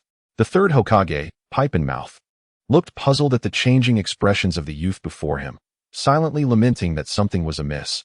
Naruto was behaving unusually today, with a slight furrow of his brow. Sarutobi cautiously inquired, Naruto, what troubles you? Is there something else on your mind? Taking a deep breath, Naruto raised his gaze to meet the third Hokage's eyes. After a moment of silence, he spoke, Grandfather, I came to ask you something. Sarutobi met Naruto's piercing gaze and felt a sudden jolt of apprehension. The determination and urgency in the boy's eyes were unprecedented. Could it be that? My father, who exactly is he? Naruto asked, his words deliberate and measured, fixing his gaze intently on the third Hokage. As soon as the words left his mouth, the expansive office fell into a profound silence. The smile on Sarutobi's face froze. Irika, standing nearby, was equally stunned, staring at Naruto in disbelief. After a brief moment of shock, the third Hokage felt a bead of cold sweat forming on his brow. Indeed, Naruto's sudden inquiry must have stemmed from that strange dream he had. Realizing this, he inwardly groaned. The decision to keep Naruto's lineage a secret had been made with careful consideration. He had thought it prudent to wait until the child was older. Yet, little did he anticipate that the recent bizarre dreams would unravel many secrets prematurely. After a moment of silence, Sarutobi finally sighed heavily and spoke slowly. Naruto, your identity is very complex and special. This matter must remain known to no one. Complex identity. Naruto gazed at the third Hokage in disappointment, his doubts only intensifying. Is my father truly the fourth Hokage? With this, Naruto laid bare his conjectures, his eyes fixed firmly on the face of the third Hokage. Sarutobi Hiruzen's pupils constricted, and a fleeting expression of sorrow crossed his eyes. However, he did not respond immediately. The silence etched on his face spoke volumes. Standing beside the third Hokage, Irika was utterly dumbfounded. He looked at Naruto in disbelief, exclaiming, Naruto, please don't jest. Irika, his forehead beaded with sweat, urged, where did you hear such rumors? At that moment, Irika believed Naruto had been misled, prompting him to utter such absurd words. He waved his hands fervently, insisting, Naruto, stop overthinking. The fourth merely sealed the 9 tails within your body. Yet, as these words escaped his lips, Irika himself began to sense an unsettling truth. If Naruto was indeed just an orphan, why had the fourth chosen him to seal the 9 tails? Moreover, the Hokage had never explicitly denied Naruto's claims. In the office, Sarutobi Hiruzen remained enveloped in silence. He sighed and closed his eyes, refraining from countering Naruto's inquiries. Observing the third's tacit acceptance, Iruka was momentarily paralyzed. His eyes widened slowly. His lips moved as though to speak, yet no sound emerged. Could it be that Naruto's words held truth? Naruto meticulously observed the subtle shifts in the third's expression. In that instant, the last flicker of hope within him shattered like a fragile bubble. Overwhelmed by a torrent of suppressed emotions, tears welled in his eyes. He stepped forward, his voice hoarse with agitation. If I am the son of the fourth, why does everyone in the village despise me? Why has everyone regarded me with hostility since childhood? As he spoke, his eyes reddened, his voice choking with emotion. I should be Naruto. Seeing Naruto on the brink of emotional collapse, Iruka felt a pang of compassion and hurriedly placed a reassuring hand on Naruto's shoulder. Calm down. Naruto, consumed by a whirlwind of sorrow and rage, could not articulate his next thoughts. Instead, tears began to brim in his eyes. He lowered his head, biting his lip in a desperate attempt to stave off the tears.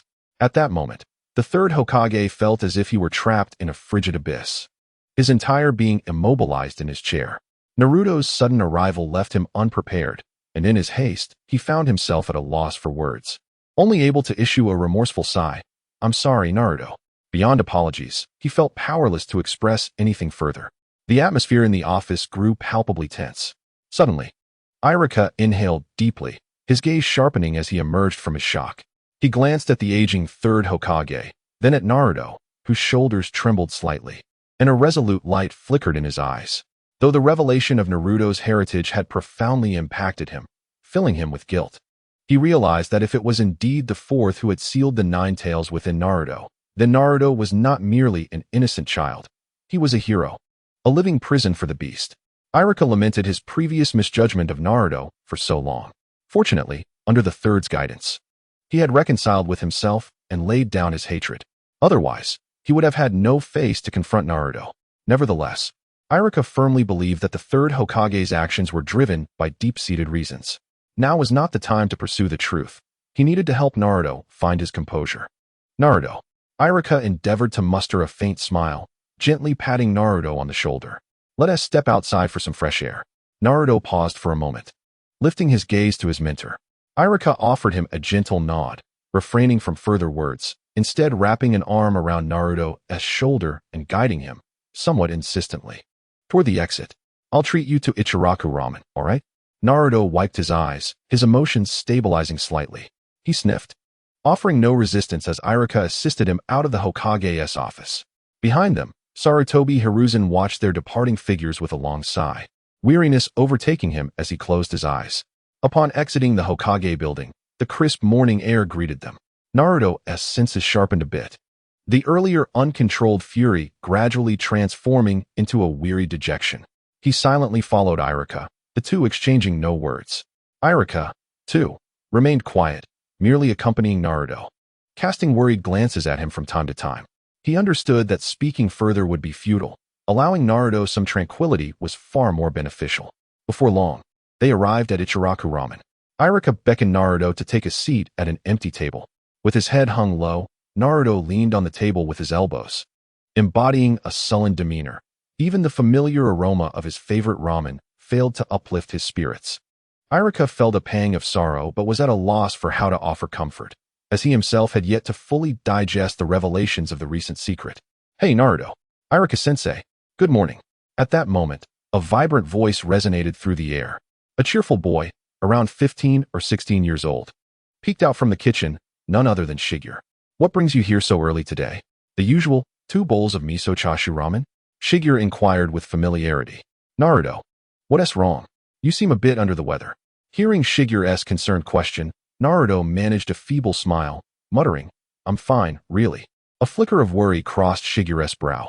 Hey, Naruto, feel free to order whatever you like. It's on me today. Iruka couldn't help but chuckle at Shigeru's generosity.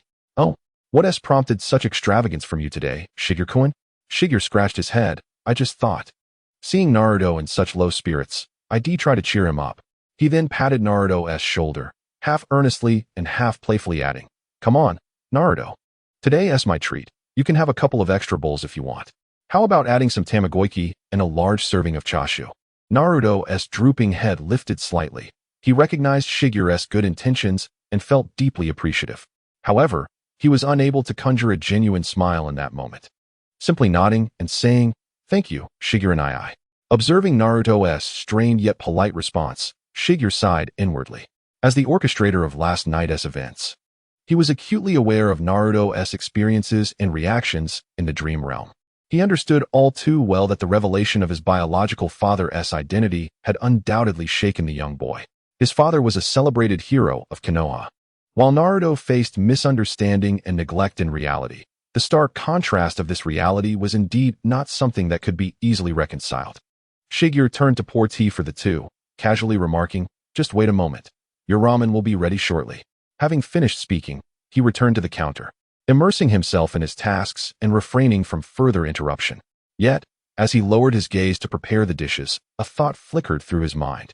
In the realm of dreams, Iruka had undergone significant changes as well. If he could draw him into the next dream as an observer, it might yield a wealth of emotional value. Moreover, having just leveled up and unlocked a new observer slot, it was an opportune moment to make use of this advantage. Just then, the curtain of the ramen shop was abruptly lifted. "Finally, I have found you." Shigure looked up to see Kakashi striding purposefully towards Naruto and Iruka, who were seated inside. Surprised, Naruto exclaimed, "Kakashi-sensei, what brings you here?" Kakashi approached their table and settled beside Naruto. He tilted his head slightly to glance at Naruto, and then cast a quick look at Iruka, feeling a sense of relief once he confirmed that Naruto was unharmed. As Naruto's lead jonin, Kakashi was acutely aware of the profound impact the identity of the fourth Hokage had on Naruto. He had hurriedly arrived at Naruto's home at dawn, only to discover that Naruto had already left. Typically calm, he had scoured nearly every place Naruto frequented, ultimately finding him at Ichiraku Ramen. Observing Naruto's swollen eyes and forlorn expression, Kakashi felt a silent sigh escape his lips. This child must be bewildered. "I'm sorry, Kakashi-sensei. I didn't mean to worry you," Naruto mumbled, lowering his gaze. He recognized that Kakashi, usually so laid back, had risen early that morning to search for him. Traversing much of the village, and guilt washed over him. Kakashi shook his head, his eyes radiating warmth. "As long as you're all right," he replied, nodding in acknowledgement toward Iruka, who displayed a hint of surprise at Kakashi's arrival. Kakashi was renowned in the Hidden Leaf Village as a prodigious jonin and had once served as the captain of the Umbu. Iruka had heard numerous legendary tales about Kakashi during his time at the Ninja Academy and had assumed he was a stern figure. He had even worried whether Naruto would be able to cope with the intensity of Team 7. However, witnessing Kakashi's genuine concern for Naruto altered his perception considerably. Kakashi turned to Naruto with solemnity. "Naruto, I understand that your mind is in turmoil and filled with questions. Finish your ramen, and I will take you to a place where I can share what I know about your father. It may help you comprehend the intentions behind the Hokage's actions." At these words, Naruto abruptly lifted his head, his initial surprise quickly replaced by a flicker of determination in his striking blue eyes as he gazed intently at Kakashi. "Thank you, Kakashi-sensei," he said earnestly. Kakashi inclined his head slightly, a gentle yet complex emotion flickering in his eyes, as if 1,000 unspoken words lodged in his throat, ultimately manifesting only as a smile from his right eye. He then called over to Shigure, "Please, bring me a bowl of tonkatsu chashu ramen." "One tonkatsu chashu coming right up." Shigure responded cheerfully, deftly maneuvering pots and pans as the aroma of ramen soon filled the air. After enjoying their meal, Kakashi led Naruto and Iruka at a leisurely pace towards the memorial stone. The morning light, like a delicate veil, enveloped the monument that bore witness to countless legendary spirits. The surroundings were tranquil, accompanied by the gentle chirping of insects. Kakashi stood quietly, his gaze solemnly fixed upon the names etched upon the stone, his fingertips unconsciously brushing against a familiar inscription, a flicker of nostalgia and remembrance crossing his brow. The voices and visages of his former comrades seemed to materialize before him, lingering in his heart like an unshakable dream, impossible to dispel. "These matters were never intended to be kept from you indefinitely. I had merely planned to wait until you were a bit older. However, since you have already uncovered some hints of the truth, I believe it is time for you to understand the reality. Regarding your father, the fourth Hokage, Minato Namikaze, there is an abundance of stories that ought to be shared with you." Naruto held his breath, listening intently. Iruka also displayed a serious demeanor, attentive to the narrative. In the days preceding your birth, the entire ninja world was engulfed in the chaos of the Third Great Ninja War, with countless casualties among the major ninja villages. And Konoha was no exception. It can be said that this was a dark era, and the names inscribed on this monument predominantly stemmed from that conflict. During the war, your father distinguished himself with his remarkable prowess, earning renown across the land. His remarkable feats instilled fear in the hearts of ninjas from various nations, who referred to him as the Yellow Flash of Konoha. At the mention of this title, a glimmer of pride and remembrance flickered in Kakashi's eyes. Yellow Flash, Naruto repeated softly, feeling a surge of passionate pride swell within him. Observing Naruto's expression brighten, Kakashi continued, in those days, an unwritten rule circulated within the ninja world. During missions, if one encountered the Yellow Flash, the enemy could retreat immediately without facing the consequences of mission failure. For those who did not withdraw, the likelihood of surviving to see the next dawn was nearly non-existent. Naruto's eyes widened in disbelief, his mouth agape. Is he really that formidable? He felt both astonished and proud, realizing the extent of his father's reputation. Irika, standing nearby, nodded in admiration, acknowledging, indeed. The fourth was truly awe-inspiring. However, Kakashi's expression bore little comfort. Instead, a hint of melancholy seeped into his tone. Naruto, while this may sound glorious, from Minato-sensei's perspective, it was not entirely a blessing. The renown of the fourth Hokage was forged amidst mountains of corpses and rivers of blood. In those years, he killed countless enemies on the battlefield. Those who chose not to retreat met their demise at his hands. At these words, Naruto instinctively held his breath. Kakashi's somber voice continued. This means your father amassed countless enemies within the ninja world. Many harbored deep-seated hatred for the Yellow Flash of Konoha. Yet they would never have the opportunity for revenge. At this point, a flicker of sorrow crossed Kakashi's eyes, quickly masked as he concealed it from Naruto. Naruto listened in stunned silence, his admiration for his father unwavering.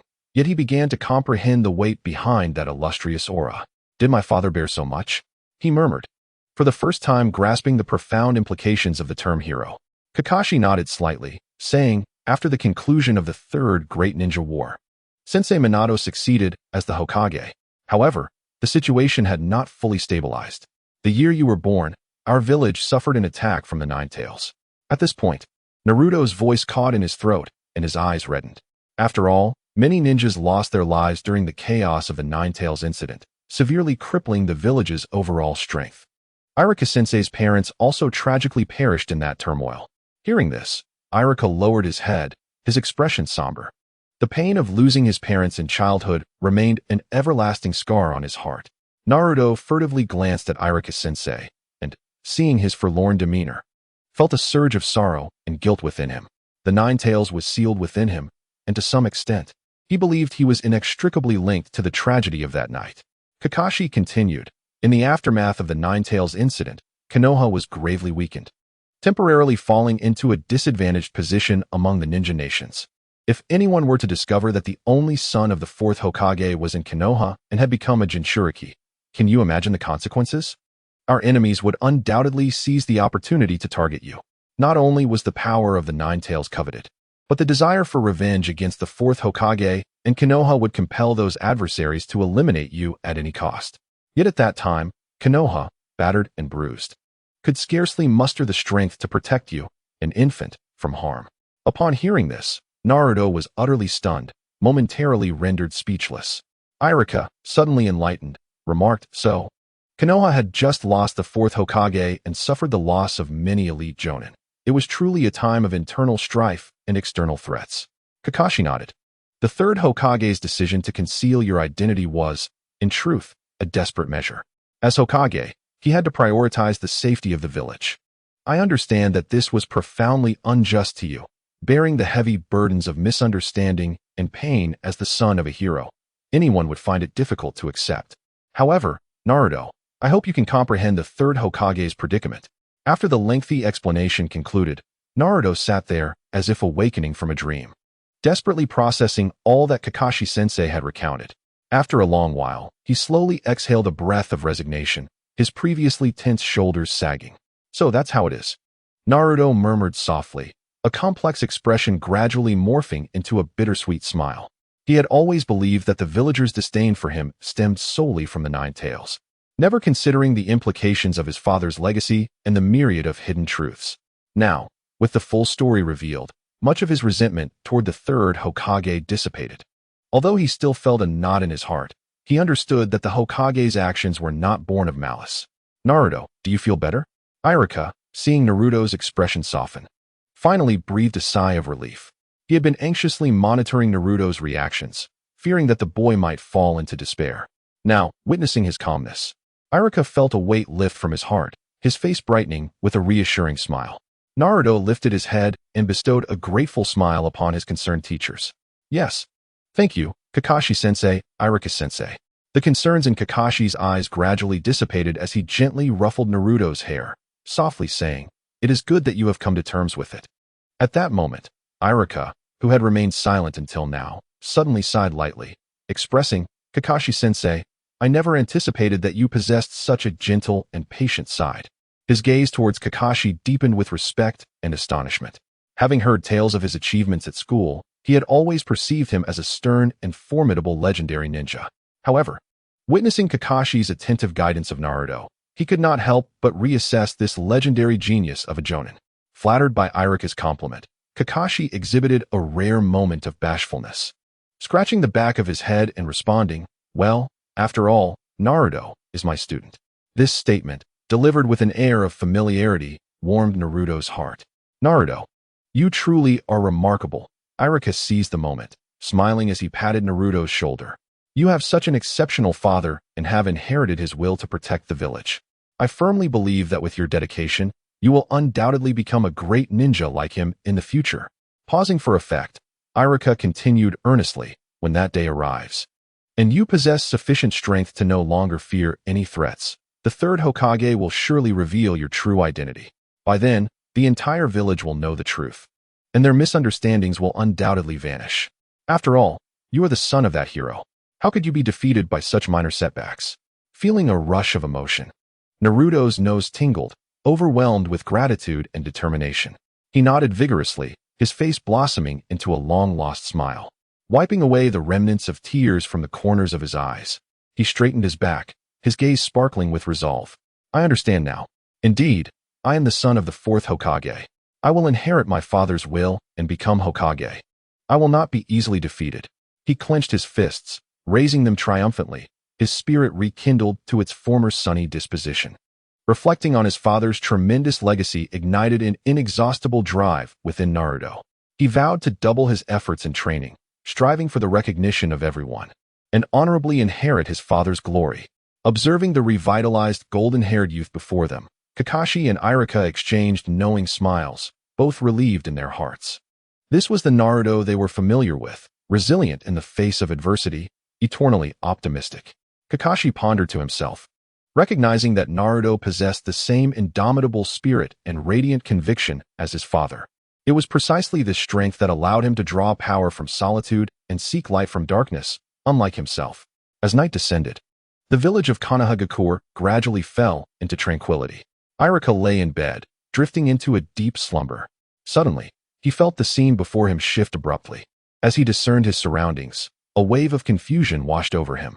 Cautiously, he surveyed the area, realizing he stood within a vast and shadowy expanse, facing a colossal black screen, with rows of seats extending into the depths of darkness around him. The eerie surroundings caused his heart to leap suddenly. Was it an illusion? However, after attempting to form a seal, he discovered that his chakra flowed smoothly, yet no technique came to fruition. Just as confusion engulfed him, a familiar voice resonated. "Iruka-sensei." Following the sound, Iruka gazed into the dimness, where several figures emerged. Upon closer inspection, he realized that not only Kakashi was present, but also Sakura and Sasuke. Surrounded by familiar faces, the anxiety that had gripped his heart eased significantly. Iruka hurried towards the figures, his expression laden with curiosity. "Kakashi-senpai, where are we?" "Stay calm, Iruka." Kakashi replied, raising a hand in greeting, lazily murmuring, "This time is different. There are actually 4 of us." Iruka paused at his words, instinctively scratching his head. Just moments ago, he had been preparing to rest at home, only to find himself in this theatrical and peculiar space in the blink of an eye. Could it be a special ninjutsu, as Kakashi suggested? They seem to have been here before. A flurry of thoughts raced through Irika's mind, leaving him bewildered. What exactly was happening here? Observing his confusion, Sakura stepped forward, beaming as she explained. Here's the situation, Irika-sensei. In concise terms. She recounted their bizarre experiences over the past few days, including how they arrived here each night to witness a wondrous dream world on the screen before them. The narratives within the dream largely mirrored reality, yet diverged in significant ways, and the individuals and events appeared as though they had truly occurred. After a few minutes, Irika finally grasped the general situation. His expression shifted between astonishment and intrigue, and he couldn't help but exclaim, "Such an incredible phenomenon." No wonder Naruto suddenly inquired about the fourth Hokage. Could it be that he saw something here? Sasuke, visibly irritated, nodded in affirmation. Exactly. Damn it. It's not my fault tonight. Irika felt a profound disturbance within him. Just as he was about to inquire further, the vast dark screen before them suddenly hummed to life, illuminating with a gentle glow. Blinded momentarily by the unexpected brightness, Irika squinted, and when he looked again, he was astonished to see Naruto's figure reflected on the screen. Naruto. Irika gasped, widening his eyes in disbelief. Not only him, but the others in the audience also halted their conversations, their attention riveted to the screen. In the image, Naruto sat at a dining table, engrossed in his breakfast, while a golden-haired man smiled warmly, serving him a fried egg. Beside them, a red-haired woman affectionately chided Naruto not to eat too ravenously. Irika's breath caught in his throat, and two names erupted in his mind: Minato Namikaze, Kushina Uzumaki. The fourth Hokage couple was seated next to Naruto, sharing a meal with him. The heartwarming scene of the three together profoundly impacted Irika, leaving him momentarily questioning whether he was dreaming. Ding. Emotional fluctuation from Yumino. Irika captured. Emotional value, 200. Irika was truly astonished to find that Naruto could indeed reunite with his deceased parents in his dreams. As he pondered this, the initial shock on Irika's face gradually gave way to a sense of comfort. Witnessing Naruto enjoy breakfast with his parents brought him immense joy and relief as a teacher. In the scene, Kushina feigned sternness as she said, "Naruto, don't eat so hastily. No one is competing with you." Though her words were scolding, her eyes sparkled with unmistakable affection. Upon hearing this, Naruto stuck out his tongue, slowed his pace, and sheepishly chuckled a couple of times. As he slurped his noodles, he couldn't help but sneak glances at his father seated opposite him. An indescribable surge of excitement and pride welled up within Naruto. The man before him was the hero of the entire Hidden Leaf village. This was the fourth Hokage, the great hero who saved the village. And this great hero was his father. The thought filled Naruto's chest with such pride that he felt as though he could soar into the sky. Ding. Emotional fluctuation from Naruto Uzumaki detected. Emotion value, 300. At that moment, Minato Namikaze, engrossed in his miso soup, suddenly sensed his son's unwavering gaze upon him, causing a twinge of unease. He set down his bowl, chuckling as he rubbed his nose. "Naruto, what's the matter? Is there something on my face?" No, nothing." Naruto snapped back to reality, realizing he had been staring at his father, and quickly lowered his head, feigning concentration on his noodles. He hastened his movements with the chopsticks, shoveling the food into his mouth as if nothing was amiss. In truth, his ears were slightly flushed. Minato, noticing Naruto's guilty demeanor, couldn't help but shake his head with a smile. Soon, the family finished their breakfast. As Naruto set down his chopsticks, he observed that his parents had also finished their meal, but his mind was racing as if a drum was beating within his chest. Finally, summoning the courage to speak, he asked, Dad, could you teach me how to practice ninjutsu today? I absolutely must learn the Rasengan." As he spoke, he scratched his messy hair, a hint of embarrassment coloring his cheeks. Hearing Naruto's hopeful request, Minato's smile faded slightly, replaced by a flicker of guilt and regret. He placed a comforting hand on Naruto's shoulder and replied softly, "Naruto, I'm sorry. We have the joint Chunin exams with several ninja villages coming up, and I will be quite busy. I fear I won't have much time to train with you." As he spoke, his tone was laced with self-reproach. "Please forgive me. Okay, once this busy period is over, I promise to dedicate time to guide you properly." "Oh, I see." Naruto, initially filled with anticipation, now displayed a look of disappointment upon hearing his father's refusal. Ding. Emotional fluctuation from Naruto Uzumaki detected. Emotion value, 200. Minato gazed at his son's forlorn expression, feeling a mix of guilt and affection. He longed to set aside his work and spend time with his child. But the responsibilities of being Hokage did not allow for such laxity. Just then, Kushina cleared her throat, stepping in to smooth things over between the two. Naruto, don't hold it against your father. He is doing this for the village. She gently caressed Naruto's head in a comforting manner, assuring him that once the Chunin exams concluded, both she and his father would make it up to him. All right. Naruto pressed his lips together, reluctantly nodding in agreement. With such words from his parents, he felt it inappropriate to persist further, burying his sense of regret deep within. Minato smiled with reassurance, ruffling Naruto's hair. I shall head to the office now. See you tonight. Naruto promptly rose to follow his father to the door, bidding farewell. Goodbye, Dad. Watching Minato's figure fade beyond the gates, Naruto felt a pang of longing, yet he understood the need for restraint and did not pursue him. Turning to his mother, he flashed a smile. Mom, let me help you tidy up. Kushina paused momentarily, her face lighting up with a radiant smile. Oh, good. Naruto swiftly rolled up his sleeves and began to clear the table, stacking the dishes neatly before carrying them to the kitchen. Cheerfully, he said to his mother, You take a break, I'll wash the dishes. He donned an apron and stood before the sink, washing diligently. Kushina stood nearby, observing her son's industriousness, her heart swelling with joy and pride. In the audience, Iruka, witnessing all of this, was left speechless with astonishment. On the screen, Naruto exhibited such maturity and politeness, helping to clean up after dinner without a hint of the mischievous child he once was. In just a few days, had he undergone such a transformation? Iruka could scarcely believe his eyes. Naruto has changed quite a lot, hasn't he? Kakashi remarked, glancing at the dazed Iruka. You should visit his home sometime. He has been keeping it remarkably tidy. Really? Iruka exclaimed, unable to contain his surprise. Memories of his previous visits to Naruto's rental flooded his mind, where chaos and heaps of rubbish were the norm. He recalled how he would always end up tidying up during his visits. But now, Kakashi claimed that Naruto had made his home immaculate? Ding. Emotional fluctuation detected from Iruka. Emotional value, 200. It was truly delightful to witness Naruto's growth. Iruka beamed with genuine happiness, feeling immense pride as a teacher to see a once troublesome student now maturing and becoming responsible. Reflecting on Naruto's past antics, he realized they were merely cries for attention. Kakashi nodded silently, pondering, we indeed ought to pay more attention to Naruto. As he spoke, memories of Naruto's solitary upbringing surfaced, laced with a hint of guilt and compassion. Ding. Emotional fluctuation detected from Kakashi. Emotional value, 200. Iruka glanced at Kakashi, a glimmer of approval and agreement in his eyes. Nearby, Sakura frowned, muttering under her breath, To be honest, I don't see any difference. Naruto still seems like the same silly Naruto.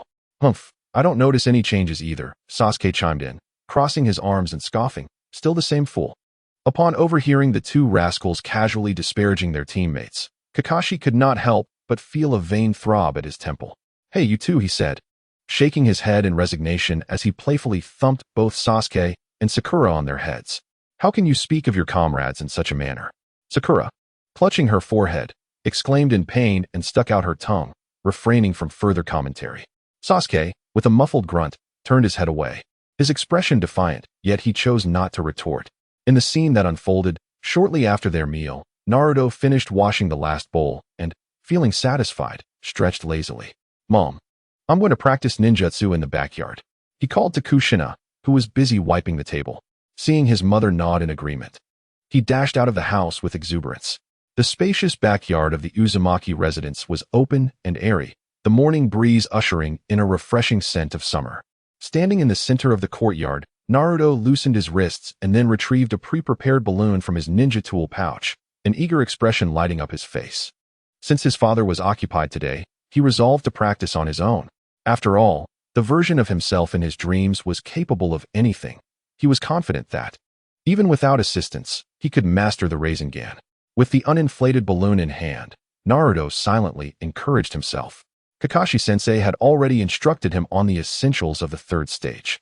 Taking a deep breath, he channeled chakra into the balloon, watching in awe as the soft rubber began to swell and change shape, the air within swirling rapidly due to the chakra's influence. His eyes brightened as he carefully regulated the force. Moments later, he opened his palm, noticing that the balloon's surface had slightly bulged but had not burst as it had during previous attempts. The vortex of air inside continued to spin wildly. Had he succeeded? Naruto's eyes widened in disbelief. The third stage of the Rasengan, which had perplexed him for days, had been achieved with such surprising ease. Ding. Emotional fluctuations from Naruto Uzumaki detected. Emotional value, 200. Ecstatic, Naruto gently set the intact balloon aside and took a deep breath, slowly raising his right palm. He recalled the manner in which his father and Kakashi had previously demonstrated the Rasengan, murmuring to himself, "Concentrate chakra in the palm, rotate, compress." In an instant, his chakra surged forth, swiftly gathering in his hand. The next moment, a resonant hum filled the air as a luminous blue sphere of chakra formed in Naruto's palm, radiating a shimmering glow. Was this the Rasengan? Naruto gazed down at the swirling chakra sphere in astonishment. He had not anticipated that, without guidance, he could successfully manifest the Rasengan on his own. Moreover, its form and potency mirrored exactly that of the demonstrations provided by his father and Kakashi-sensei. With this realization, an overwhelming wave of joy surged through him. Naruto leapt into the air, exclaiming, "I did it!" The 12-year-old's face was alight with uncontrollable excitement and pride. This was a technique his father took great pride in, a secret art passed down from the fourth Hokage. Emotions from Naruto Uzumaki have been captured. Emotional value, 800. In the audience, Iruka nearly leapt from his seat in astonishment. Is that technique the very one from the fourth Hokage? Indeed. Kakashi observed the screen intently, nodding slowly. It is the Rasengan. Naruto, being the son of Minato-sensei, has managed to master the Rasengan in such a short time. His talent and dedication are truly remarkable. Ultimately, this child's potential had been underestimated. Is this dream truly so powerful? Iruka murmured, regaining his composure. To actually learn ninjutsu within it? Kakashi confirmed, indeed. Although I taught Naruto the method for the third phase of the Rasengan, the first two phases were personally instructed by Minato-sensei. Ah, I see. Iruka nodded, gazing at Naruto, who was exuberantly bouncing around the courtyard on the screen, his eyes filled with awe and heartfelt joy for Naruto's achievement. This is wonderful, Naruto. However, at that very moment, Sasuke scoffed disdainfully from the side. With his arms crossed and head turned away, a proud smirk graced his lips as he muttered coldly, "What is there to be happy about when something so simple took so long to master?" After all, bearing the honor of his clan, he had learned the Jinjutsu taught by his brother in just a single day. The difference was unmistakable. Unable to suppress a smirk at this thought, Sasuke's emotional value was captured, 400. Observing the significant advancements Naruto and Sasuke had both gained from the dream, Sakura felt a mix of envy and dejection. Why is it that I am left with nothing? She pondered. When will this miraculous dream finally come to me? Lowering her gaze, she clenched her fists, quietly lamenting her discontent. Emotional value, 300. In the scene, Naruto was lost in the joy of mastering new techniques when a bright, melodic voice rang out from the house. "Naruto." Kushina stepped through the back door and called to her son, "Kakashi and Sasuke are here to see you." Upon hearing this, Naruto quickly halted his movements and rushed towards the sound. The mother and son duo arrived at the front gate, where indeed, Kakashi awaited alongside Sasuke and Sakura. "Good morning, Naruto," Kakashi greeted, squinting at the running boy. Sasuke, standing with his arms crossed, could not help but inquire, "Naruto, what were you shouting about just now? You seemed awfully pleased." Though he had not seen what Naruto was doing, curiosity piqued within him, and he feigned calmness on the outside. "Hee, it's a secret," Naruto replied with a mysterious smile, leaving them in suspense. "Naruto, we have important business today," Kakashi stated, beckoning him, "Quickly change your clothes. We are setting off to register for the Chunin exams." "The Chunin exams?" Naruto echoed, momentarily taken aback. Sakura urged from the side, "Naruto-kun, hurry up and get ready to set off." A moment later, Naruto donned the new outfit his mother had prepared for him, a pristine black tracksuit, and began to scrutinize himself in the mirror. There stood the youth clad in fresh attire, his eyes sparkling with delight as he couldn't resist striking several poses he deemed impressively cool. At times, he placed a hand on his hip with a cool smile, and at others, he crossed his arms, pretending to be contemplative, fidgeting for quite a while. So handsome. Naruto reveled in his vanity for a moment. Outside, he could hear Kushina stifling a laugh. "You little rascal, enough with the posing. It's not good to keep your friends waiting."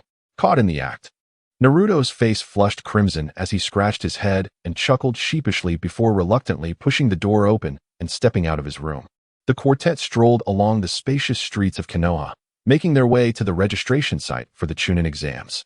Today, Konoha was bustling with far more activity than usual, with throngs of people filling the streets.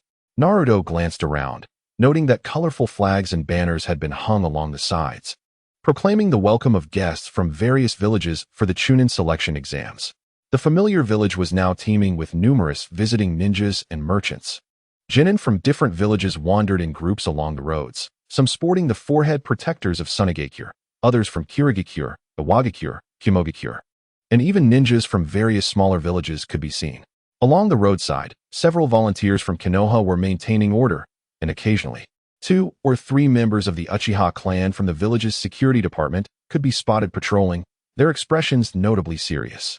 Sasuke scanned the diverse array of foreign ninjas in the street, his handsome brow furrowing in displeasure. TCH, with so many outsiders arriving all at once, the security department can hardly keep up.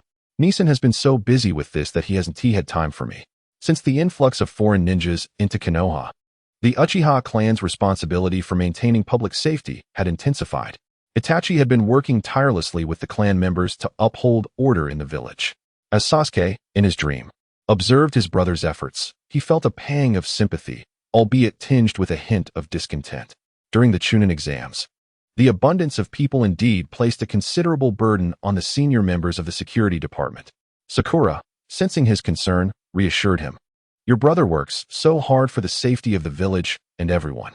Once things settle down, I believe he will find time to mentor you in your training. As the four exchanged light-hearted banter, they unknowingly traversed several streets and gradually neared the registration area for the Chunin exams.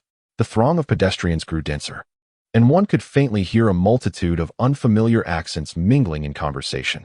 Just then, Naruto's peripheral vision caught sight of a familiar figure not far ahead. It was a young ninja, perhaps in his 20s, and to Naruto's astonishment, flanking the young man were 2 middle-aged individuals, engaging in conversation as they strolled along the street stalls, appearing quite familiar with one another. Is that Irika-sensei? Naruto could hardly believe his eyes, rubbing them. He focused again and confirmed that the young man with the scar on his nose was indeed Irika-sensei. However, at that moment, he was accompanied by a middle-aged couple resembling parents. The middle-aged man had a square face and bore a slight resemblance to Irika, while the woman had a gentle countenance, her smile radiating warmth and affection. The 3 walked side by side, appearing like a family. Naruto was astonished to see Irika-sensei in his dream and immediately waved excitedly, shouting, Irika-sensei! Ding! Emotional fluctuations from Uzumaki Naruto have been captured. Emotion value, 500.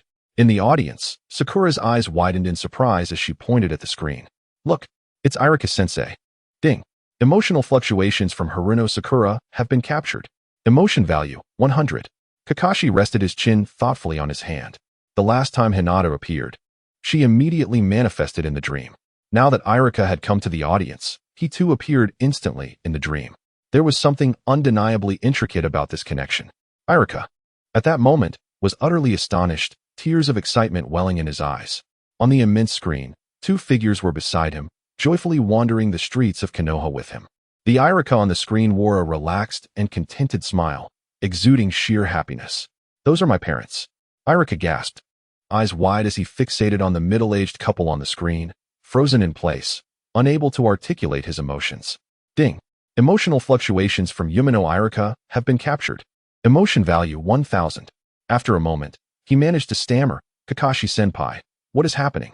Are the people on the screen truly my parents? Kakashi promptly explained the situation. Naruto was currently experiencing a unique dream. Kakashi spoke solemnly, stating that within the dream, the chaos of the 9 tails had been successfully averted by the 4th Hokage. What? Irika was taken aback. Kakashi nodded. Due to the absence of the 9 tails incident, many circumstances have changed. For instance, your parents did not perish in this dream.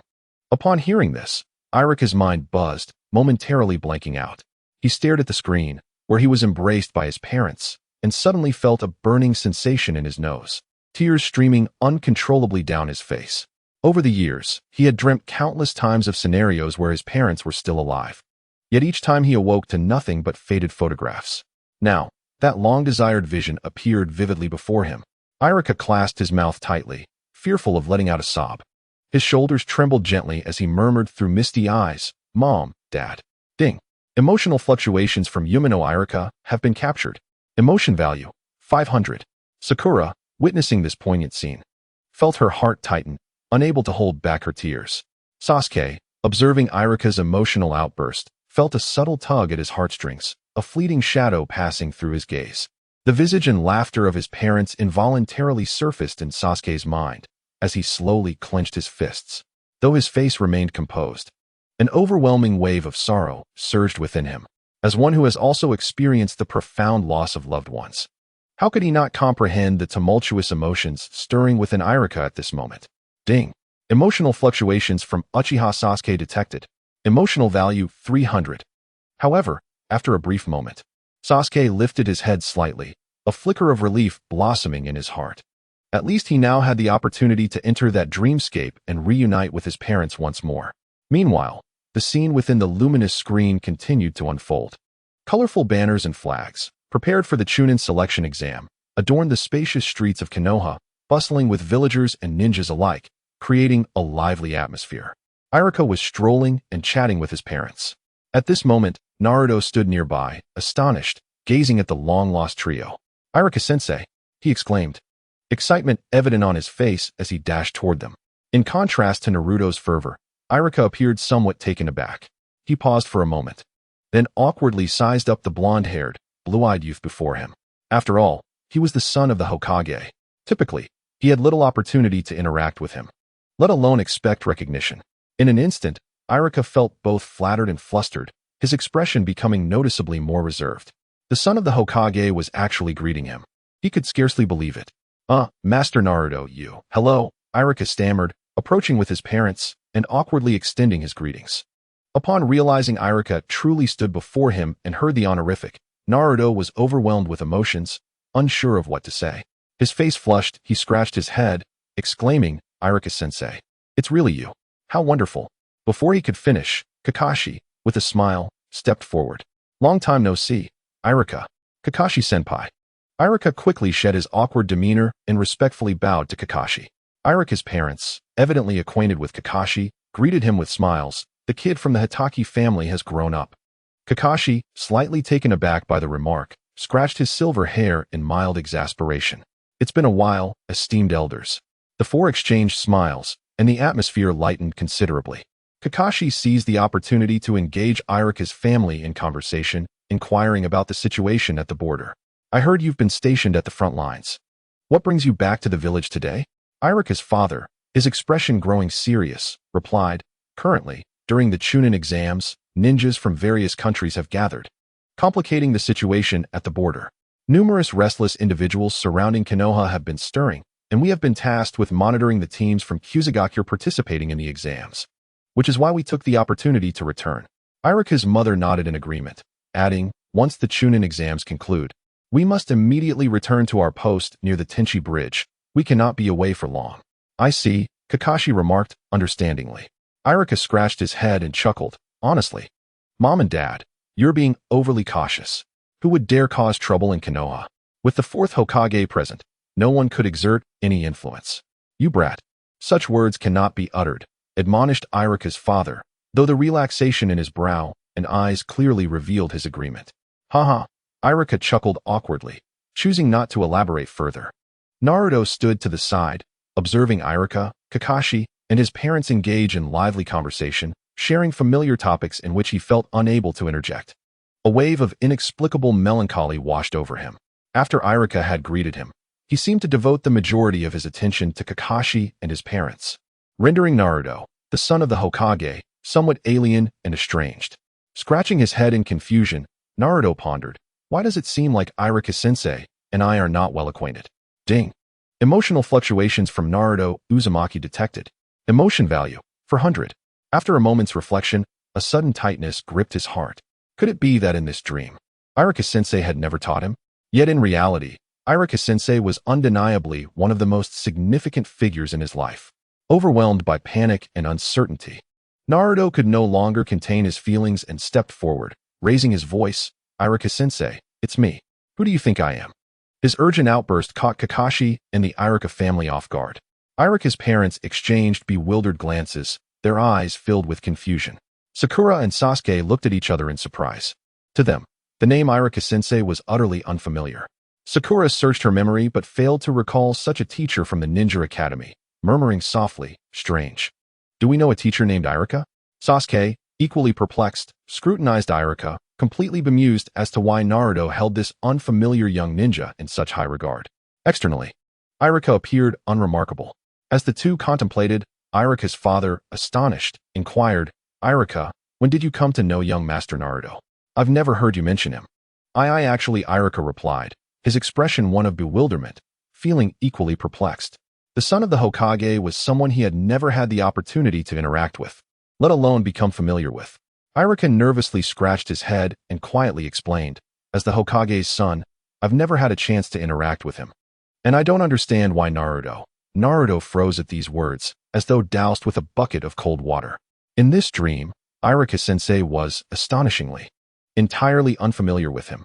Ding. Emotional fluctuations from Naruto Uzumaki detected. Emotion value, 400. The atmosphere abruptly turned awkward.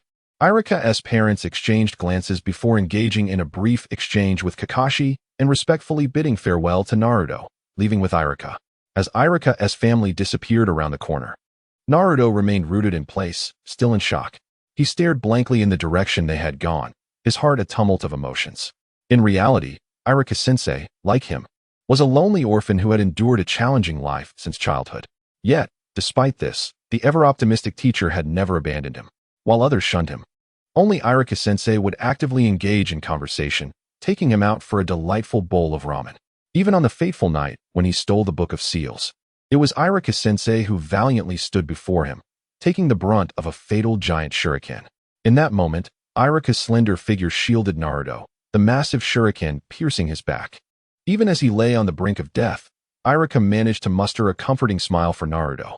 Reflecting on this, a pang of sorrow gripped Naruto's heart. Irika-sensei was of immense significance to him, yet the Irika in his dream bore no connection to him, leaving Naruto in turmoil. In the darkness, in a corner unnoticed, Shigeru observed all of this unfold. How fitting that this was the man who would later be invited by Naruto as a father figure to his wedding. He mused inwardly about Irika's unparalleled importance in Naruto's heart, as evidenced by the considerable emotional value he had just garnered.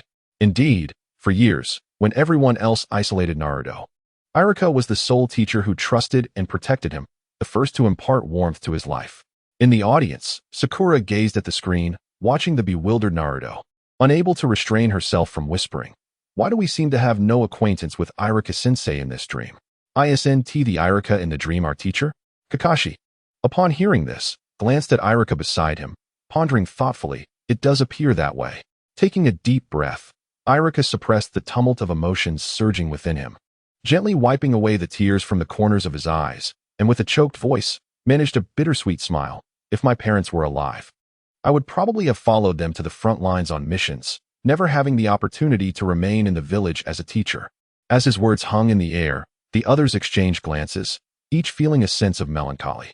On the screen, Irika engaged in a brief conversation with his parents and Kakashi regarding the situation at the borders before bidding farewell.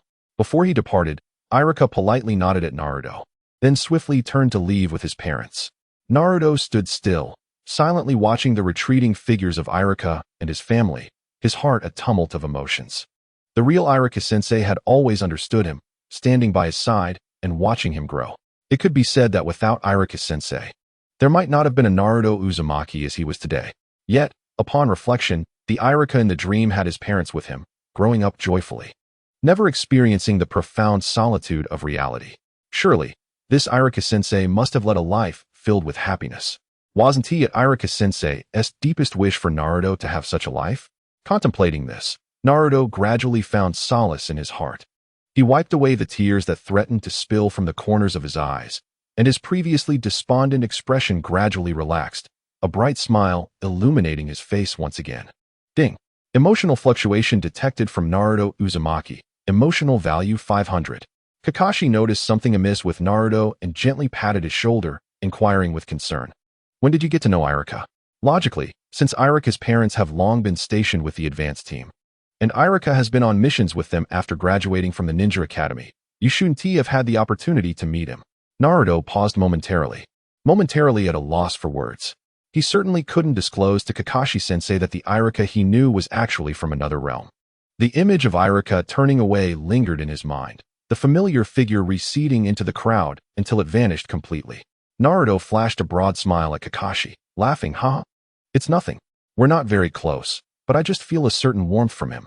Observing Naruto's sudden shift to a carefree grin, Sasuke leaned in, following his gaze towards the direction Irika's family had departed, raising an eyebrow in skepticism. "Really?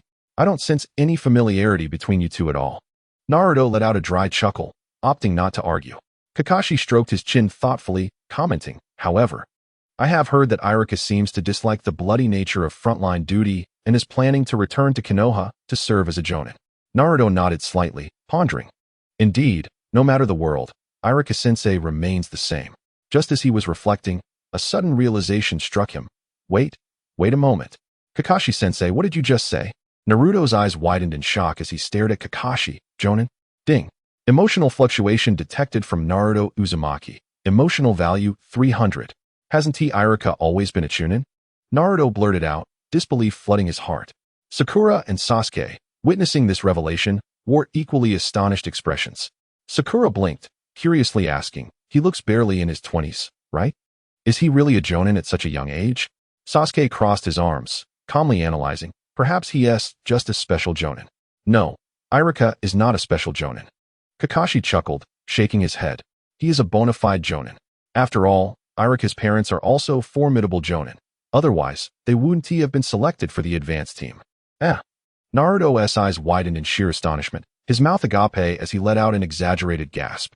"Irika-sensei is a jonin in the dream world?" Ding.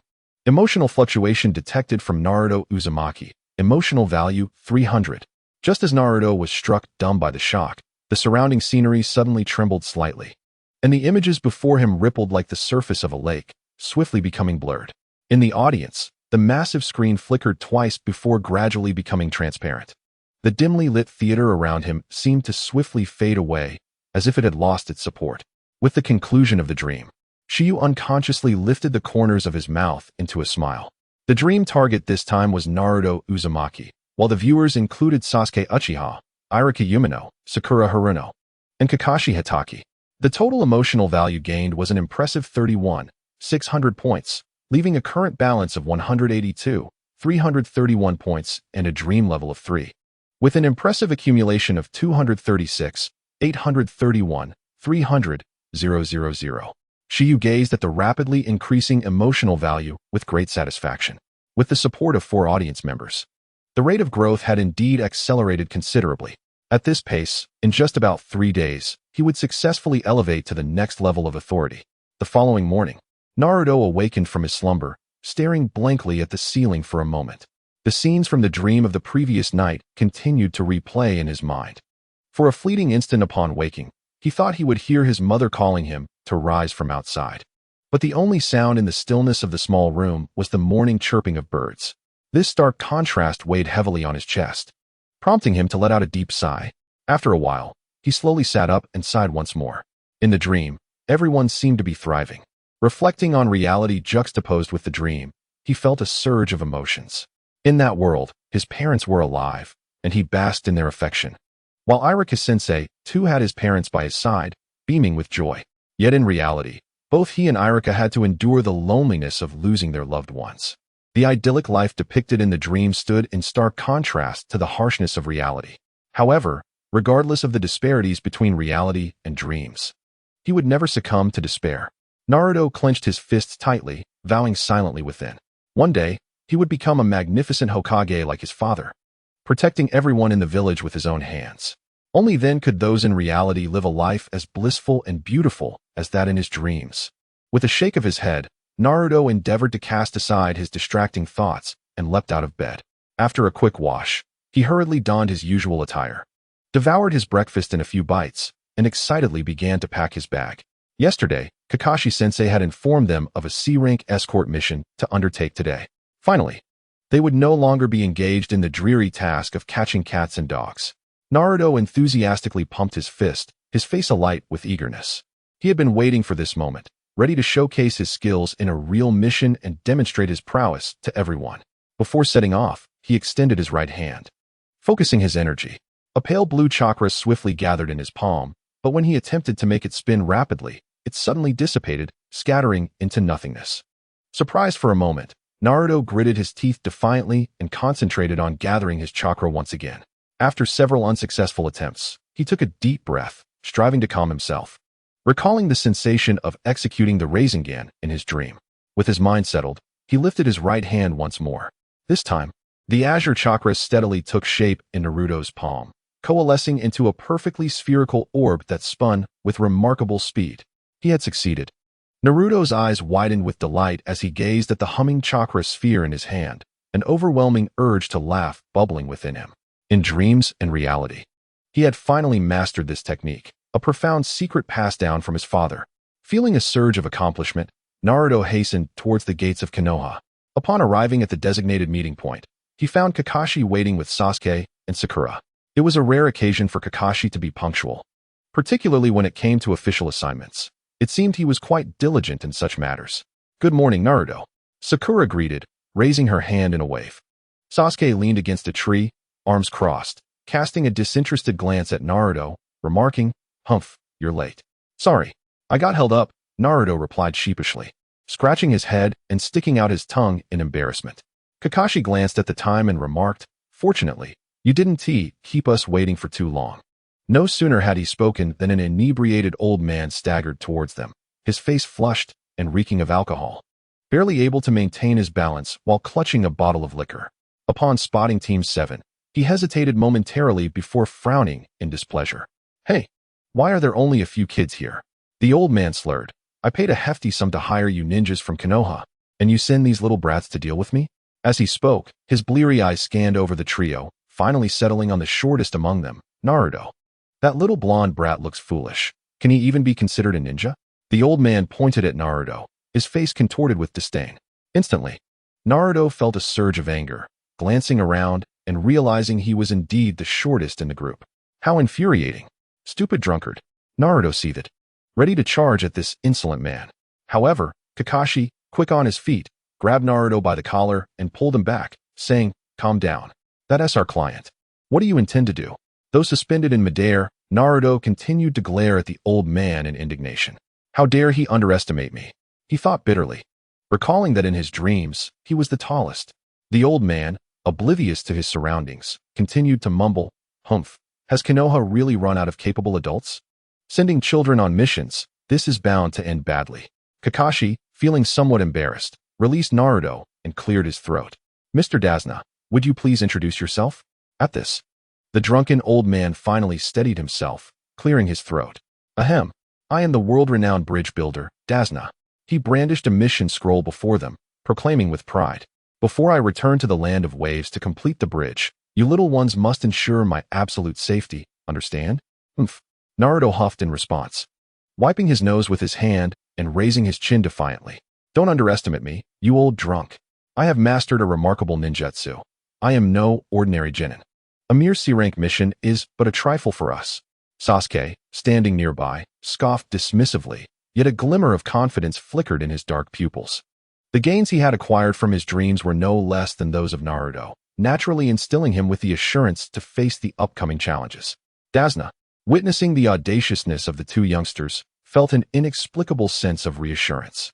Nevertheless, he could not resist making a retort, muttering, "Humph, confidence is commendable. I only hope you do not hinder this old man." After a brief exchange, Team 7 officially embarked on their journey to escort Dasna to the land of waves.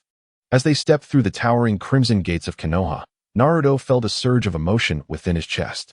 He instinctively glanced back at the gate, adorned with the emblem of the Hidden Leaf Village, feeling a mix of anxiety and boundless anticipation. A new journey had begun.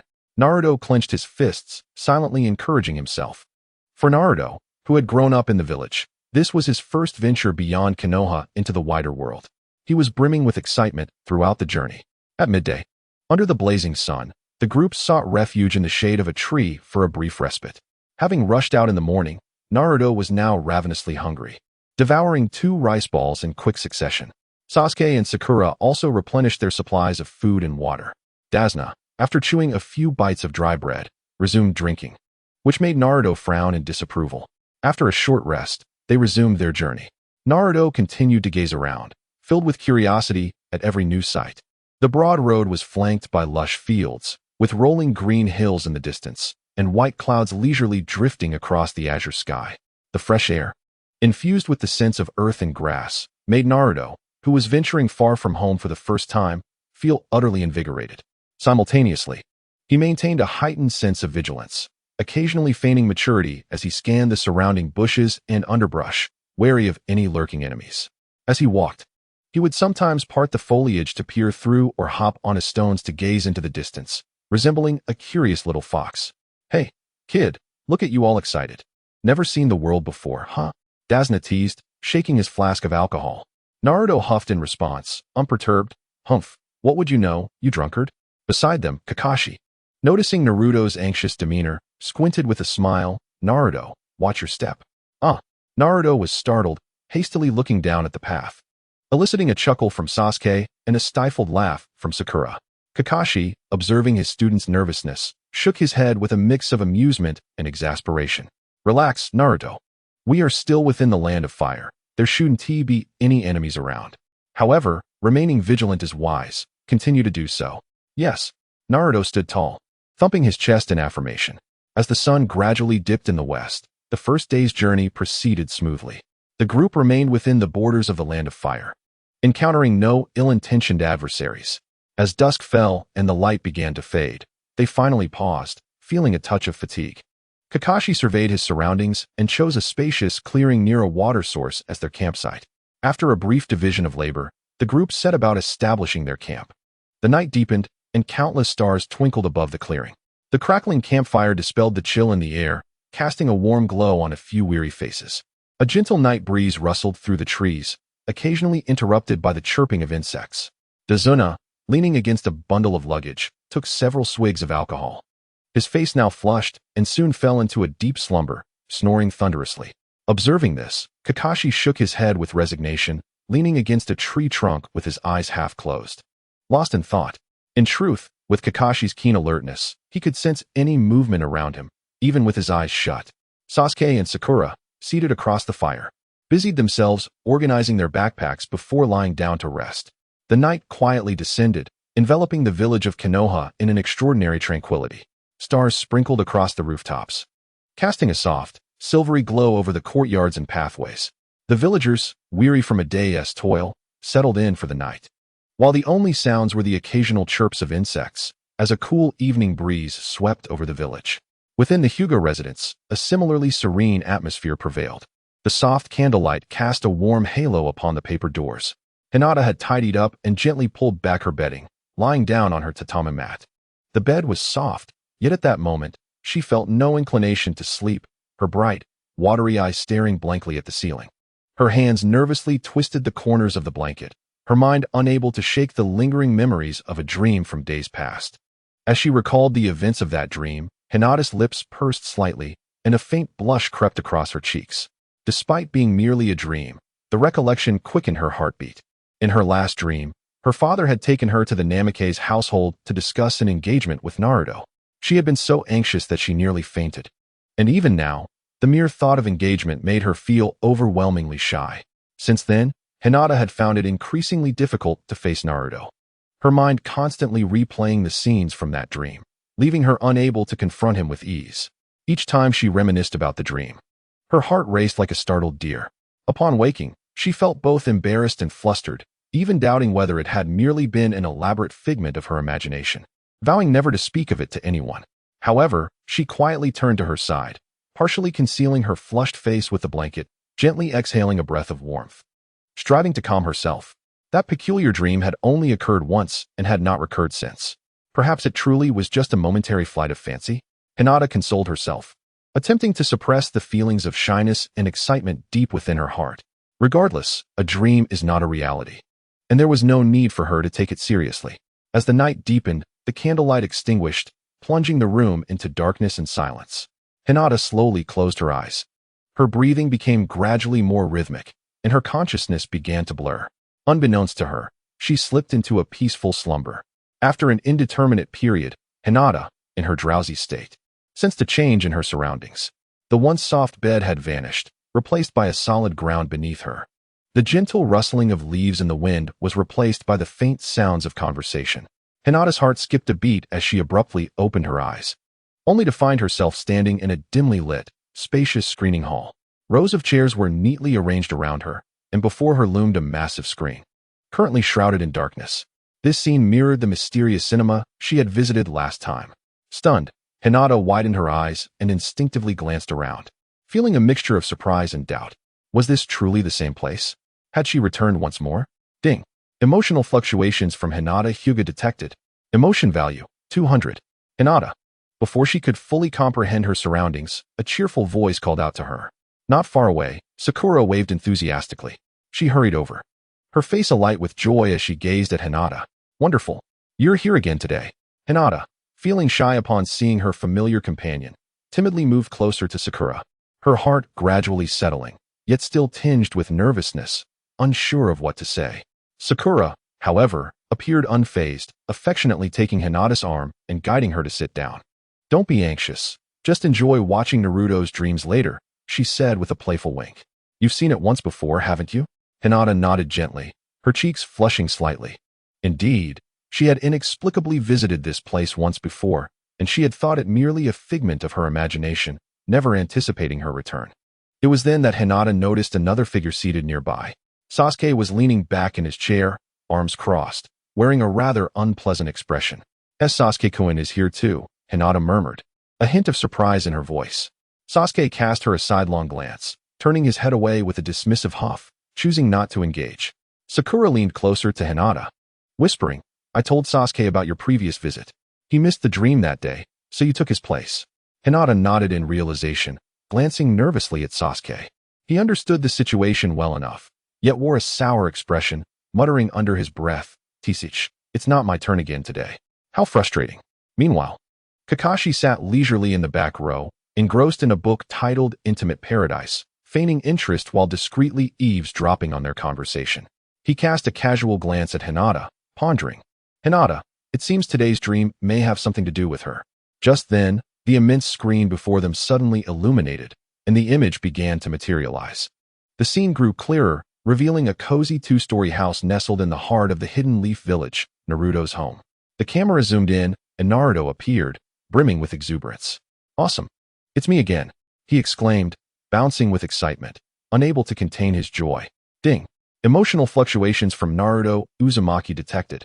Emotion value, 300. After his jubilant outburst, Naruto scampered down the stairs, shouting into the house, Mom. He initially intended to search for his mother, but upon rushing into the living room, he unexpectedly discovered that guests seemed to have arrived. At that moment, seated gracefully on the sofa was a young lady clad in a dark kimono. Her knees were neatly together, hands resting gently on her lap, and her back was straight, exuding an air of decorum and elegance. From the side, one could observe her silky blue-black hair and her serene, exquisite profile. It was none other than Hinata Hyuga. Beside her sat Kushina, Naruto's mother, who wore a warm smile as she regaled Hinata with amusing anecdotes about family matters. Hinata occasionally widened her eyes in attentive listening, at other times covering her mouth with a light laugh, appearing to engage in a delightful conversation. Upon hearing Naruto descending the stairs, both Kushina and Hinata turned their gazes towards the staircase. The moment Hinata caught sight of Naruto, she hurriedly stood from the sofa, bowing respectfully towards him. Her voice soft as she greeted Naruto-kun, hello. Her posture was impeccable and poised, yet the slight tremor in her voice betrayed her nervousness. Ah, hi, Naruto replied, feeling somewhat awkward at Hinata's sudden formal greeting. He scratched his blonde hair, responding in a manner that sounded somewhat indifferent and constrained. Recalling the previous dream where Hinata's father had unexpectedly appeared to propose a marriage, he felt a shiver run down his spine. Little did he expect that today she would visit him again, and it appeared to be an official call. In a moment of indecision, he swallowed hard. In the audience, Hinata watched the scene of her dream self greeting Naruto, and her face instantly flushed crimson, warmth spreading across her cheeks. How could her dream self make such a formal visit to Naruto once again? Moreover, the Hinata in the dream exuded an air of nobility, feeling both shy and flustered. She was taken aback to realize that in Naruto's eyes, she appeared so dignified and elegant. How embarrassing. Alert. Emotional fluctuation from Hinata Hyuga detected. Emotion value 400. Sakura, too, was taken aback by the scene on the screen, stealing a glance at the real Hinata beside her. She noticed that the Hinata in reality still bore the shy demeanor from her memories, head bowed and nervously twisting her clothes, far from the composed image of the dream. Sakura couldn't help but scoff, lightly huffing, that Naruto, always staging such dramas in his dreams. Is he proposing again? Alert. Emotional fluctuation from Sakura Haruno detected. Emotion value 200. Upon hearing the word proposal, Hinata felt an overwhelming urge to bury her face in her hands, revealing only her panicked eyes that peeked at the screen. Sasuke, on the other hand, glared at the display with indignation, internally cursing Naruto for squandering opportunities. That fool Naruto, wasting such a good chance. The Dream Realm is an excellent place for training. After all, his father is the 4th Hokage. Yet, this guy keeps dreaming about nonsense, which is such a waste. If it were me, I would never squander such a splendid opportunity. He even secretly mused that if he were in the dream, he would not be so reckless. This dream should have been his. Alert.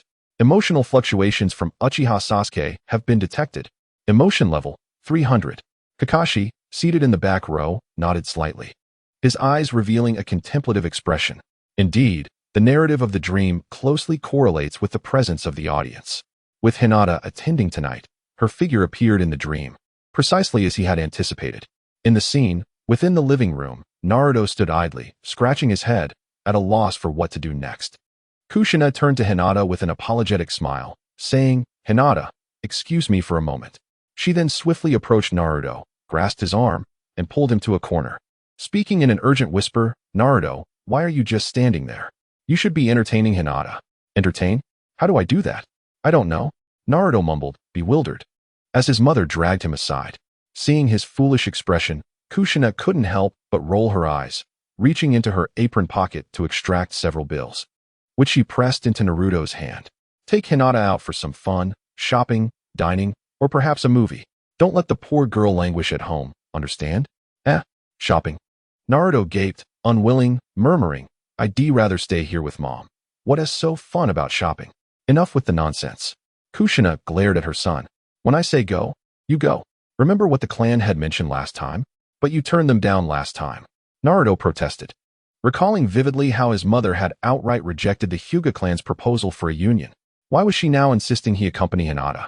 Kushina paused, momentarily taken aback, then sighed in resignation, poking Naruto's forehead. "You fool. I refused because I didn't want your future to be dictated by an arranged marriage. That doesn't mean you can't interact with Hinata normally. You two already have a good rapport. Why would I oppose it?"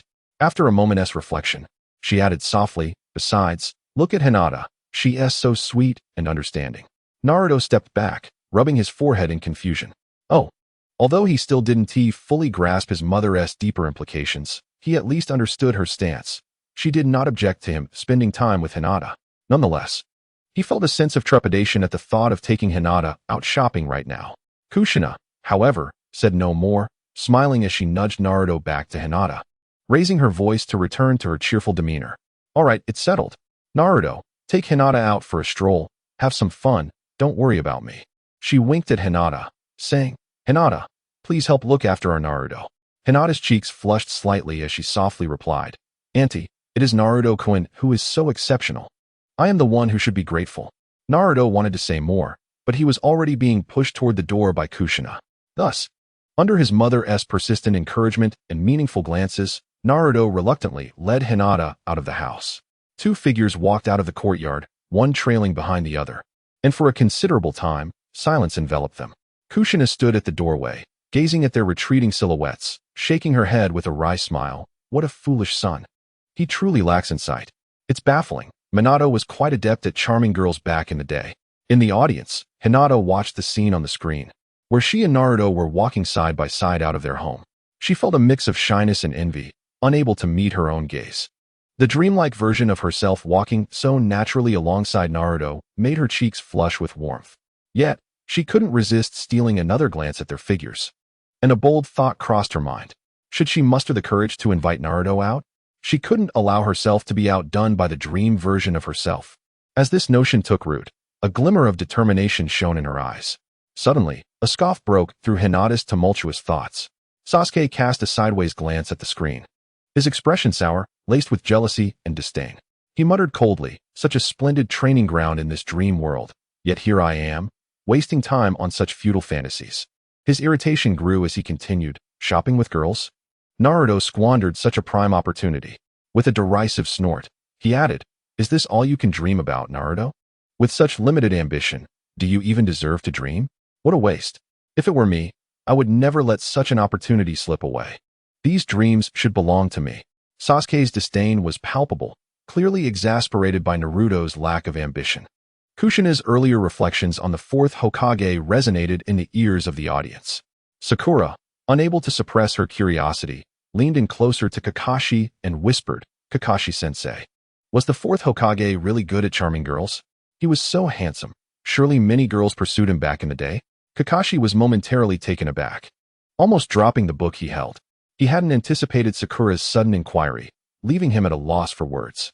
The fourth, Minato Namikaze, was a revered mentor to him, and although many young women admired him, Kakashi felt it inappropriate to discuss his teacher's private matters in front of his juniors.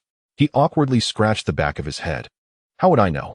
Meanwhile, on the screen, Naruto and Hinata had arrived on the bustling streets. The village of Konoha was alive with activity, as numerous temporary stalls lined the sidewalks, and vendors enthusiastically beckoned to passers-by, selling an array of intriguing goods. Wow! Exclaimed Naruto, utterly astonished by the vibrant scene before him. The once spacious street was now teeming with people, far surpassing the usual quiet mornings. Some stalls were adorned with exotic and exquisite trinkets, while others wafted enticing aromas that stirred the appetite, offering unique delicacies previously unseen by Naruto. The array of goods and culinary delights was overwhelming, leaving him in a state of astonishment. Naruto-kun, it's because many people from other ninja villages have come here, Hinata gently explained upon noticing his surprised expression. They have brought specialties from their respective villages, which is why there are so many stalls in Konoha. There are many wonderful items that can only be found in other ninja villages. Realization dawned on Naruto as he listened. At that moment, he spotted a stall to his left, displaying several delicate wind chimes adorned with wave patterns, and he couldn't help but stop. What is this? Hinata followed his gaze and smiled warmly. That should be the specialty of the land of waves, the surfing wind chimes, quite rare. Do you want one, Naruto-kun? Let's go take a look. With newfound courage, she gently tugged at his sleeve, leading him to the stall. The vendor, a middle-aged man wearing the headband of the Hidden Mist Village, greeted them with enthusiasm, shaking the wind chimes before them. The chimes produced a series of crisp, melodious sounds that resembled the gentle flow of water, refreshing the spirit. Enraptured by the sound, Naruto exclaimed, "It sounds beautiful, like the sound of flowing water." Indeed, Hinata replied, pleased to see his delight. After a moment of careful selection, she chose a surfing wind chime adorned with pale purple peony patterns, saying, "This would complement your courtyard beautifully." Naruto blinked, still processing the moment, when the vendor cheerfully handed the wind chime to him. "Young man, you have great taste. This is my last exquisite wind chime, and it's yours." Naruto was taken aback, looking down to realize that Hinata had already paid. "Hinata," he began, but she was already carefully placing the delicate wind chime into her small bag, softly saying, "When we return, let's hang it under your porch." Naruto paused for a second, then scratched his head and laughed. "Sure. Thank you, Hinata." A warm feeling surged within him as he realized how sweetly considerate girls could be. Hinata, somewhat flustered by Naruto's radiant smile, waved her hands dismissively. "No, it's nothing." The two departed from the wind chime stall, continuing their exploration. Along the way, the tantalizing aromas from various village food stalls beckoned them. After a few steps, Naruto's eyes lit up, fixated on the next target, a skewered meat stall from the Hidden Cloud Village. "It smells so good." He gulped, eagerly glancing at Hinata. "Shall we try some?" Seeing the sparkle in Naruto's eyes softened Hinata's heart, and she smiled, nodding, "Yes, let's." The vendor, a hardy man from the Hidden Cloud, was busy flipping the skewered meat on the grill. "Young guests, would you like to sample our famous thunder-grilled meat from the Land of Lightning?" he boisterously invited. "Yes, yes," Naruto eagerly responded. Before long, 2 sizzling skewers of meat were handed to them. Naruto grabbed a skewer and took a hearty bite. Delicious, tender, juicy morsels of meat infused with special spices. Upon tasting, Naruto felt as though his taste buds were melting. It was simply delectable. The owner of the barbecue stall, witnessing his delight, chuckled heartily. "Delicious, isn't it? This young lady has quite the discerning palate." Your boyfriend can handle his spice well. Coughing, Naruto, engrossed in his feast, was taken aback by the mention of boyfriend, nearly choking on the meat skewer. His face flushed crimson as he flailed his hands. No, that's not it. Beside him, Hinata trembled slightly, struggling to steady her skewer, her ears burning with embarrassment. We're not, she stammered, attempting to clarify but failing to articulate her thoughts. The stall owner, finding their discomfort amusing, laughed even harder. All right, if that's the case, just disregard my words. Subsequently, they indulged in a myriad of unfamiliar snacks. The crispy cactus from Sand Village, the unique stone-baked rice cakes from Rock Village, and even the secret octopus balls from Mist Village. Each delicacy elicited accolades from Naruto, who marveled at the unexpected culinary delights. Though Hinata's cheeks were flushed with shyness, she mustered the courage to lead Naruto from stall to stall, ensuring he savored each delicious offering. Whenever they decided on a treat, Hinata would softly inquire about Naruto's preference, only proceeding to make a purchase once she confirmed his interest. Her gentle voice, like a soft spring breeze, was refreshing to his ears. Naruto had never imagined that spending time with a girl could be so effortless and joyful. Casting a glance at Hinata, he noticed her delicately wiping the sauce from the corner of her mouth with a napkin, her expression focused and tender. This sight sent a sudden flutter through his heart, causing his cheeks to warm slightly. He quickly averted his gaze, striving not to fixate on her face. Inadvertently, the image of another girl, Sakura, surfaced in his mind, her demeanor starkly contrasting Hinata's. Whenever he was with Sakura, it was often met with either her yelling or scolding. The mere thought of her fierce reprimands sent a shiver down his spine, and a cold sweat broke out on his back. Ding! Emotional fluctuations from Uzumaki. Naruto detected. Emotional value, 200. Instinctively, he recoiled slightly, shaking his head vigorously to dispel those painful memories, refocusing on the rare pleasure of their leisurely stroll. In the audience, Sakura observed the scene of Naruto and Hinata sharing food and laughter, feeling an inexplicable pang of jealousy. She crossed her arms and muttered, "Humph, what's Naruto up to? Daydreaming again?" Despite her words, a subtle discomfort lingered within her. Naruto typically revolved around her, and it seemed she had never offered him the gentle smile that Hinata had in his dreams. Ding! Emotional fluctuations from Haruno. Sakura detected. Emotional value, 500. Meanwhile, Hinata gazed at the screen, where her dream self courageously led Naruto in tasting various foods, her face alight with joy, feeling a surge of excitement. If the Hinata in her dreams could accomplish such feats, why couldn't she in reality? She quietly clenched her fists, resolutely making up her mind. Upon returning, she would certainly attempt to invite Naruto for a leisurely stroll and a bowl of ramen. No matter what, she must not falter in comparison to her performance in the dream. Sasuke frowned deeply, indignant at her lack of ambition, shopping and eating, engaging in such trivialities within this dreamscape. Would it not suffice to indulge in such pleasures in reality? Is the dream world merely a realm for shopping and snacking? Uzumaki. What a drag. Ding. Emotional fluctuation from Uchiha. Sasuke detected. Emotional value, 700. Kakashi observed the screen displaying an array of goods lining the streets, along with a throng of individuals clad in various ninja attire, thoughtfully stroking his chin. How intriguing, he murmured to himself. With his vast experiences, he easily recognized that the merchandise and pedestrians hailed from different ninja villages. The allure of Konoha in this dreamscape is rather overwhelming. Contemplating this, a flicker of surprise and admiration crossed Kakashi's eyes. He was aware that in reality, Konoha was diligently preparing for the Chunin exams. This year, due to a joint hosting with Sunagakure, the number of foreign ninjas participating had already far surpassed previous years. Yet, in comparison to the unprecedented gathering of nations within this dream, the scale of reality seemed rather diminutive. Kakashi chuckled silently. The land of fire in his dream truly flourished. In the scene, Naruto wiped his mouth contentedly, about to inquire where Hinata wished to go next. Suddenly, he noticed Hinata had stopped at a small stall selling trinkets not far ahead. It turned out that Hinata was captivated by an exquisitely crafted hair ornament on display.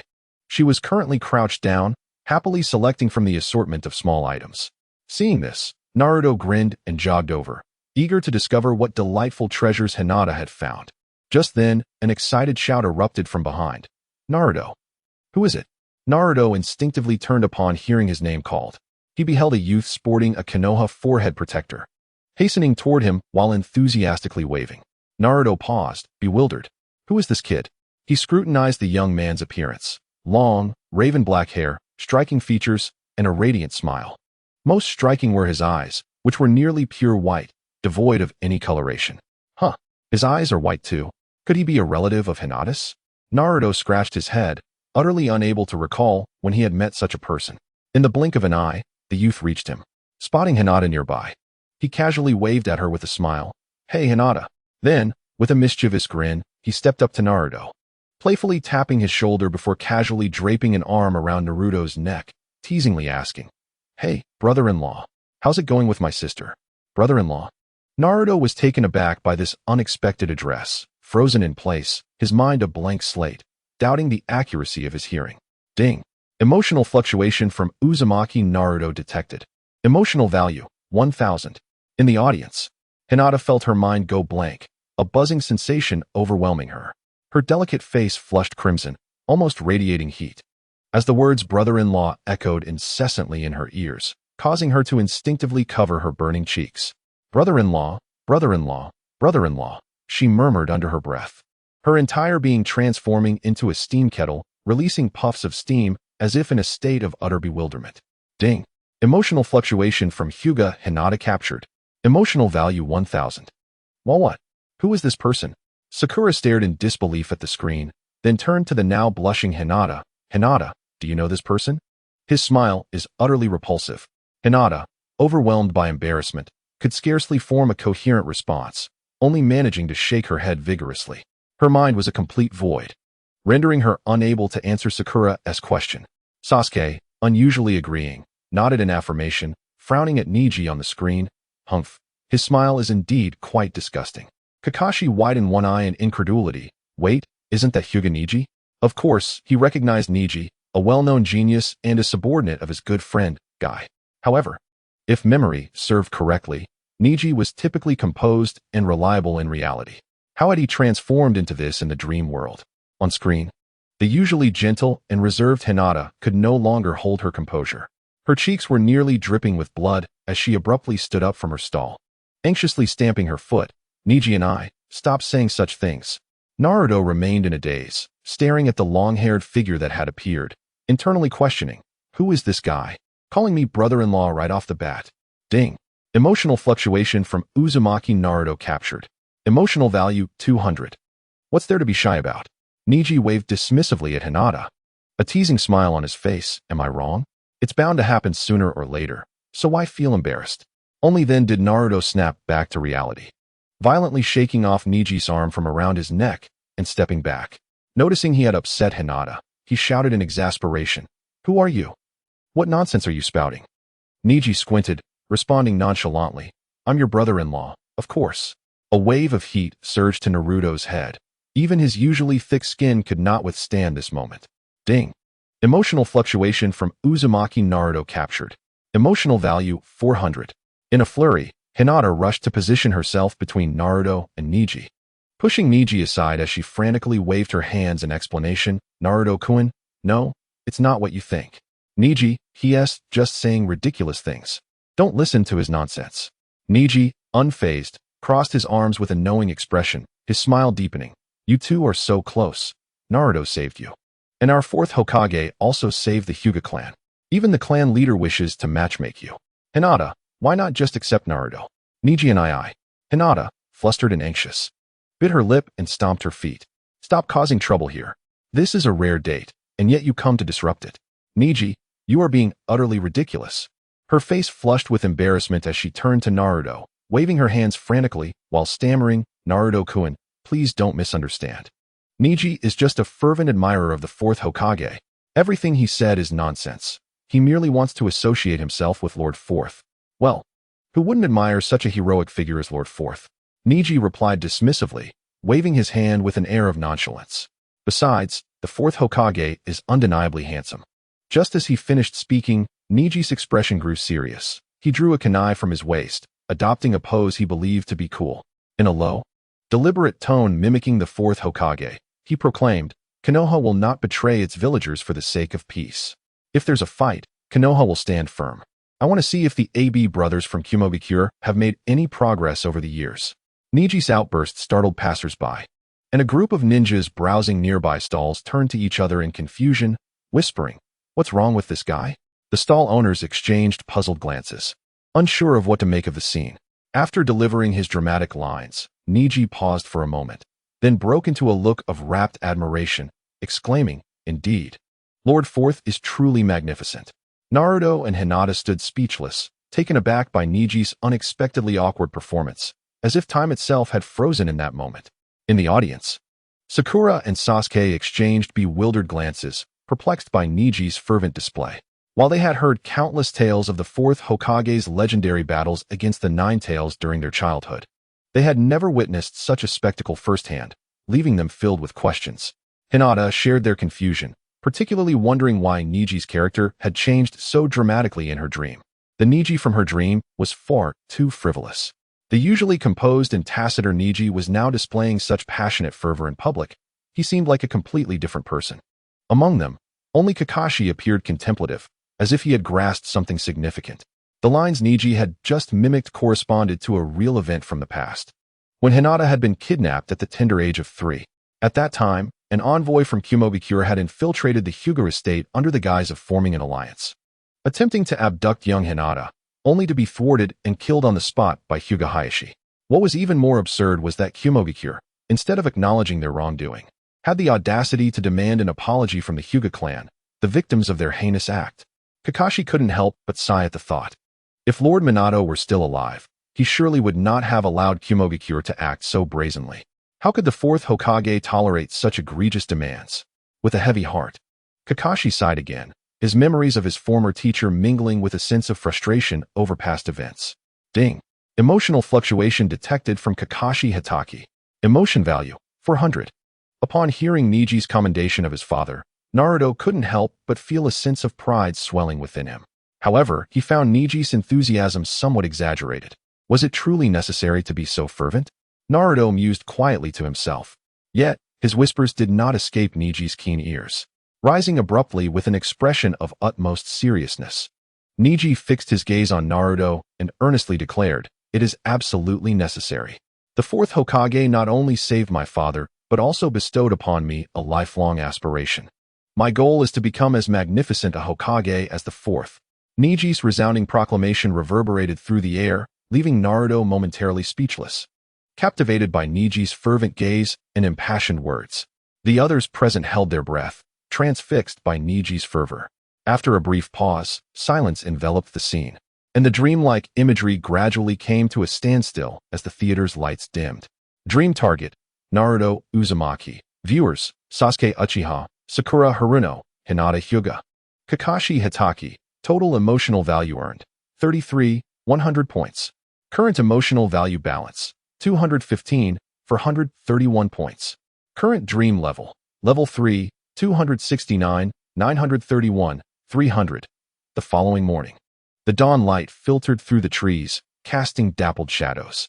After camping outdoors, Team 7 resumed their journey towards the land of waves. Naruto awoke, replaying Niji's fervent speech in his mind, struggling to regain his composure. To his surprise, that fellow's ambition was also to become Hokage, and he was a fervent admirer of his father. Lying on his makeshift bedding, Naruto reminisced about Niji's adoring expression, marveling at his father's greatness. With a smile creeping across his face, he felt a surge of pride and aspiration, muttering to himself, "To become Hokage, huh? Heh, he should defeat me first." A foolish grin spread across his face. "Naruto, stop grinning like an idiot and get your things ready to depart." Kakashi's slightly exasperated voice called from a distance. Realizing the sun was already high in the sky, Naruto hastily scrambled up from his bedding. "Oh, coming." He rushed to roll up his sleeping bag and dust off his clothes before darting to rejoin the group. Before long, Kakashi led Naruto, Sasuke, Sakura, and their client, Tazuna, back on the road. As they walked along the winding countryside path, Naruto was invigorated. The previous night's dream had filled him with energy, and he was eager to demonstrate his strength in reality. However, after a short distance, Sasuke shot a disapproving glance at Naruto and grumbled, "You wasted a precious opportunity in the dream realm yesterday. After finally getting in for such a long time, what did you even do? If it were me, I would never squander it on mere indulgence." "Hey, it's my dream. I can do whatever I want, and I don't need your permission." Naruto retorted. Feeling both embarrassed and annoyed, his face flushed crimson. Moreover, Sasuke could not quite discern the final mumble, yet upon witnessing Naruto's obstinate rebuttal, his irritation escalated. Humph, utterly nonsensical. In any case, you are merely squandering opportunities. Thus, the two engaged in a fervent exchange of retorts, neither yielding to the other. Their bickering resonating through the serene forest path. As they continued their verbal sparring, the entire team found no respite. Sakura, exasperated, walked alongside, resting her forehead in her palm with a sigh. Here they go again. Kakashi, on the other hand, languidly trailed behind, absorbed in his book, occasionally casting a sidelong glance at his two quarrelsome subordinates, exhaling softly without intervening, seemingly accustomed to the spectacle. Just as their argument reached a fever pitch, Sasuke abruptly halted, his senses heightened. Unbeknownst to Naruto, who remained oblivious to the unusual shift behind him, he continued his tirade. You arrogant fool. What I did yesterday was, turning around. He was taken aback to find Sasuke had activated his Sharingan, the crimson eyes spinning rapidly, fixated intently on a point behind Naruto. Momentarily stunned, Naruto instinctively followed Sasuke's gaze. To his astonishment, he beheld two peculiar shadows lurking at the roadside, having appeared unnoticed. These were two figures cloaked in dark robes, their faces obscured by masks resembling breathing apparatuses. More unsettling was the sight of their right arms, encased in heavy, black iron gauntlets. Standing rigidly in the middle of the path, their vacant stares rendered them eerily lifeless, akin to puppets. What? Where did these two come from? Naruto gasped, hastily drawing a kunai in defense. The sudden appearance of these individuals had gone completely undetected by him. Had it not been for Sasuke's alert, he would have remained oblivious to the impending danger. Recognizing the lifeless demeanor of the two, it was evident they were under a spell, controlled by an unseen force. Naruto swiftly turned to Sasuke, questioning, Sasuke, is it you? Meanwhile, Sakura finally grasped the unfolding situation. Observing the two strangely dressed strangers standing motionless, coupled with Sasuke's activated Sharingan, she immediately understood and exclaimed, Sasuke, you are so cool. Her eyes sparkled with admiration directed at him. Kakashi, too, set his book aside, revealing a look of surprise. In truth, with his keen senses, he had detected the lurking menace while passing the puddle earlier. The two assailants disguised as part of the water had not eluded his notice. However, Kakashi, confident in his ability to protect his students and the client, chose to observe how they would handle the situation. Little did he anticipate that Sasuke's discovery would come swifter than he had anticipated, and his response would be decisive. Such is the power of the Sharingan, trailing behind. Sasuke gradually withdrew his gaze, a slight smirk gracing his lips as he mockingly addressed Naruto. I have told you time and again, entering that dream was a futile endeavor. After all this time, you have made no progress whatsoever. When had Sasuke become so formidable? Silently, he subdued the two ambushing ninjas, completely unaware of it himself. This stark contrast left Naruto feeling rather uncomfortable. Growing impatient, he exclaimed, you shouldn't be so smug. Just because you steal the spotlight. I could easily handle these two weaklings without your help. Sasuke cast a disdainful glance in his direction and scoffed, TCH. Such a stubborn underachiever. Naruto's frustration boiled over, yet he found himself momentarily at a loss for words, simply glaring at Sasuke. As the tension escalated between them, Dasna seemed to awaken from his stupor, returning to reality from his earlier shock. He glanced at the subdued ninjas, and then at the bickering Naruto and Sasuke, swallowing hard. These young individuals were surprisingly formidable, dispatching their enemies with such ease. Dasna's thoughts drifted to the fabricated tale he spun to deceive Konoha regarding the mission's level, and his anxiety intensified. At that moment, Kakashi stepped forward briskly, securely binding the two assailants with rope. After confirming their temporary incapacitation, he turned to Dasna, his expression unusually grave. Kakashi fixed his gaze on Dasna and questioned in a low, serious tone, Mr. Dasna, we require an explanation. According to the mission briefing, this escort should be a C-rank task, which would not typically involve hostile ninjas. The sudden ambush suggests that if we anticipated encountering ninjas, it would at least fall under the B-rank category. Have you withheld any pertinent information from the mission briefing? The oppressive aura emanating from Kakashi made Dasna involuntarily shudder. Cold sweat beaded on his forehead as he opened his mouth, but found himself unable to utter a sound. Sasuke, standing nearby, coldly remarked, lying is not a good habit. The earlier demonstration of Sasuke's strength had profoundly intimidated Dasna, and now even a casual, icy comment from him sent shivers down his spine. Dasna's face burned with embarrassment and regret, realizing he could no longer conceal the truth. Bowing deeply, he confessed, "I deceived you all. The reality of the task is that the Land of Waves is currently under the control of a vile merchant named Kato, who monopolizes all shipping and trade within the country, leaving our citizens in abject misery. The bridge's construction is intended to free us from Kato's grasp, allowing the people of the Land of Waves to lead normal lives. However, Kato has dispatched numerous assassins to thwart my efforts, and these ninjas who attacked you were likely hired by him." As he spoke, tears streamed down Dasna's face, his voice trembling with emotion. "The Land of Waves is too impoverished to afford high-ranked bodyguards.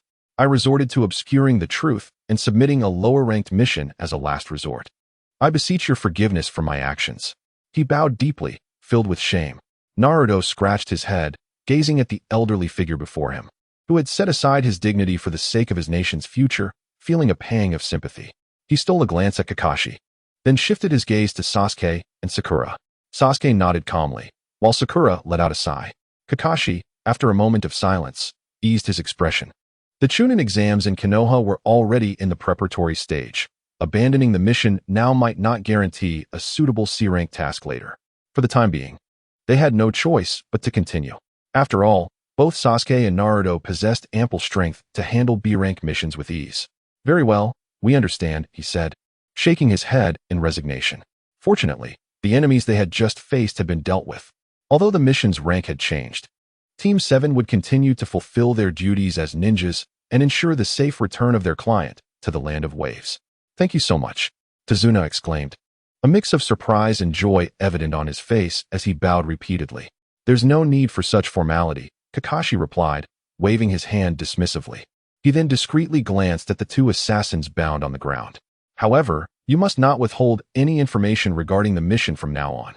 Had it not been for Sasuke's vigilance, we would not have had it so easy. Please inform us truthfully about how many enemies there are and their capabilities, so we can prepare thoroughly." Yes, I understand. I assure you, I will speak without reservation." Tazuna nodded vigorously in agreement. After a brief tumult, Team 7 reformed their ranks and continued escorting Tazuna toward the Land of Waves. Following this encounter, everyone remained vigilant about the journey ahead. However, in contrast, Naruto and Sasuke displayed little sign of tension, instead exuding a sense of excitement and fighting spirit. One had mastered the Sharingan, significantly boosting his power, while the other had learned his father's signature technique, the Rasengan, and was eager to test it. The two youths brimmed with confidence and exuberance. Kakashi walked behind them, observing their fearless demeanor, which even hinted at anticipation, and couldn't help but shake his head slightly. He lowered his gaze to the pages of his book, yet his thoughts wandered. It was not just Sasuke who had learned to control the Sharingan's power from that dream. Kakashi touched the eye beneath his forehead protector, a glimmer of confidence and determination flashing in his gaze. Along the way, Naruto frequently glanced around, filled with a strong desire to prove himself as equal to Sasuke. Consequently, whenever there was even the slightest rustle nearby, he would tense up, on high alert, as if facing a formidable foe. A few times, it turned out to be merely small woodland creatures passing by or leaves fluttering in the wind, yet Naruto would suddenly throw a shuriken, startling everyone. "Hey, there's no need to overreact," Sakura exclaimed, feeling increasingly exasperated by Naruto's anxious demeanor as she patted her chest in annoyance. After several such disturbances, the team's progress was severely impeded, stopping frequently to verify their surroundings. Finally, Sasuke could no longer bear it and frowned, admonishing Naruto in a hushed tone, "Enough, Naruto." Yet Naruto stubbornly continued to scan the area with wide eyes, fearful of missing any signs of trouble. Be quiet." Sakura, unable to endure any longer, delivered a sharp knock on Naruto's head. With a dull thud, Naruto crouched down, clutching his head and grimacing in pain. "That hurts." "Sakura, why do you always hit me?" Sakura, hands on her hips and glaring at him, retorted, "Just look at how much time you've wasted. From the moment before until now, where are the enemies? Do we still need to continue our journey?" Naruto, feeling chastised, shrank his neck and dared not retort. He reluctantly stood up, rubbing his head, and muttered in frustration, "How strange. Where did the enemies suddenly disappear? I should have kept one to deal with." Just as Naruto was feeling dejected and talking to himself, a sudden change occurred. A sharp whistling sound pierced the air from deep within the forest, buzzing ominously as it approached. Kakashi's pupils constricted, and he abruptly looked up, shouting, "Be careful!" In the next moment, a massive blade whirled toward them, carrying an overwhelming force.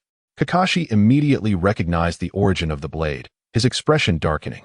However, before he could warn them, the blade was already upon them. Naruto felt a rush of wind by his ear, instinctively jolting to the side. Rolling on the ground without a second thought, the enormous blade narrowly grazed his scalp, dangerously slicing through a few strands of his golden hair before burying itself deep into the sturdy trunk of a tree nearby with a resounding thud. The powerful impact made the tree tremble, causing leaves to flutter down. That was close. Naruto was drenched in cold sweat. Yet, as he looked up in a daze, he was astonished to find a figure standing firmly on the back of the colossal blade.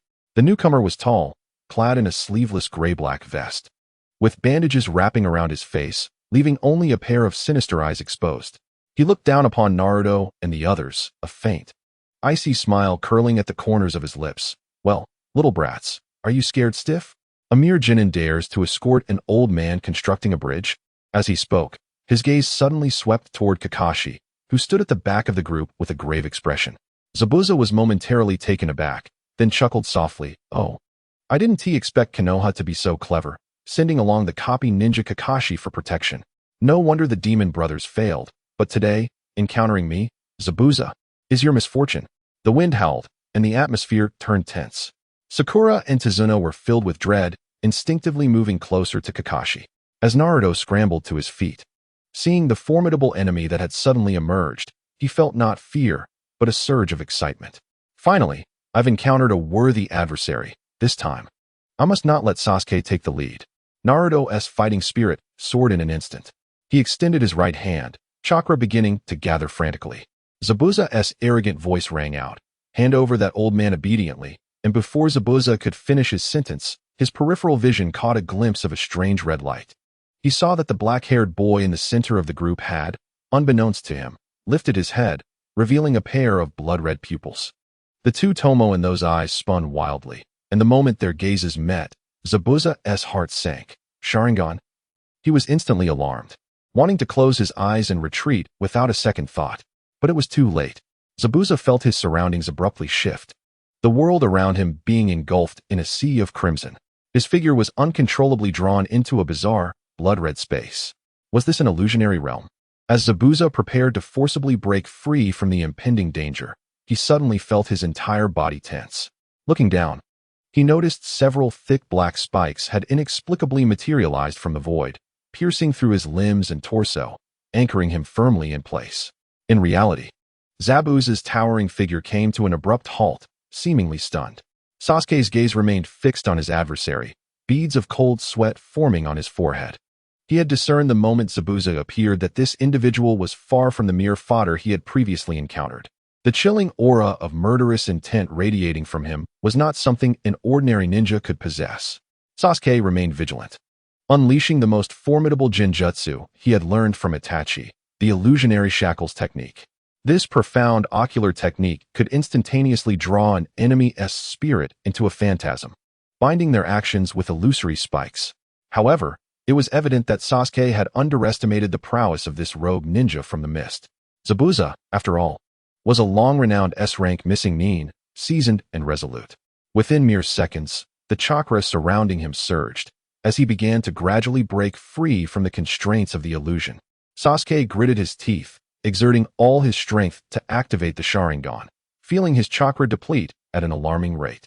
In less than 5 seconds, nearly half of his chakra had been consumed. Cold sweat poured down his forehead, and his vision began to blur. This was foolish arrogance.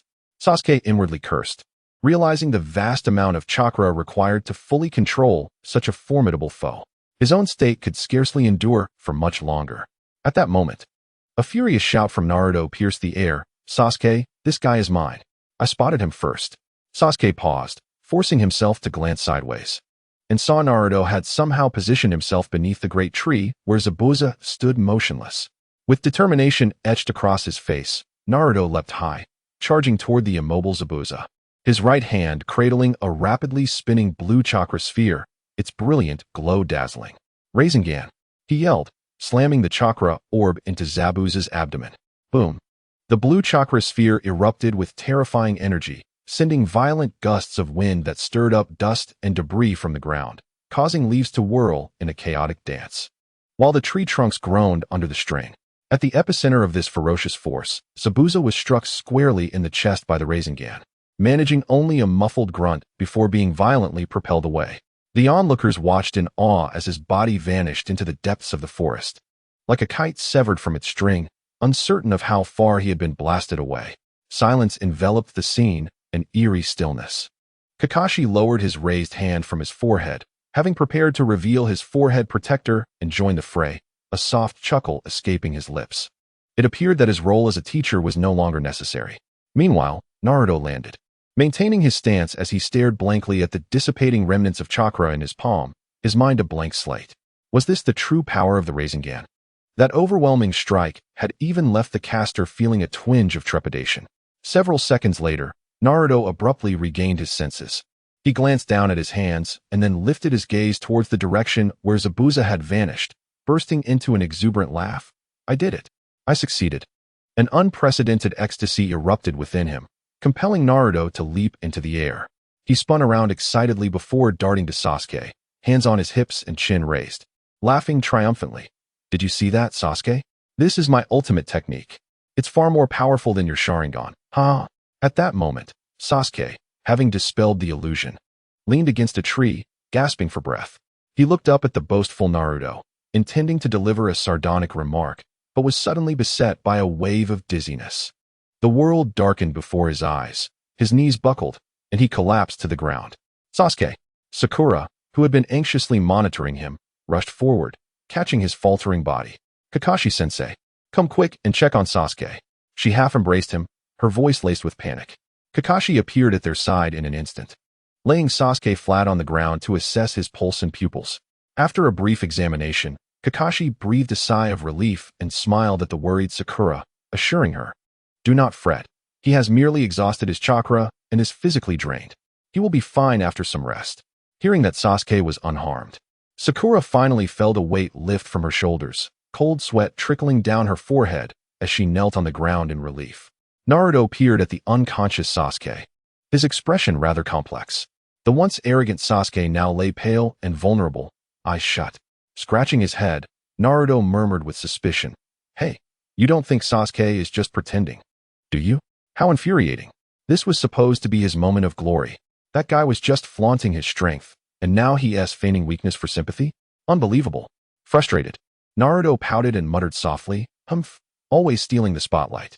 What did you say? Sakura turned her head, glaring at him. Naruto quickly waved his hands. Nothing, nothing. Just as his words left his mouth, a sharp pain struck his forehead. Kakashi had seen through his thoughts and, with a sigh, delivered a light slap to the back of his head, reproaching him, had it not been for Sasuke's Sharingan illusion holding the enemy in check. Do you truly believe your reckless charge would have struck a Jonin? In this battle, without Sasuke, you would have been in dire straits. Do not act so recklessly in the future. Naruto clutched his forehead, reluctantly pouting, but clearly. He intended to retort, but found himself at a loss for words. With that realization, he drooped his head, sulking, I know, though some resistance lingered in his heart. Naruto understood the truth in Kakashi's words and silently vowed to remember this indignation, determined to grow stronger and reclaim his honor in the future. Satisfied with Naruto's concession, Kakashi nodded approvingly. His gaze shifted to the distant marks left by the Rasengan, yet he maintained a vigilant demeanor within. Although Naruto and Sasuke's combined attack unexpectedly resolved the battle, the adversary they faced was far from easily defeated. Moreover, the massive blade he had previously wielded was instantly recognized by Kakashi as the decapitating sword, leading him to the near certainty that the assailant was none other than the notorious Zabuza Momochi.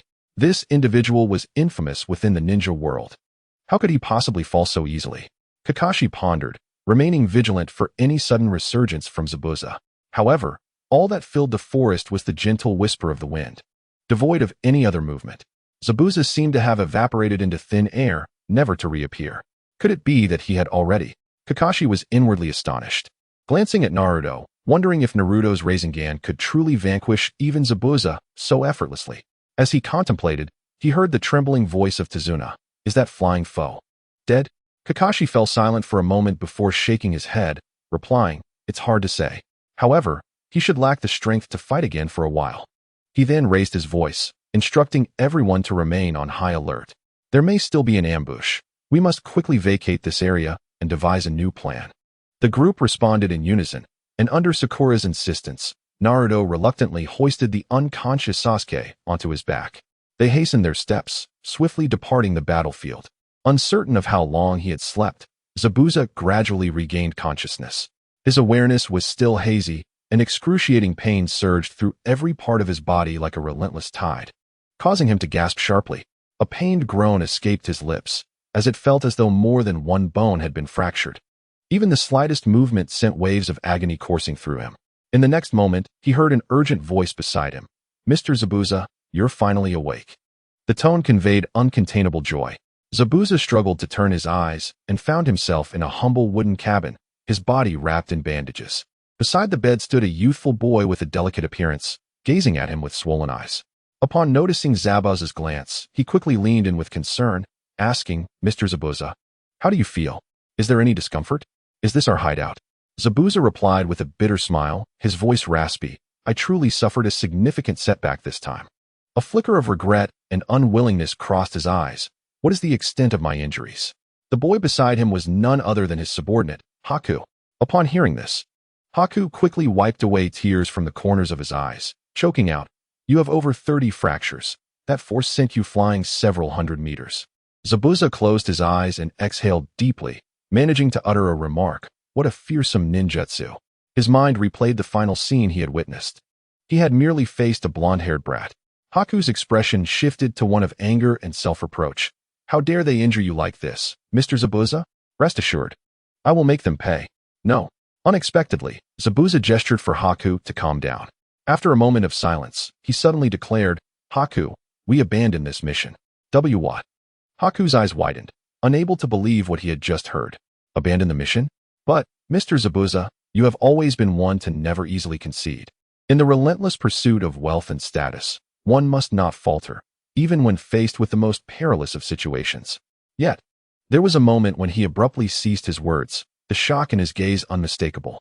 In his recollection, Zabuza was a man of iron will, unyielding in his quest, never once uttering the word surrender. Zabuza did not respond immediately. His profound gaze pierced through the dilapidated eaves. Have the youth of today become so formidable? I stood there, bewildered, gazing at him in confusion. Zabuza's mind drifted back to the moments before his unconsciousness.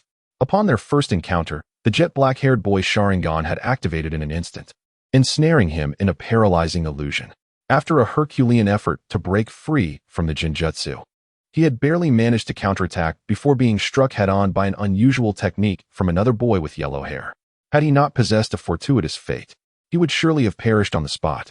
Zabuza shook his head, a myriad of emotions etched across his face. Two young children. Their teamwork seamless, one wielding illusions while the other launched a swift assault. Such coordination could only stem from years of rigorous training. The youth of Konoha were indeed terrifying. Lying on the rudimentary bed, Zabuza stared at the ceiling, as if resolutely making a decision. Heed my command. This mission is hereby terminated. We must gather our belongings and retreat at once. But your body has yet to recover, Bai anxiously interjected, eager to persuade him otherwise. No time for that. Zabuza grimaced against the pain, sitting up with a pallid complexion yet a determined countenance. Remaining here could cost him his life. Let us not forget. Their leading jonin is the renowned copy ninja Kakashi of Konoha. You have witnessed the prowess of his students. One can only imagine the extent of Kakashi's strength as their teacher. At this thought, he felt a shiver of dread. If two mere children could incapacitate him thus, what calamity awaited should Kakashi choose to intervene personally? Bai found himself at a loss for words, stifled by Zabuza's torrent of reasoning. He gazed at Zabuza's strained yet resolute expression, gritting his teeth in acquiescence. Understood. I shall prepare at once. Zabuza nodded, reaching out to grasp Bai's shoulder as he attempted to rise, but the movement exacerbated his wounds, causing him to gasp in pain. Bai hurried forward to support him, half lifting him as they staggered toward the exit. Meanwhile, Team 7 continued their advance. Naruto, brimming with excitement, was flushed and bouncing with energy, chattering incessantly. After all, Kakashi-sensei had informed him that he had just defeated a Jonin with his own hands. Sasuke, crossing his arms, walked beside him, feigning indifference to Naruto's exuberance, occasionally huffing to express his annoyance. Yet, beneath the surface, Sasuke's heart raced with exhilaration. His own strength had seen a significant boost. If not for the profound genjutsu he had learned from his brother in a dream, he could not have performed so admirably against Zabuza. With this thought, Sasuke's gaze ignited with fervor. Next time, when the dream comes around to me, I must implore my brother to impart even greater jutsu. Due to the recent encounter with a formidable adversary like Zabuza, the group heightened their vigilance. Having endured perilous battles, their nerves were taut, prepared to confront any potential subsequent assault. However, the journey ahead unfolded unexpectedly tranquil. Not only did they not encounter stronger foes, but even minor disturbances were conspicuously absent. A few crows soared across the sky, cawing intermittently. This unexpected ease left Naruto, who had braced himself for an intense confrontation, feeling somewhat disheartened.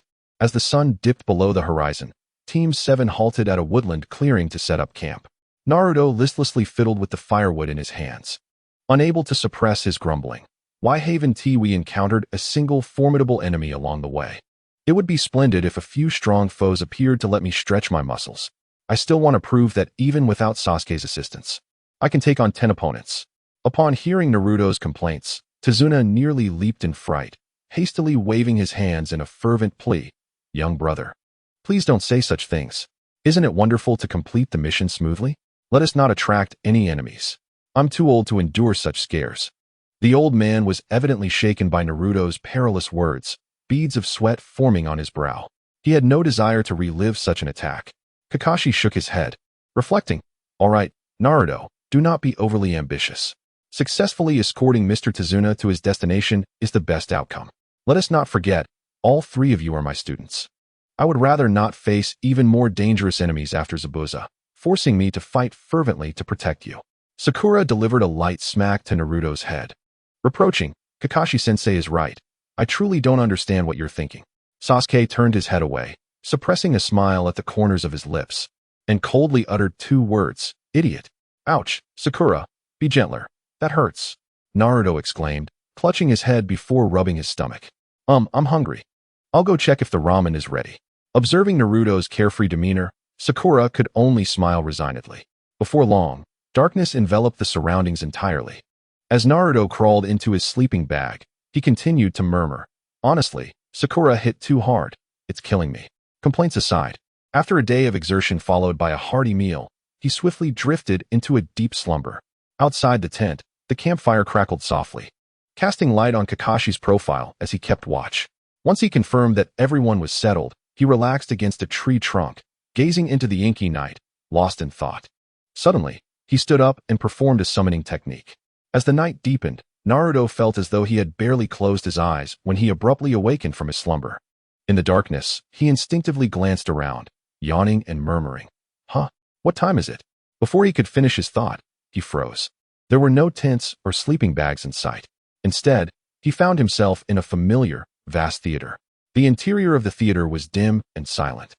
Naruto stood in the desolate corridor, glancing down to find himself still clad in the same attire he had worn when he had drifted off to sleep. TCH. Here we go again. He swiftly grasped the situation, grumbling to himself, damn it, it's not my day. Lost in his thoughts, he was suddenly startled by a surprised female voice behind him. Where is this place? The voice was sweet, yet laced with panic. Naruto turned around, momentarily taken aback. In the darkened seating area, a slender figure had appeared unbeknownst to him. It was a girl with long, light golden hair, who was now cautiously surveying her surroundings. She wore a delicate lavender loungewear, the soft silk fabric accentuating her well-developed curves. Her golden locks were tied up in a high ponytail, while some slightly disheveled bangs framed her face, highlighting her lake-like blue eyes. The expression on her youthful face was a mixture of confusion and anxiety. Ino, Sakura exclaimed upon entering, her voice filled with disbelief as she took a second glance to confirm her eyes were not deceiving her. The newcomer was indeed her childhood friend and rival, Yamanaka Ino. Sakura could hardly fathom that Ino would be among the audience today. Ino, how did you end up here? Sakura hurried to Ino's side, scrutinizing her from head to toe. How would I know where this is? Ino replied, visibly relaxing slightly upon seeing Sakura, though her voice still betrayed her apprehension. Sakura, is this one of your pranks? She was evidently bewildered. Ino had been peacefully asleep in her own bed, only to find herself in this ominous, dark place upon opening her eyes, leaving her quite shaken. Encountering Sakura was both a surprise and a source of confusion. Sakura rolled her eyes in response. Come on, Ino, how could this possibly be my doing? Only then did she realize they had slipped into their habitual banter, prompting her to pause and regain her composure. Engaging in a verbal spar with Ino at such a moment was utterly pointless. Taking a deep breath, Sakura spoke earnestly. Listen, Ino, we were both inexplicably brought here. For several consecutive nights, we have found ourselves in this strange theater, and tonight, we are to witness. Well, today we will be watching Sasuke's dream. She endeavored to convey the situation to Ino succinctly, detailing their hypothesis that this might be some sort of technique or barrier. Their inability to find a way to leave, and the content of the dreams they had witnessed over the past few days. Sakura spoke rapidly, striving to keep her explanation concise to ensure Ino comprehended their predicament. Despite her underlying irritation towards Ino, she adhered to her principles and conveyed the full story. Initially, Ino listened with a bewildered expression, but when Sakura mentioned Sasuke's dream, her attention was instantly captured. You mean we can see Sasuke-kun's dreams here? Ino's eyes widened, her tone brimming with incredulous excitement. She quickly scanned the dimly lit audience, then directed her gaze towards the enormous black screen ahead, her heartbeat quickening involuntarily. To witness Sasuke-kun's dreams directly? How utterly enchanting. As a former member of Sasuke's support team, Ino found herself lost in uncontrollable fantasies. Would his dreams feature the object of his affections? Perhaps she could discern the type of girl he was drawn to. The mere thought sent a flush of warmth to Ino's cheeks, a mixture of eager anticipation and slight trepidation. Ah, it's just Ino, Naruto strolled over leisurely, noticing her excited yet anxious demeanor. He chuckled. Indeed, you'll soon witness Sasuke's dream. But let me caution you, don't hold your expectations too high. His dreams are rather mundane. He couldn't resist adding with a smirk, nothing like mine. Hey, dead last, keep quiet. Sakura and Ino chimed in unison, casting him a glance.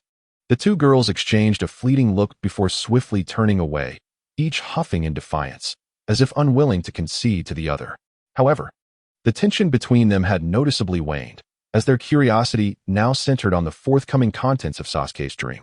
Suppressing her excitement, Ino followed Sakura's earlier example and took a seat in the back. So what now? Do we wait for the dream to commence? Precisely, Kakashi approached from the shadows, nodding at Ino in acknowledgement. Around this time each night, the screen will illuminate, allowing us to witness the dream. Though Kakashi's demeanor appeared relaxed and casual, a lingering gravity flickered in his eyes. He scrutinized Ino thoughtfully, since a few days ago, the audience had grown from 3 to 4, and it had not diminished since. This signified an unsettling expansion of the peculiar theater's influence. The emergence of a fourth individual filled Kakashi with silent alarm. Could it be that the number of viewers in this bizarre theater would continue to rise? The thought sent a chill down Kakashi's spine. The situation was spiraling beyond his control, and as the leading jonin, his powerlessness was far from comforting. In a dim corner, an ethereal figure went unnoticed. Shigeru leaned quietly against the rear wall of the theater, a translucent screen manifesting before him, visible only to his eyes. Sighing softly, Shigeru observed the information displayed on the system panel, feeling a tinge of frustration. Naruto's social connections remain too superficial. The candidate list is quite limited.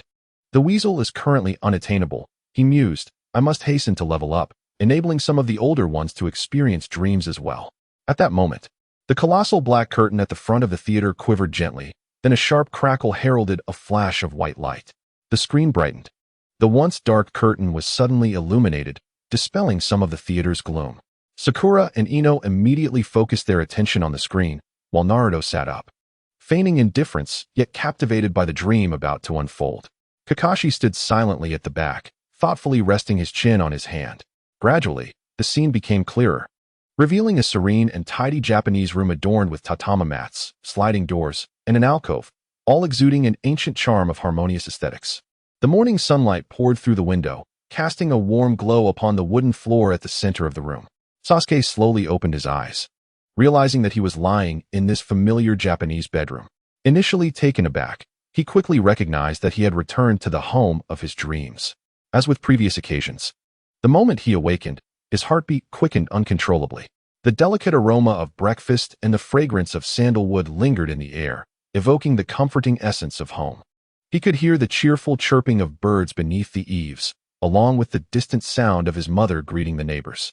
All these warm daily nuances surged within Sasuke, kindling an indescribable excitement and sense of reassurance. However, this time, Sasuke did not leap out of bed in astonishment as he had done before. Nor did he shout in surprise. He simply lay quietly, taking a deep breath before exhaling slowly, striving to calm himself. After a considerable moment, a subtle smile emerged on his face, and he murmured softly to himself, "Here we are again. This time, I mustn't embarrass myself like last time." As he spoke, the corners of his mouth curled upward, while his eyes sparkled with restrained determination. Clearly, Sasuke had learned from the ridicule he endured from Naruto, resolving to remain composed no matter how joyous he felt. Yet, the thrill and satisfaction that he could hardly suppress still danced deep within his dark pupils. Gently, Sasuke sat up, swung his legs off the bed, and hurriedly began to dress. After brushing his teeth and freshening up, he stood before the mirror, meticulously adjusting his forehead protector and collar, his face reflecting an unusual seriousness. The youth in the mirror exuded an uncontainable fighting spirit. He clenched his fist, his eyes gleaming with resolve. Today, I must learn formidable techniques from my true brother. With this thought, Sasuke's inner fervor and desire ignited fiercely. Having realized that this was a unique dream, he had already resolved to seize every opportunity. He was determined to learn as much as possible from his genuine brother. Only by doing so could he amass sufficient strength in reality to vanquish that cruel impostor and avenge his clan. Ding. Emotional fluctuations from Uchiha Sasuke detected. Emotional value, 300. Sasuke descended the sturdy wooden staircase, step by step. Upon reaching the entrance of the living room, he immediately spotted his father Fugaku and his brother Itachi.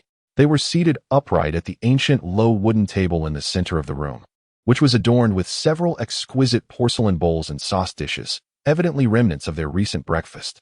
Fugaku's countenance bore the usual serious demeanor that commanded respect. Clad in a deep blue traditional kimono, his posture straight and his gaze profound and piercing. At that moment, he was engaged in a quiet discussion with Itachi, exuding the authority of a family patriarch. Itachi, dressed in the standard vest of the police force, complemented by a dark shirt, appeared both elegant and capable. He inclined his head slightly, his expression focused as he attentively listened to his father's words. His deep, dark eyes remained calm and undisturbed, occasionally interjecting with a few coherent responses. "The personnel in the police department are still stretched thin," Fujitaka expressed with concern, particularly as the village prepared for the imminent joint Chunin exams, leading to a significant influx of ninjas and outsiders, consequently escalating the pressure on public safety. The patrol shifts had already reached their limits. Itachi replied calmly, "Father, regarding the issue of insufficient manpower, I have submitted a request to Lord Hokage for additional personnel, suggesting the temporary reassignment of experienced ninjas from the Umbu and other departments for assistance. Furthermore, I am intensifying the practical training for new recruits to ensure they swiftly acclimate to the various workflows of the police department in response to the increasingly complex situation." Sasuke silently approached the table, the palpable atmosphere of seriousness instinctively causing him to hold his breath, and he softened his footsteps. At that moment, Fujitaka's piercing gaze swept towards him, resting upon Sasuke. His brow furrowed slightly, and the already stern expression on his face deepened with severity as he asked in a low voice, "Sasuke, why are you up so late? You have graduated from the Ninja Academy. Why are you still so lax?" The intensity of Fujitaka's scrutinizing gaze made Sasuke's heart race. He quickly lowered his head, respectfully apologizing. "I am sorry, father. I stayed up a bit late last night." After speaking, he sat upright on the cushion beside Fujitaka, knees together, hands placed neatly on his lap, striving to present himself impeccably, not daring to overstep any boundaries. Although he was already aware of the so-called truth, he found it difficult to meet Itachi's eyes directly. The nightmare replayed mercilessly in his mind, each detail etched vividly like a brand. The profound fear and despair it instilled in him were overwhelming. Each time he beheld Itachi's handsome, gentle face, an inexplicable chill surged uncontrollably within him. He cautiously lifted his lashes, stealing a glance at Itachi sitting across from him. Itachi seemed oblivious to his unease, calmly discussing matters concerning the police department with their father, occasionally sipping tea with an air of grace and composure. Sasuke promptly averted his gaze, his thoughts a chaotic whirlwind. Fujitaka, ever perceptive, regarded Sasuke with a hint of puzzlement in his deep-set eyes. What was amiss with this child today? Contrary to his usual self, he was not glued to Itachi's side, incessantly asking questions and chattering away, which was rather unusual. Itachi, too, seemed to sense Sasuke's anomaly and the probing gaze from their father. His slender fingers, which held the teacup, paused momentarily as he let out a gentle sigh. Choosing silence and instead directing his gaze out the window, where the hydrangeas in the courtyard swayed gently in the morning breeze. Fujitaka observed these subtle changes keenly, but did not delve deeper. He had long grown accustomed to his younger son's occasional bouts of awkwardness. He simply redirected the conversation back to the issue of personnel in the police department. If the police department is short-staffed, I propose that Sasuke should lend a hand. Upon uttering these words, not only was Sasuke taken aback, but Itachi also furrowed his brow slightly. Fugaku continued, stating that since Sasuke had graduated from the ninja academy, it would be beneficial for him to familiarize himself with the police department's environment and understand its responsibilities, as it would aid in his future development. In a few years, he would officially join the police department and bear the responsibilities of his clan. Upon hearing this, Itachi's expression turned serious. Father, Sasuke is still too young. He has just graduated and possesses virtually no practical experience. Moreover, the situation in Konoha is exceedingly chaotic and complex. With the Chunin exams approaching and various ninja from different villages mingling, presenting unknown dangers both inside and outside the village. Sending him to the police department now could lead to unforeseen accidents. Fugaku interrupted Itachi with a dismissive snort, responding impatiently, "Danger? Weren't you already a Jonin at 12? Independently handling several challenging S-rank missions in the police department? What harm is there in allowing Sasuke to accompany you and gain some experience? My son, the future of our clan cannot afford to be languid and complacent every day. A flower nurtured in a greenhouse cannot withstand the storms. Only through genuine trials can one become a formidable individual." Fugaku's words struck Sasuke's heart like a heavy hammer, causing Itachi's expression to darken slightly. In the audience, one exclaimed, "Wow, this stern-looking uncle, who always wears a serious expression, is Sasuke's father?" Ino, with her beautiful aquamarine eyes wide open, whispered in Sakura's ear, "He really seems intimidating. He looks 100 times more fearsome than my dad. But I remember that Sasuke doesn't have a family in reality. How is he in a dream?" Her voice was filled with confusion and sympathy. Sakura patiently explained, "In this dream world, many things differ from reality. Sasuke's clan and parents are still alive." "Oh, is that so?" Ino gasped, nodding in understanding, her curious eyes sparkling. "That's truly fascinating." At this moment, Naruto couldn't help but interject, "Humph. I think Sasuke's dad is too harsh. He is nothing compared to my father." He pouted defiantly, "My dad would never be so stern with me. He is gentle and strong, and he treats me exceptionally well. He has never forced me to do anything I dislike." As he spoke of his father, a proud and happy smile crept onto Naruto's face. Ino's eyes widened even further as she looked at the smug Naruto, then at the seemingly nonchalant Sakura. Her face filled with questions. How does this underachiever have a dad? Of course, she only pondered this in her mind. There is nothing peculiar about this. Sakura nonchalantly waved her hand. After all, Naruto's father is the 4th Hokage. Kakashi, who had been silently leaning against his chair, suddenly interjected, interrupting her words. His voice retained its usual languid tone but was tinged with a hint of severity, as if to convey that some matters are best left unspoken. Sakura, on the verge of speaking, was reminded by Kakashi and abruptly realized that she had nearly let slip something she ought not to have. A faint blush crept onto her cheeks as she sheepishly stuck out her tongue, closing her mouth in embarrassment, unwilling to say more. Ding. Emotional fluctuations from Sakura Haruno have been detected. Emotional value, 100. Inara, perplexed by their seemingly cryptic exchange, blinked her beautiful eyes, glancing from one to the other. Ultimately left in a fog, only able to puff out her cheeks and mutter softly, "Honestly, they're keeping secrets again." In the scene, faced with his father's unassailable command and his brother's worried gaze, Sasuke found himself overwhelmed with mixed feelings, uncertain of how to respond. He indeed held a deep yearning for the work in the police department. The Uchiha clan had long overseen the Konoha police department. a family honor, and a responsibility instilled in him since childhood. The prospect of entering the police department for training early, to engage in authentic ninja work, was undeniably a tremendous temptation for him. Itachi's face displayed a flicker of hesitation, as if he wished to advocate for Sasuke once more. Just then, Sasuke, who had remained silent, suddenly lifted his head, his gaze resolute as he looked at Fugaku and Itachi, speaking with an unexpected calmness. "Father, brother, I am willing to assist in the police department." Upon hearing this, both Fugaku and Itachi gazed at him in surprise, their eyes filled with astonishment. Meeting their inquisitive stares, Sasuke harbored his own calculations. His agreement to join the police department was not solely due to his father's forceful demeanor. He had deeper considerations. The police department was currently stretched thin due to the Chunin exams, overwhelmed with tasks. As key figures within the department, his father and brother would undoubtedly be occupied there dealing with various affairs. If he did not accompany them, would he not squander a golden opportunity to seek guidance from his brother today? Undeniably, Itachi was the strongest he could currently learn from in the utilization of the Sharingan. He was fervently eager to grow stronger, to unravel the secrets of the Sharingan, to possess the power capable of altering his fate. And Itachi was undoubtedly his best mentor at this stage. By going to the police department, he could legitimately stay by Itachi's side, observing and learning up close, while seizing the chance to inquire about various training techniques and insights regarding the Sharingan. Was that not a win-win situation? As for the so-called dangers, what were they worth if they could lead to strength? If there were indeed peril, it would align perfectly with his needs. He required experience.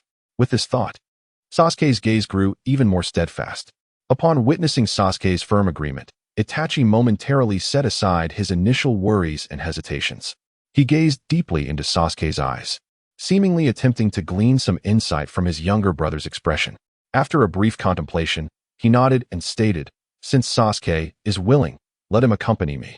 I am in need of a partner for patrols. With Sasuke by my side, I can ensure his safety." Fugaku, observing this exchange, displayed a hint of satisfaction, his previously tense demeanor softening slightly as he inclined his head and spoke in a grave tone. "Very well. Sasuke, now that you have made this decision, do not falter. Learn diligently from your brother, and do not bring shame upon our Uchiha clan." "Yes, father," Sasuke responded with a straightened posture and a loud voice. Thus, the matter was settled. After a simple breakfast, Sasuke, under his mother's anxious gaze, set out with Itachi towards the police department, embarking on his very first patrol mission.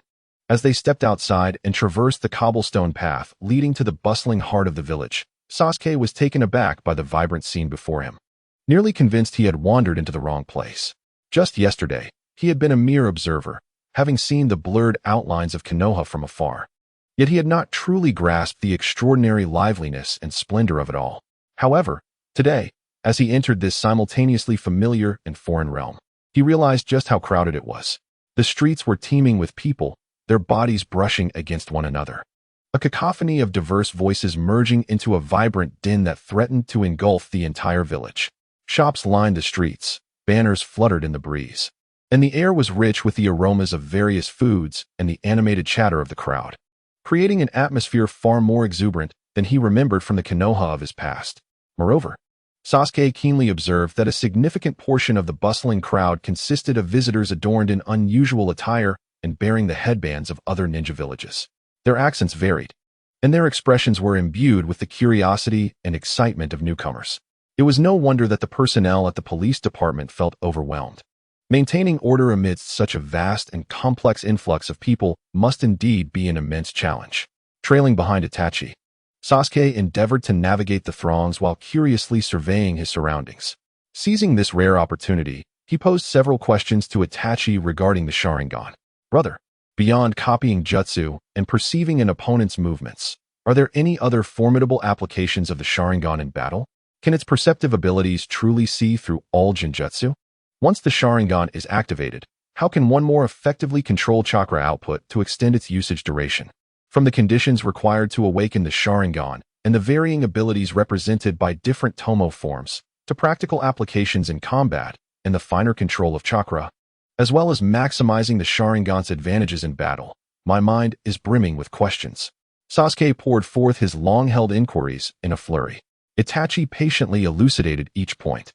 His explanations both profound and accessible, clear and comprehensible. Occasionally, he would integrate specific scenarios encountered during their patrol, providing on-site guidance that enabled Sasuke to grasp concepts more intuitively.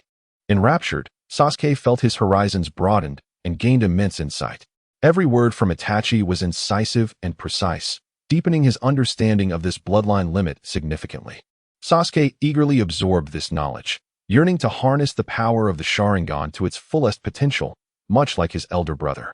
The two patrolled the main thoroughfare of the village, meticulously inspecting various key areas and densely populated locations, preparing to proceed to the next sector. Suddenly, a member of the police department rushed around the corner, breathless and agitated. He approached Itachi, saluted, and urgently exclaimed, "Captain Itachi, there's trouble. We've discovered several faceless ninja corpses in the forest on the outskirts of the village." Upon hearing this, Itachi's gaze sharpened slightly, a glimmer of intensity flashing in his otherwise calm eyes. He scrutinized the unfamiliar officer before him and inquired in a low tone, "Who are you? I do not recall seeing you in the police department." The officer appeared to be in his early 20s, a youthful figure with neat gray hair and a pair of slender-framed glasses perched on his nose. Under Itachi's piercing scrutiny, he explained methodically, "Captain Itachi, due to the recent Chunin exams, the police department is severely understaffed. I was temporarily reassigned from another department by Lord 4th Hokage to assist." He continued, "The bodies were discovered in the outer region of the Forbidden Forest east of Konoha." Itachi nodded, refraining from further questions, and instructed Sasuke and the officer, "Let us proceed to investigate immediately."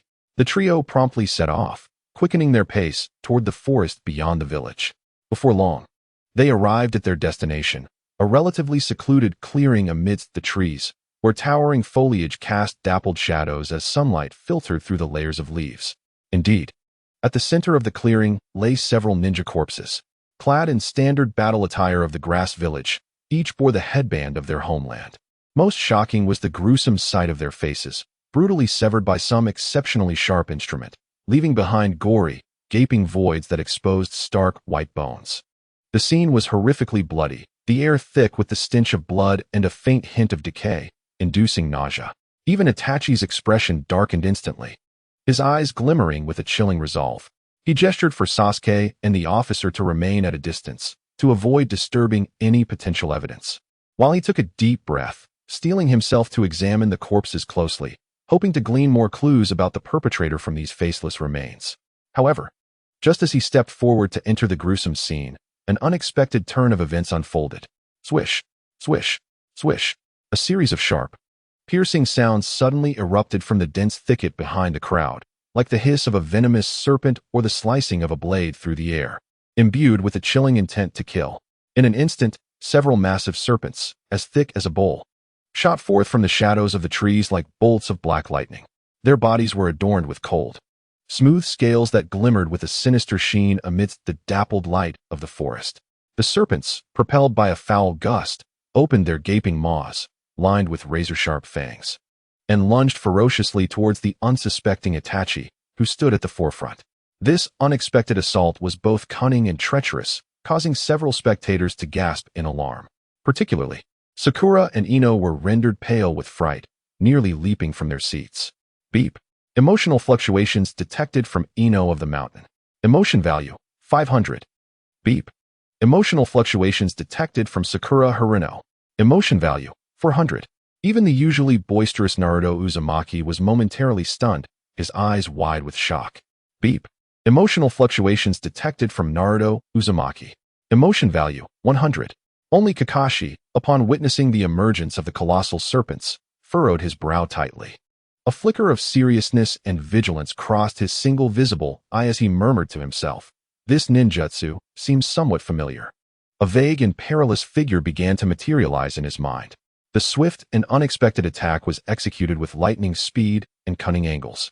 The serpents converged from various directions towards Itachi's vulnerable points, effectively sealing off all escape routes. It was evidently a meticulously orchestrated, deadly ambush. Behind Itachi, Sasuke was similarly startled by this sudden turn of events, his heart nearly leaping from his throat. Beep. Emotional fluctuations detected from Sasuke Uchiha. Emotion value, 500. Brother, be careful. Sasuke instinctively cried out. How could there be an ambush targeting his brother in such a moment and place? Damn it. Who was responsible for this? Wait. Why isn't brother dodging at all? Before Sasuke's alarm could fully settle, he was horrified to witness his enigmatic brother, seemingly oblivious to the imminent danger, standing perfectly still as if the deadly serpents were mere inconsequential phantoms in his eyes. In the next heartbeat, Sasuke was left utterly astounded, nearly doubting his own vision. He observed as the serpents, poised to devour Itachi and tear him to shreds, suddenly lost their target, as if an unseen force had redirected them. Whooshing past Itachi and crashing violently into a towering tree nearby, one that would require two people to encircle. Boom, boom, boom. The resounding thuds echoed, the sturdy bark splintering instantly, with wood chips flying in all directions. The colossal serpents seemed to perceive the innocent tree as a sworn enemy, their robust bodies entwining around the trunk like iron cables, tightening relentlessly and emitting creaking sounds, as if they might sever the resilient bark. Sasuke was utterly bewildered. His mouth agape, he glanced from the unscathed Itachi, who stood calmly in place, to the frenzied serpents battling the tree, his mind a tumult of confusion. What is happening? Is this a misfire? Suddenly, a hoarse voice, laced with a hint of arrogance and mockery, drifted from the nearby thicket, akin to a serpent flicking its tongue in the darkness. Do you know what eternal life is, Uchiha Itachi? As the words lingered in the air, a figure clad in a black cloak adorned with ominous red clouds emerged slowly from the shadows of the forest. The individual was tall and slender, moving with an undulating grace reminiscent of serpents. His pallid complexion suggested a life spent shunning sunlight, while his long, raven hair fell carelessly over his shoulders, accentuating the colorlessness of his face. Most striking were his snake-like golden slitted eyes, glimmering with a cold, cruel, and avaricious light, and the eerie, chilling smile that played upon his lips. He approached the tree ensnared by the giant serpents, his expression brimming with satisfaction. In stark contrast, Uchiha Itachi remained unfazed, calmly observing the unexpected guest, his gaze tranquil and unwavering, as if the unfolding scene bore no significance to him. Rather, it seemed entirely within his control. Though young, Sasuke was a prodigy of his clan, his mind working swiftly, as he witnessed the absurd and eerie spectacle before him and recalled the serpent's inexplicable blunder. Along with Itachi's composed demeanor, he quickly grasped the situation. Clearly, this sudden assailant had unwittingly fallen victim to his brother's genjutsu, believing he had successfully ensnared Itachi with the serpents, reveling in his triumph. How utterly laughable! Such profound foolishness. Realizing this, Sasuke couldn't help but marvel inwardly. Itachi's prowess was astounding. The genjutsu had been executed with utter silence and invisibility, devoid of any forewarning, ensnaring this individual without his awareness. Was this the true power of the Uchiha? Was this the genuine terror of the Sharingan? In the audience, Kakashi inhaled deeply. The figure, combined with the uniquely nauseating style of ninjutsu, immediately confirmed the identity of the intruder, one of the legendary S-rank rogue ninjas of Konoha, Orochimaru. If the prices in the Feister Star domain exceed those at the royal auction, he would not hesitate to conduct the transaction here.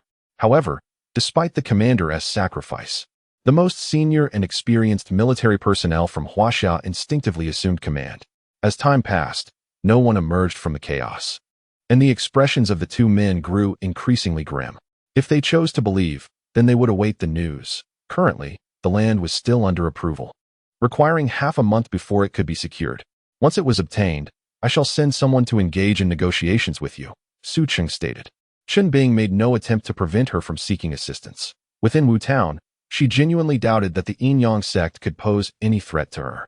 After settling the accounts, Su Cheng returned to the presidential suite, retrieved her phone, and began searching online for flagship stores or dealerships of luxury supercars in the provincial capital. Hong Tian was taken aback. The information being discussed was beyond his comprehension. That was likely the site of the jellyfish Suichun, fixated on a pointed peak rising above the sea, resembling the top of a conical barn, dark and indiscernible in material, yet adorned with strange patterns from which light emanated through the grooves in the imagery. Here, Chunhua hesitated briefly, then turned to gesture to the officials trailing behind, indicating for them to remain back. The master found it peculiar that such regulations could not be altered. Rules are rigid, yet humans are dynamic. Although puzzled, She did not dwell on it further. Since the other party bore no ill intent, she had no desire to interpret their motives with undue suspicion. Liang Jun had likely sustained her injuries prior to encountering them. Yet it was difficult to ascertain whether it was Yu Huan who had harmed her or if she had been injured while pursuing Yu Huan due to issues with the Claw Gun S operation. He was unaware of what transpired after she met Yu Huan. The fact that she had fired twice suggested that Yu Huan might have attacked her. Sword Devourer? You have seen through our identities? How did you come by this technique? A Guang inquired eagerly. From this vantage point, the view was too obscured, compounded by the night. However, one could faintly discern the presence of a lighthouse on the island, its light blending into the starry sky, resembling a celestial body. Qin Yang muttered to himself, then, without looking back, hastily led the Qin family away from the area. He dared not involve himself in the affairs of the Hu family, for should they misdirect their ire, his family could very well vanish entirely from Xiang City. The drowsy Luo Yueqin, upon hearing these words, exhibited profound astonishment. In truth, Xian Ing could scarcely recall what had transpired earlier. However, as the conversation progressed, she suddenly recalled the sounds of a struggle during her stupor. Could it be that Li Yang was assaulted at that moment? Why would you agree? Li Ruetian felt somewhat foolish for his persistent inquiries, but remained resolute in seeking clarity. Moreover, this was Zhou Rui's initiative to enlist Qiao Jinlong's assistance.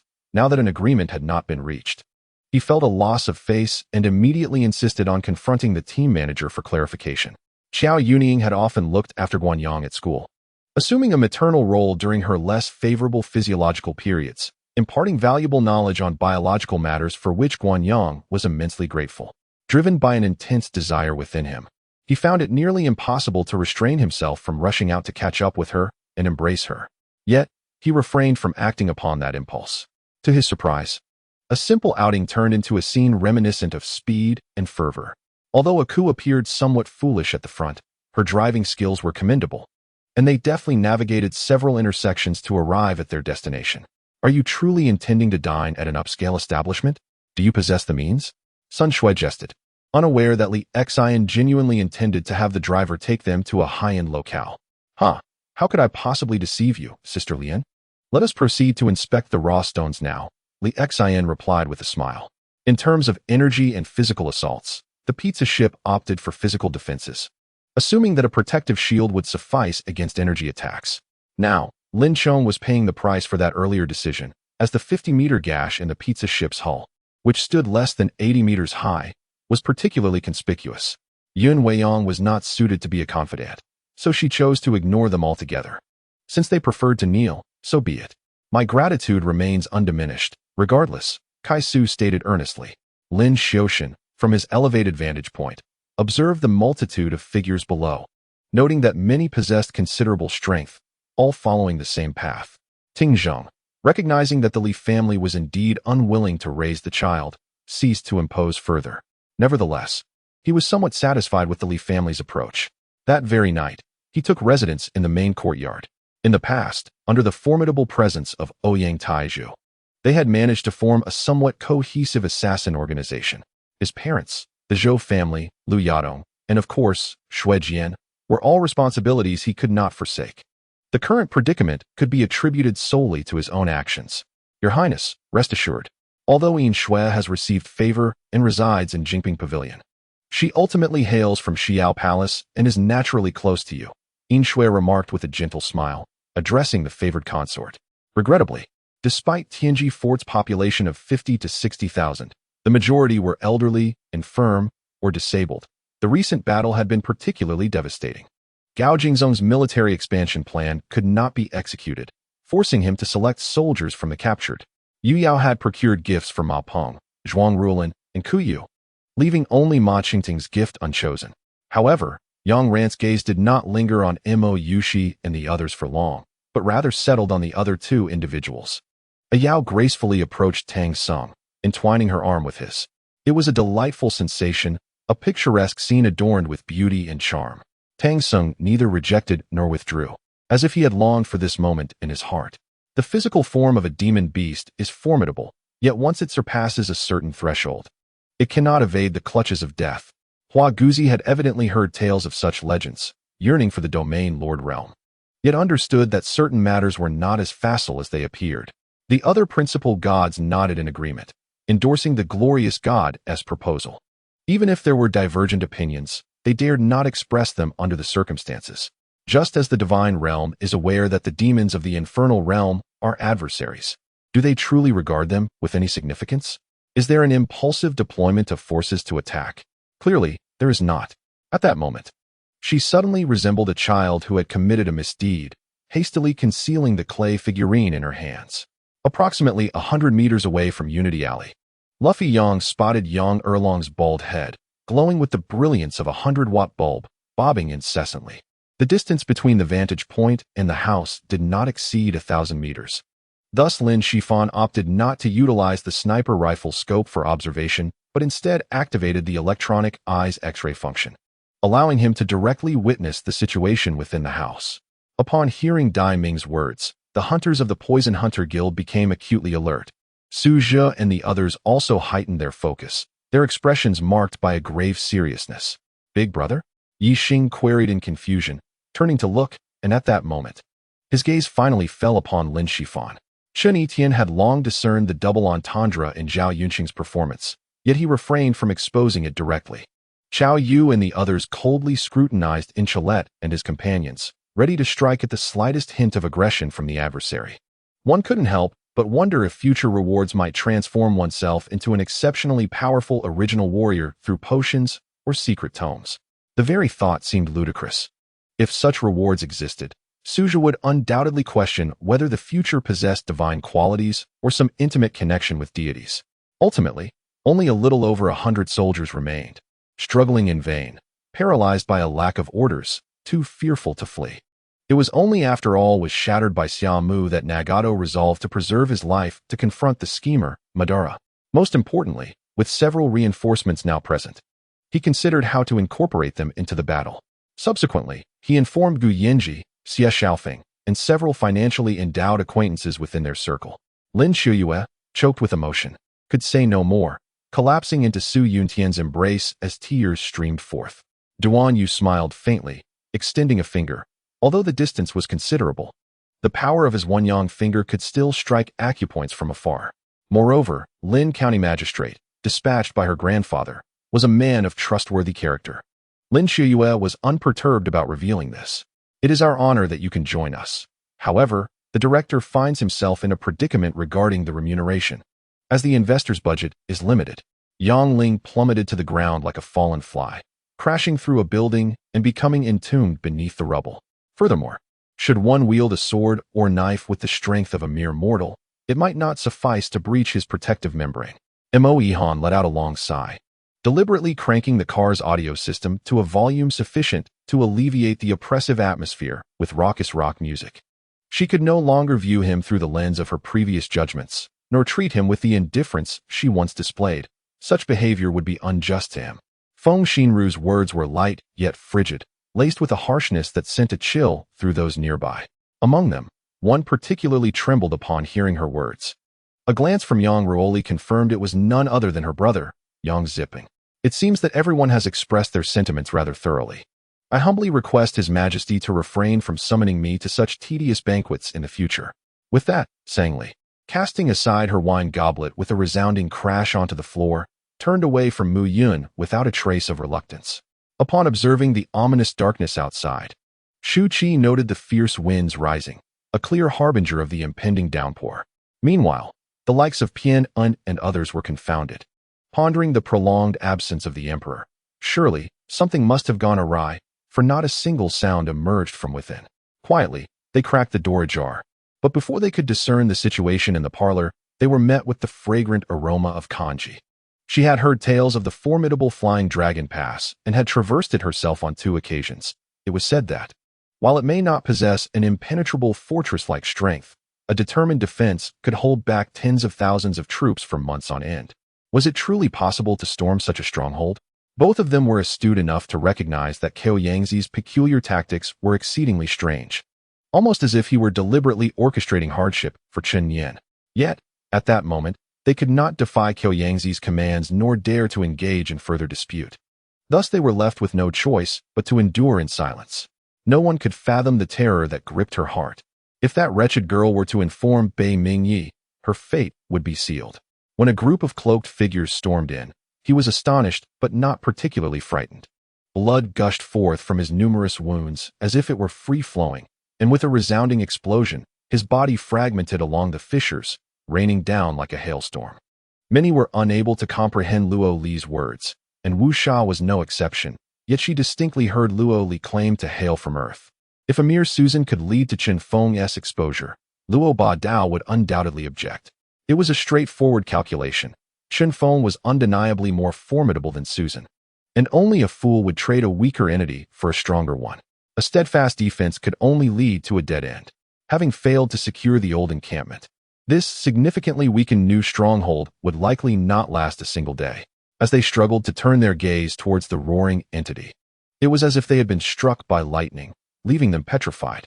The Dragon King of the Four Seas, sensing the inevitable defeat, conferred in secrecy. The Dragon Clan could succumb, but they must not be captured alive.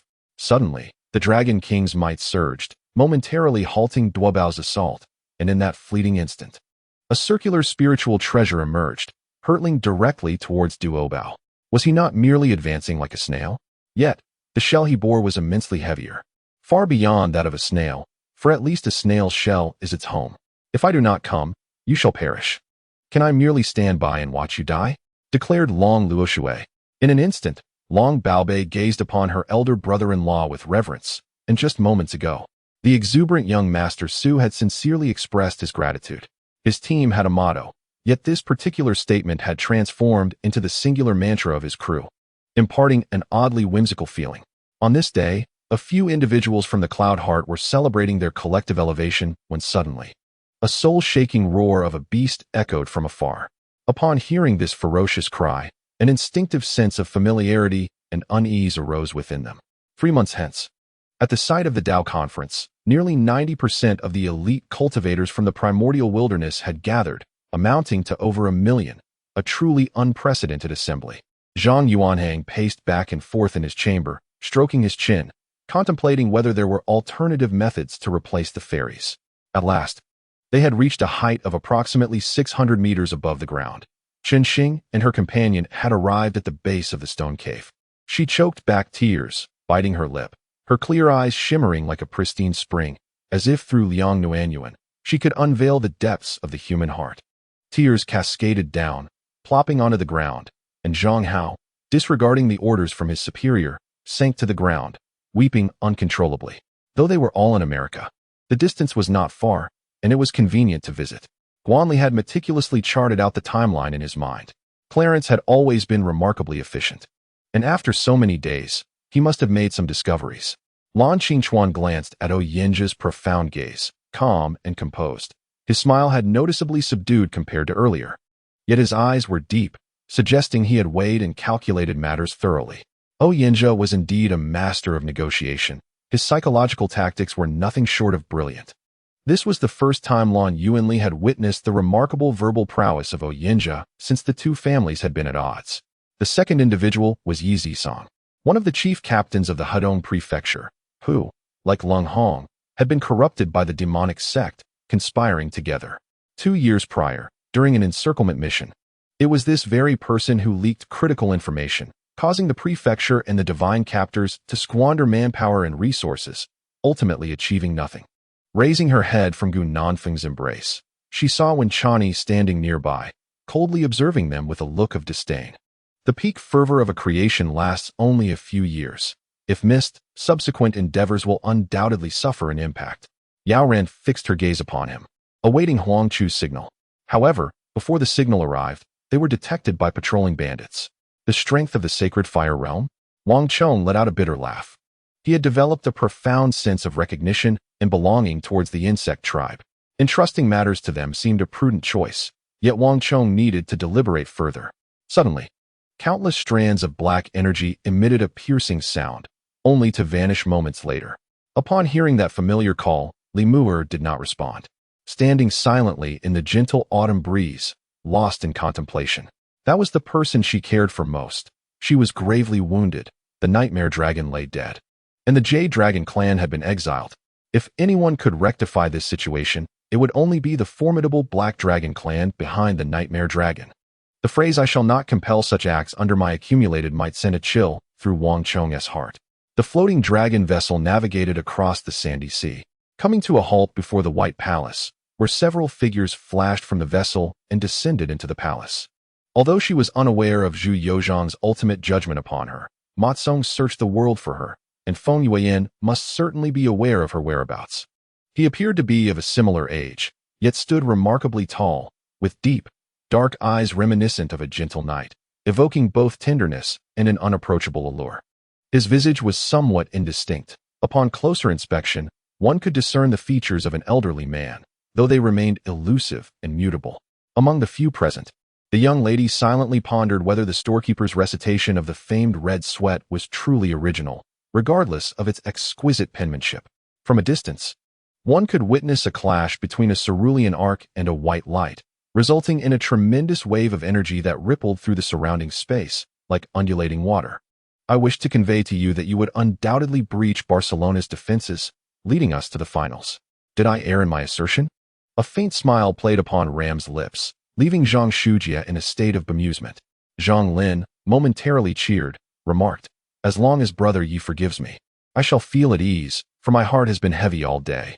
Then, recalling something, she exclaimed, "Oh dear, my father awaits my assistance in preparing cocktails. I shall be occupied for several days." With farewells exchanged, she departed. Qi Yufeng, composed and unruffled, assured, "Rest easy." He fell silent, and Murong Yunqing, feeling helpless, silently prayed for divine intervention, hoping it would be 8 o'clock. The path was treacherous and arduous, compounded by the capricious winds of Tsujing, causing the group's progress to slow considerably. However, since Junma Lu had pledged allegiance to Orochimaru, Kakashi understood that Jun would never betray him. No one could perceive his current speed. Only the remnants of his shadow filled the entire area, surrounded by layers of cascading fist silhouettes. With each punch that faded, countless new ones emerged, transforming the space into a realm dominated by iron fists. Upon hearing this, Qin Jifan's temples throbbed. Could this elder truly be the current head of Taoism, or had he encountered a fraudulent priest? In a corner, Naruto finally caught up with Yuki Wei, requesting her autograph. But she feigned compliance, instead deploying a self-defense spray to incapacitate him. Zhou glanced at Li Huan and said, "Let us get straight to the point. We wish to register for Shirhan, yet the registration site is overcrowded. Our friend has yet to squeeze in." Zhou merely spoke off the cuff, doubting that Li Huan had any substantial solutions. Within the Dantian, the white jade pagoda radiated a soft glow, its intricate patterns seemingly imbued with life, emanating myriad beams of light.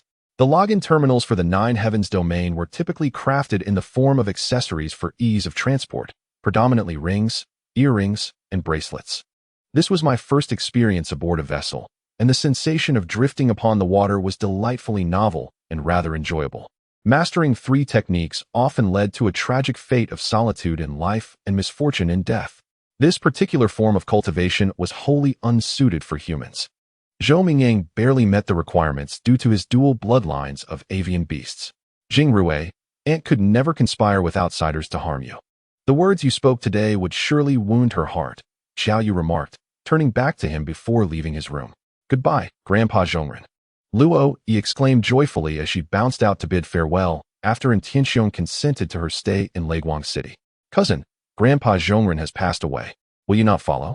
Our Leguang City has numerous heavenly soldiers to sustain. We can no longer afford to keep you. You should return." After Luo Yi finished speaking, she leaped onto the back of the Thunderbat and soared into the city. Zhou Mingyang hurriedly raised his hands and approached, his urgency causing him to stumble over his words, reminiscent of a certain period's traders.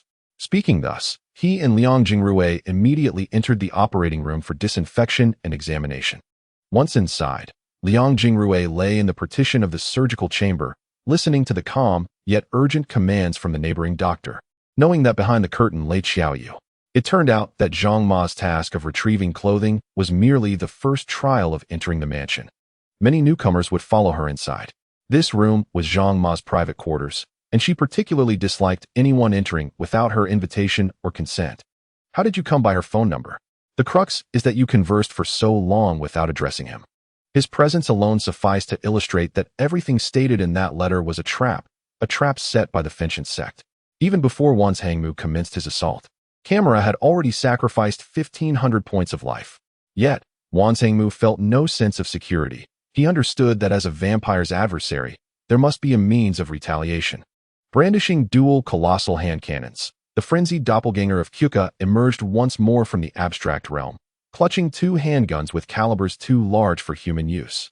Aimed at her opponent, who was encountering the Oblivion art style for the first time. Mr. Gates never anticipated that Guyu would take such actions. Her courage and audacity were noteworthy, but more alarming was her capacity to execute them. For instance, revealing him as a scoundrel would be detrimental to their family's future prospects.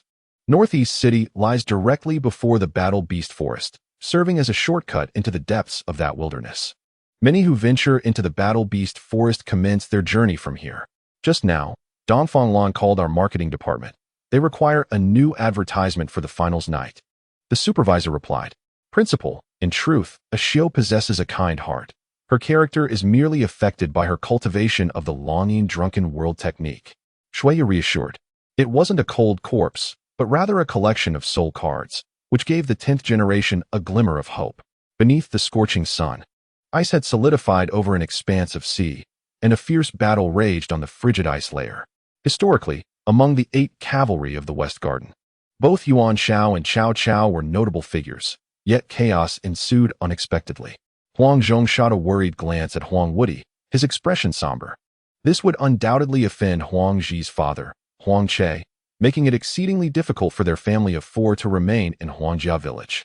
Baofeng County had been breached by the army led by Li Zicheng.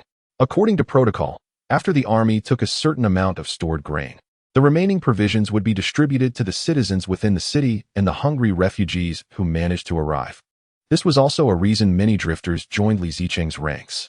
Su closed the storeroom door, his figure blurring until he vanished from sight.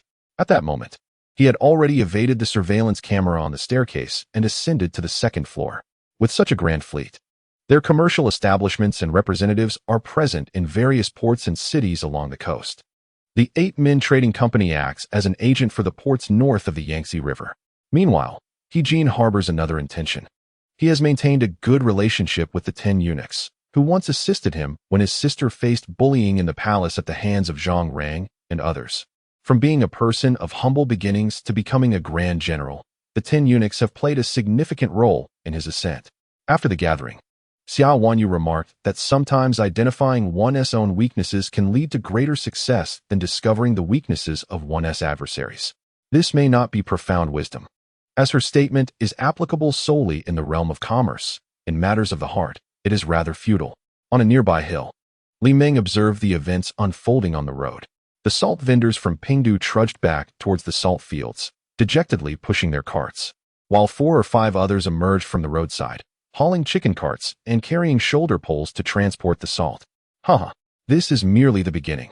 Should my strength remain as it is, encountering those of higher cultivation would force me to hide within the Shaodian sword, too afraid to emerge.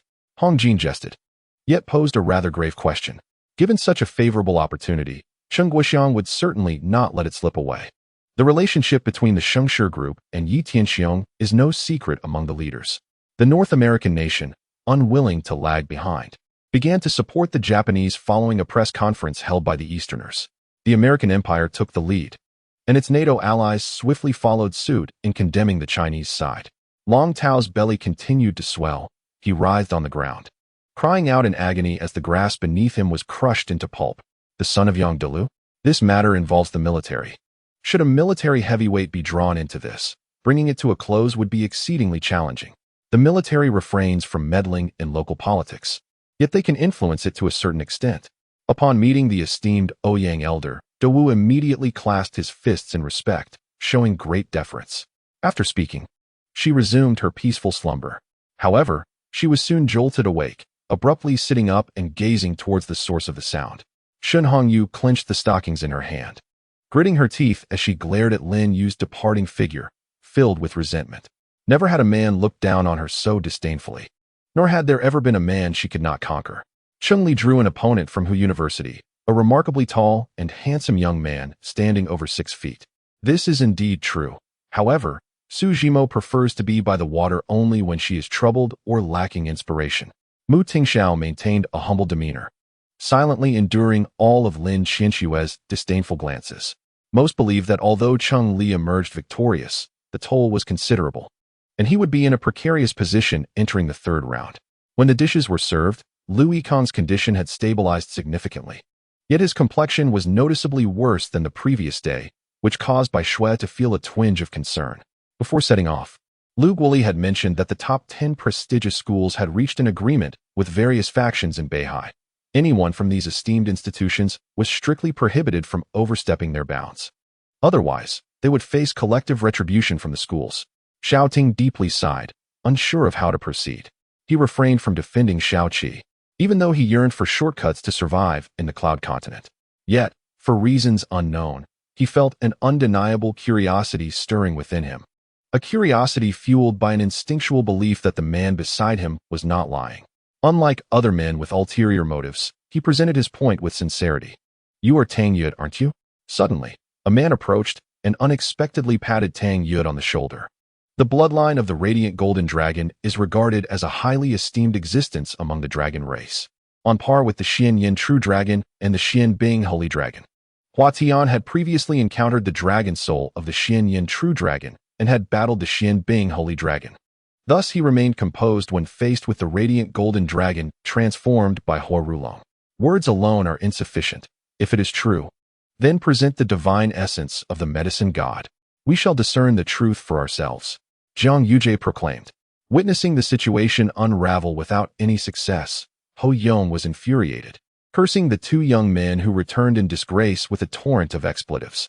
Subsequently, Xue Shisan observed the Ho family's supreme master stripping the flesh from the fangs, transforming them into a skeletal structure, while the indestructible skin was fashioned into a banner. "My dear, you awakened too early, losing a tremendous opportunity. Fortunately, there will be a chance for redemption in the future." Elder Ling sighed, looking at Lianer with a hint of regret. "It appears you are determined to accompany me. Let us not waste any more time." Yi Zhuxing bent down to pick up the beast skin bundle from the ground and slung it over his shoulder before taking up a torch. If he could stabilize the situation, Qin Chuan would unleash his full combat prowess without reservations, showing no fear towards anyone, which would greatly aid their forthcoming journey. The reason was simple. The panda race was exceedingly scarce, with at most one or two existing per epoch, often consumed with concerns over the continuation of their bloodline. Yi Tianxing recognized his identity at first glance, having previously seen Cao Cao's figure battling in the void, thus he could not be mistaken. This unforeseen circumstance led the knowledgeable Manchester United fans to incessantly jeer at Li Xian, blaming him for the wasted time and roster adjustments and the disruption of the new offensive strategy, all due to his obstructive actions. The DJ on-site skillfully created an electrifying atmosphere, seemingly aware that the two presidents had specifically invited Li Xian for a desired effect. Hence, during the introduction, he treated Li Xian with the utmost celebrity-like status, delivering an enthusiastic promotional decibel.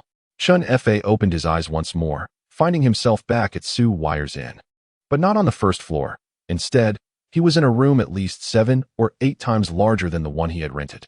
Water and fire are fundamentally incompatible, and the ice sculpture emitted a tremendous explosion, causing the ground to tremble. When Yin Shui wed her, most regarded her with indifference. Figures like Li Fuyan only perceived her as dignified and reserved, possessing the grace of a refined lady. These prominent stars had no need to consider Li Xian's reputation, having no ties to him, and were understandably unsettled by Orlando Bloom's previous covert actions. While flight was generally prohibited, this rule was merely applicable to others. For the dragon sparrow, it was but a hollow restriction. The severed head was peculiar, retaining only half a face and half a skull, with the remaining left eye frozen in disbelief and shock. The armor beside the wooden box was similarly battered, barely held together, soaring through the air on a sword. The farther one traveled, the greater the difficulty became. Furthermore, this was a sword formation, and should Lu Chongqing merely flee, the formation would serve no purpose. The ancient silver general's white tiger fell, instantly propelling them into the air, each sustaining damage. Liang Gu interpreted this as the object having been found but intercepted. Upon reflection, the shipyard was located in the western suburbs, logically within the domain of Shimin Biao. Thus, it was undoubtedly Biao's people who had ambushed the 5. There, A white-haired elder with a grim visage occasionally shook his cane, exuding an air of cold severity. The emperor, eunuchs, relatives by marriage, powerful ministers, warlords, and rebels took turns performing, and after their displays, it was the common folk who bore the brunt of suffering. A sharp crack echoed throughout the hall as Jiang Dingfeng's head was crushed, collapsing into a pool of blood. It was not the system of the starting platform that was chaotic, but rather the author's own disarray, with the protagonist's system also in turmoil. Ji Lingzhou gently placed her hand upon her forehead. Cheng Mingren's breath was faint and rapid, each rise and fall tugging at the hearts of those around her. In the next moment, resplendent sword light, akin to the rising sun, illuminated the depths of the abyss. "What's this? Father, how could you not allow the family to send me news?" she stated, turning to inquire of Ma Qingdong. Moments earlier, the screening room had been too dark for her to scrutinize the individuals. She had not anticipated encountering an acquaintance, but now that they had crossed paths, Qing Yunan was delighted to observe the unfolding drama. The refining of soul crystals carried the risk of possession. Bai Mengxiu had nearly perished, leaving her with lingering trepidation. An irresistible force slammed him violently against the distant stone wall, creating a massive crater. Even when close enough to touch, the puffer whale remained entirely unguarded.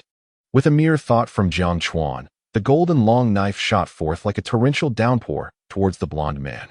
With a sound, the barrier parted, and they encountered no obstruction as they stepped into the chasm. Shortly thereafter, a young man followed leisurely behind Ouyang Lanlan.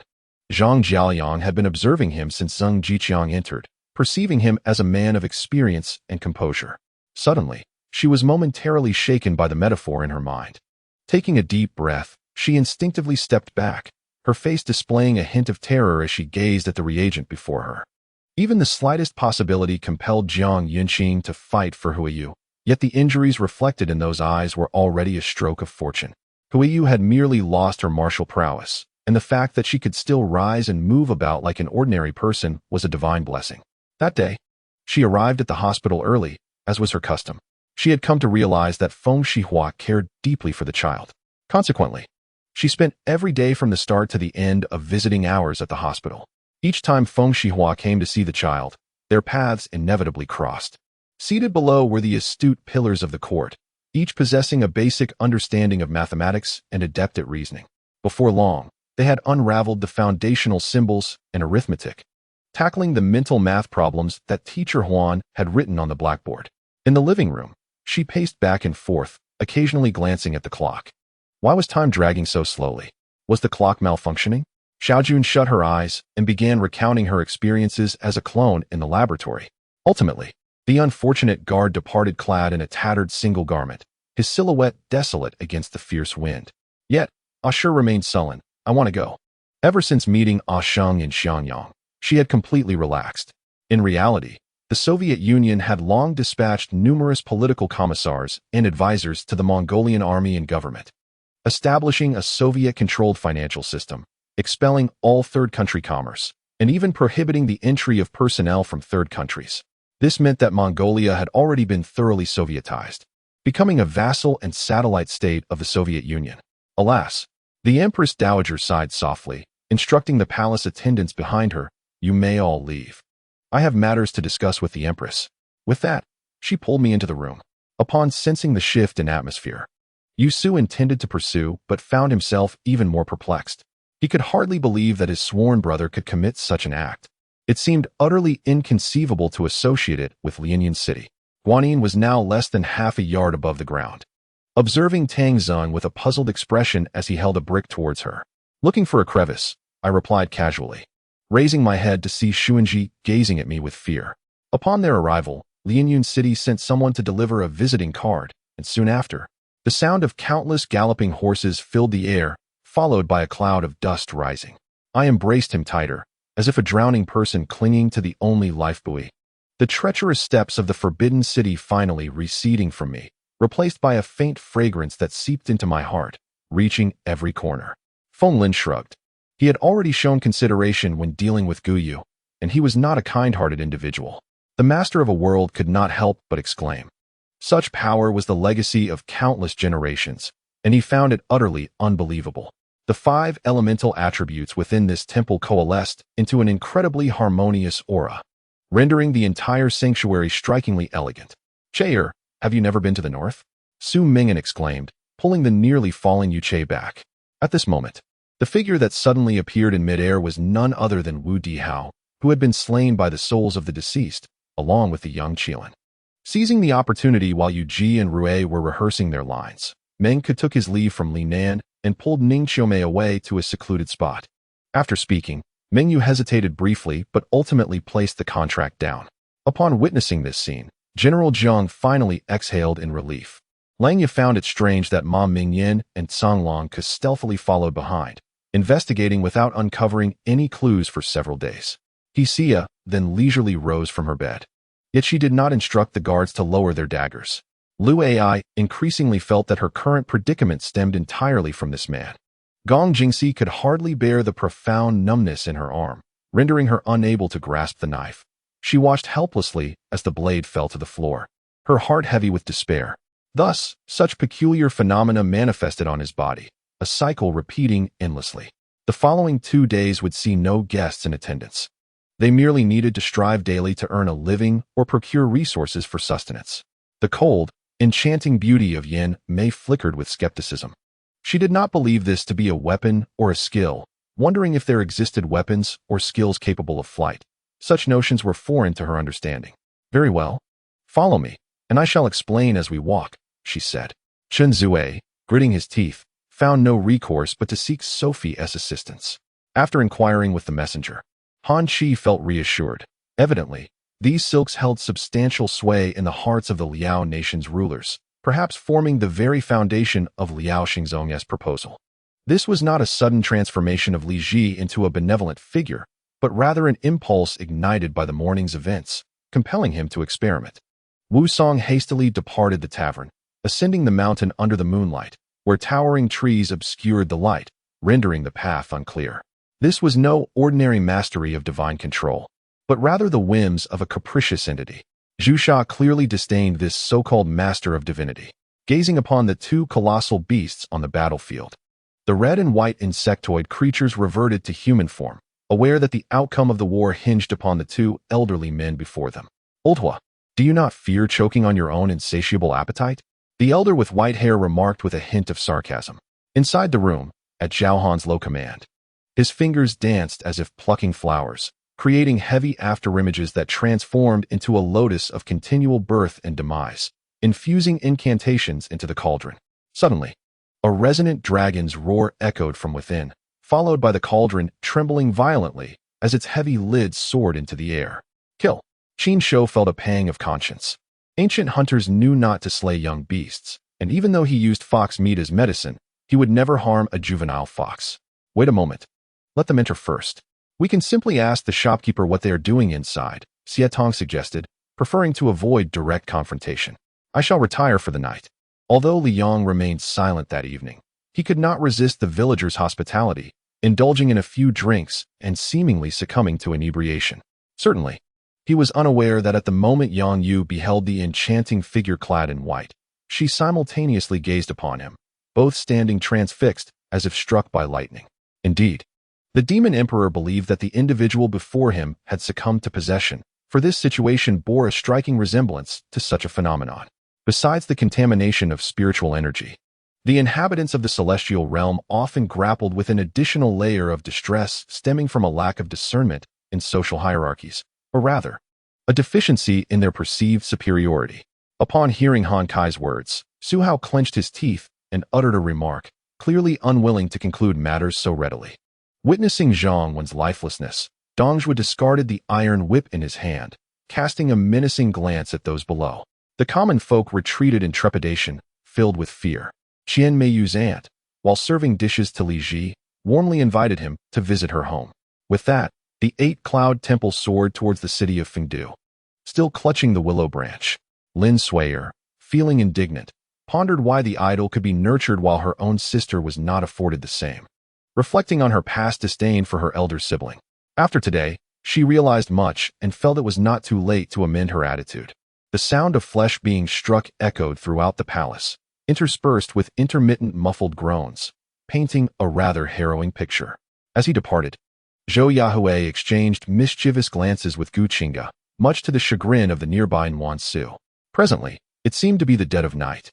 Ling Feng had not rested well, compounded by intense exertion and perilous adventures, leaving him in a rather dismal state both mentally and physically, yearning for a comfortable place to rest for the night. However, as he observed the soldiers and deities surrounding Chaga City, an insidious thought crossed the mind of the Eight-Cloud Temple. Lu Bu felt uncertain, his eyes narrowing as he scrutinized the frail youth, Shisu, who sat opposite him, seemingly attempting to discern the true intentions of this feeble young man. The townsfolk cheered, emerging to gaze at the sky, where the fiery cloud birds flapped incessantly. Yet they were powerless against the protective barrier, retreating with squawks of frustration. Yi Chuming found himself at a loss, despite being aware of Shu Fei's cunning schemes. He remained alone in the royal palace without a trusted confidant, compelled to seek out fifth brother and third brother. "By the way, where did you learn your culinary skills?" I asked, sipping the tea brought by the elderly man while observing the Wu Emperor perusing the newspaper beside me. "Zhu Leoi, let me be frank with you. This twin tower town appears tranquil, yet beneath the surface, tumult brews. First, there were the zombies attacking, followed by villagers who succumbed to bites and transformed. Strangely, when I encountered the bitten villagers that day, I felt a chilling aura approaching, yet upon turning, I found nothing amiss. Consideration?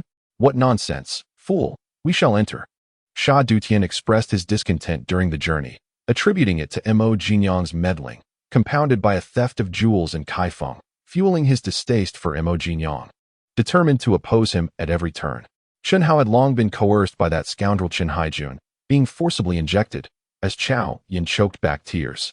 As a practitioner of exceptional mindset, even endorsed by a master of the Buddhist path for her discernment, Duan Yin has consistently maintained an extraordinary attitude. In such a brief span of time, not only has she committed acts of violence, but she also harbors a desire for further bloodshed, naturally influenced by the pervasive aura of slaughter surrounding her. How remarkable it is to wield such formidable weaponry, indeed. The profession of a soldier inspires a profound sense of pride. I find myself immersed in daydreams, envisioning the accolades and praises adorning my being, yet I fail to notice the sudden dimming gaze of the man clad in armor. "General, though your eyes are injured, it is but a minor wound. Your sight shall surely return in a little over 10 days. This prescription will rejuvenate your body and facilitate a swift recovery," a military doctor remarked. Voices echoed across the surface of the sea, resonating with a hint of melancholy, yet also imbued with warmth. Although she now possesses a fortune amounting to several $100 million, the stakes are different. This is a matter of $700 million, and she cannot help but feel anxiety, excitement, and trepidation. Engaging in tea drinking, chess playing, and taking morning and evening strolls, she has begun to emphasize dietary balance and nutritional harmony. Originally, she acted out of goodwill to save Qin Zhao's life, and now, unexpectedly earning 50 taels of silver, her motivation has intensified. Regardless of other considerations, how to resolve the current crisis weighs heavily on Qi Mingshan's mind. Must we truly awaken the elder who is in seclusion for contemplation? It is indeed peculiar. I, Huang Shoucai, have traversed the land and have never encountered such an uncanny situation. With so many vengeful souls lingering, does the underworld not have anyone to oversee this? Huang Shoucai rubbed his hands together. As the conversation flowed, Shenshi suddenly recalled that Gao Bing had promised to call her after escorting Qi Mingyu home. However, the call had yet to come, causing her some worry. Qilin did not impose, and indeed, I have no desire to remain in the company of the Wang of Hejian. Since they are disinclined towards me, I too shall harbor no fondness for them. After all, it would be impolite to engage without reciprocity, would it not? Presently, there are still golden nuggets, and as they are gradually unearthed, they yield gold dust, followed by silver, which, though plentiful, pales in allure compared to gold. Nonetheless, this silver is not inedible, merely lacking in flavor. Shenshi is also deeply concerned about whether the patient will awaken, having visited the intensive care unit several times within a single day.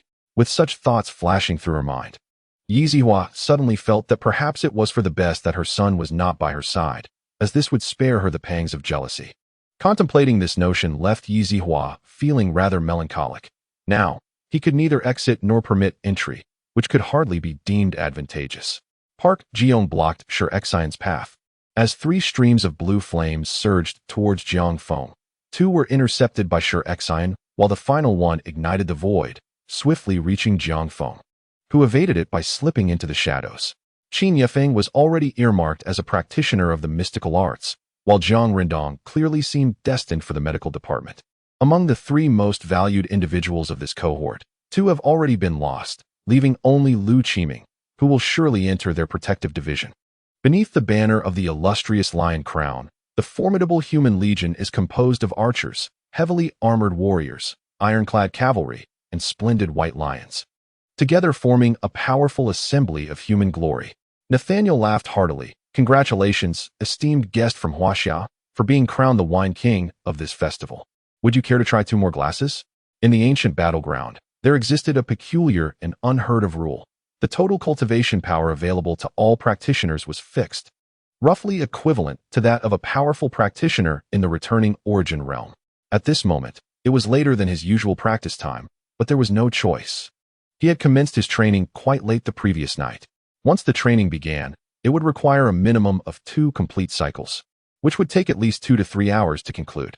Without further ado, Zhang Tian immediately returned to his body, feeling a profound sense of grounding as his soul rejoined with his physical form. The state of his soul was utterly disconcerting. A wisp of spiritual energy seeped through Jiang Yi's fingertips into Lu Guanjie's body, an excruciating secret technique that, once ensnared, would subject its victim to perpetual torment and control by the caster. Truly terrifying. Within the ancient castle of Yao Xinghe, the Hell Demon King knelt before Jiang Huairan, Bai Zhe, and Yao Xinghe, his head bowed and body trembling, awaiting his fate. However, Shun Fei remained indifferent, for he sought not dominion over life, but rather obedience as a mechanical servitor. Observing the serious demeanor of Gao Fei, the 3-tailed creature complied, ceasing its playful antics and gazing at him with an adorably naive expression that was utterly endearing. Regarding this matter, Sun Xiaoming was aware that someone had already conferred with Qin Zong, rendering his presence inconsequential. For some, it held significance. Life was life, and death was death, as clear-cut as the boundary between the Chu and Han rivers. After all, the weapon that had accompanied him for over a century left Yin Jiqing in a state of hesitation. The Duan Shang knife was distinctly different from the bloodthirsty blade obtained on the battlefield of the Jing River, as the latter and its accompanying armor could only be used there, fading into oblivion once he departed. Furthermore, in recent days, he had been training daily with Tang Yun to combat the mecha warriors of the Kamiya South faction, placing him in an optimal state. What's this? You are departing without a word? Huan Ji inquired plaintively. I had an inkling, but upon seeing you, I am now certain that something has transpired. Yao Ling's gaze shifted to Yin Jiqing's chest, where the book of life and death resided. She was acutely aware of its significance. Contemplating this, Tang Yun initiated contact with Bao Fei through a private channel, confident that with the speed and radar evasion capabilities of the Shadow Warrior mecha, it would not be problematic for him to assist in their escape should circumstances change. As the glass behind her continuously crashed against her back, Tang Qianqian struggled weakly, her head spinning. You have a point. The overseas cultivation world indeed exhibits a severe imbalance between the flourishing yang and the waning yin. Qin Mingling murmured thoughtfully. With that, Zhang Yang extended his hand and summoned the Tian Xian sword, uttering a sharp command as he thrust it toward the panther demon on the ground. Your reasoning is not without merit. However, what you may not realize is that the crafting of this divine artifact demands exceptionally high-quality materials and must be executed flawlessly in one go. If you were to select the raw materials according to your method, producing a top-tier celestial weapon would indeed be a remarkable achievement. Su Hong remarked with a light chuckle at Qin Mingling.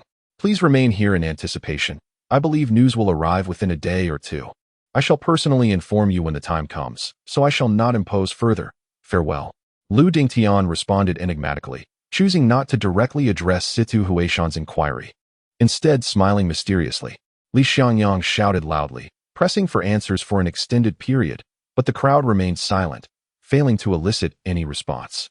He swept his spiritual sense through the pipe, discovering no trace of the Black Matriarch's avatar.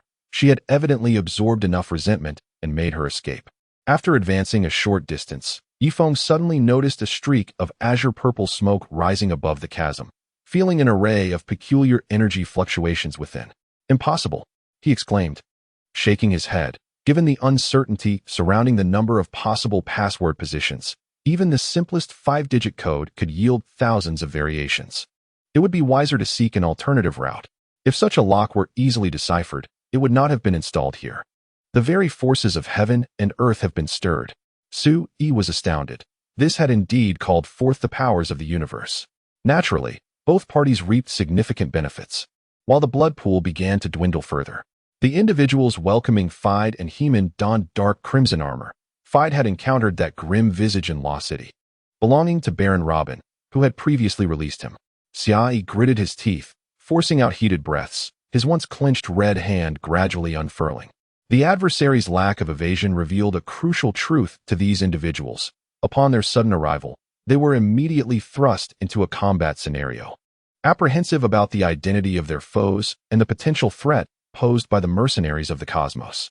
Signaling Guichu to switch on the flashlight, Bai tapped the knife handle against the plastered wall twice, producing a muffled sound. Natalie and Huizi turned to see a figure approaching, Kane, a black man who had once been Jaden's assistant. After Jaden's demise, he continued to follow Natalie until he inadvertently unleashed beings from another realm, vanishing after several fierce battles. It was only after Los Angeles was reclaimed that he returned to Natalie's side. Still to this day, Guiyong seemed to grasp the implication of Uncle Xia's words. He called out to June, preventing her from inquiring further. Whether concealed underground or hiding within the guise of the ghostly shark, the scene they observed was merely an illusion crafted by Itachi and Irika, designed for their eyes alone. Under the collaboration of the two most formidable illusion ninjas of the era, none could hope to escape their enchantments. Having accompanied Ming-ju for over a century, he could not claim to be a mere parasite within Ming-ju's mind, yet their mutual understanding in certain aspects was indeed commendable. The milky white gaze swept across the unusually eerie surroundings. Lin Miao halted his steps, his eyes narrowing with focus. With his right hand, fingers poised, he raised it before his chest. In an instant of heightened perception, he swung his right arm forward, tracing a brilliant white arc in the air, leaving a dazzling line of light. I have heard of it, though I thought it was mere rumor, inquired the examiner, who bore 2 massive shurikens on his shoulder, curiosity evident in his tone. Very well. It is settled then, no turning back. Daidara's eyes sparkled with enthusiasm as he readily agreed, clearly overwhelmed by the quest for the 3 tails. Otherwise, he would not have so easily acceded, given his pride. The relentless barrage of artillery erupted against the body of the pot's alien. Though it inflicted little damage, the searing pain it caused was inescapable. From his continuous struggle to regain consciousness, it was apparent he had failed, yet his strength suggested he had succeeded. Long Lei Yin expressed his astonishment, surprised that he also possessed a piece. In an instant, he pieced together the origins of the watch through various clues, feeling a weight on his wrist. Pondering that he should return it to the Qiao family during his next visit, for such a watch was not for him. It might invite misfortune. Gasol retreated to a mid-range position. Anshi made a return pass, and Gasol leapt lightly for a mid-range shot. Everything is set, the moment he appears. We shall catch him off guard, responded the individuals below. I am Baal, you are Bazi. This fortress is my territory, and I need not inform you of everything. Zhou Qingfeng retorted with a mocking tone, a cold smile gracing his lips. Indeed there is. This time, the two spoke in unison, their voices harmonizing. Is that so? Every time I encounter humans, they seem to be in such a state, Su Luomanu remarked. What? Is it too expensive? Very well. Since we are familiar, I want to take advantage of you. 1 bottle of beer will suffice, Ouyang Fei said, raising his hands in resignation. The two promptly knelt, exclaiming loudly. Upon seeing the royal decree, it is as if encountering a priceless treasure. It seems you are not in a state of panic, the observer on this side immediately replied. Apologies, Chairman Jiang. Our factory's production of MMEP involves multiple core secrets, making it inconvenient for you to visit. Yang Yu declined politely. However, the first appearance of Freddy, both in appearance and attire, differed from that in the original film. Qin Kuan departed without exchanging pleasantries with his family, discreetly obtaining the address for the Black Soul Society meeting and the account number frequently used by his father for remittances. The Morning Glory Ferry executed its operational tasks in accordance with the operational guidelines of the Jima fleet, yet the Orc fleet lacked such tactical discipline. They had neither dispatched lookout vessels nor possessed the capability to do so. Buckner effortlessly secured control around the orc ship. Gu Liangchen, unperturbed by his sister stepping on his foot, instead displayed a remarkable patience, dutifully attending to her needs, serving her food, and engaging in light-hearted conversation. Embodying the demeanor of an exemplary elder brother, Yi Fan gazed intently at the void where he had stood just moments before, now shattered by sword energy, leaving behind only a gaping black hole, with chaotic currents swirling through the emptiness. Upon encountering Zhang Jianhua, Zhang Yonghua swiftly pulled him into a room, cautiously shutting the door, clearly intent on concealing their conversation from prying eyes. A voice, hoarse and grating like a duck's quack, resonated through the woods, though not loud. It struck the ears like thunder, causing discomfort to all present. Unwittingly, those engaged in battle parted, turning their gazes towards the source of the sound. Most astonishing to Mu Bei was the size that Li Zhengting uttered, which astonishingly matched her own measurements, down to the last detail. All these items belonged to Cui Jichuan, who seemed to have a penchant for writing, and had collected these artifacts, now proving to be quite convenient for Shi Tian. Li Xinya stood still, maintaining her grip on the handgun, her eyes wide with disbelief and resentment. As she approached the bar, Han Jiala attracted the attention of many men. Yet her gaze remained fixated on Hui Yuhong.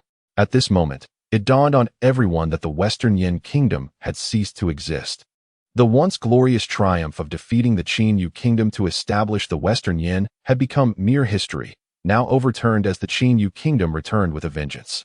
Oh my, Murongba had actually slapped her, a single strike that ignited a fiery pain, prompting Qiu Lanxiang to instinctively cover the left side of her face, staring at Murongba in disbelief. After speaking, Shi Jinfeng gradually lowered his head, his thin lips pressing against hers. Xia Anning reciprocated by wrapping her arms around his neck, and the two lost themselves in a passionate kiss, the atmosphere in the hospital room growing increasingly ambiguous. Yet both Shi Jinfeng and Xia Anning understood that this kiss was but the final step. I am acutely aware that coming here is a source of embarrassment. Yet I find myself with no alternative, compelled to seek assistance from my greatest rival of the past. At this moment, Chun Zhaojuan's audience began to sweat profusely. Initially intending to discuss market expansion, they were unexpectedly struck by a windfall from the heavens. Therefore, might I propose this? We invite classmate Chun Zhaojun to visit our Hongdu motorcycle company, and perhaps he could also deliver a lecture to our technical staff. What do you think? Su Hongliang seized upon Chun Zhaojuan's earlier words. Did you not say you would speak? Very well then, we shall invite you to do just that. Kalarer picked up the diary, casting a cold glance at the three individuals approaching, snorted disdainfully, and turned to leave the room. The silver glider had indeed had enough.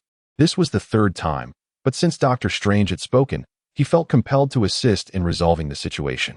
Adam, however, found himself at a loss, unable to discern whether he felt dejected or elated, as he stared blankly at the dumplings in his bowl. Instantly, Randy and Tony released their hands, feigning nonchalance. They had no desire to repeat the mistakes of Li Yitong.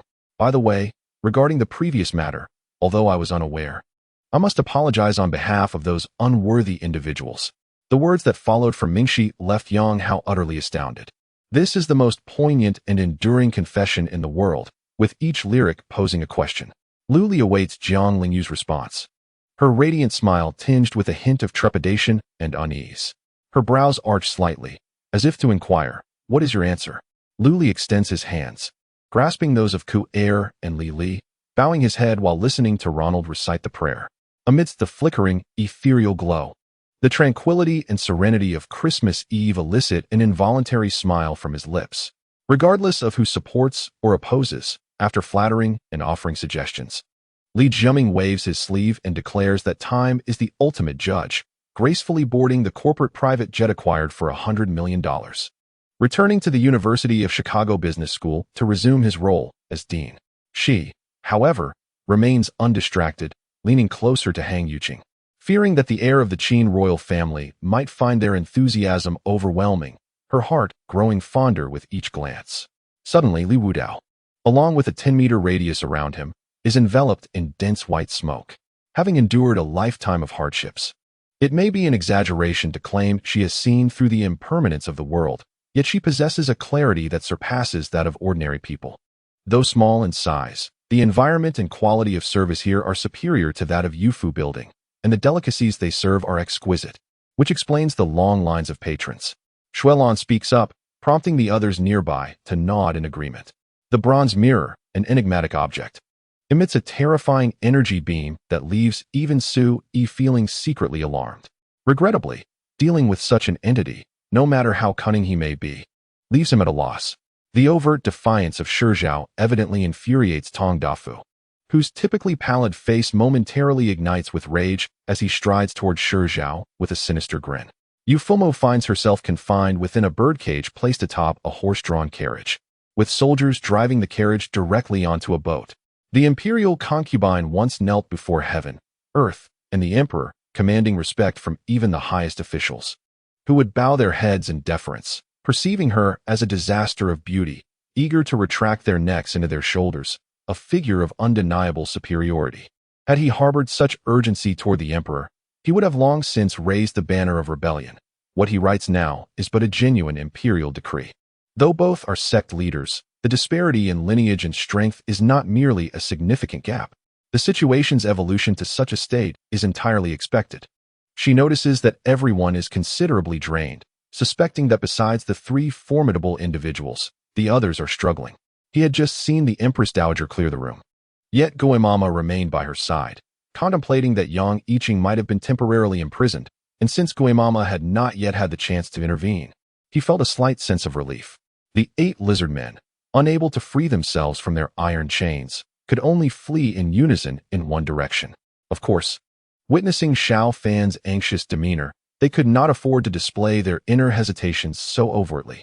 After a considerable period of adjustment, arriving in this brutal, martial realm, while they lacked deep emotional ties, a sense of nostalgia lingers. No longer a task reward, a professional-grade alchemist can indeed produce it. Your fire wolf appears to be quite fond of you, which is splendid. He Fong Jing's laughter radiates joy. One can simply use silver needles to address the situation. It is surprising that nearly half the people here are present. Gazing at the mountain of corpses, Qi Yuya furrows her brow. Although one might say this is a righteous act, such slaughter would not be favored by anyone with a conscience. Wang Shi lifted the lid of the soup bowl, and a refreshing, sweet aroma wafted forth. Upon closer inspection, the golden hue of the broth was truly enticing, its temperature and consistency perfectly suited for immediate consumption. As Qi Yuya spoke, a thought departed the inner space, naturally accompanied by Qi Ling and Qi Hua. The distance to that formidable threshold was merely a fraction. Jin Feiyong rubbed his somewhat numb palm and unleashed another punch. He was a devourer of evil. Witnessing their bodies uncontrollably withering away, some cried out in terror. With the fall of the Qingwu ancestor and the collapse of the Tsangfeng temple, Zheng Tu decided to act independently, which was quite reasonable. Freed from Aziza's grasp, Ferdinand promptly toppled back, exerting great effort to crawl out. Upon his emergence, he heard Aziza pushing the pot toward him. Yi Tianyu did not even react, as a vast mental force surged forth, instinctively countering and suppressing that strand of white light. Feng Chia's steps did not falter in light of the opponent's actions. He continued to stroll leisurely, as if the imminent threats were inconsequential to him. Chen Yuan gazed at the night sky, raised his arms, extinguished the aura surrounding him, allowing the chilling frost and snow to settle upon him. The internal energy exerted by Meng Qi not only inflicted excruciating pain, but also stimulated the spirit of this death warrior to some extent. Lung Yu distinctly sensed the shift in Feng Chia's aura, suddenly recalling her own newfound internal power. Glancing at the varied expressions of those around her, she felt compelled to speak, but restrained herself. How could one simply depart, abandoning a temple along with the imperial tomb treasures beneath it? What manner of behavior is this? In an instant, as a multitude of meteorites descended, he transformed into a wisp of azure smoke, dissipating into the air. Song Yi murmured, extending her hand to curiously stroke the black horse, which submissively allowed her affection, letting out a snort, while its beautiful large eyes blinked back at her. The azure dragon phantom conjured by Xiao Yu could incite such fervor in the black dragon. Yet, in the face of the black dragon's formidable presence, the azure dragon phantom maintained an air of tranquility. Unlike before, when Sister Li San had assisted her against Yi Jinhua, she remained inexplicably silent, while Sister Lier spoke even less. The moon worship leader was bewildered. His faith's light beam struck the giant claw, as if merely tickling it, slightly less effective than the Sword Saint's Sword River. There were also a full 72 skeletal generals, noticeably distinct from ordinary Earth-tier ones, exuding a more intense aura of death. Clad in ancient, archaic armor of the medieval style, the son participated in the affairs of his father. Xia Yuhan gracefully approached with light steps. Noticing Xia Tianqi and Su Sanyuan engaged in conversation, promptly paying her respects to Xia Tianqi and speaking softly. At this moment, Senda felt as if his spirit had completely detached from his corporeal form. A pure, jade-like hand brushed lightly across his forehead, veiling the ethereal energy that separated him from an enigmatic existence, as if a delicate membrane had severed his connection to the unseen realm. His grandmother personally tested the array and talisman card, discovering their extraordinary nature. Having experienced grand spectacles, she recognized the formidable power of the array and talisman, which, as Lin Yang asserted, would remain impenetrable unless the moon god himself intervened. She was quite satisfied with this outcome. Naturally, Lin Yang could not disclose his identity as a time traveler, so he merely claimed to have sensed the presence of demonic energy. At this moment, Jiuyang wielded the falling sun spear, emanating an increasingly majestic aura, while the boundary demon flower could seal the divine radiance of the underworld. The falling sun spear was a tangible entity that might not be easily subdued by the flower, which is why Jiuyang opted to invoke the spear. Nonetheless, as long as there remained a glimmer of hope, one would resist fate. Even in his dire straits, Wang Zhongsan desperately sought a means of escape, quietly channeling his spiritual energy in an attempt to find an avenue for relief from his suffocation. Violet suddenly exhaled deeply, expressing her concern for Princess Manchuri's safety. Given that the Dongtada Kingdom and Dressrosa were close allies, she contemplated integrating the power of faith into the sealing sword, perhaps enhancing its prowess. Fan Rinjian, what kind of hero are you, bullying mere servants from a distance? Are you afraid of my illustrious name? Lu Ping rose, brandishing his bloodied axe at the unarmed attendants, causing them to freeze in fear. At that moment, the camp's physicians and medical officers, led by military recorder Li Jingyi, arrived at the infirmary. Wang Xingxin hurriedly approached to greet them, bowing and showing utmost respect. This ignorance was understandable. In this world, aside from scientists wielding advanced technology, the average individual's knowledge often barely extended beyond basic literacy, lacking the scientific understanding that even high school students from Vlad's generation possessed. Every demon spirit shared this sentiment. Yet only those from the Shura demon domain comprehended that the seven-colored mysterious feather did not belong to Lin Haiping. If it were to explode, so be it. Why would he care? Yin Yu found himself at a loss for words. Wang Yushan had sent him to Shan City. Could this be a trap? The chains, totaling 11, pierced through Wu Jingbu's flames and coiled around him. These chains showed no fear of his fire. The malevolent black energy could even taint Wu Jingbu's flames. To be honest, seeing the trio from the Uchiha clan, Qian Xinghua felt a flicker of fear, which would be disingenuous to deny. Once their flames had nearly disintegrated, new zombies would tumble into the trench, unable to escape, waiting to be ignited by the remnants of the previously burned corpses, thereby continuing the spread of the inferno. However, the individual before him belonged to the faction of the Second Elder, who had never once cast him a disdainful glance. More accurately, they were among the few in the Duan family who had genuinely cared for him. Xiling pointed at the television, and after a brief moment, the advertisement concluded. Returning to the news segment, which then began to broadcast a report, he turned around in confusion, only to see Duan Haochen approaching him with a rather peculiar stance, raising his fist as if to strike. The county magistrate was caught off guard, momentarily stunned by the force of the blows. Although the intensity of the attacks was formidable, the power behind them was insufficient, causing him to stumble perilously close to the creek. If it were possible, he would prefer that Junyan concede. For with the talent he currently exhibited, he would undoubtedly carve out a place for himself in the shinobi world in the future. Wu Xinxin and others were flustered, scrambling to escape the cloud of smoke, yet they were caught off guard by the combined assault of Yun Yu and his companion. Yu withdrew his hand. Sensing that it resembled a trap, and aware of his own identity, he chose to turn his back on the convoluted man. Each glance cast upon Ruoxing was laden with sympathy, as it seemed she would have no chance of exiting gracefully today. Contemplating this dilemma, Midwa swiftly boarded a luxurious aircraft, soaring to the vicinity of the Tree of Life. Recently, Lily's emotions appeared to be rather off-kilter. and it was uncertain whether she believed her relationship with Lung Litian was the cause. The memories of that day in the cafe caused Ruoxing to furrow her brow. Wrapped up? On what grounds? The food downstairs does not suit my palate. It would be unacceptable. If we had the means to commandeer the entire school cafeteria, we might as well starve. Although the speaker's circumstances were modest, life could be quite demanding, and their temperament rather irritable, an oddity in this place governed by rules. Song Yujia had returned. Upon disembarking, she immediately messaged Chu Tianxiong. I have arrived at it. How shall I deliver your things? It would be best to meet in person. Could it be that she had come to trouble him? Was there still someone in this world aware that Dr. Gallo was alive? Was someone sent to eliminate him? The child felt ashamed. His injuries had been treated by the sect leader and were no longer severe, yet Yin Huairan hesitated to continue speaking. Yu was the current sovereign of the celestial realm, overseeing the divine abode, while Jing Yin, a relative of Yu, was also a master of the divine domain. In such circumstances, encountering his servant incited righteous anger in the upright Jing Yin, compelling him to launch a counterattack and negotiate for sovereignty.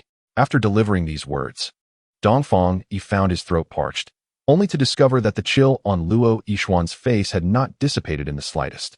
He grew anxious. Just as he prepared to speak again, Luo Yishuan finally opened her mouth. Although the surroundings were enveloped in darkness, it did not impede the vision of the three individuals. The scene that unfolded before them left them utterly astonished. Despite their prior mental preparation, the metallic, futuristic cityscape still left them speechless. Outside the Wangfu, a young man clad in white stood with a folding fan in hand, facing away. The attendant who had entered to announce him returned hurriedly, guiding the young man into the Wangfu, making a beeline for the flower hall. Upon observing the arrangement and decor of the Wangfu, the youth could not help but nod in approval. Sister, you do not intend to seek out your brother-in-law in this manner in the future, do you? He silently brushed away Guo's hand. Linglong arrived a bit late. At this moment, both newlyweds awaited in the private room for the ceremony to commence and the banquet to begin, with guests already assigned their seats. Their prowess positioned them above the diamond level, yet below the ancient tier of super beings, with a danger rating far exceeding that of ancient dragon-type monsters. Were it not for the inherently frail constitution of the dream butterfly, its true classification would likely be that of an ancient creature. He did not commit murder per se. Rather, he sought vengeance, eliminating an individual he had long wished to confront, only a person who had perpetrated numerous wicked deeds. In the midst of the haze, a voice imbued with coldness and fury resonated, distorting the surrounding void.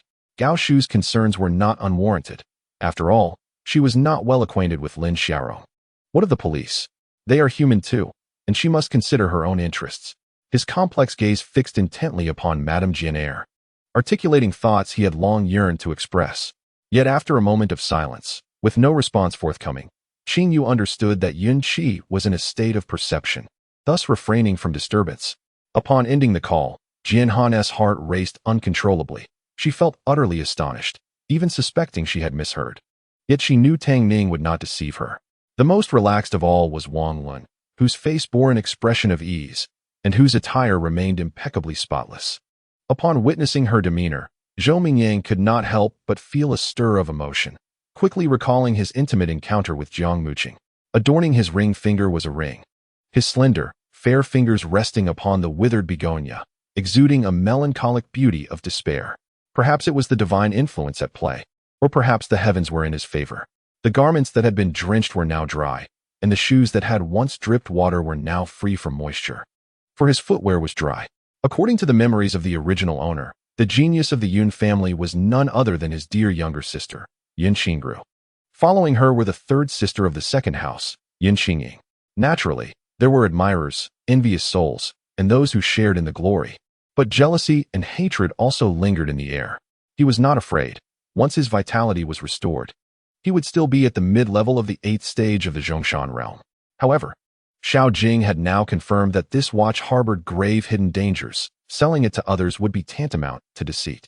Yang Tianxiao cleaved it in two, and boundless holy blood surged forth, staining everything around him in a golden hue.